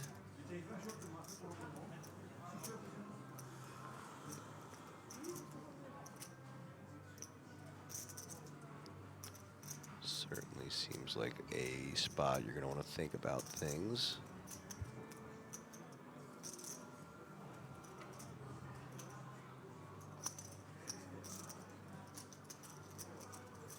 Uh-oh.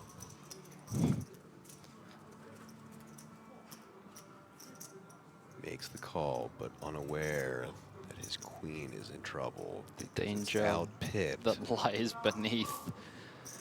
I mean, Okhotskyi is just going to c-bet this board almost all the time, probably using 500K sizing. I think that'd be the most appropriate sizing. 600K. I think it's 400. Still around there and just takes it down.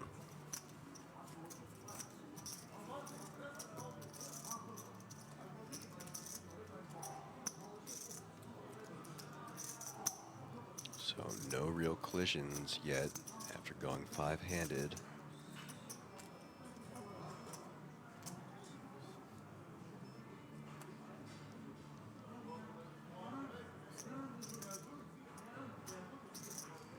Next hand dealt, and now Baltateanu under the gun with the Jack 7 of hearts.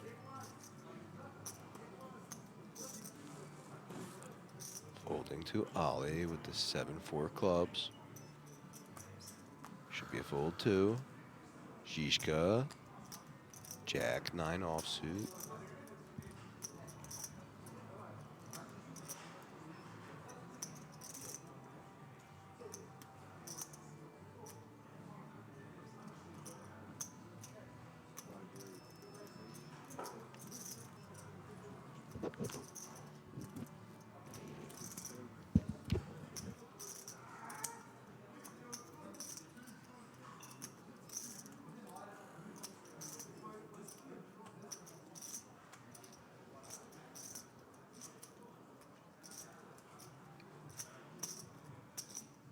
So a raise from Žižka on the button, Jack 9 off, Bendinelli now in the big blind with the decision to defend the Queen 7 offsuit. Probably going to just pass, to be honest. Like, this is not really a defendable hand. Queen 9, Queen 8. Queen 8 probably minimum, but Queen 9 definitely will be defending. So no action there for Žižka. Getting so much love in the chat for the Mexican. And lots of love on the rail, but he's going to need it because look at, I mean, it looks just by the hand as his eyes are getting sleepier. Yeah, he's pretty really tired. just, yeah, he's, you can tell he's battling it. Yeah, he's pretty tired. Saw him eating a little bit of food there, maybe trying to get a little energy Yep. going. Understandably so. I think the best way to do it is in between hands to stand up and walk around a little bit, get the Dude, blood flowing. I do it all the time. Yeah, that's really the way to do it. Because look what I'm talking about. Like, Yeah, he he's looks he is tired, man. My man is struggling to stay awake. Bro, it's 3:30 in the morning. Yeah, that is why he's I get struggling it. to stay So, awake. you know, if it wasn't for the adrenaline that's probably coursing through his veins with the spot that he's got himself here, Yeah. he'd probably be dead asleep. Man, Your boy will be snoozing right now. Yeah, Žižka goes for the limp here. Adrenaline keeping him awake. So Žižka limping that 4s with that advanced limp strategy again. The ALS, my friend. The ALS, the advanced limp strategies. As opposed to Lou Gehrig's disease, Yes, which is ALS it is. as well. That's, So when I said it, I was like, mistakes were made.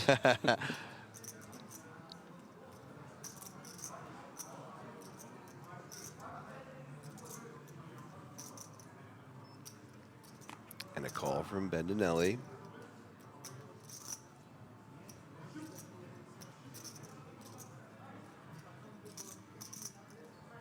Baltateanu with the option here.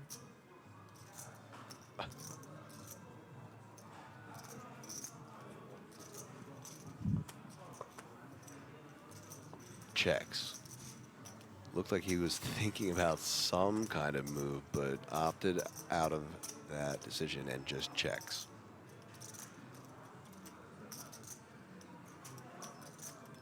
Three, king, 5, rainbow. Bendinelli not hating that flop, but he's unaware that Žižka holds 2 of the 4s he's going to need the wheel.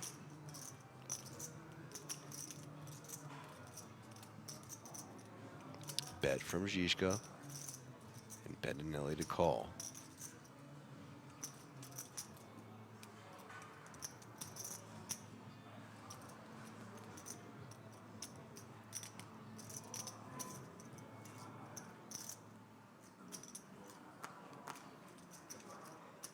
Makes the call. This would be sick if a 4 comes out. If a 4 comes out, this is going to be horrendous.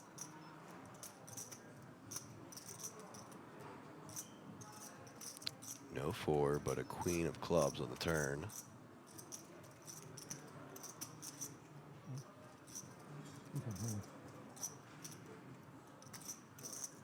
She's gonna go for the second barrel here. Yeah, for sure. Cut off versus small blind. Probably has to go like 1.5 million if he's going to bet.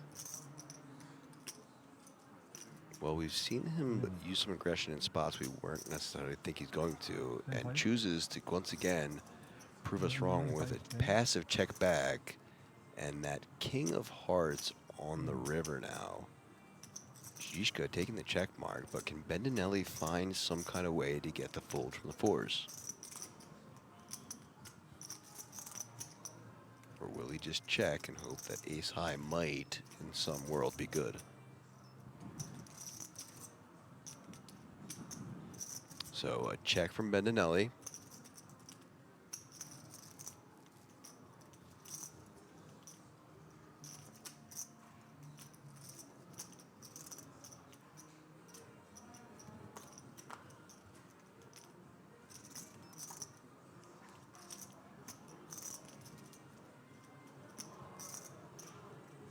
And Žižka really has to think, like, do I need to turn my hand into a bluff? Probably not when it comes like king 5-3, queen, king. Yeah, he's just going to win, just going to check and take it down. Yeah, and I think to his benefit, that second king pops up on the river there. Oh, it's massive, yeah. And totally takes away a lot of the combinations of kings that Bendinelli might be having. Yeah, and also like Žižka has 2 4s, so he's blocking like 4-6 and stuff like that as well. But right. Also 6-7, 7-8, like, you know, there's so many different hands from the big blind range from Bendinelli. So Žižka really just showing us that he has the ability to switch gears. Oh, yeah, for Places sure. that we thought he would be aggressive isn't. And a look again at our remaining 5 chip stacks as Jose down to just 9 big blinds. Bendinelli at 16, Žižka 36, just above him, 1 big blind more, Baltateanu, and Oleh Okhotskyi, or Okhotskyi as I've nicknamed him, with 42 big blinds, 12.45 million leading the pack, 159.5 thousand up top, and a tournament ticket worth 10K to the main event, as well as a bracelet on the line. Event number 4. Not bad. World Series of Poker Europe, 2K Monsterstack.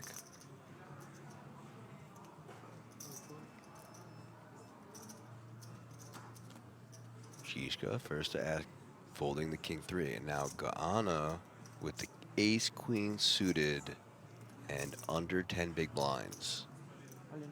Bobby, you've been saying that this kind of premium hand you would probably just open. But I mean, we've he's seen it going to before jam. go Yeah, all in, he's and gonna that's what he's going to do again. He's just not going to take any... That's been his Yeah. MO, and he's going to stick to it. Yeah, it's fine. I think at this stage when there's like 5 players left and like, you know, the 2.6 million stack is going to be kind of like middle-ish, like, you know, short but middle-ish as well. It doesn't really matter if it's 8 big blinds or whatever. It's just going to have to put the money in sometimes. So 2 non-callable hands, but the queen 7 of hearts, the big blind, still gets the fold and takes it down. Yeah, I mean, you're just happy to take the money there. Yeah, and every single pot here, too, will just breathe a little bit of life back into him as he's struggling to stay awake. Because, honestly, just even any movements, even raking in the chips, will get a little bit of blood flowing, as well as, you know, collecting chips and adding to your stack. A little bit of adrenaline boost right there. I think what he really needs is his rail to pick him up. Maybe some Red Bull. Maybe some Red Bull as well. But I do just keep seeing him looking over to his rail and over to the top clock. And, you know, a rail can carry you. Yeah. I feel like I will need to be railed soon. Bendinelli in the cutoff, pocket 9s.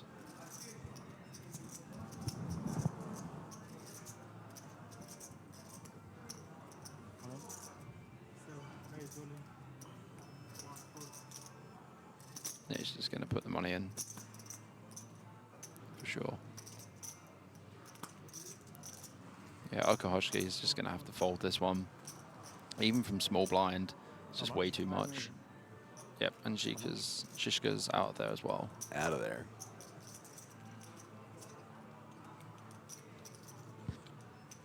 Asking for the count.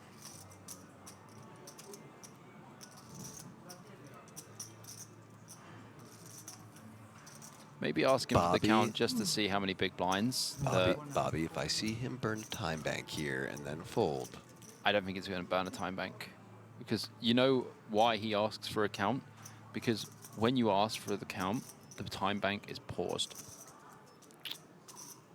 That is why he asked for a count. Still cutting it close. It's kind of pretty fine.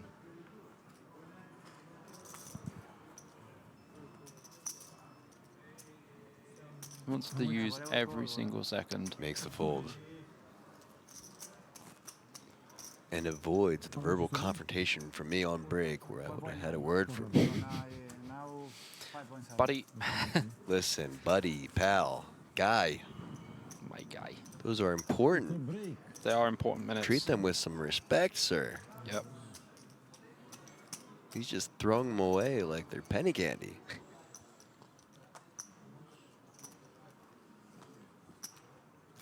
I think it's quite interesting how none of the players have even said, guys, should we wrap this up tomorrow? Yeah, not a conversation at all. I think, honestly, the only person that would want to do that is Jose. Yeah, he looks crushed, man. He looks so tired. Yeah, everyone else, I mean, tired for sure, and you can see that, but not even close to him. I mean, you said the word tired, and I just opened my mouth just unhinged like a snake. Oh, it's his biggest yawn. Oh, no.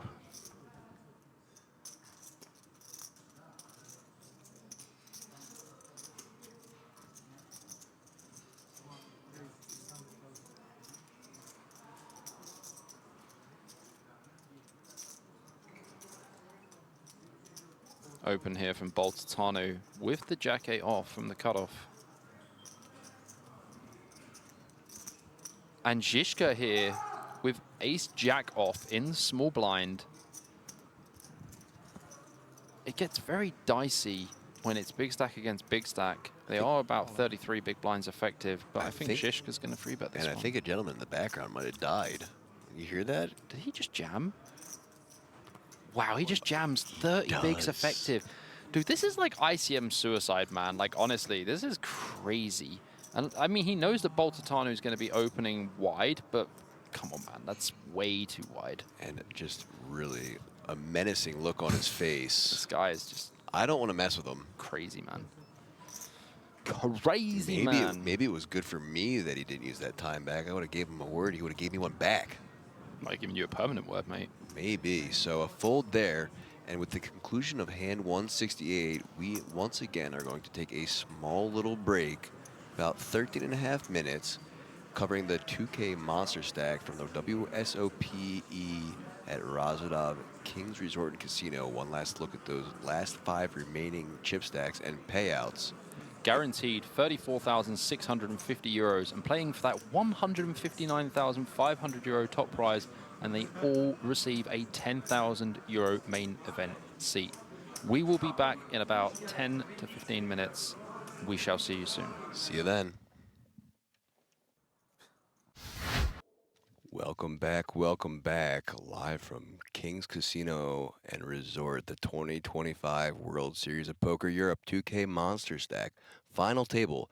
My name is Aaron Paul Kramer, or APK, and I am joined by BJP, or Bobby James. We are down to 5 players. What's happening, guys? Still over 600 people watching right now. Hello to all of you at home. And across the world. And a look at our remaining players and the prizes they are playing for. So you see it's very tight now. Oleh Okhotskyi with 29 big blinds. Zdenek Žižka with 29 big blinds also. Silviu Baltateanu with 26 bigs. Giuliano Bendinelli with 14 bigs. And Jose Gauna with 7 big blinds. All locked up 34,650 euros plus the 10,300 euro ticket. And just 200K separating our top 2, both on those 29 big blinds effective. And Silviu Baltateanu not far behind. Bendinelli, one double up, and he's right in it as well. Absolutely. Baltateanu, first to act in this first hand backed. 169 is the hand count for the day as he folds off to the cutoff, who folds as well. Žižka here with ace-jack, probably going to open. Giuliano here with pocket sevens. All the money going in the middle. This is the time. Blinds at 200, 400, 400, and all of it in the middle. Yeah, 6 big blinds. Fortunately for him, Bendinelli with the queen jack, so at least one of Žižka's jack right there. As he's asking for a count 2. I think Bendinelli knows that he's going to pass this one for sure. But just a little too much of his remaining stack to call with that queen jack off. Absolutely. So that's going to be of some help to Gauna holding.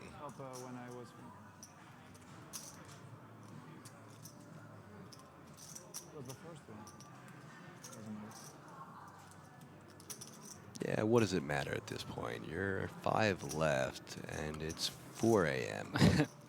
Bendinelli definitely going to fold. Just some posturing. Žižka going to snap this one off, and it's going to be ace-jack against pocket sevens. Mexico against Czech Republic. And Mexico in the lead, but not by much. We do know that one of the jacks for Žižka has been folded. But this is a really crucial moment. 6.3 million pot. I mean, if Giuliano wins this one, he's right back in there. Back over to his friends on the rail. Looking a little more awake than before with his tournament life on the line. I mean, understandable why he's more awake now. Good flop. Great flop for the 7 so far, as Žižka drawing to 5 outs twice. 6 on the turn. No good either. 6 is good for Gauna. 87%. Gonna need an ace or a jack. It's a 5. Holds. Vamos again from his friends, and a little resurgence of life and energy for Jose, doubling up to 6.3 million now. Yeah. We are not going anywhere. We are lock and loaded for this final table with 5 players remaining. There's that smile. See how long that rejuice of adrenaline will carry him. These guys have been going at it for the entirety of the day. All the way through the night and now into the early morning. Yeah, these guys are completely locked in. Giuliano still pretty happy in that situation. He is not going home just yet. So right into the next hand as Oleh looking down at King Jack of spades under the gun. Folding it. Tight. I mean, when you've got Žižka behind and everyone else, it's going to be a tough spot to open into the entire field. Žižka just with a little bit of tanking time here, passing the 9-5 off as expected. Giuliano is going to pitch the 10-6 off also, and we're going to have a blind versus blind battle. BVB.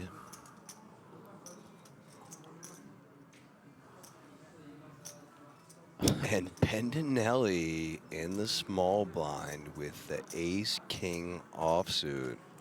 Just 11.5 big blinds. Yeah, that's right. I really like a limp here from Bendinelli. But he does go for the jam instead. Oh and my look God. At this. Baltateanu's got ace-jack. There is no way he's folding. He snaps it off. With authority, but gonna run into it.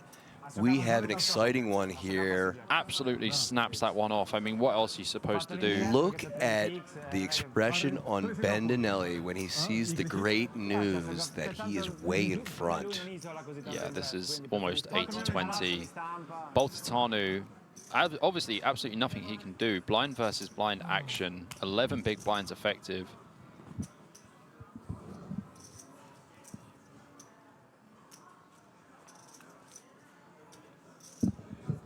King 10-5 on the flop. Fantastic start for Bendinelli. And Baltateanu trading his jackouts for queens now. Yeah, still needs traded. 4. Could go run of diamonds. Deuce on the turn. Cannot go run of diamonds anymore. It's going to need a queen and a queen only, or else Bendinelli is going to win a 10 million chip pot. And a 10 a for 10 the for the whole. 10 million. 10 for the 10 million. Baltateanu now down to 12 big blinds himself. And so that is 2 of our short stacks doubling up. Absolutely. But the Back thing to is, back. even when a short stack doubles up, the big stack gets hurt. That's right. And Baltateanu down to just 5 million now. Crazy stuff. This is all going to be extremely tight now. And you know what? I know we know it here in the booth and at home, but unaware to the other players, more than likely, they just doubled up one of the more advanced and experienced players. You never want to give them the chips at the final table. I'm sure that they've checked Bendinelli's hand and mob. Like, you know, whenever I get deep in a tournament, I'm always, even just like day 2, day 3, I'm always constantly checking at breakfast before I go and play the same day. And yeah, it's always good to have knowledge of your opponents. You also know who's going to put it on you, who's not going to put it on you, and who's been playing these stakes for some time. And as you can tell, Bendinelli, definitely the most experienced player at the table for sure, but obviously can't take away anything else from anyone else because Oleh Okhotskyi has got over 1.5 million earnings. And Zdenek Žižka, we don't know how much he has in earnings because it's not clear on the Hendon mob. But what is clear that he did beat Sean Deeb heads up for a bracelet this year. That's right, and I was just saying before, all Bendinelli needed is a double, and he was going to be right there at the top of the pack. I mean, he's literally 4 big blinds from chip leader. Just shy of Oleh, and yeah, so if these players did their homework on any of the breaks or leading into this final table, they'll know that giving a double up to Bendinelli is going to be some trouble for them. Absolutely, yeah. Bad news. Žižka's going to go for the open here, it looks like. Under the gun with the ace-6 off, really pushing it. Which we've seen him do before with even worse holdings. I mean, he is technically the hijack. Obviously, under the gun is hijack at this moment, but still, ace-6 off is a pretty light open. Bendinelli not going to be able to play this. Yep. Doyle no good.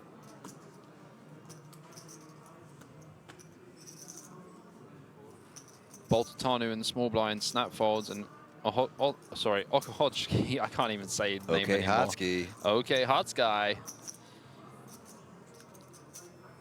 does pass the 9-4 off. We are on to the next hand already. Yeah, Žižka definitely a very good player as well. Definitely can't take anything away from him there. Once again, a huge shout out to all the dealers during this event, just making sure that the pace of play is really one hand after the next, not too much time in between. It is a real slog to deal these events, especially when they're starting at like, 1, 2 o'clock in the afternoon, dealing into the early hours of the morning as it's 4 a.m. here now in Rozvadov, local time. These dealers are putting absolutely everything into it, and they're doing a fantastic job. So big shout out to the dealers and all of the floor staff working here. Yep. The unsung heroes Absolutely. of every event. Okay, Okhotskyi here in the small blind, probably going to limp blind versus blind. Žižka with the 10-6 off. You can see Žižka raising here, but I think check-in's probably going to be the best play when there are some short stacks. Looks like he does go for a raise. Makes it 1.4 million, but Okhotskyi shouldn't be folding here. He limps to limp call with the queen jack off. Žižka expected to be the aggressor. Oh, he does fold. Interesting. Yeah, that is pretty interesting, to be honest, because I would limp here to limp call with queen jack off to allow the big blind to raise with inferior hands, and then just play the hand out of position and just allow them to blast when we make a pair. Especially when the big blind is Žižka, who's been doing super aggro, yeah. Some aggro things and playing the widest range by far that we've seen over the 2 days of coverage we've used. Yeah. An even wider range than the 350 Euro players yesterday. Yeah, absolutely.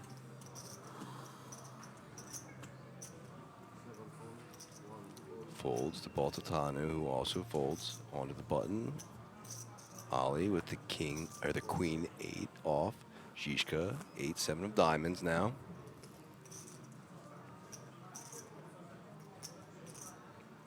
Blind versus blind, and with the covering stack.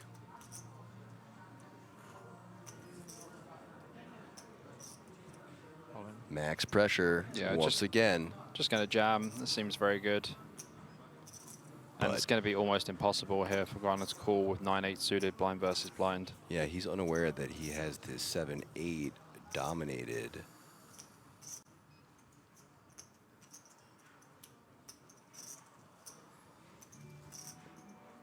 Picks up the time banks. Throws one in. Interesting. I mean, even if you know Žižka is going to be jamming extremely wide blind versus blind, 9-8 suit is just not going to be doing well enough in general. Obviously, we can see that he has him absolutely dominated, but this will be a little bit of a wild call, to say the least. He wants to check the other stacks. 5.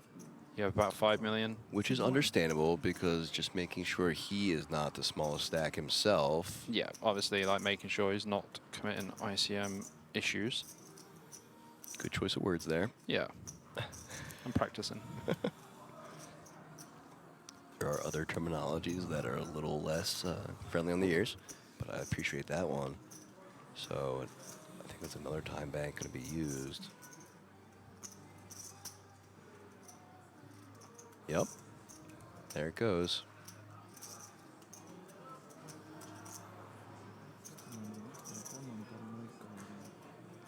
Little talk to himself in his native tongue. Yeah, I think this would be optimistic. And you can hear him just working through some of probably the information he has picked up on Žižka, but making the appropriate fold given the action. Yeah, I don't think you can call there anyway. Yeah, especially not with that other short stack right across from you on the table. So yeah, I mean, unfortunately for him, he can see the whole cards, but making the correct fold in terms of ICM theory. Yeah, I mean, like, even if you know that your opponent is jamming extremely wide, blind versus blind, 8-9 suited is 9 high. So even if he has ace-4 off, yeah, we're going to have decent equity against it, but do we really need to put our tournament on the line after we've already beat, like, 414 players? I don't think so. Okhotskyi with the pocket 9s now. Also, credit to him for actually giving and weighing that handsome you know, actual possible calling there because he is aware that Žižka's going to be putting max pressure on him with that wide range. For sure. I think the Queen Jack is definitely a limp call, though. Like, you're very happy to call a raise there, and that's why we limp, so we don't raise, get 3-bet, and have to fold our hand. So a raise to 875K, gets a fold all the way to the big blind. Bendinelli, King 5 offsuit, 475K to call. Yeah, Bendinelli should be passing here, but obviously as one of the stronger players on this final table, might feel like he can put some pressure on. But yep, does choose to fold. I think it is the correct fold anyway. He's the guy to be making the right moves.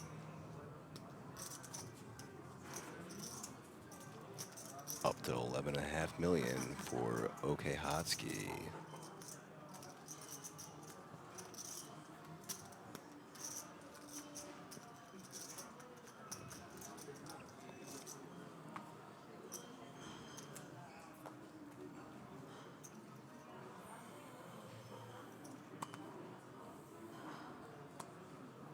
Fold from Oleh. Žižka with ace-7 offsuit on the cutoff. Definitely going to open this one. Just under 11 million for him.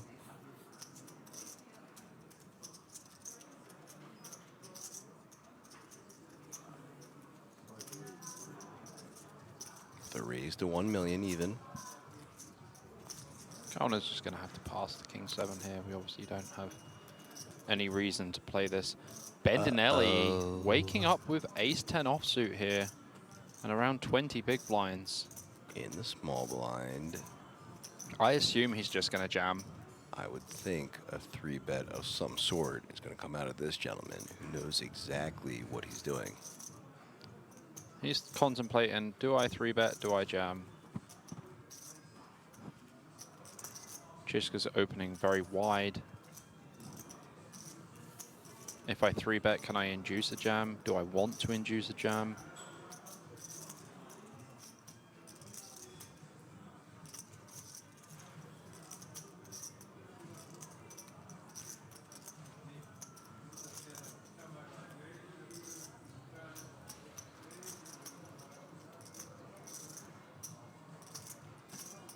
No. Oh, goes for the fold. Brother, no.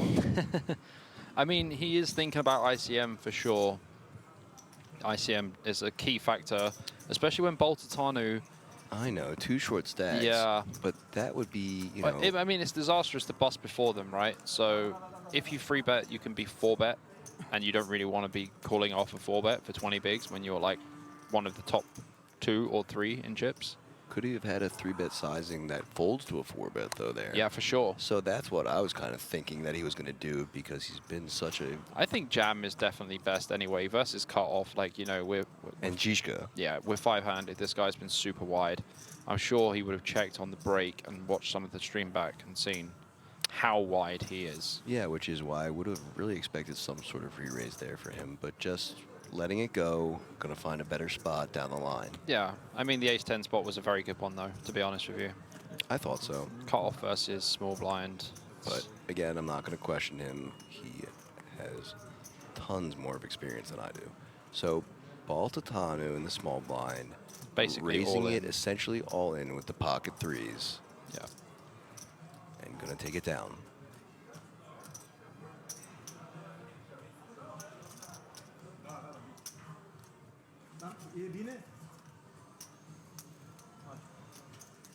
For those of you who are joining us now, we are in the last 5 of the Monsterstack here at the WSOPE in King's Casino Rozvadov. And Oleh Okhotskyi is our chip leader at the moment, closely joined by Zdenek Žižka and Bendinelli also up the top. 2 short stacks. Bendinelli. Brother, it's 4 a.m. Mathinelli. Yeah, I know. Baltateanu, the shorter stack as well. And Okhotskyi, pocket 10s, blind versus blind now.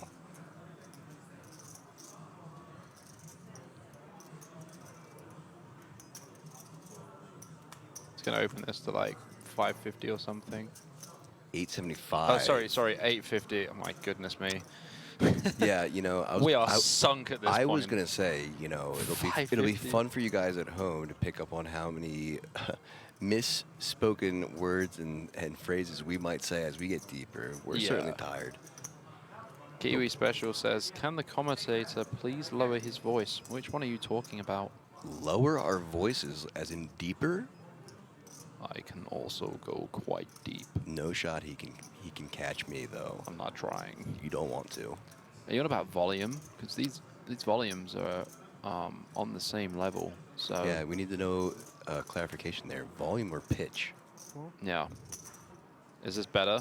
I think I've just turned the mics down a little bit. Tell me what you think, Kiwi.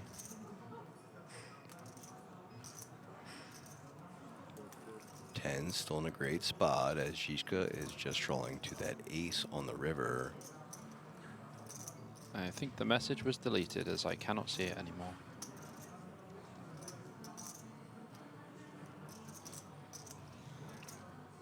No idea. Just trying to survive out here. Check from Oleh. Let's just put some pressure on here for sure. As he announces a raise to 1.15 million. So action back to Oleh with the pocket tens. Just a bet, not a raise. That's what I meant.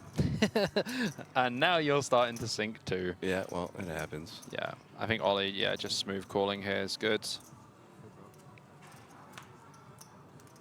Cuatro picas on the river. Fake ace. Žižka really thinking, can I get this guy off pocket eights? Is ace high ever going to be good? Just check down here. Probably not. I think Žižka has to go really big, like 5 million. Does check. Just checks, and pocket tens are going to take it down. So 13.5 million now for Oleh.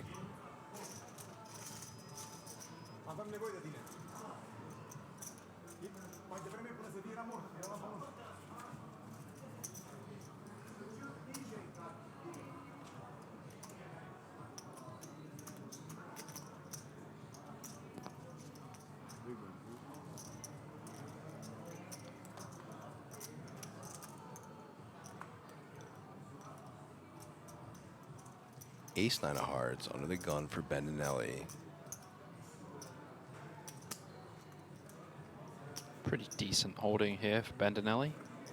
I'd say he's going to open this at a very high frequency. Yep, under the gun, also the hijack now. Cut off folds, button folding as well, and now Žižka with the crabs. Yes, pocket threes indeed. All sorts of ways this one can go.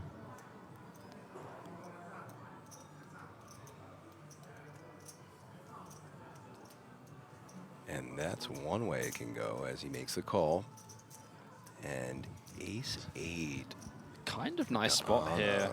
He has 11 big blinds in the big blind, but versus UTG, probably just wanting to call here in the big blind. I don't think you want to do anything else.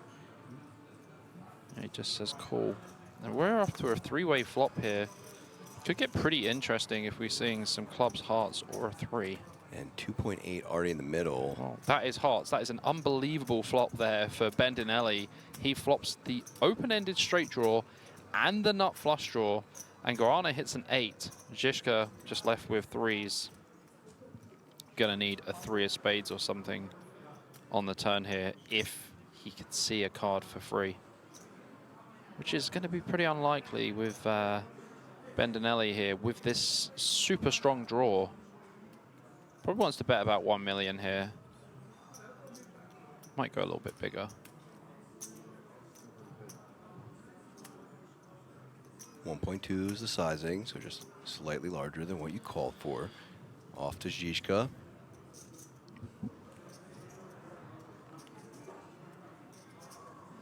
playing piggy in the middle here as Žižka. You're just going to have to fold pocket freeze. It's very easy. Just lay that down. Giuliano, not really a loving spot either. Bendinelli is going to have some queen 9 suited for flop nuts. He's going to have obviously hands like ace 9 of hearts as well. Giuliano's just going to have to fold. When Bendinelli bets into 2 people, it's just way too strong. And so he takes it down. Little head shake. Pleased with that result. And up to over 11 million now for him. Kiwi says that the sound is now much better, so that's good. I am glad that it is to your likings. So then it must have been a volume, not a pitch thing. So. Yeah, I'd say volume. Yeah. Probably me.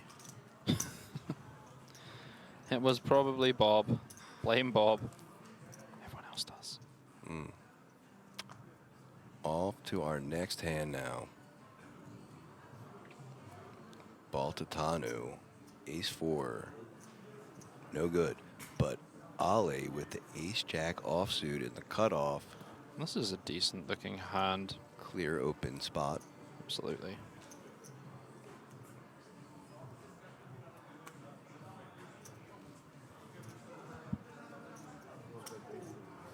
$875K.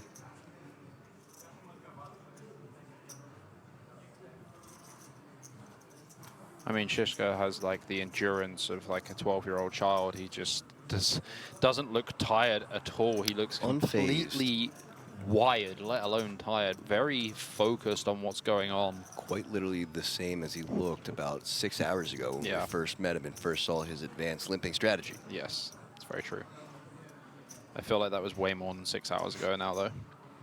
So maybe conserving some energy by using those limps early. Yeah, maybe the limps give you more energy. Yeah, knowing that he was going to make a super deep run and need it all right now. Smart guy.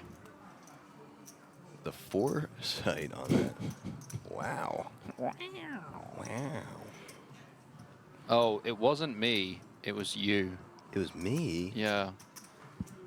Should I turn your volume down a little? No, because she said it was fine. Well, I apologize. I think I turned it down anyway. I turned them both down a notch anyway. Whatever. Yeah, APK, stop shouting. My Why are bad. you getting so excited, bro? There's only 5 left, you know? It's exciting stuff. They're just playing for like 150K, you know? It's fine. End ticket and bracelet. Yeah, the bracelet's pretty cool. Žižka's already looking for his 2nd bracelet of the year. Not even just 2nd bracelet of the year, but 2nd bracelet in a matter of months. Yeah. And not only that, he's just like, oh yeah, just the WSOP events I'll crush. I'll win 1 in the US, then come back to Czech and come to Rozvadov and just win 1 there. Probably just jamming here. Yeah. Effective jam. Giuliano's going to lay it down. Bendinelli is going to join him in the discard pile. And what's cooking in the big blind? A snap from Baltateanu. It's a race. I mean, he put the chips in very quickly. Does have ace-8 off. It is 10 big blinds. And they're going to be off to the races here. 3-bet to 4.4, so now Žižka 3.4 million to call. Oh, it looked like he was all in. Just leaving 75K behind. Žižka's definitely not folding. You can't raise fold for 10 bigs. It's just not going to happen. This is a gift for you. Bendinelli is playing only for the bracelet. Hold on. As Baltateanu looks across at Žižka and says, "This is a gift for you." And now Žižka thinking about what that wordplay might mean as well as what his odds are to call here. Well, for some reason, I cannot hear the table talk, and I don't know why. Well, that's what he said. So Okay. a little bit of verbal play in action now. Yeah, I still think this is a call.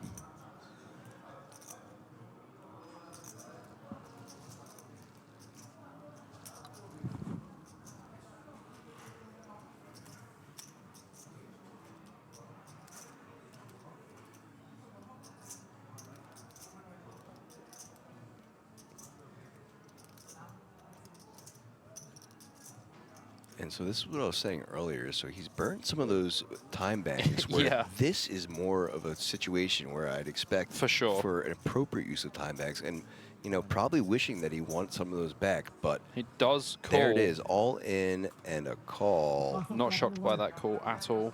So we are going to the races with Baltateanu ahead in the ace-8 offsuit up against Žižka's king-jack offsuit. Baltateanu at risk of his tournament life.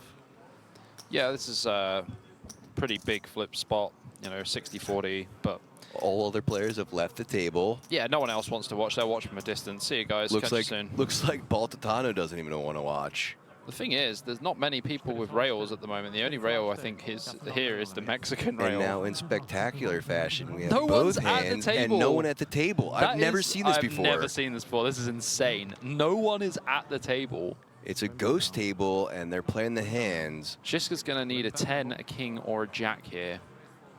So picking up some outs. 10 would absolutely kill Baltateanu. Everyone at their respective rails and corners. Yeah. 10 will be the nuts, and that will be done. 7 on the turn. Same outs. King, jack, or a 10. 7 outs remaining.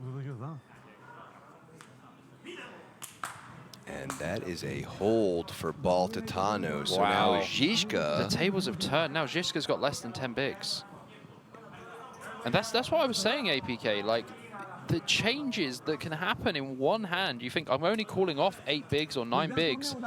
You're now the short stack. which we saw earlier with Bendinelli doubling up and now cruising towards the top, and Žižka cruising towards the bottom. Bendinelli? Bendinelli. It's getting crazy in here, guys. You know what it was? You know why I said that? Baltateanu. No. Because I was looking Where at were you the- looking, APK? at the table as a hood down and a bald head revealed. So, Baltateanu, like, okay. No, I said Bendinelli. Oh, Bendinelli, okay. I thought you were saying it because you look, just said well, Baltateanu. look, man, he's been having his hoodie up and hat on like he is now, but he took it down, and I saw the bald. Oh my gosh. That's what happens after a 10-hour stream. we are plus so stream. we are so getting fired. No.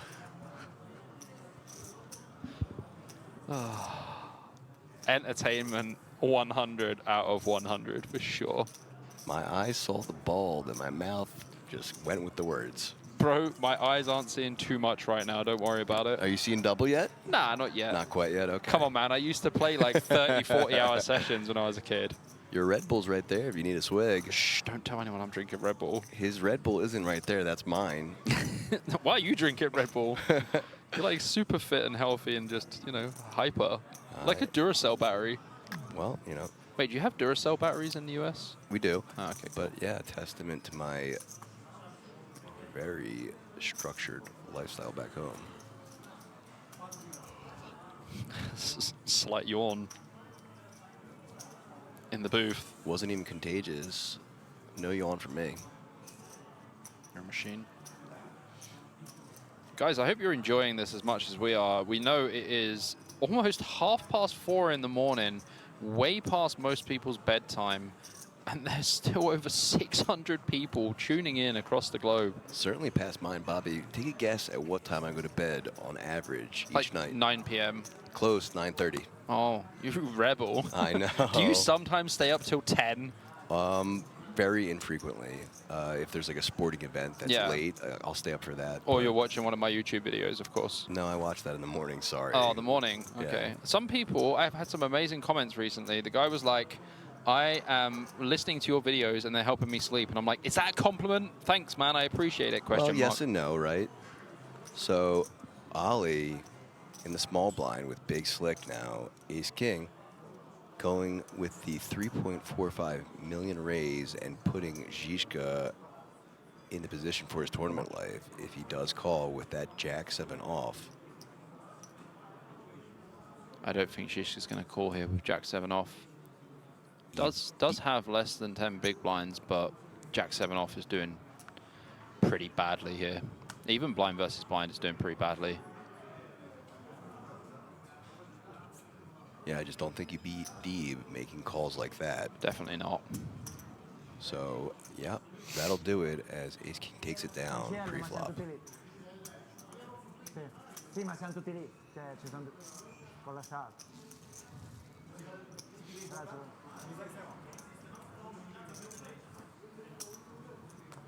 Cât de ceas acum? Cât de ceas?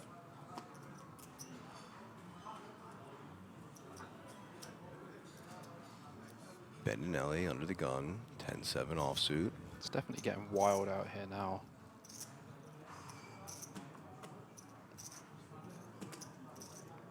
Easy fold. You lost last hand?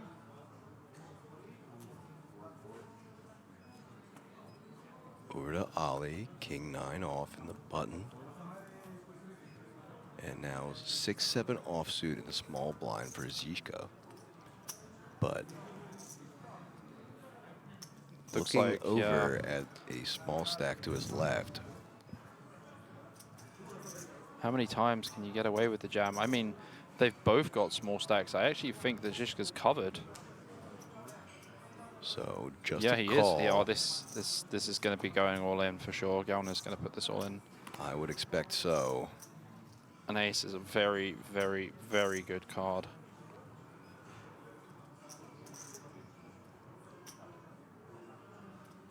All in. There it is, all in announced. Yep, Žižka with the easy limp fold.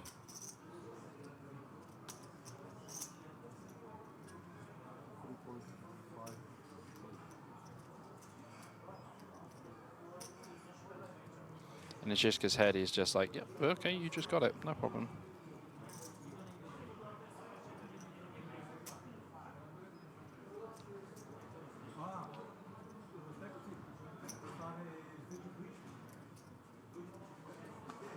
And fold they go. Absolutely. So yeah, down to that last time bank for him as well. That's going to be really important now that he is the short stack. Yeah. I mean, look, to be honest with you, APK, there is 5 left in this tournament, and everyone is kind of short. Like, there's only a couple of big stacks, and the big stacks have only really got, like, 25 big blinds. So the biggest stack has 36 big blinds. The next biggest stack has 28, 23, 11, and then 7. This could either take 5 hours or 2 hours. That's right, especially what happens heads up. Well, I mean, basically, if one of the big stacks can take out 2 players, this could be done way quicker than you think. But Wishful I mean, thinking on your end. it is already 4:30 in the morning, so you know. Wishful thinking on your end. We already had a double elimination earlier tonight, so Yes, we did, unlikely sir. that we'll see another. But you never know. Never say never, my friend. Never say never. And so Žižka all in with the king deuce suited. He's Couldn't gonna get it this through. one through for sure. Bendinelli is definitely not going to do anything with the 7-4 offsuit. Look, And a very timely pickup for him as like, what do you want me is to do? closing back in on 10 big blinds now. guys, if you are listening and you are enjoying the commentary, do head over to my channel. I have a YouTube channel that I am putting videos out on most days. Even when I'm here, I managed to put a video out this morning. Pretty fun, entertaining content. So if you like the commentary and you want to see some more, click on my name in the chat, give us a subscribe. Up to nearly 4,000 subscribers in 4 months. Been going really well. Would appreciate that. Little shout out there. Little shout out. Nice little self-promo. Self-promo! I haven't got FOMO of the self-promo, by the way. Fair enough. Gotta love yourself before you can love anyone else. That's true. So damn true. All in announced in the cutoff from Žižka. Ace-5 offsuit. Ghana not going to want to play that one. Bendinelli also will be joining Giuliano in the Guana pile. And now Baltateanu, without even a hesitation, folds as well. So another timely pickup for Žižka, now over 10 big blinds by a little.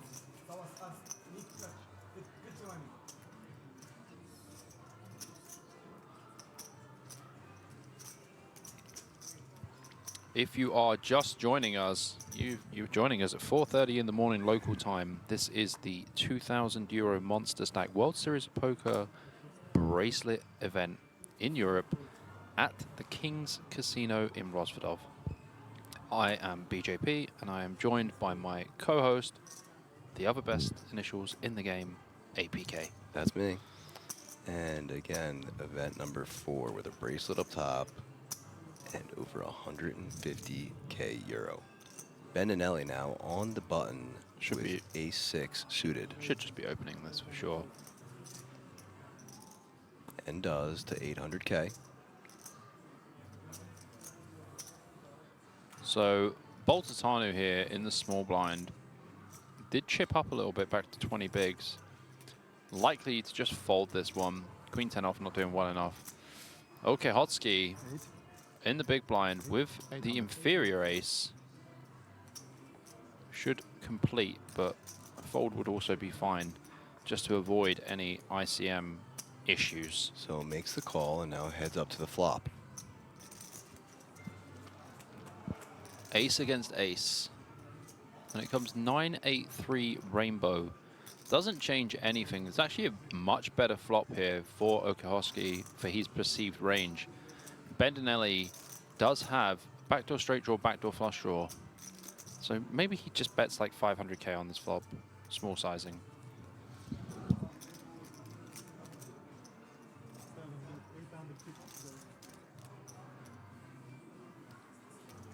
And a bet Does- from Bendinelli and takes it down. Does elect to go for the 850. More like third pot sizing instead of quarter. But that'll do it. Well, I mean, he won the pot, right? That's all that matters. That's all you need to do.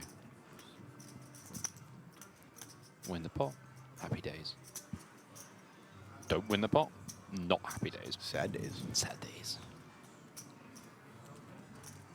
You know the best thing about sad days? There's happy ones to follow. There's always a tournament the next day. Or that. Then it can become a happy day. Giuliano.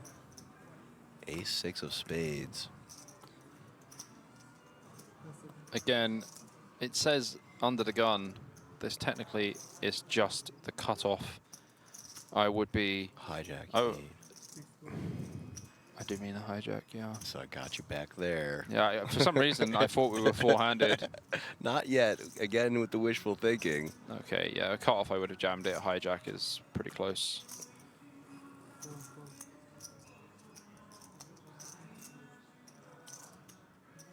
Baltateanu here relinquishes the king 9 off. And now a call from Okhotskyi in the small blind with Žižka the option and 10-9 offsuit. Throws the chips towards the dealer, signaling the check, and now going to the flop. 8, Jack, 8. So Žižka flopping the open ender. Technically going in the lead here with the equities, but on all brick turns, Okhotskyi will go straight back into the lead. Even if no one makes a pair or a straight. Check from Oleh. Žižka, I think Žižka wants to bet here. Quite big sizing, actually. And doesn't, just checks back. Well, he knew the turn was going to be a 9, that's why. Very quick check there. I don't really like that. Improves to the pair. And now your hand doesn't actually require that much protection. Very mixed what you could do here. You can check and just allow them to bluff river. You're only really scared of like overcards specifically. Your 9's doing pretty well and you have an open ender at this point, so I would just prefer to check and just let it ride. 650. Just gonna bet small. And won't be paid off.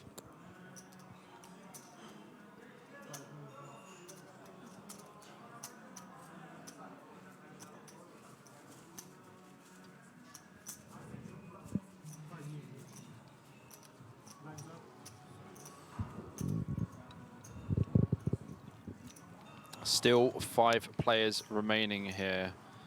And Jose Guana is the shortest stack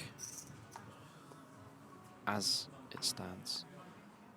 Bendinelli run it back up to 11.5 million. But at this stage of the tournament, that is only 13 big blinds.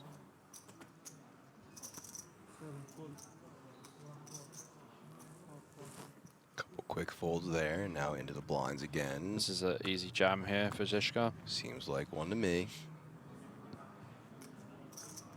Nice stare down here from Jose. Have a quick peek. Snap call. Like, watch his hand just grab the stack and just go dunk. A dominating queen and a call. Wow. I mean, Jose Guana is the one at risk here, but if he wins this pot, Žižka is going to be left with 3 big blinds.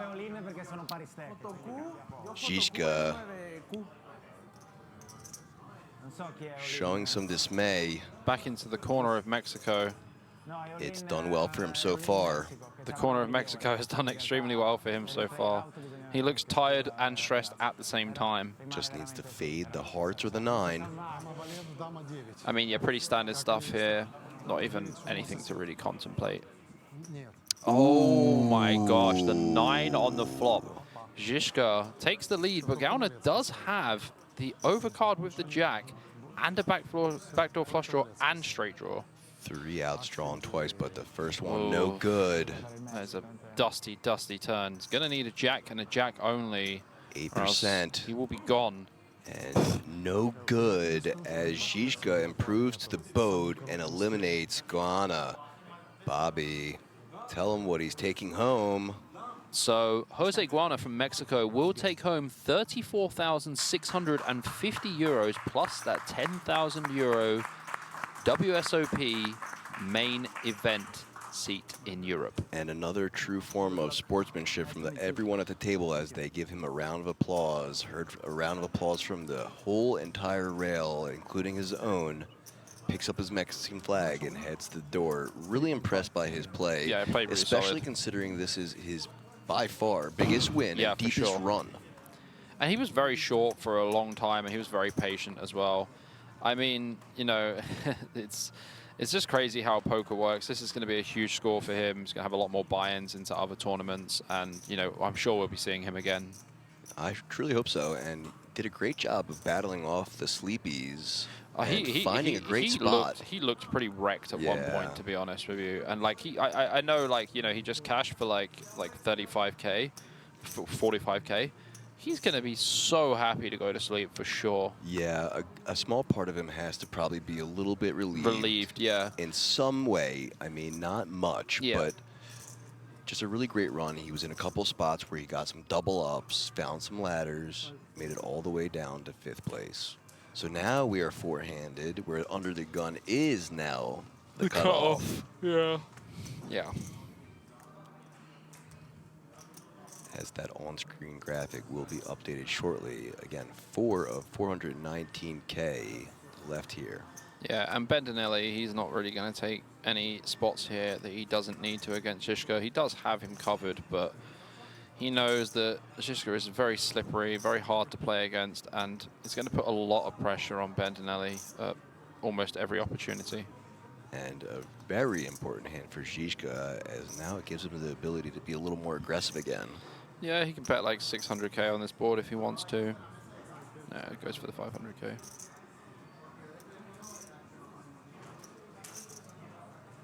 I can certainly see him finding ways to really grind this back up. Yeah, for sure. And there's one of them. Mm-hmm. So getting the better hand to fold, Yeah, it's and picking up 1.1 million. Pretty optimal strategy. So now those two players are both around 10 million in chips. Yeah. Even things out a little bit.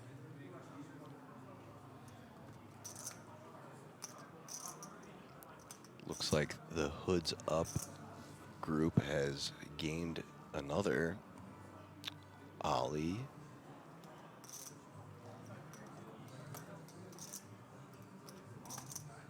First to act folds. Žižka, 5-4, offsuit.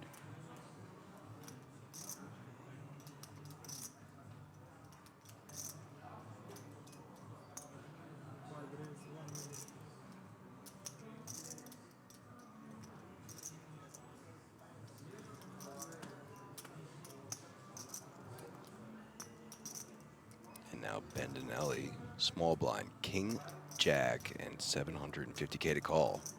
He might just jam. I think jam's going to be the best play. Yeah, he does. Žižka's just going to fold.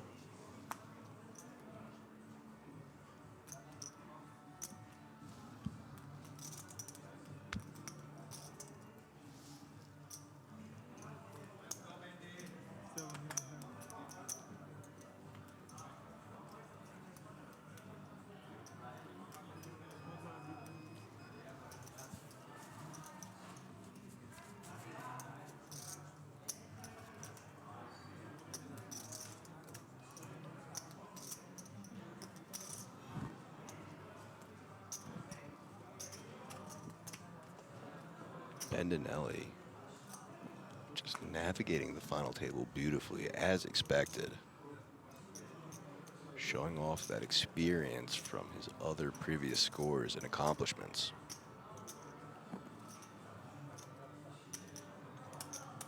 On the button now, king 8 offsuit. Blind still 250k, 500k, 500k. Raises to 1 million, gets the fold, but Oleh in the big blind with pocket fours. Yeah, definitely not folding pocket fours here.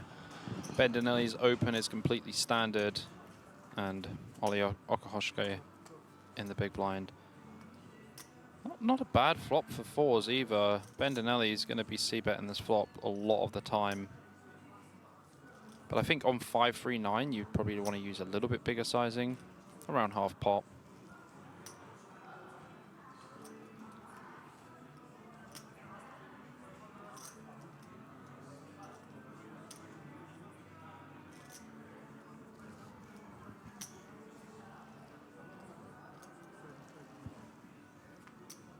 Check, check. And a jack of diamonds on the turn. I think that's a small mistake from Bendinelli. You want to start putting a bit more pressure on. Both got the same stacks. Now Oleh taking the lead with 1.1 million. Yeah, now we just never really win the pot here. That's the problem. 1.3. 1.1.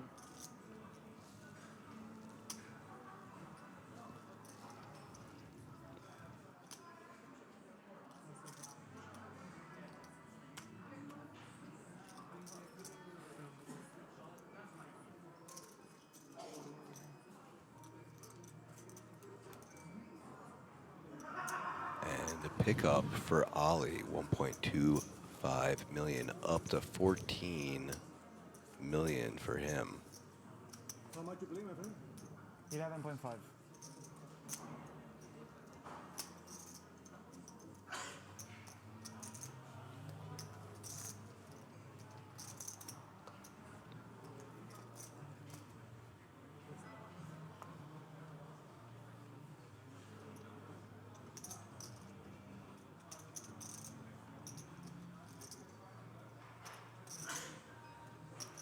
Bendinelli here, going to be folding the king deuce off. Let someone else battle it out, go for a little walk. Baltateanu also going to be pitching 9-4 off on the button.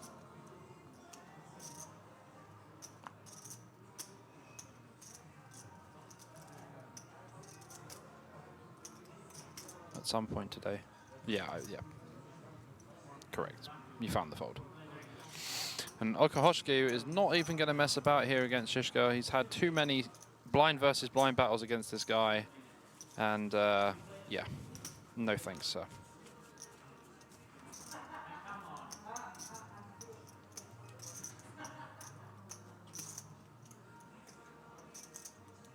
So as I was saying, some skillful navigation there Oh, from yeah, for Žižka, sure. and I told you, keep an eye on him. Just that one pot is all he needed to have some room to do some damage with to the rest of the field here. But 4 remaining of 419. He's a pretty dangerous guy, for sure. Okhotskyi here, going to be opening the ace-5 suited from the button. And a shout out to June joining in the stream. Hello to you all the way out there in Seoul. Nice. South Korea. Yeah, good morning to you. Welcome to the stream. Glad you are able to tune in and catch a little preview of what Bobby and I are going to be bringing. Yeah, it's been a pretty wild ride today, to be honest with you. Very long stream. We obviously had a few technical issues earlier, but we really bought the heat, and you know we're still cooking at 4:47 in the morning. Yeah, just shy of 5 a.m. local time, four-handed in this 2,000 euro Monsterstack event number 4 with a bracelet up top and over 150K plus that 10K ticket live from King's Casino in Rozvadov. Tell you something, APK. It's got pretty cold outside. It did. So weirdly enough, It's absolutely Baltic. Weirdly enough, as there isn't action really happening on screen, when we got here, it was such a beautiful, nice day, so much so that we were sweating a little bit and had to take our hoodies off. Almost t-shirt and shorts. And I Yeah, was like, beautiful oh, sunshine. And then the next day, just like clockwork, yeah. cold and rainy. But check it out here. Call from Žižka, that advanced limb strategy. The advanced limb strategy, still a thing. But Bendinelli with the pocket sevens in the small blind and just going for all of it.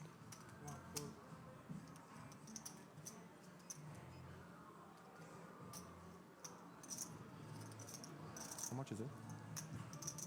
Asking for the count now.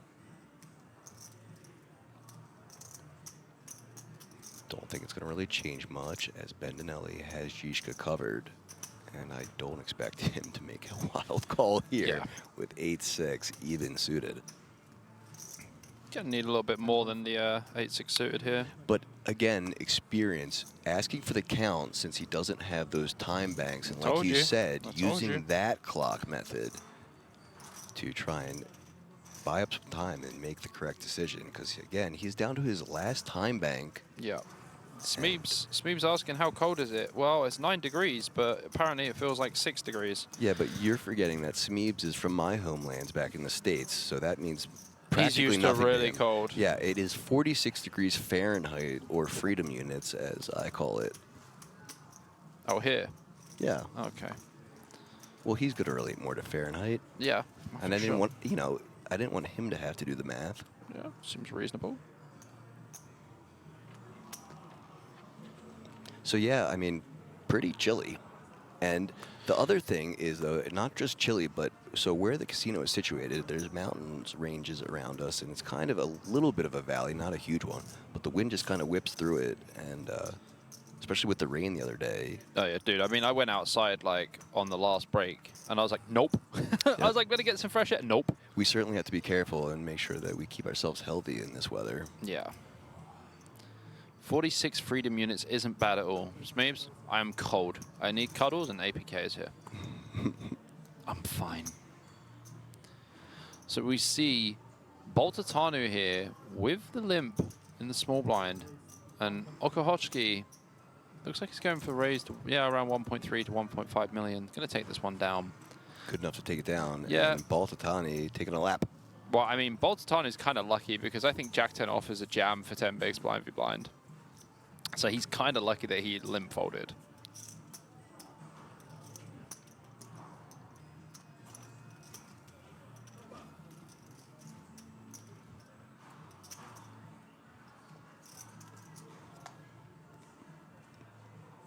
Off to the next hand now, and Bendinelli picking up pocket fives in that under the gun or cutoff position. Speed limit.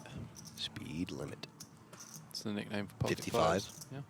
Is that like the going speed limit in the UK? I think it's in the US, isn't it? No. So our typical speed limits are like 25, 45. But I'm sure that the 55 name speed limit originates from the US. Seems like an unconventional speed limit to me, at least where I'm from. Hey, Google. Siri, find me results for...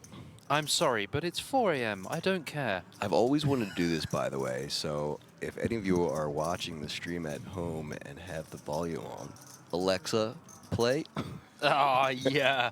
There's nothing worse. Or like someone's watching and they're not in the room and you're like, Alexa, set an alarm for 10 minutes. Alexa, add baby diapers to my shopping list. Yeah.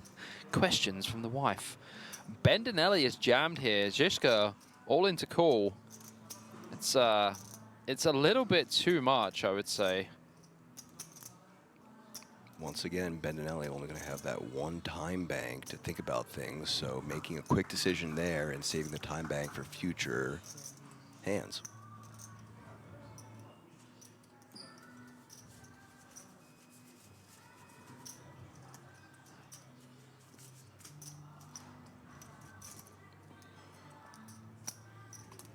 And as I also said before, remember, Bendinelli getting that massive double up, and I said, watch out, because that is the last player on this table that you want to double up. And now he's doing just what I said and just finding spots. Let me just share something with you, APK. Please do.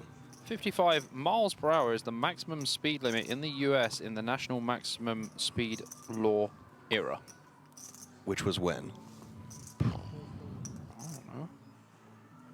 Bro, now you're asking too much. It's just what it said.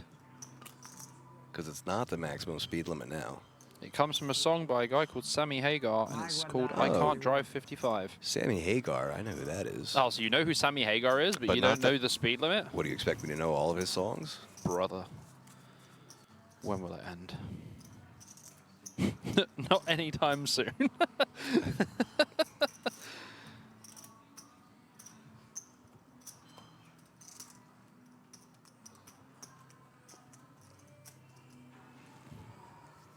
We are definitely out here.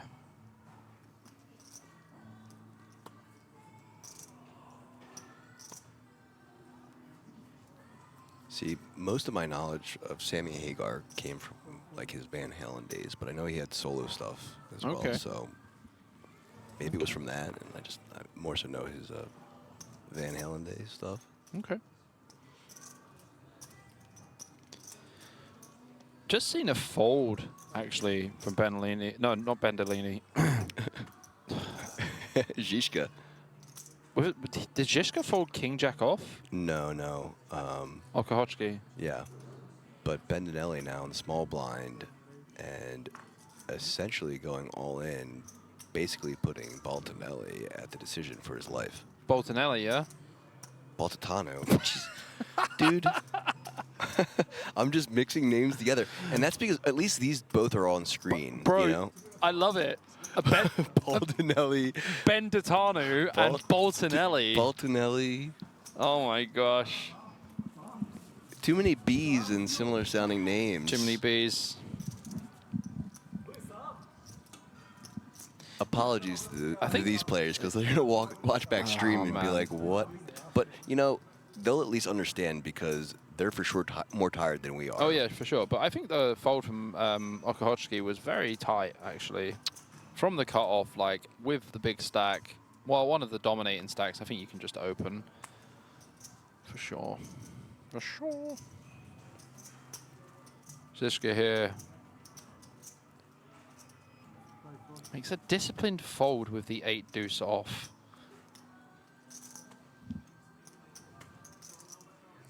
I was joking. In case you missed it, that was a joke. So Bendinelli on the button, raising it up to 1 million even. Okhotskyi should defend here in the big blind. And he does. So the two biggest stacks going at it now. I mean, they are less than 30 big blinds effective. We do see the 10-8-6 two-tone flop. Okay, Okhotskyi does ping middle pair. But Bendinelli likely to bet on this board. Does choose to check. I mean, Okhotskyi is going to have like some of this anyway. And so now Bendinelli picking up outs as he's improved to the flush draw with that 3 of clubs. I don't think that tray of clubs is going to be doing too much for him. No, because now Okhotskyi bets 1 million.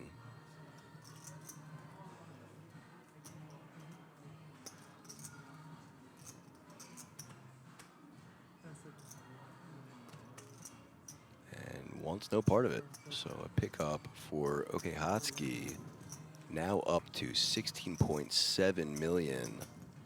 Largest stack we've seen so far. For sure.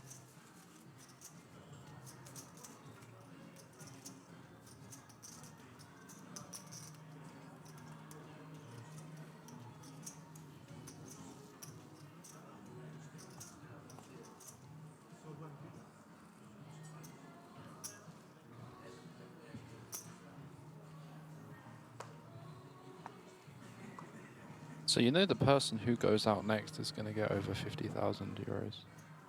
Sounds good to me. I mean, 25 extra investment. Yeah, but not quite as good as 159 in a bracelet sounds.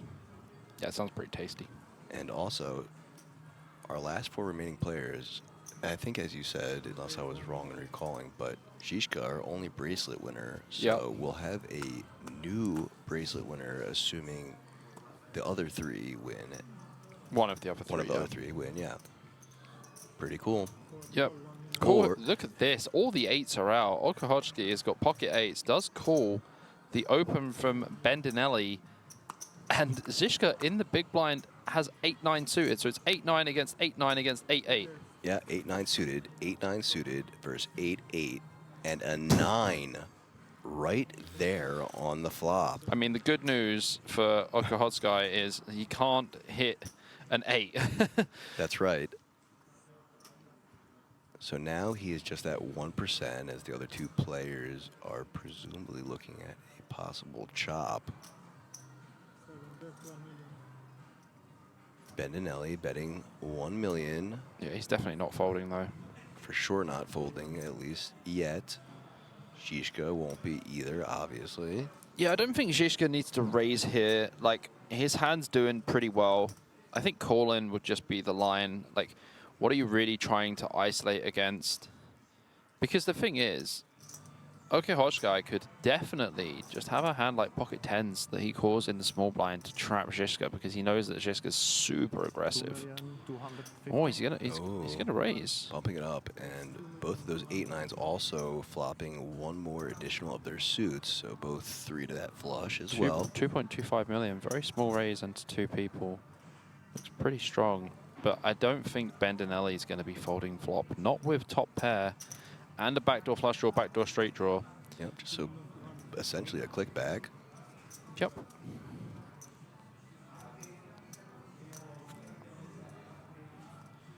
Going to use one of those time banks.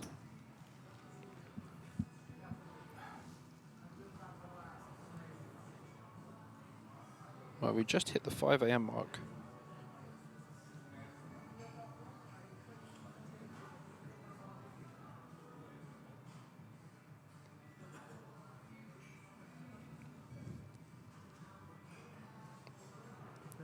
Bendinelli contemplating how he wants to go about this. Yeah, I think it just calls. Just calls.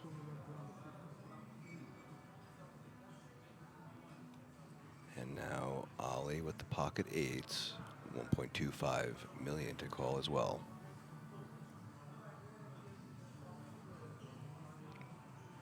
What are you thinking here with pocket 8s now that you've opened to 1 million and get essentially just clicked back? I mean, and a call. After it goes raise and a call, you're just out of there. Yep, so a very wise fold there.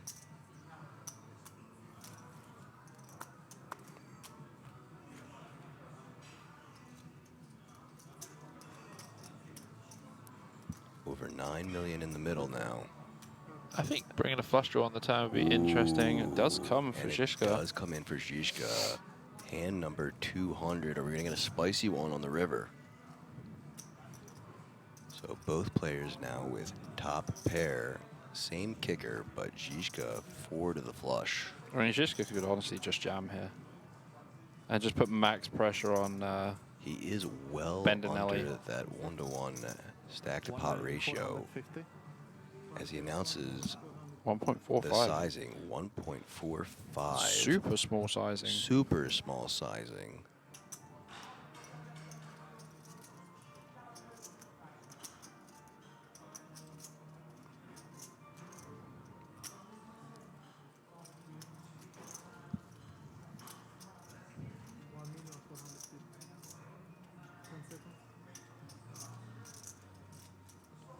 Another tang. So time bank in. Yeah, pretty reasonable.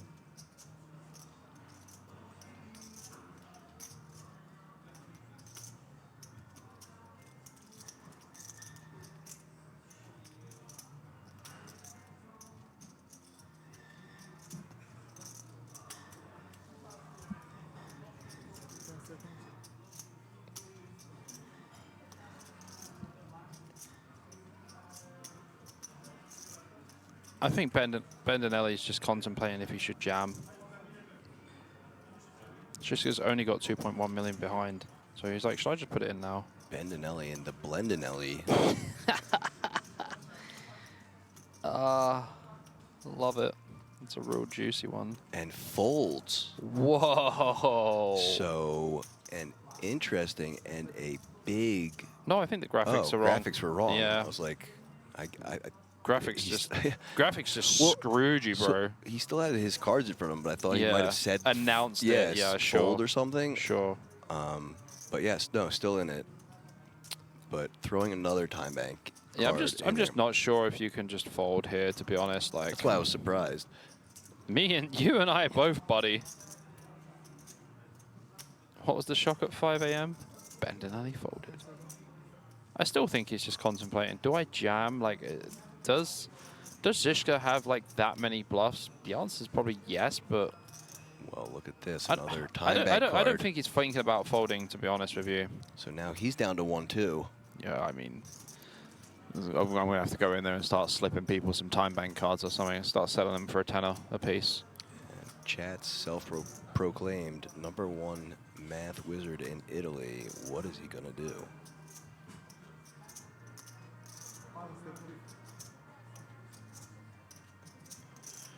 Running out of clock here.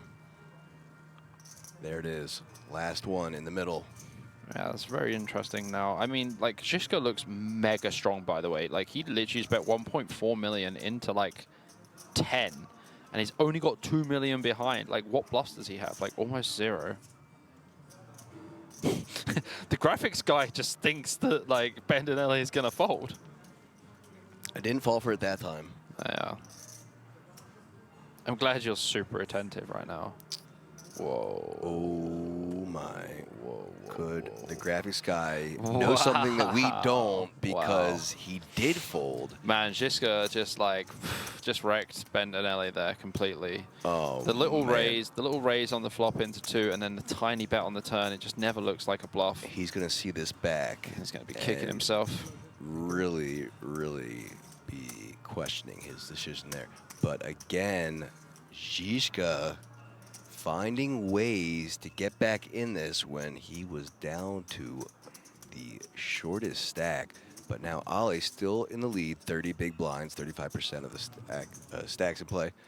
Žižka back in second place, 25 big blinds. Giuliano, Bendinelli, 21, and Silviu Baltateanu with just 8. 2025 World Series of Poker Europe at King's Casino in Rozvadov. This is the €2,000 Monsterstack, and we are four-handed playing for a bracelet. And 150K. And a 10K ticket. Terms and conditions apply. So a fold, and now on to the button. Oleh with the 7s. Remind me next time, APK, when we have a really long, late one, because it's started to get a bit cold in here now as well. Oh, well, I can... Oh, you have the AC on? I don't have the AC on. It's just the fan blowing just there. But I'll turn it off. Thank you. I've literally been sitting here in what I like to call an icebox. Yeah, no, I wouldn't put the AC on for you because I know you Europeans are soft when it comes to AC. Brother, there's no need for AC. Even when I'm in Vegas, I don't even use the AC in my room. Catch up, guys. It's 2025. Air conditioning exists. Bro, who needs air conditioning? Like, even in Vegas, I know it's like mega hot outside, but like in my room, I don't want aircon. I already get enough of the aircon from the casinos. Like, I literally go from like hot to cold, aircon to no aircon, and I'm just like, I'm so sick. Always the first week I get there, I'm like, oh, maybe I'm just jet lagged, maybe I'm just tired, and it's like, nah, man, it's the AC. It's always the same with you non-Americans. You go and stay in a hotel. The hotel has the AC on, and coughing the next day. For sure, man. So true. I just die. Oh, Oh. He reveals his face. seeing his face again for just That's the the first second time. time. That's the first time I've seen it. Second time, I told you when I miscued with the Baldinelli. Yeah, you saw it. Oh, you didn't see it? Well, this is why. I would never say Baldinelli, though. Oh, brother. Silly me. Nah, you're all right. So I'll a let you off. raise from Žižka, but Baltateanu. King Trey just launches it in. Yeah, or King Crab, as I like to call it. King Crab's also a good one. Alaskan King Crab.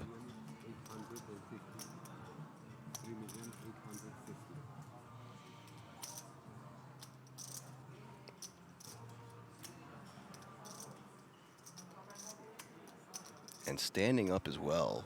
That extra 2.5% equity. Might not even need it. I'm not sure if Žižka can fold, to be honest with you. Yeah, he does call off. If someone has a call, it's this guy. It's really tough to fold here. Like, you kind of just have to. Queen 8's way too connected, and it's like, what, like 4 big blinds or something to call? So Baltateanu with the slight edge now, and only one overcard to the Queen 8 offsuit of Žižka. Yeah, I really prefer Žižka's hand anyway. Needs to hold and dodge some queens or 8s. Žižka's hand's pretty decent. Double up or down to 3 as we see a very familiar face there on the rail. You guys should all know that. Is Martin Cabral. There's the queen on the flop. Oh, There is man. a 3 also, though. Additional outs. Baltateanu can catch a king or a 3. Does Cabral on the rail equal run good Oh, for sure. Žižka? Yeah. There it is. Yeah. Check mark secured. Baltateanu will be taking an exit in 4th place. Quads. So, quads. Quads, just quads. Talk about the run good brought to you by the rail. I And love a it. look and nod over to Cabral. Martin Cabral just turns up. We haven't seen anyone on the rail for Zicha at all. And then all of a sudden, Cabral turns up and he's just like, Fellow countrymen, so nice to see them supporting each other. Casino Royale. And it's like quads. Oh. So, Bobby, tell this fine gentleman what he'll be taking home in 4th place. Sir, you will be receiving yourself 49,100 euros plus the 10,000 euro ticket for the WSOPE main event here in Rozvadov.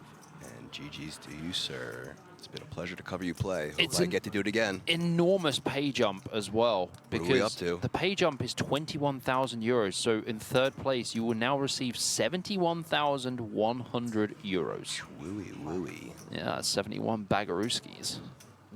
That's big money. We take it. 3-handed now. 2 players with no bracelet behind them. And Žižka, as I've been saying, one to watch as he has come back up from the bottom. I mean, to the Martin top. Cabral looks like his either Surely- coach or I would say like his Surely mentor. they at least study together or talk about hands. I mean, he's also teached him how to flop top pair with nut flush draw against 7 deuce. well, you know, check, check, check. Bet? Yeah, he's just gonna bet like 600k or something, something small. And I like He how... didn't even get to bet it. I like how when he bet there, too, it almost sounded like he put a question mark on it. Like, Yeah, I guess 750? 750. You want to pay? You want to pay a little 750? Looks at the dealer. The dealer's like, seems good to me. He's like, okay, 750. Dealer's like, dealer goes, I would have got a touch smaller. Cabral's over in the corner like, 2 thumbs up. Yeah. Martin said good, so yeah. Yeah. He's like, Zdenek, I'm awake for you. Don't worry. You must win now because I'm awake. What is Cabral doing up at 5 a.m.? Because I don't think really anything else is running. This bro does not but, sleep, man. hey, if he's just here to rail his buddy, then, you know, props to him because that's a good friend. I mean, Martin Cabral is the guy, man. For sure. He's top guy. Good friend. Sorry, I apologize for the yawn that just absolutely destroyed me. Once again, unfazed over here, not contagious. Yeah, you're a brutal man. So So small blind for Oleh and a raise to 1.25 million with the 10-7 of hearts. Žižka in the big blind with Jack 4 off. It's going to need a lot of help here.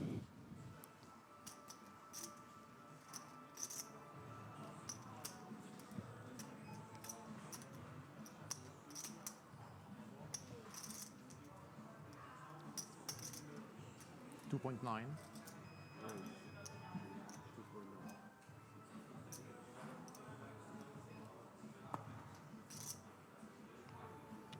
Three bet to 2.9 from Žižka with the stack to do some fun stuff with, and we see it right off the rip.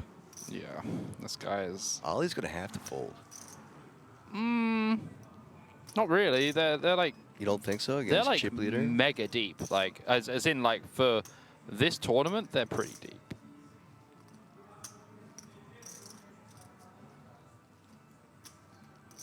Not the biggest three bet, so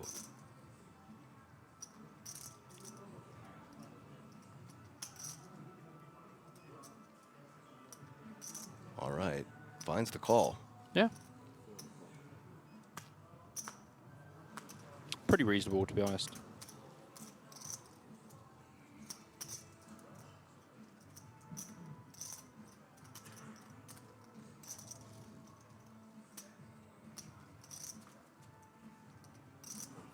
Six, deuce, 9, rainbow. Jack high, still ahead. Robbie. Yeah, I mean, Okhotskyi does have the gut shot here. Interesting check, though.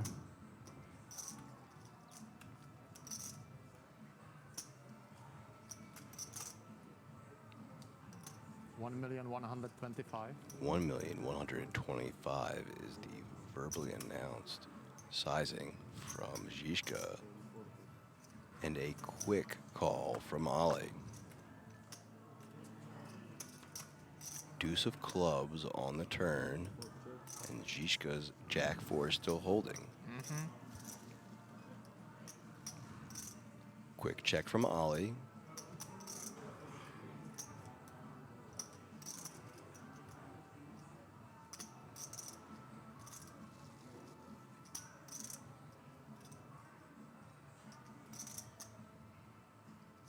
Probably going to need to go around 5 million here just to put max pressure on. 3.2. Goes a little bit smaller, that 3.2. Yeah. Yeah, I mean, it's kind of nice sizing. I think you can go a little bit bigger. Gets the fold. And now Žižka, our first player of the tournament, over that 20 million chip mark. And not just over it, but just shy of 22 million. Don't forget, he didn't have a lot earlier. He had a very few amount of chips after putting it in and getting called off.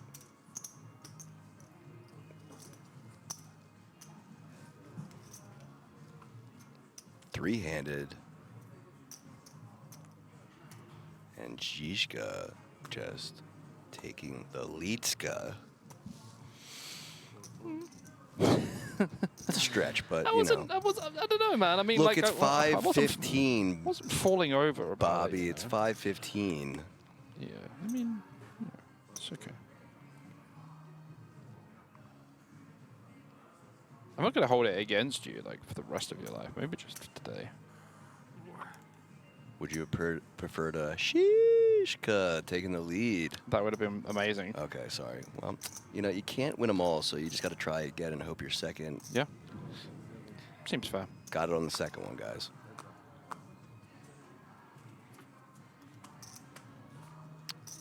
Looky here. Little piece of the flop for both players. Žižka, top pair, and Bendinelli, middle. Bendinelli does not want to make two pair. I can promise you that. Certainly doesn't, because that would give Žižka a better two pair. Check from Žižka. And a check back from Bendinelli. 8 of hearts turn.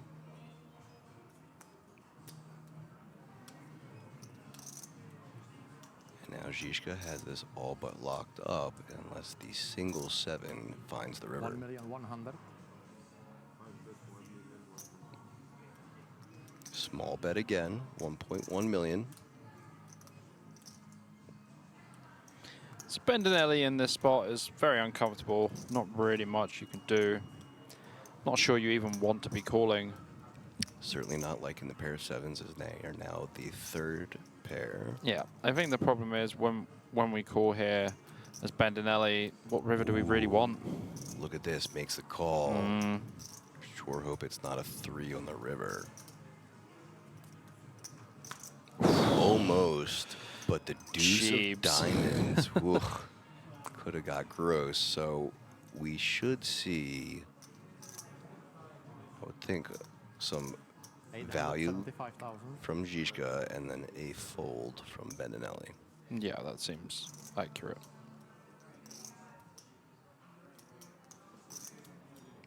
Oh no, pays him off. Oh yeah. Made a non-believer out of Bendinelli, and just like that, they were almost even in stacks, but now he is 25 mil. Yeah, he is sub 6 million, and Žižka up to an even 25 million, extending the lead.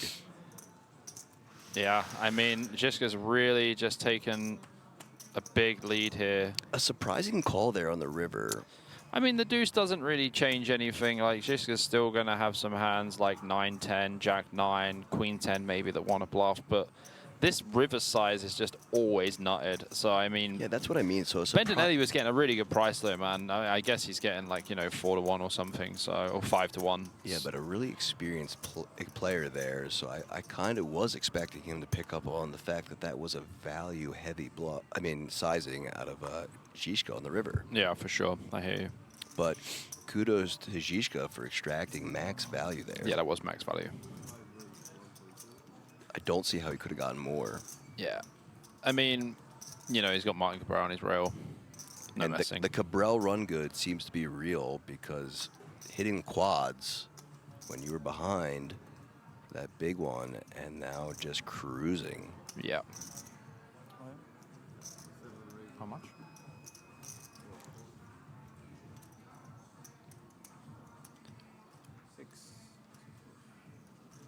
Bendinelli going for the jam here 5-8 to 25. from the small blind versus the open from Žižka. 825. It's okay. Bit of posturing, but Žižka's definitely going to fold here, of course.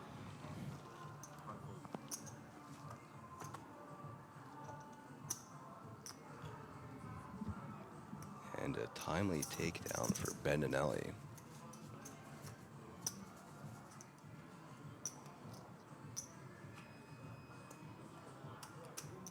Up to over 8 million now.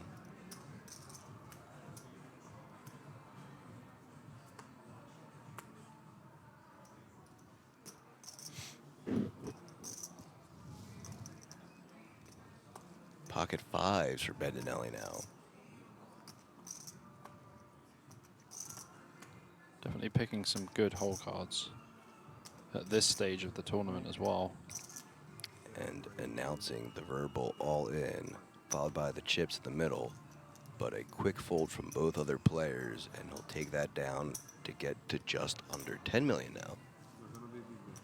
No. Oh, yeah, yeah.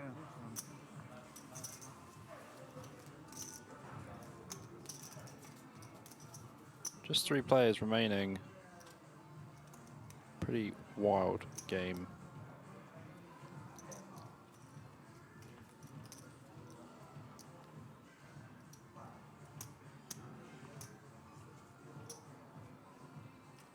Oleh, Jack 6 of hearts on the button in first act.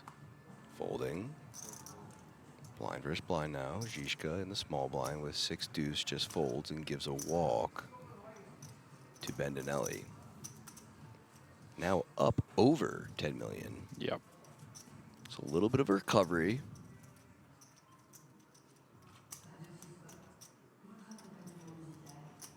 And once again gets his stack to where if he does get a double up, would put him pretty much at the top. Yep.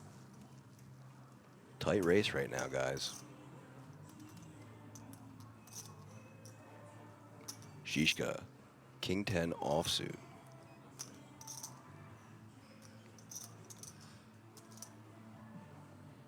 Probably going for a limp or a min raise. Slow min raise. Advanced limp strategy in play. Advanced calling strategy.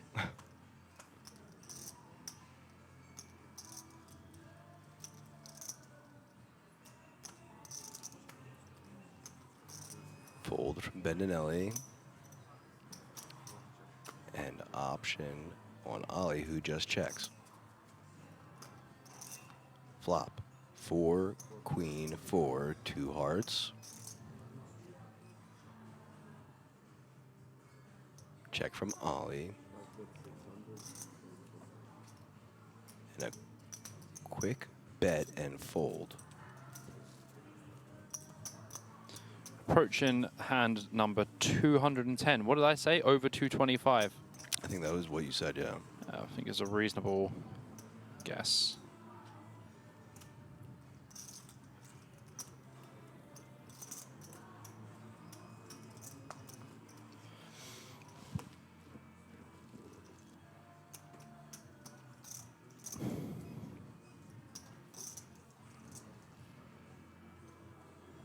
Bendinelli. Queen deuce offsuit.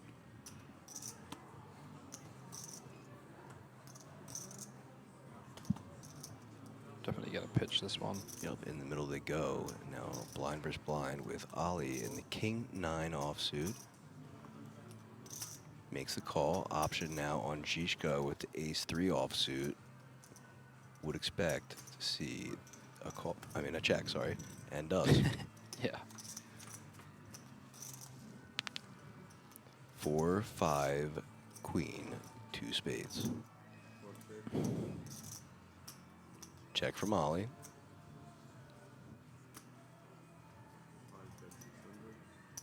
And a bet from Žižka, 600K. Ollie's just gonna fold this one. You don't really want no part of it. You don't want no parts of this, do we? You don't want it, baby.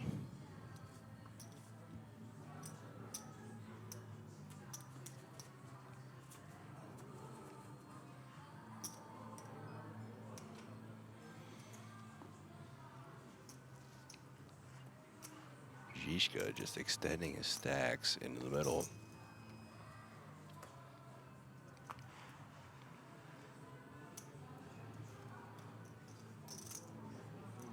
Oleh, 6 deuce of spades, folding. And Žižka with the ace deuce offsuit in the small blind.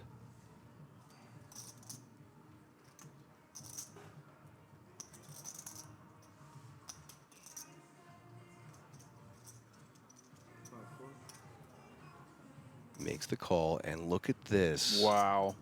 Bendinelli Wakes with up. aces. Blind versus blind, 3-handed here.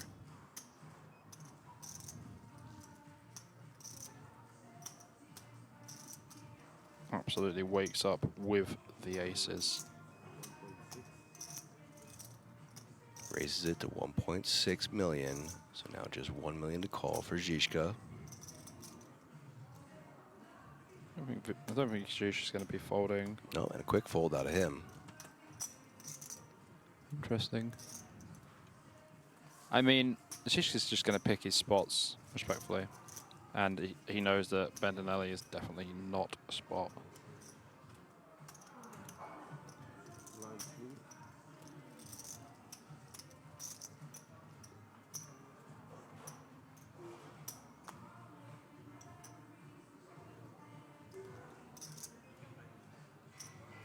Fold from Žižka.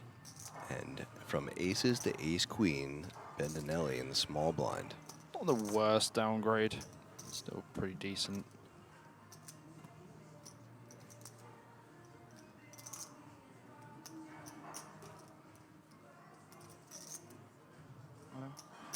All in announced. And should be a quick fold. Yeah, gonna get this one through. No issues whatsoever. So just 2 little takedowns, and now he's up to just under 12 million. And Oleh, who was chip leading not that long ago, our shortest stack 3-handed. Little smile there from Bendinelli. It definitely gets very swingy out here. Sono 2 di 3.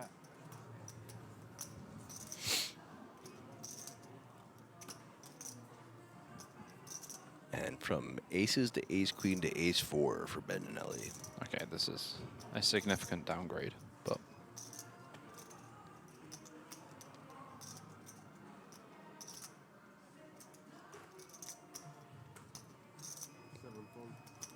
Wants no part of it. As we see another ace 4 of different suits, but this time for Oleh. And a raise. 1.275 million. Quick fold, and that'll take it down. 20x, lui ne ha 40, l'altro 10.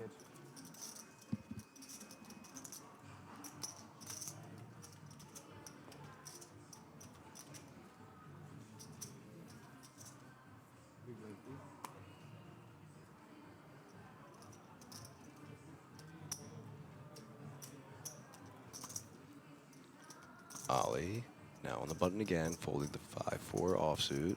Žižka in the small blind, jack 3 off.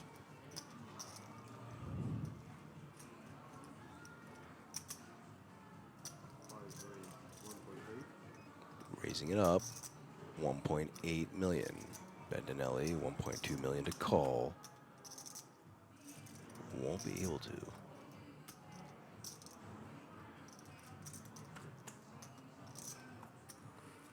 And that'll do it. Take it down for Žižka.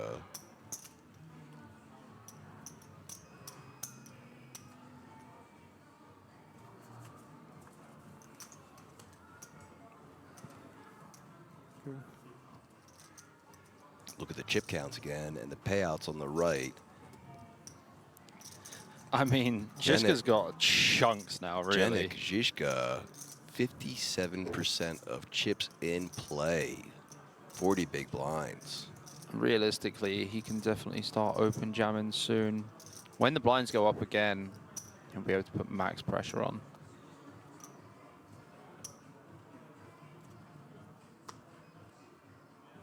Both other players would now need more than a double up to reach his stack. Yeah. Goes for the limp here with the king 5 off. Advanced limp strategy in play once more.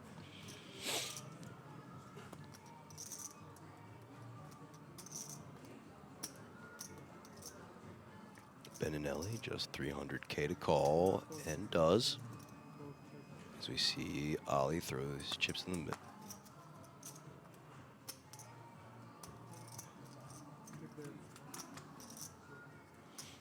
Three-way to the flop, 8, 6, 10.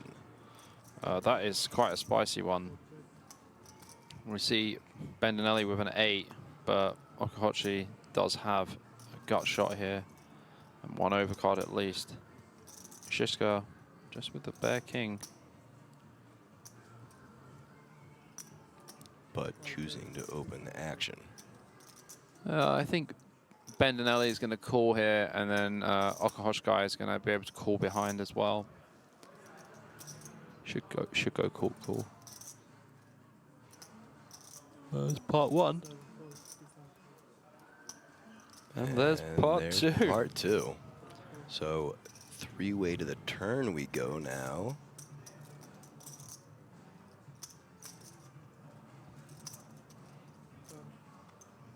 It is a 4.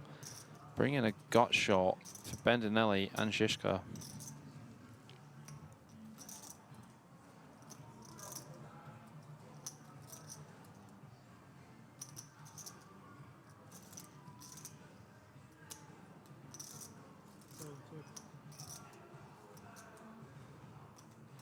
So you never want to read that text as my mom and family that are 6 hours behind us have just wished me a good night. They're going to bed, so good night to them. And I'm still awake over here. Have a great sleep, guys. I hope you have a great sleep. A really great sleep. Just a touch of jealousy in that. No. Nothing Just a like touch that. of sarcasm there.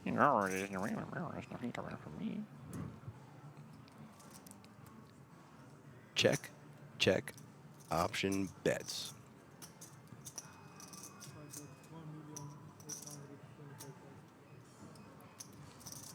1.825 million. The Venice Sound says double gut shot. Well, I mean, yeah, it's a double gut shot, but like, Okhotskyi can hit a jack for a straight, and Bendinelli, if he hits a 7, he makes a straight either way.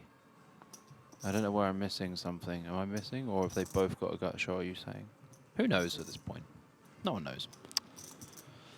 Bendinelli, bit of a tough spot here with Okhotskyi behind. Does pass, and also, okay, hot guy is gonna fold also. So Žižka extends the lead just a little more, over 26 million in chips. What an absolute unit. Absolute unit. Putting all of the craziness with these advanced strategies that are unbeknown to other people in this realm, clearly. Maybe Cabral knows about the ALS. I mean, sorry, the advanced limb strategy. I mean, it was like an open door APK, and you were just like, "Yup." You started the door. I opened it. Bro, I always start the door.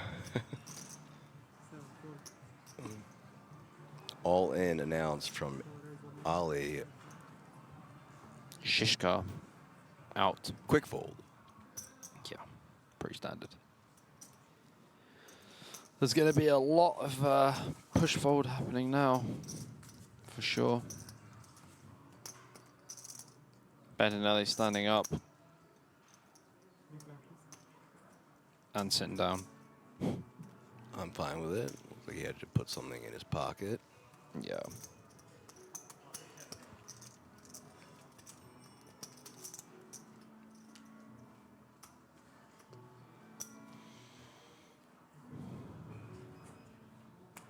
Here we go, hand 217, as Oleh looking down at pocket fours. Seems like a possible spot.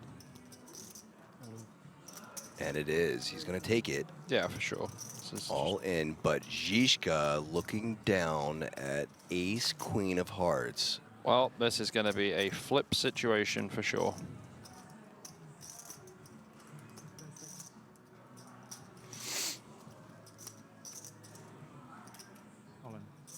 All in announced, and a quick fold from Bendinelli after rubbing his hands together. Oh, I thought he showed a 4 or something. No, realizing that he could potentially be going heads up. Oh. And if there were 2 players that I wanted to see heads up.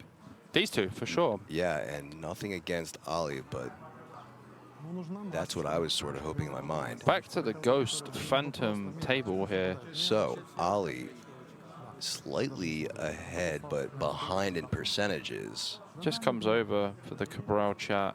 There's Cabral. Yes, yes, you must do this. You must win. And that's the most passive you might ever see Cabral.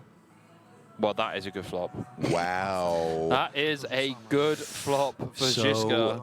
Now down to just 1 out. So I guess that was the 4 that he showed. Yeah, the four of clubs just is what he showed. 4%. That doesn't help. Down to 2%. And here we go. One more card to fade for Žižka, or he's heads up for the potential of second bracelet in a matter of months. Yeah.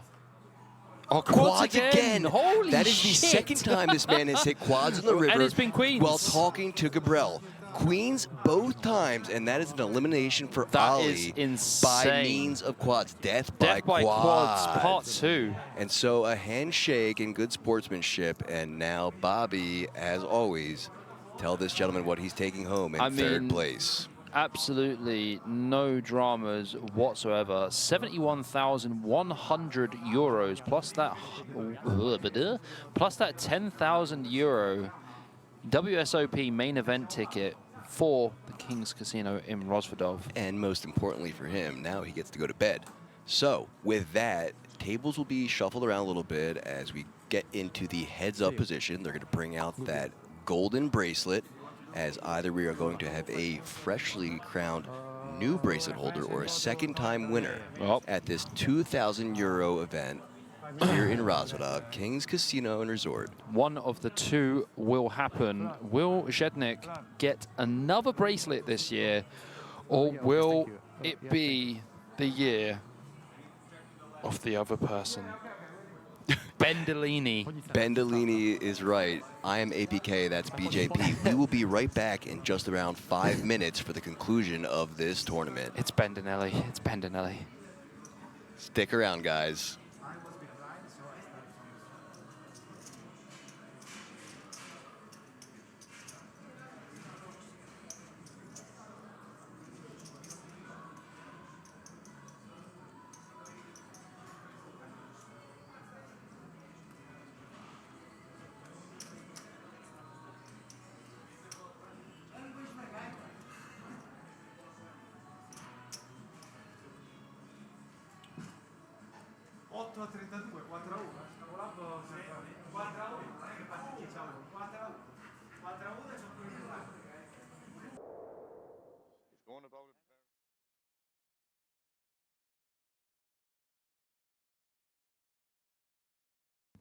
Back again, APK, King's Casino and Resort.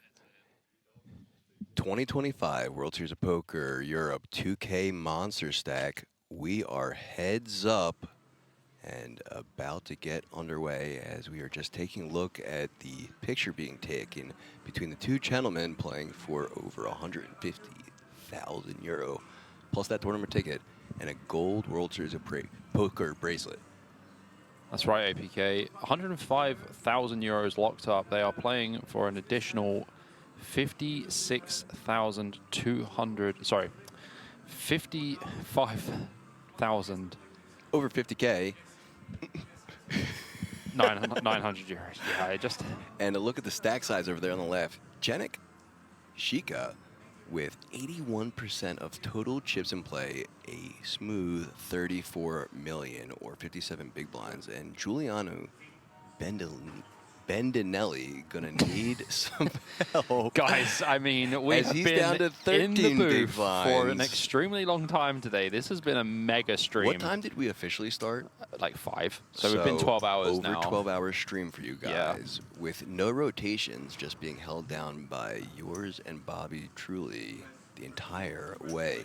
So action officially about to get underway. I did see on this break, I did see Žižka talking to Martin again off in the corner, so I guess they are going over some heads-up strategy. For sure, yeah, they're definitely talking some strategy. We're playing for some serious dough here. Certainly are. But we are still here, you know? We are still here. I believe that Zdenek does have significant chip advantage against Bendinelli. Yep. Bendinelli. See? Honestly. And our backgammon pro looking to take down his second bracelet in just mere months. I just put it here. Yeah, Kiwi, you're right. I think someone needs a very strong coffee. I think we need some extra strong coffee because it's almost 6 a.m. Yeah, here. but here's the thing that I struggle with is, like, you know, you drink a coffee now and, like, this ends up going, like, 3 hands, and now you have all that caffeine in when you wouldn't go to bed. Well, I mean, look at this straight away. Bendinelli with pocket sixes and only has 27 big blinds. No. Oh my Try god. that again. Oh my god, this could go for one hand. It's million exactly. Exactly, yeah. Exactly 8 million, I swear. Okay. If you want, but I just count. I just How many need my big blinds chips. does he have, APK? Who? Bendinelli? Yeah. We just saw it. 12. Oh my god, I looked at the big blind, it's 300. Yeah, No. that's why I was like, try that again. Yeah, I will try that again. Someone needs a bed. Don't worry about coffee. I'll choose pillow. But this could be it, a one-and-done situation. So, Bendinelli with the pocket sixes and the slight mathematical advantage. And Sheik is going to call. He does call. Does call. This could be it. Flipping for a bracelet. Yeah, 16 million chip pot. And a walk away to Martin. Sheik is going to have 25 million if he loses here. Or Bendinelli will be sent to his bed. Let's see what happens. 6s against ace 10 suited. I think ace 10 suited is definitely a snap, like 12 big blinds or whatever it is.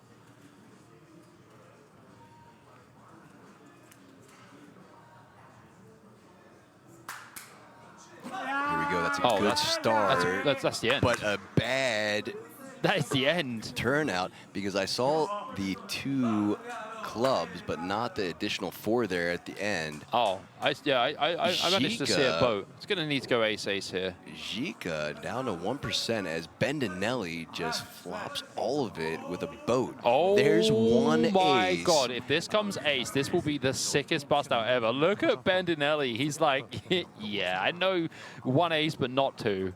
No shot this comes in. Surely Bendinelli will hold here and double up. The sweatiest river card of his life. 7 of clubs. Oh, my God. Inconsequentially, Žižka improves to the flush, but that won't be good enough because a boat will take it down. That is a sick heads-up hand for the first hand. Yeah. Wow.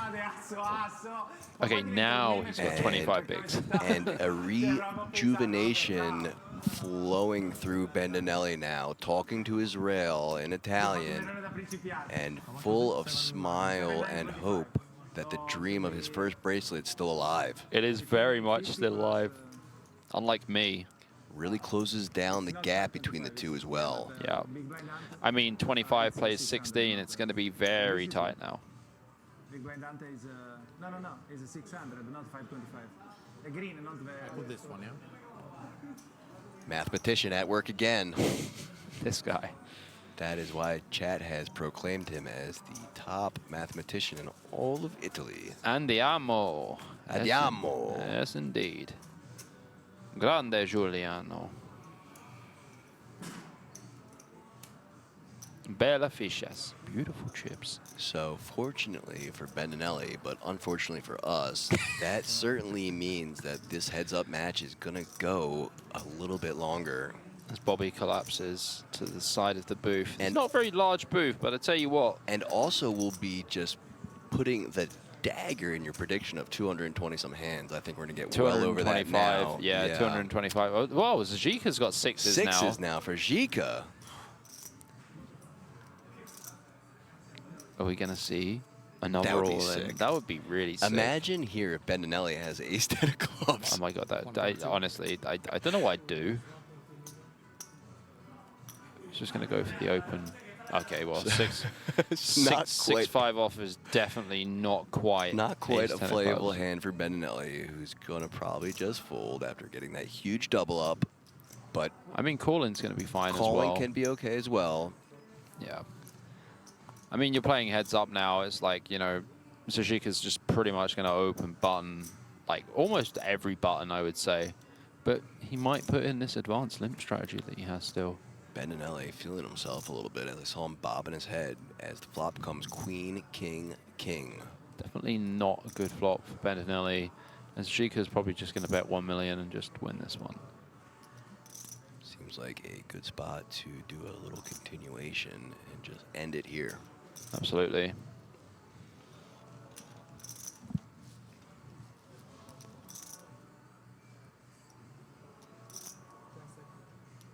$1.9. 1.9 million being announced, and that surely will be enough. Oh yeah, for sure.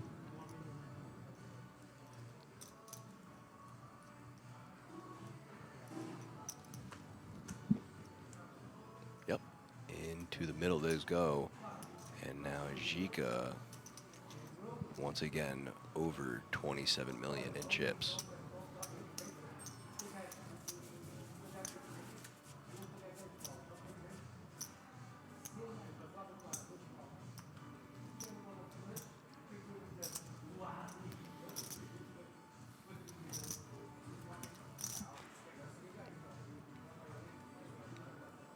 And underway. Ace, deuce of hearts for Bendinelli.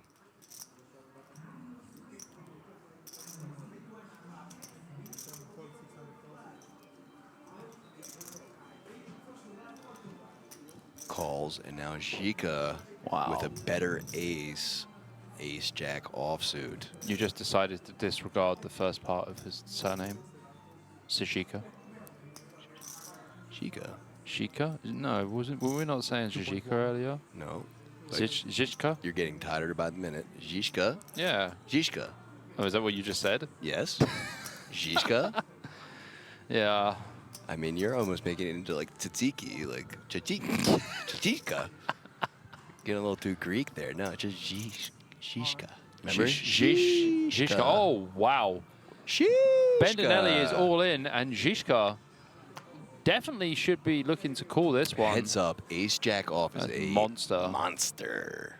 He does call. Makes the call. This could definitely be all in. Once again, Bendinelli at risk of exiting in second place. I mean, last time it was a flip. This time he is 32%. Let's see what happens, because heads-up action, as even more so, things can change in the snap of the fingers. Yeah.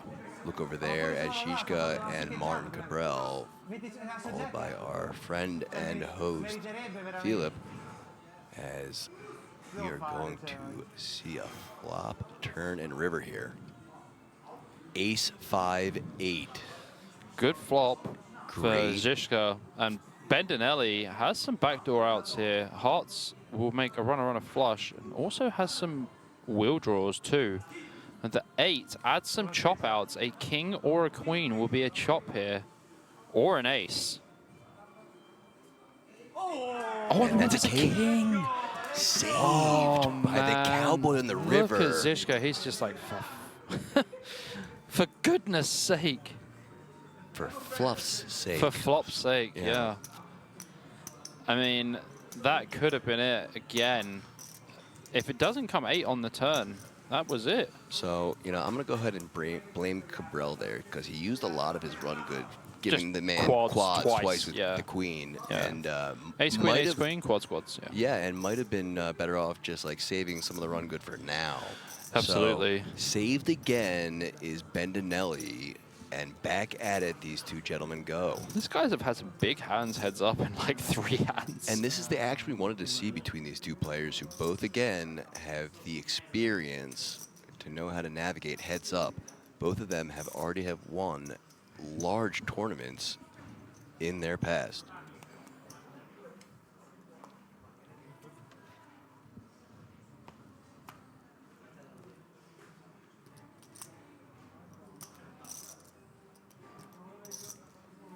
Queen 5 offsuit for Žižka.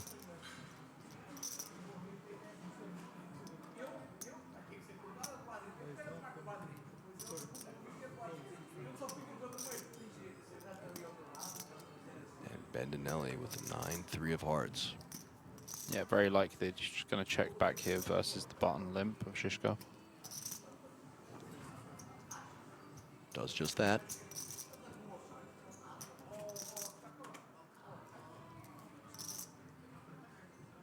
Eight, 5 deuce.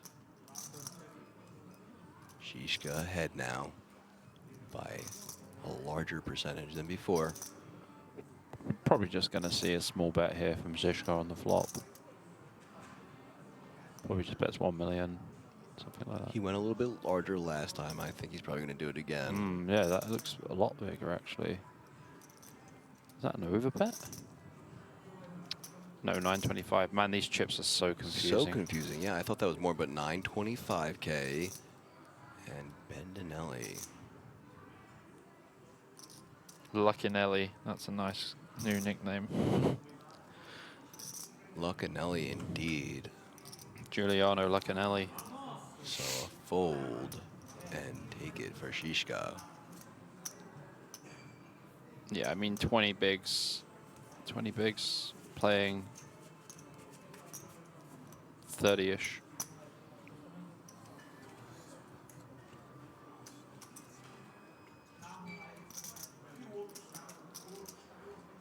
Very close.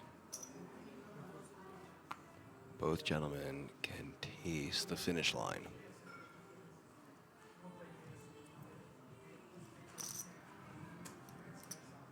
Hand 2-2-2. They've got 3 hands to do it, or else my prediction is dead. And I don't expect that to happen. So 8-4 offsuit and the call. Žižka, queen 9 offsuit in the big blind.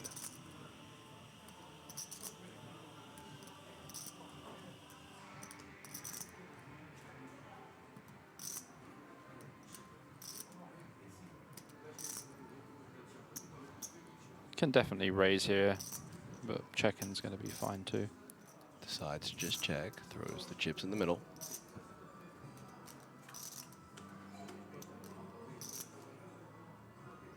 Flop comes queen, 3, king. Žižka extending his hand for the check. Yeah, Bendinelli here. He's going to bet small. Just using a limp bet one big blind strategy, I guess. Žižka's going absolutely nowhere here. Likely to just call himself and let Bendinelli attempt to bluff it off.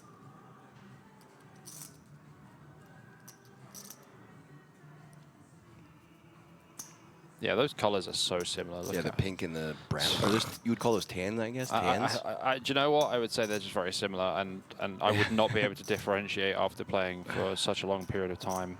Fair enough. So check mark for Žižka as the 5 of diamonds turn.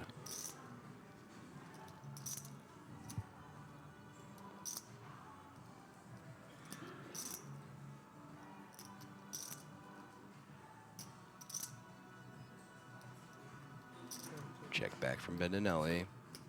Inconsequential river.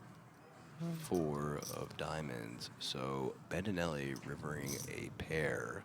Žižka can go for some small value here, probably like around 1.5 million. And we saw him go small value and get paid off by Bendinelli in a similar situation, but different holdings. So I wonder if he's going to get paid off again. Yeah, 1.5 seems like a nice size. I don't think you want to go super small. Like going like 800, it's just you're not getting enough value. But you're kind of targeting like the 3x, the 5x, and the 4x specifically. 1.6 announced. Yeah, I'll take that. Let's see if he's going to get paid off again. I mean, like Žižka has like Jack 10, Jack 9, Jack 8, all of these kind of hands. The hands that don't really have any showdown value. So having Queen 9, you definitely want to go for some value just to attempt to get call. Flicks in the 1, and there it is. Second time we've seen it. Nice, nice hand. Great sizing out of Žižka, getting max value from the 8-4. Yeah, it's very good river bet size. Very important, as now Bendinelli is a 3-to-1 dog in chip stack sizes.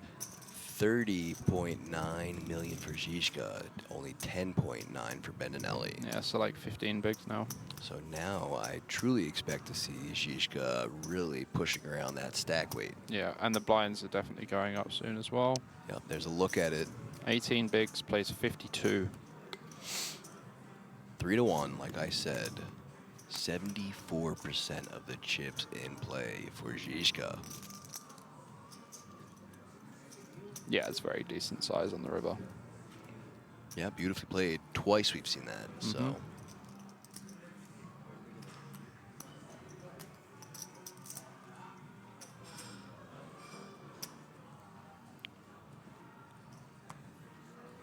All right, guys.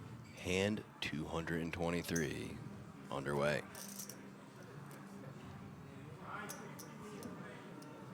King 9 of hearts for Žižka. Probably just going to limp this one. So does just that, and Bendinelli with the option now. 9-7 is going to be very good for a check. We don't need to raise this hand at all. Just pure check this one. And does. I mean, like 10-3, something like that. Maybe you want to raise and just see if button's going to fold. But 9-7, pretty decent. Ooh. Pretty decent flop with the open ender here for Bendinelli. Can actually go for a check jam on this board. Žižka is going to normally bet a bit larger sizing on this board or check. And I think if he goes for like 1.2 to 1.5 million, Bendinelli will just find the jam. Does go for a check. I think it's the safest option anyway. Safe check back. And the 6 improves his Bendinelli none. We can definitely lead here as Bendinelli as well. Just lead for like 1 million or something. Means we get to the river for a cheaper size than what Žižka's expected to bet. So here it comes. Yeah, probably like 1 point something, I can't see. And a bet and a look 1.2. away, 1.2 million.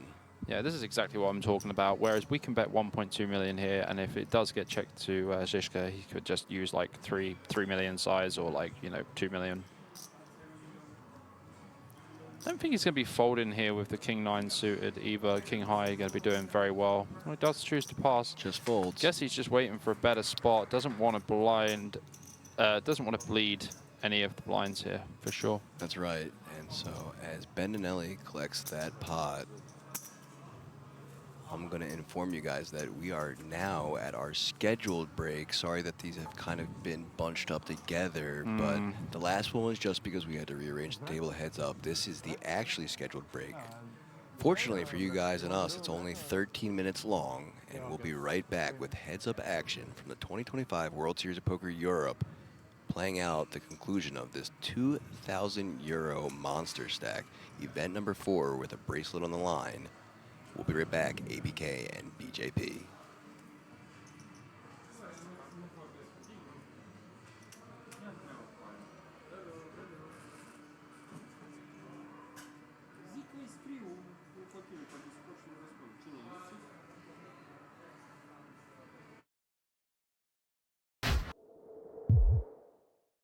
Hello and welcome back. Good morning to some of you who might be joining us, as it is 6:20 local time and we are heads up here at King's Resort featuring the 2025 World Series of Poker Europe 2K Monster Stack. And I am APK, joined by BJP.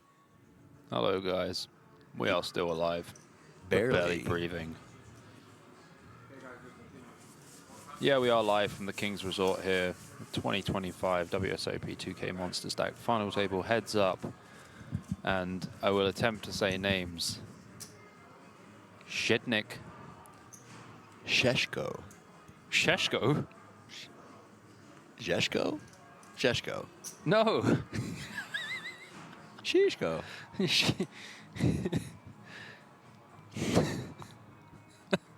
Blindolini? Blindolini. Oh my goodness me. I'm just messing with you. Oh, okay, cool. I know. All right, so Bendinelli with the 8-7 offsuit, first hand back from break, and the shorter stack makes the call. Žižka Yeah. with the 6-3 offsuit in the big blind, his option.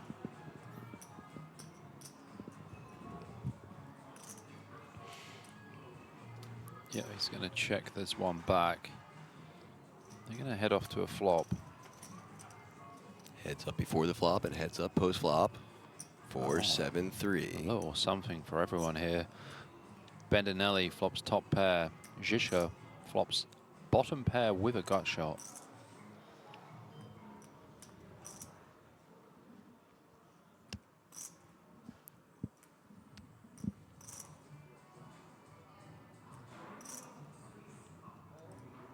See a check and then bet from Bendinelli.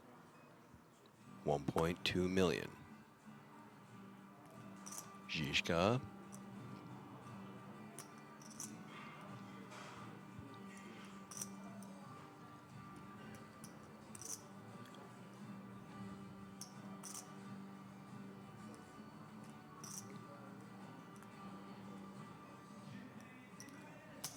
Makes the call.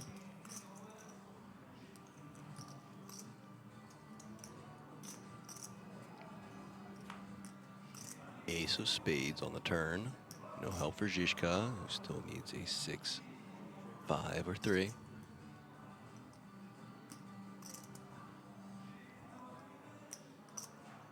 Do expect to see Bendinelli bet here some of the time. He only has 2 SPR. It's very close here. Trying to not make any missteps, but the 7 doing pretty well here.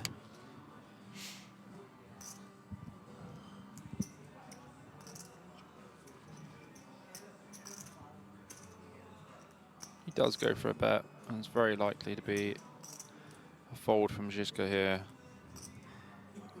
depending on the sizing. Yeah, 3.2 million. Can't really just call. If Žižka calls 11 million in the pot, Bendinelli is going to have 0.5 SPR and be all in quite a lot.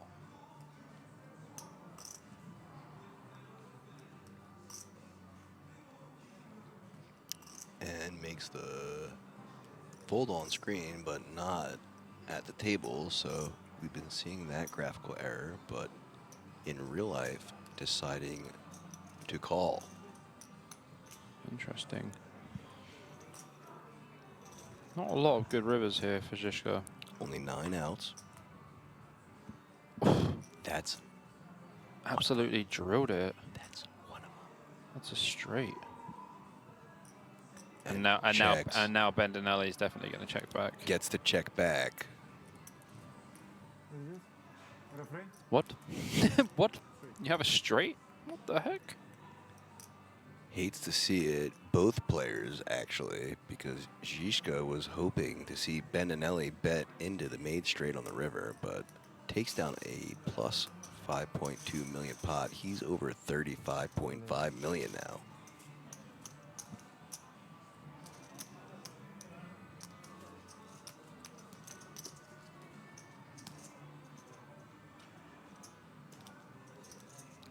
Oh man, Bobby. Hand 225, prop bet out the window unless it ends here. I'm just happy, I think, like... Happy or delusional as Žižka. I'm definitely both, but I mean, I'm pretty happy with my average guess. 225 hands to actually be heads up from where we were when... I think around 110 or something like that when we first talked about it. So Žižka folding and giving the wall on screen again, but let's see if that's what actually happens in real life. And it does. So plus 400K for Bendinelli. Still with quite the gap to close.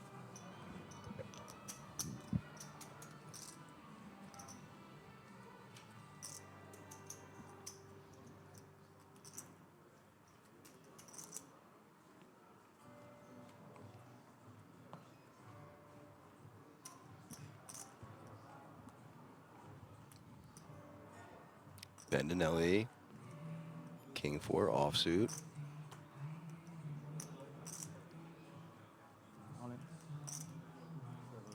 And all in announced. Žižka, 7-5 offsuit, asking for a count, probably using that instead of a time bank.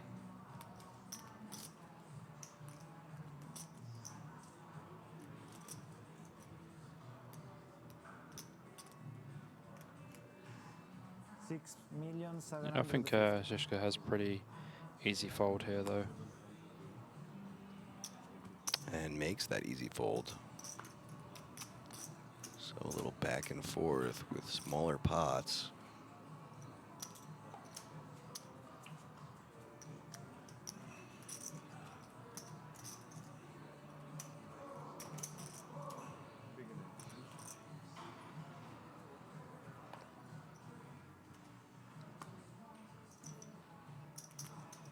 As we cut to that wide shot, you get a look at that bracelet on the table there. That's what both of them are playing for. All in announced from Žižka with the 10-7 of hearts. Should be good enough to take it down. Yeah, Bendinelli looking at 4 deuce and thinking, give me anything better. Just a face card, anything. The Venice sound says, imagine it's 6:26 a.m. here and I am cooked. My brother, it's 6:26 a.m. here and we are cooked also. Yeah, no need to imagine it because we are living it. Yeah, I am on coffee number 9 of the day. I actually started off the day with 3 coffees, 1 at the hotel, then 2 when I got here. And then, yeah, 6 more. This is 6th one since, so yeah, we're cooking.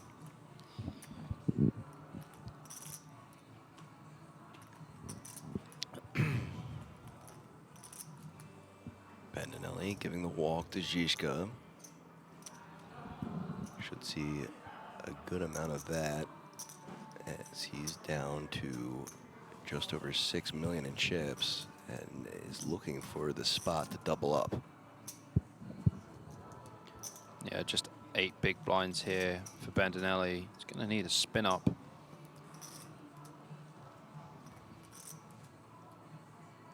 Well, he did it earlier. Let's see if he can do it again.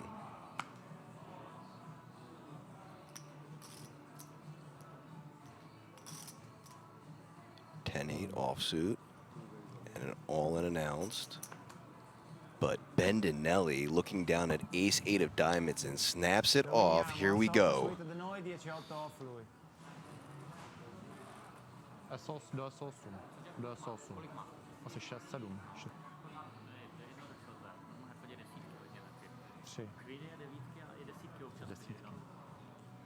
So here we go. At risk of elimination, but with a better holding and better aid. 10-10 ace. Oh my gosh, how sick is that? Good grief. So now Žižka. Oh my Ace god, are on the you turn. serious? And just like that, the percentages have flip-flopped. Oh as my gosh. boat over boat. Gonna need to make quads here.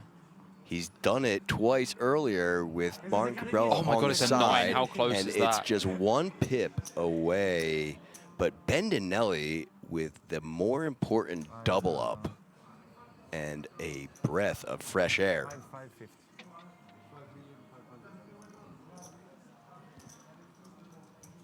That is so sick. What a sick run out, heads up with the tournament on the line.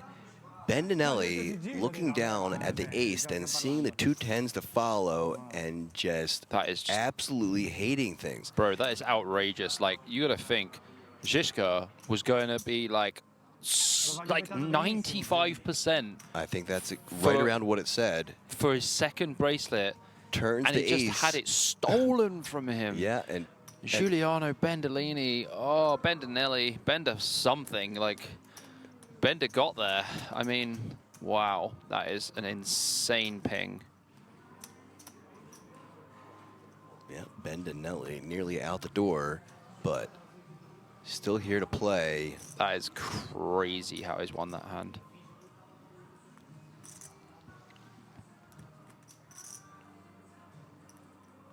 Ace-4 offsuit now.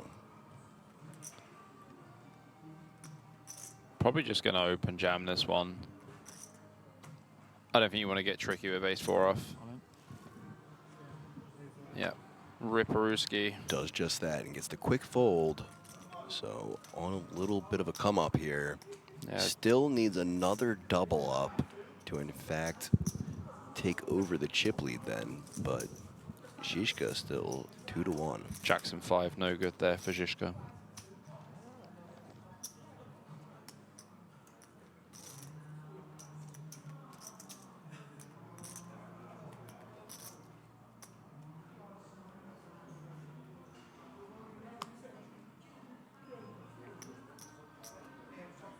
Ace, Jack, offsuit for Žižka.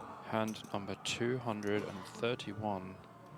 Just going for the call, and Bendinelli with the option with the King 8 of This feels like a clear-cut jam.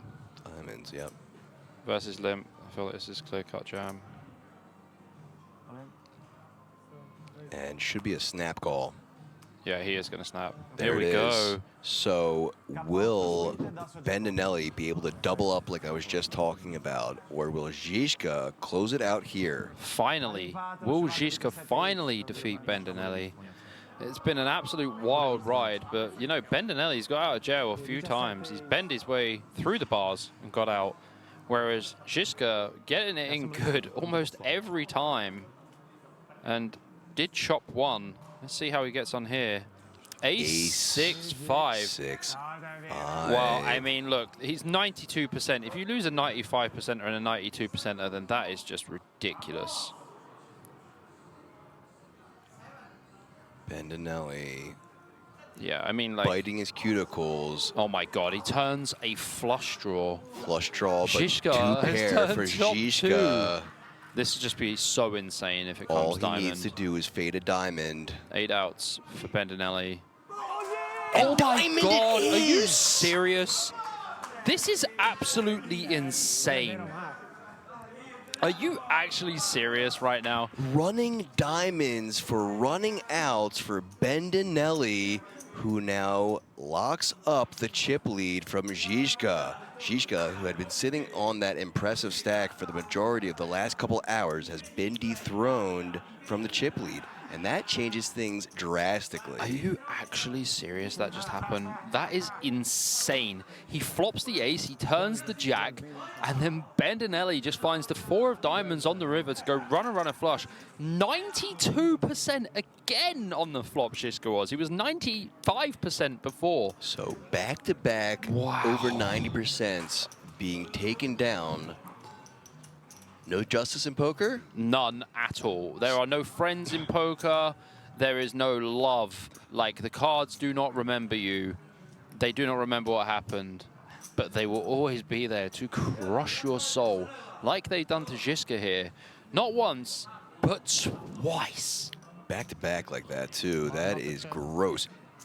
Look at him looking over at Martin, just like...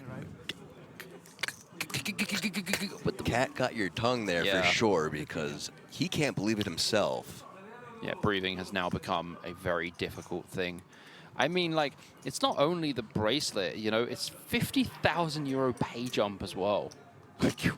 And just such meaning for both of them. Again, I have to reiterate, this would be a second World Series of Poker bracelet win in just mere months for Žižka, but this would also be Bendinelli's first bracelet win.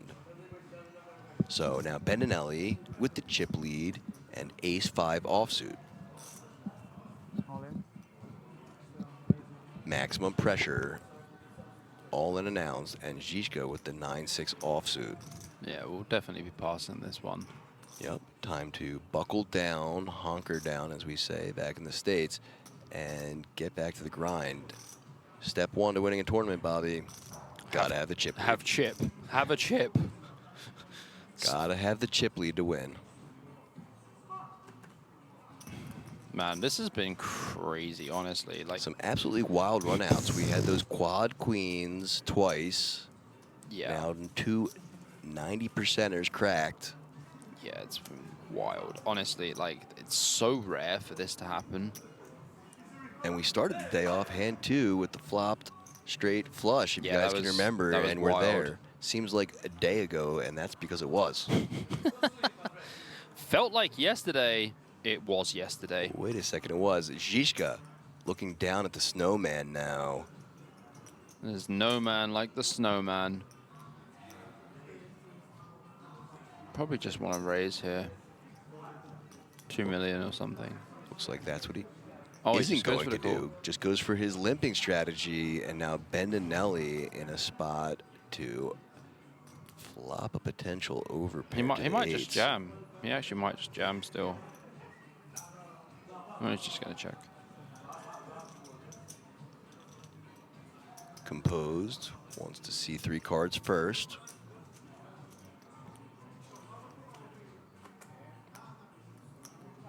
Here's our flop, and a 10 in the window, queen, king. So Bendinelli now with the 2 pair, and Žižka looking for 2 outs if he wants to continue. Eight. So a check and then a quick bet. This is going to turn out pretty badly for Žižka, as Bendinelli with that 2 pair.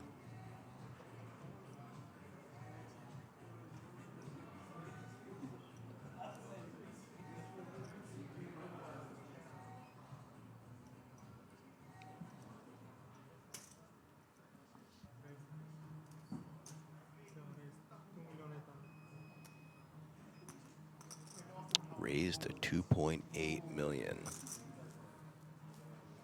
And now Žižka should be able to get away from this. Yeah, it's quite easy. Pretty easy fold, like 3 overcards on the board.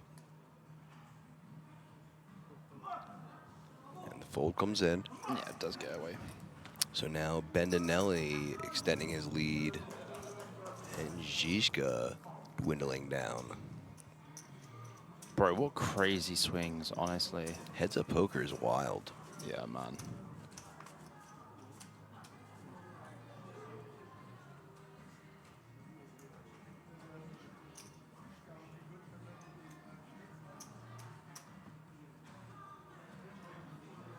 Yeah, confirmed absolutely wild here at the WSOPE in King's Casino in Rozvadov, BJP here with my good friend APK. If you're just tuning in, you are a little bit late, but we welcome you to the stream wherever in the world you are watching from. We have been here for a significant amount of time. We are not going anywhere until that last hand is dealt and all the chips go to one player. And now Bendinelli's turn to really put the pressure on and push that stack around as he puts Žižka all in, unable to call, takes down the blinds.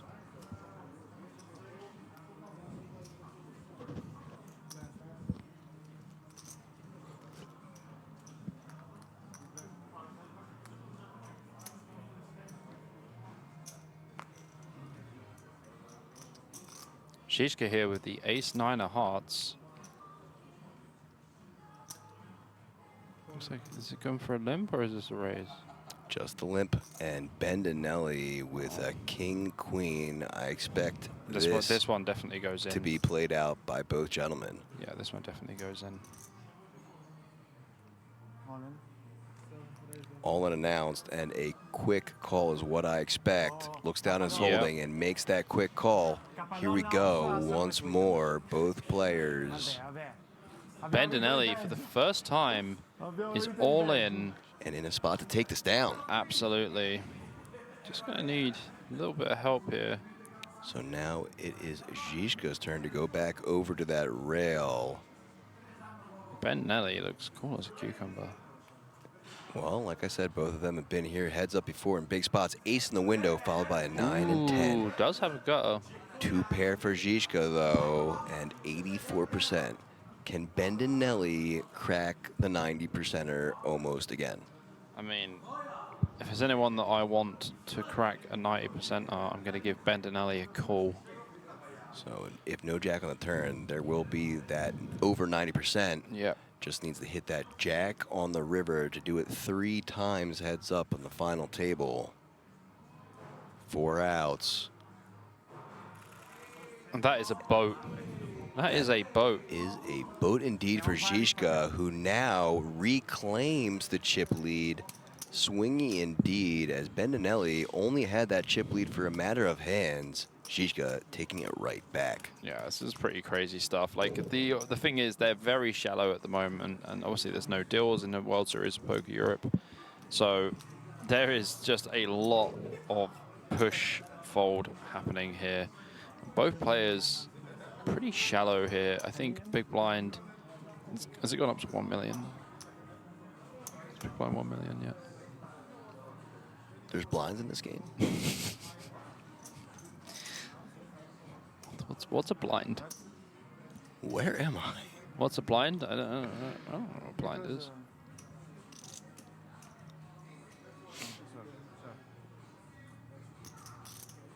You know, I was really looking forward to playing the 300 Turbo tomorrow.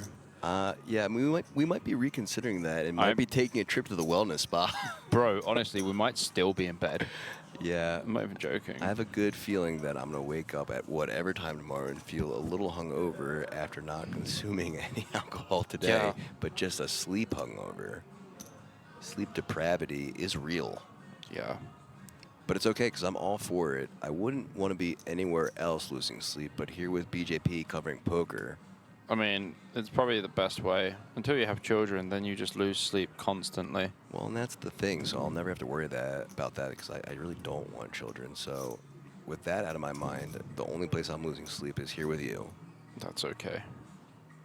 Oh, boy. Oh, boy. Indeed. Oh, boy. I mean, suited queen 9. Kind of just expect Žižka to, like, just raise here and not be all in. You would hope so, because Bendinelli would call with queen 9. Yeah, it's like 23 bigs or something, but like he probably just needs to make it 2 million. I did hear a 2, but I think something was following it. 2.5 then. Yeah. And that's what it is.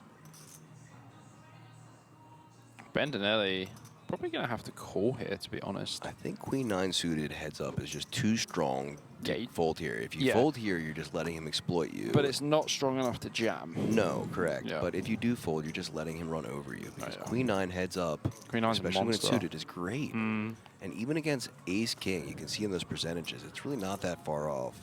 So deuce, 10, 3, rainbow, ace king holding. I think Žižka should definitely c-bet this board. Probably around 1.5 million.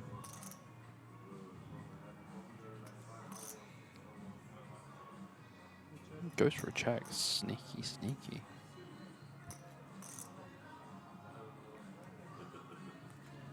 Probably quite aware that Bendinelli does have some 10x in his range as well. Bendinelli. Bendinelli. Would you call him in Bendinelli? You called him Bendinelli just now. Oh. I thought I said Bendinelli. Never No, mind. But he has improved on the Bendinelli. turn to a Bendinelli Bendinelli. indeed. So look at those percentages now as Bendinelli has 86%. Žižka, who's now the one who needs an out by way of ace or king. Option on him, though. I think once you check the flop, you're kind of forced to check the turn when you have 2 overcards. Yeah, because if you bet here, like, what are you trying to rep? Yeah, And yeah, then- for sure. So he does go with that, makes the check. Just given the reins to Bendinelli here. And credence to your, I mean, not your judgment, but your theory before. So had Žižka led on that flop, depending on what size, would have gotten the fold from Bendinelli, who improves to that pair on the turn and can now put the pressure back on Žižka. I think the 2 would have to have been a spade for Yeah, he would Bendinelli need to one. advance. Right, he would need one more spade there, and since he didn't have it, I really think it would have just ended there. But now Žižka in a tough one. 3.5 million is quite big size as well. I don't expect to see a ton of folds, though, to be honest with you. Yeah, because that ace-king is certainly good enough to beat some bluffs. Yeah, like Bendinelli can just have like queen-jack, king-queen, you know, 7-8 suited, loads of hands. So makes the call, needs an ace-king on the river.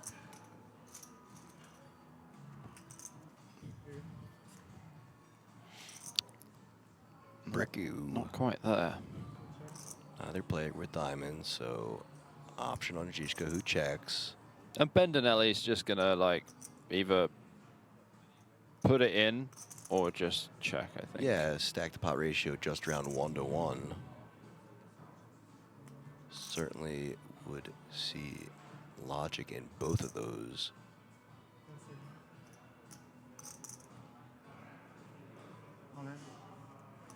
And goes with the all-in. So ace-king How much is it? might think about it for a bit, but should be able to get away from this. It's kind of a tough one, actually, because it's not really like Bendinelli is actually repping that much. Yeah, but also to consider, if he does make this call and try to be a hero and gets it wrong, Yeah. left with nothing. Yeah, he's going to be a hero in the car park. That's about That's it. right. Might get a verbal lashing from Cabral. 13 million. Might get a physical lashing from Cabral. Let's hope not. Yeah. Security on standby in case that does happen, but I don't expect it will. So Žižka takes a look one more time at the ace-king and with the decision.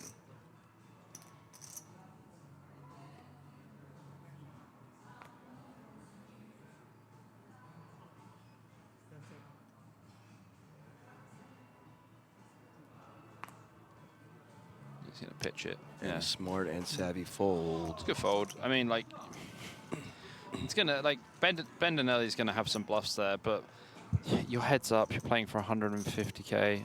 You're probably not going to be bluffing that much. And for a third time now, the chip lead switches back in Bendinelli, the Italian's favor. Absolutely.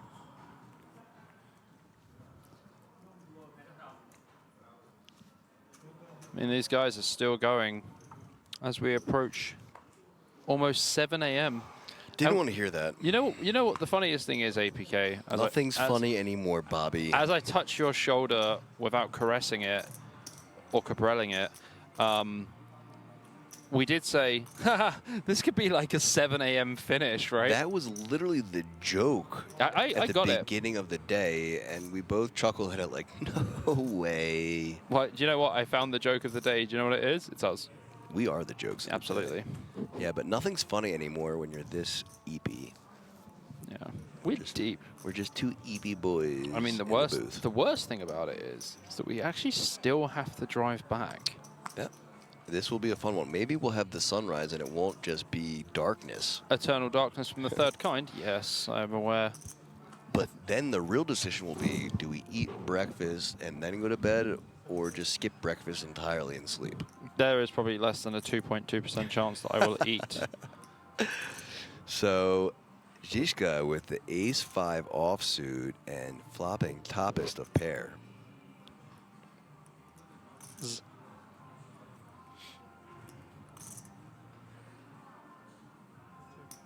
Goes for the check.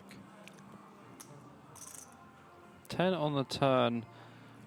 Bendinelli does turn the gut shot here. And now, over 90% for Žižka. If anyone can crack those 90%ers, it's Bendinelli. Gonna need 9 here. Needs to turn into Bendinelli again. Check. Should go check, check, I think.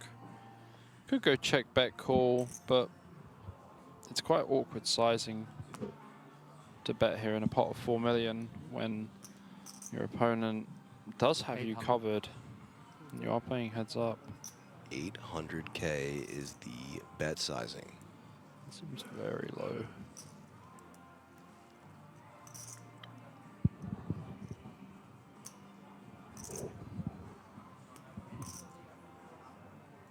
Bendinelli is probably just going to pitch this anyway.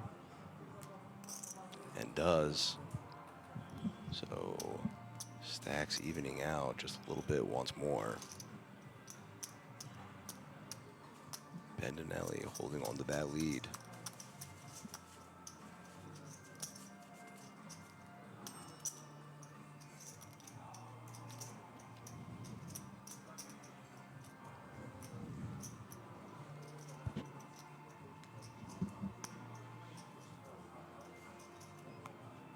How much play? 16 something. 16 something. Not more? Bendinelli asking, And this. how much do you have?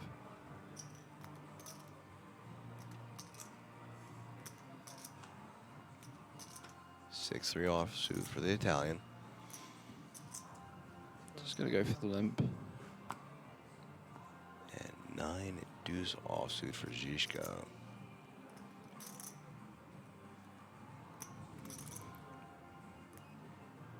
Can go for a raise here, but also checking back would be fine. So two relatively mediocre holdings going to a flop. 9 in the window, followed by 2 5s.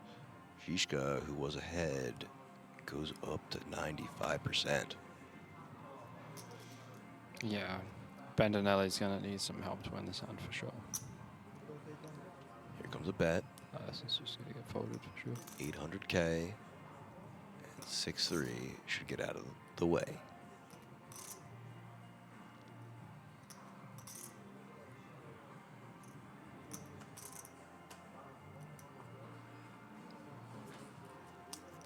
It's going to be enough to win the pot here. And so now Žižka just over 19 million, closing in on that gap.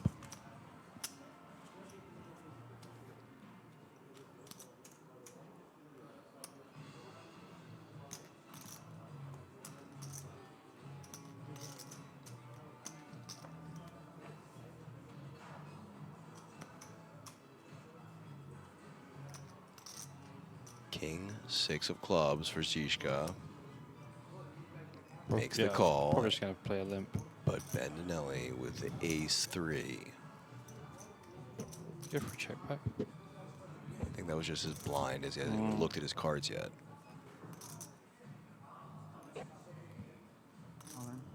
Probably wants to make this like 2 million or something. Grabs a stack and announces the all-in. Žižka, king 6 of clubs, folds. So just great and timely pressure from the, once again, anointed chip leader. Yeah, absolutely. I mean, it's a pretty good spot. Yeah, he's been picking them all night so far.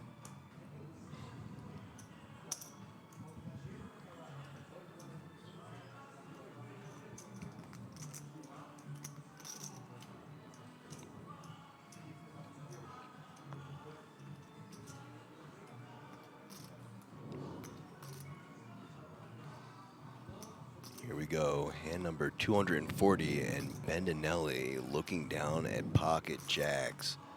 Also a monster heads up. Just a monster in general, especially in this spot.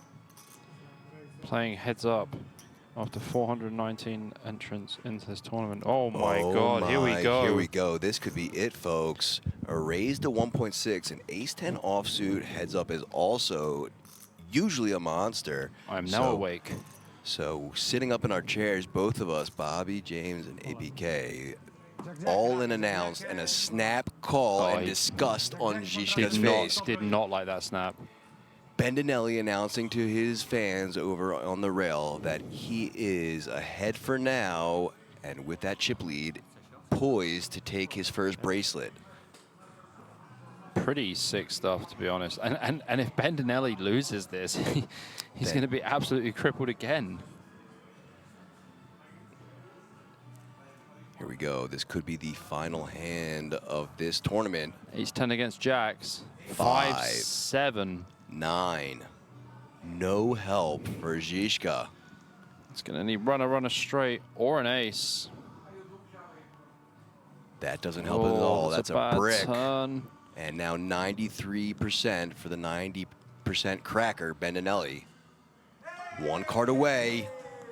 And that is fades it. Žižka eliminated in second place after just holding down the fort for the majority of those last couple blinds, levels, and hands. Congratulations to that man. And a fall to his knees after a battle for Bendinelli, who came back, took the lead, went back and forth with Žižka, only eventually to take it down. Bobby, tell these players what they're taking home one more time. I mean, fantastic. Congratulations to Giuliano Bendinelli. He takes home the winner's lion's share of 159,500 euros plus that 10,000 euro ticket to the WSOP main event in Rozvadov. And commiserations in second place.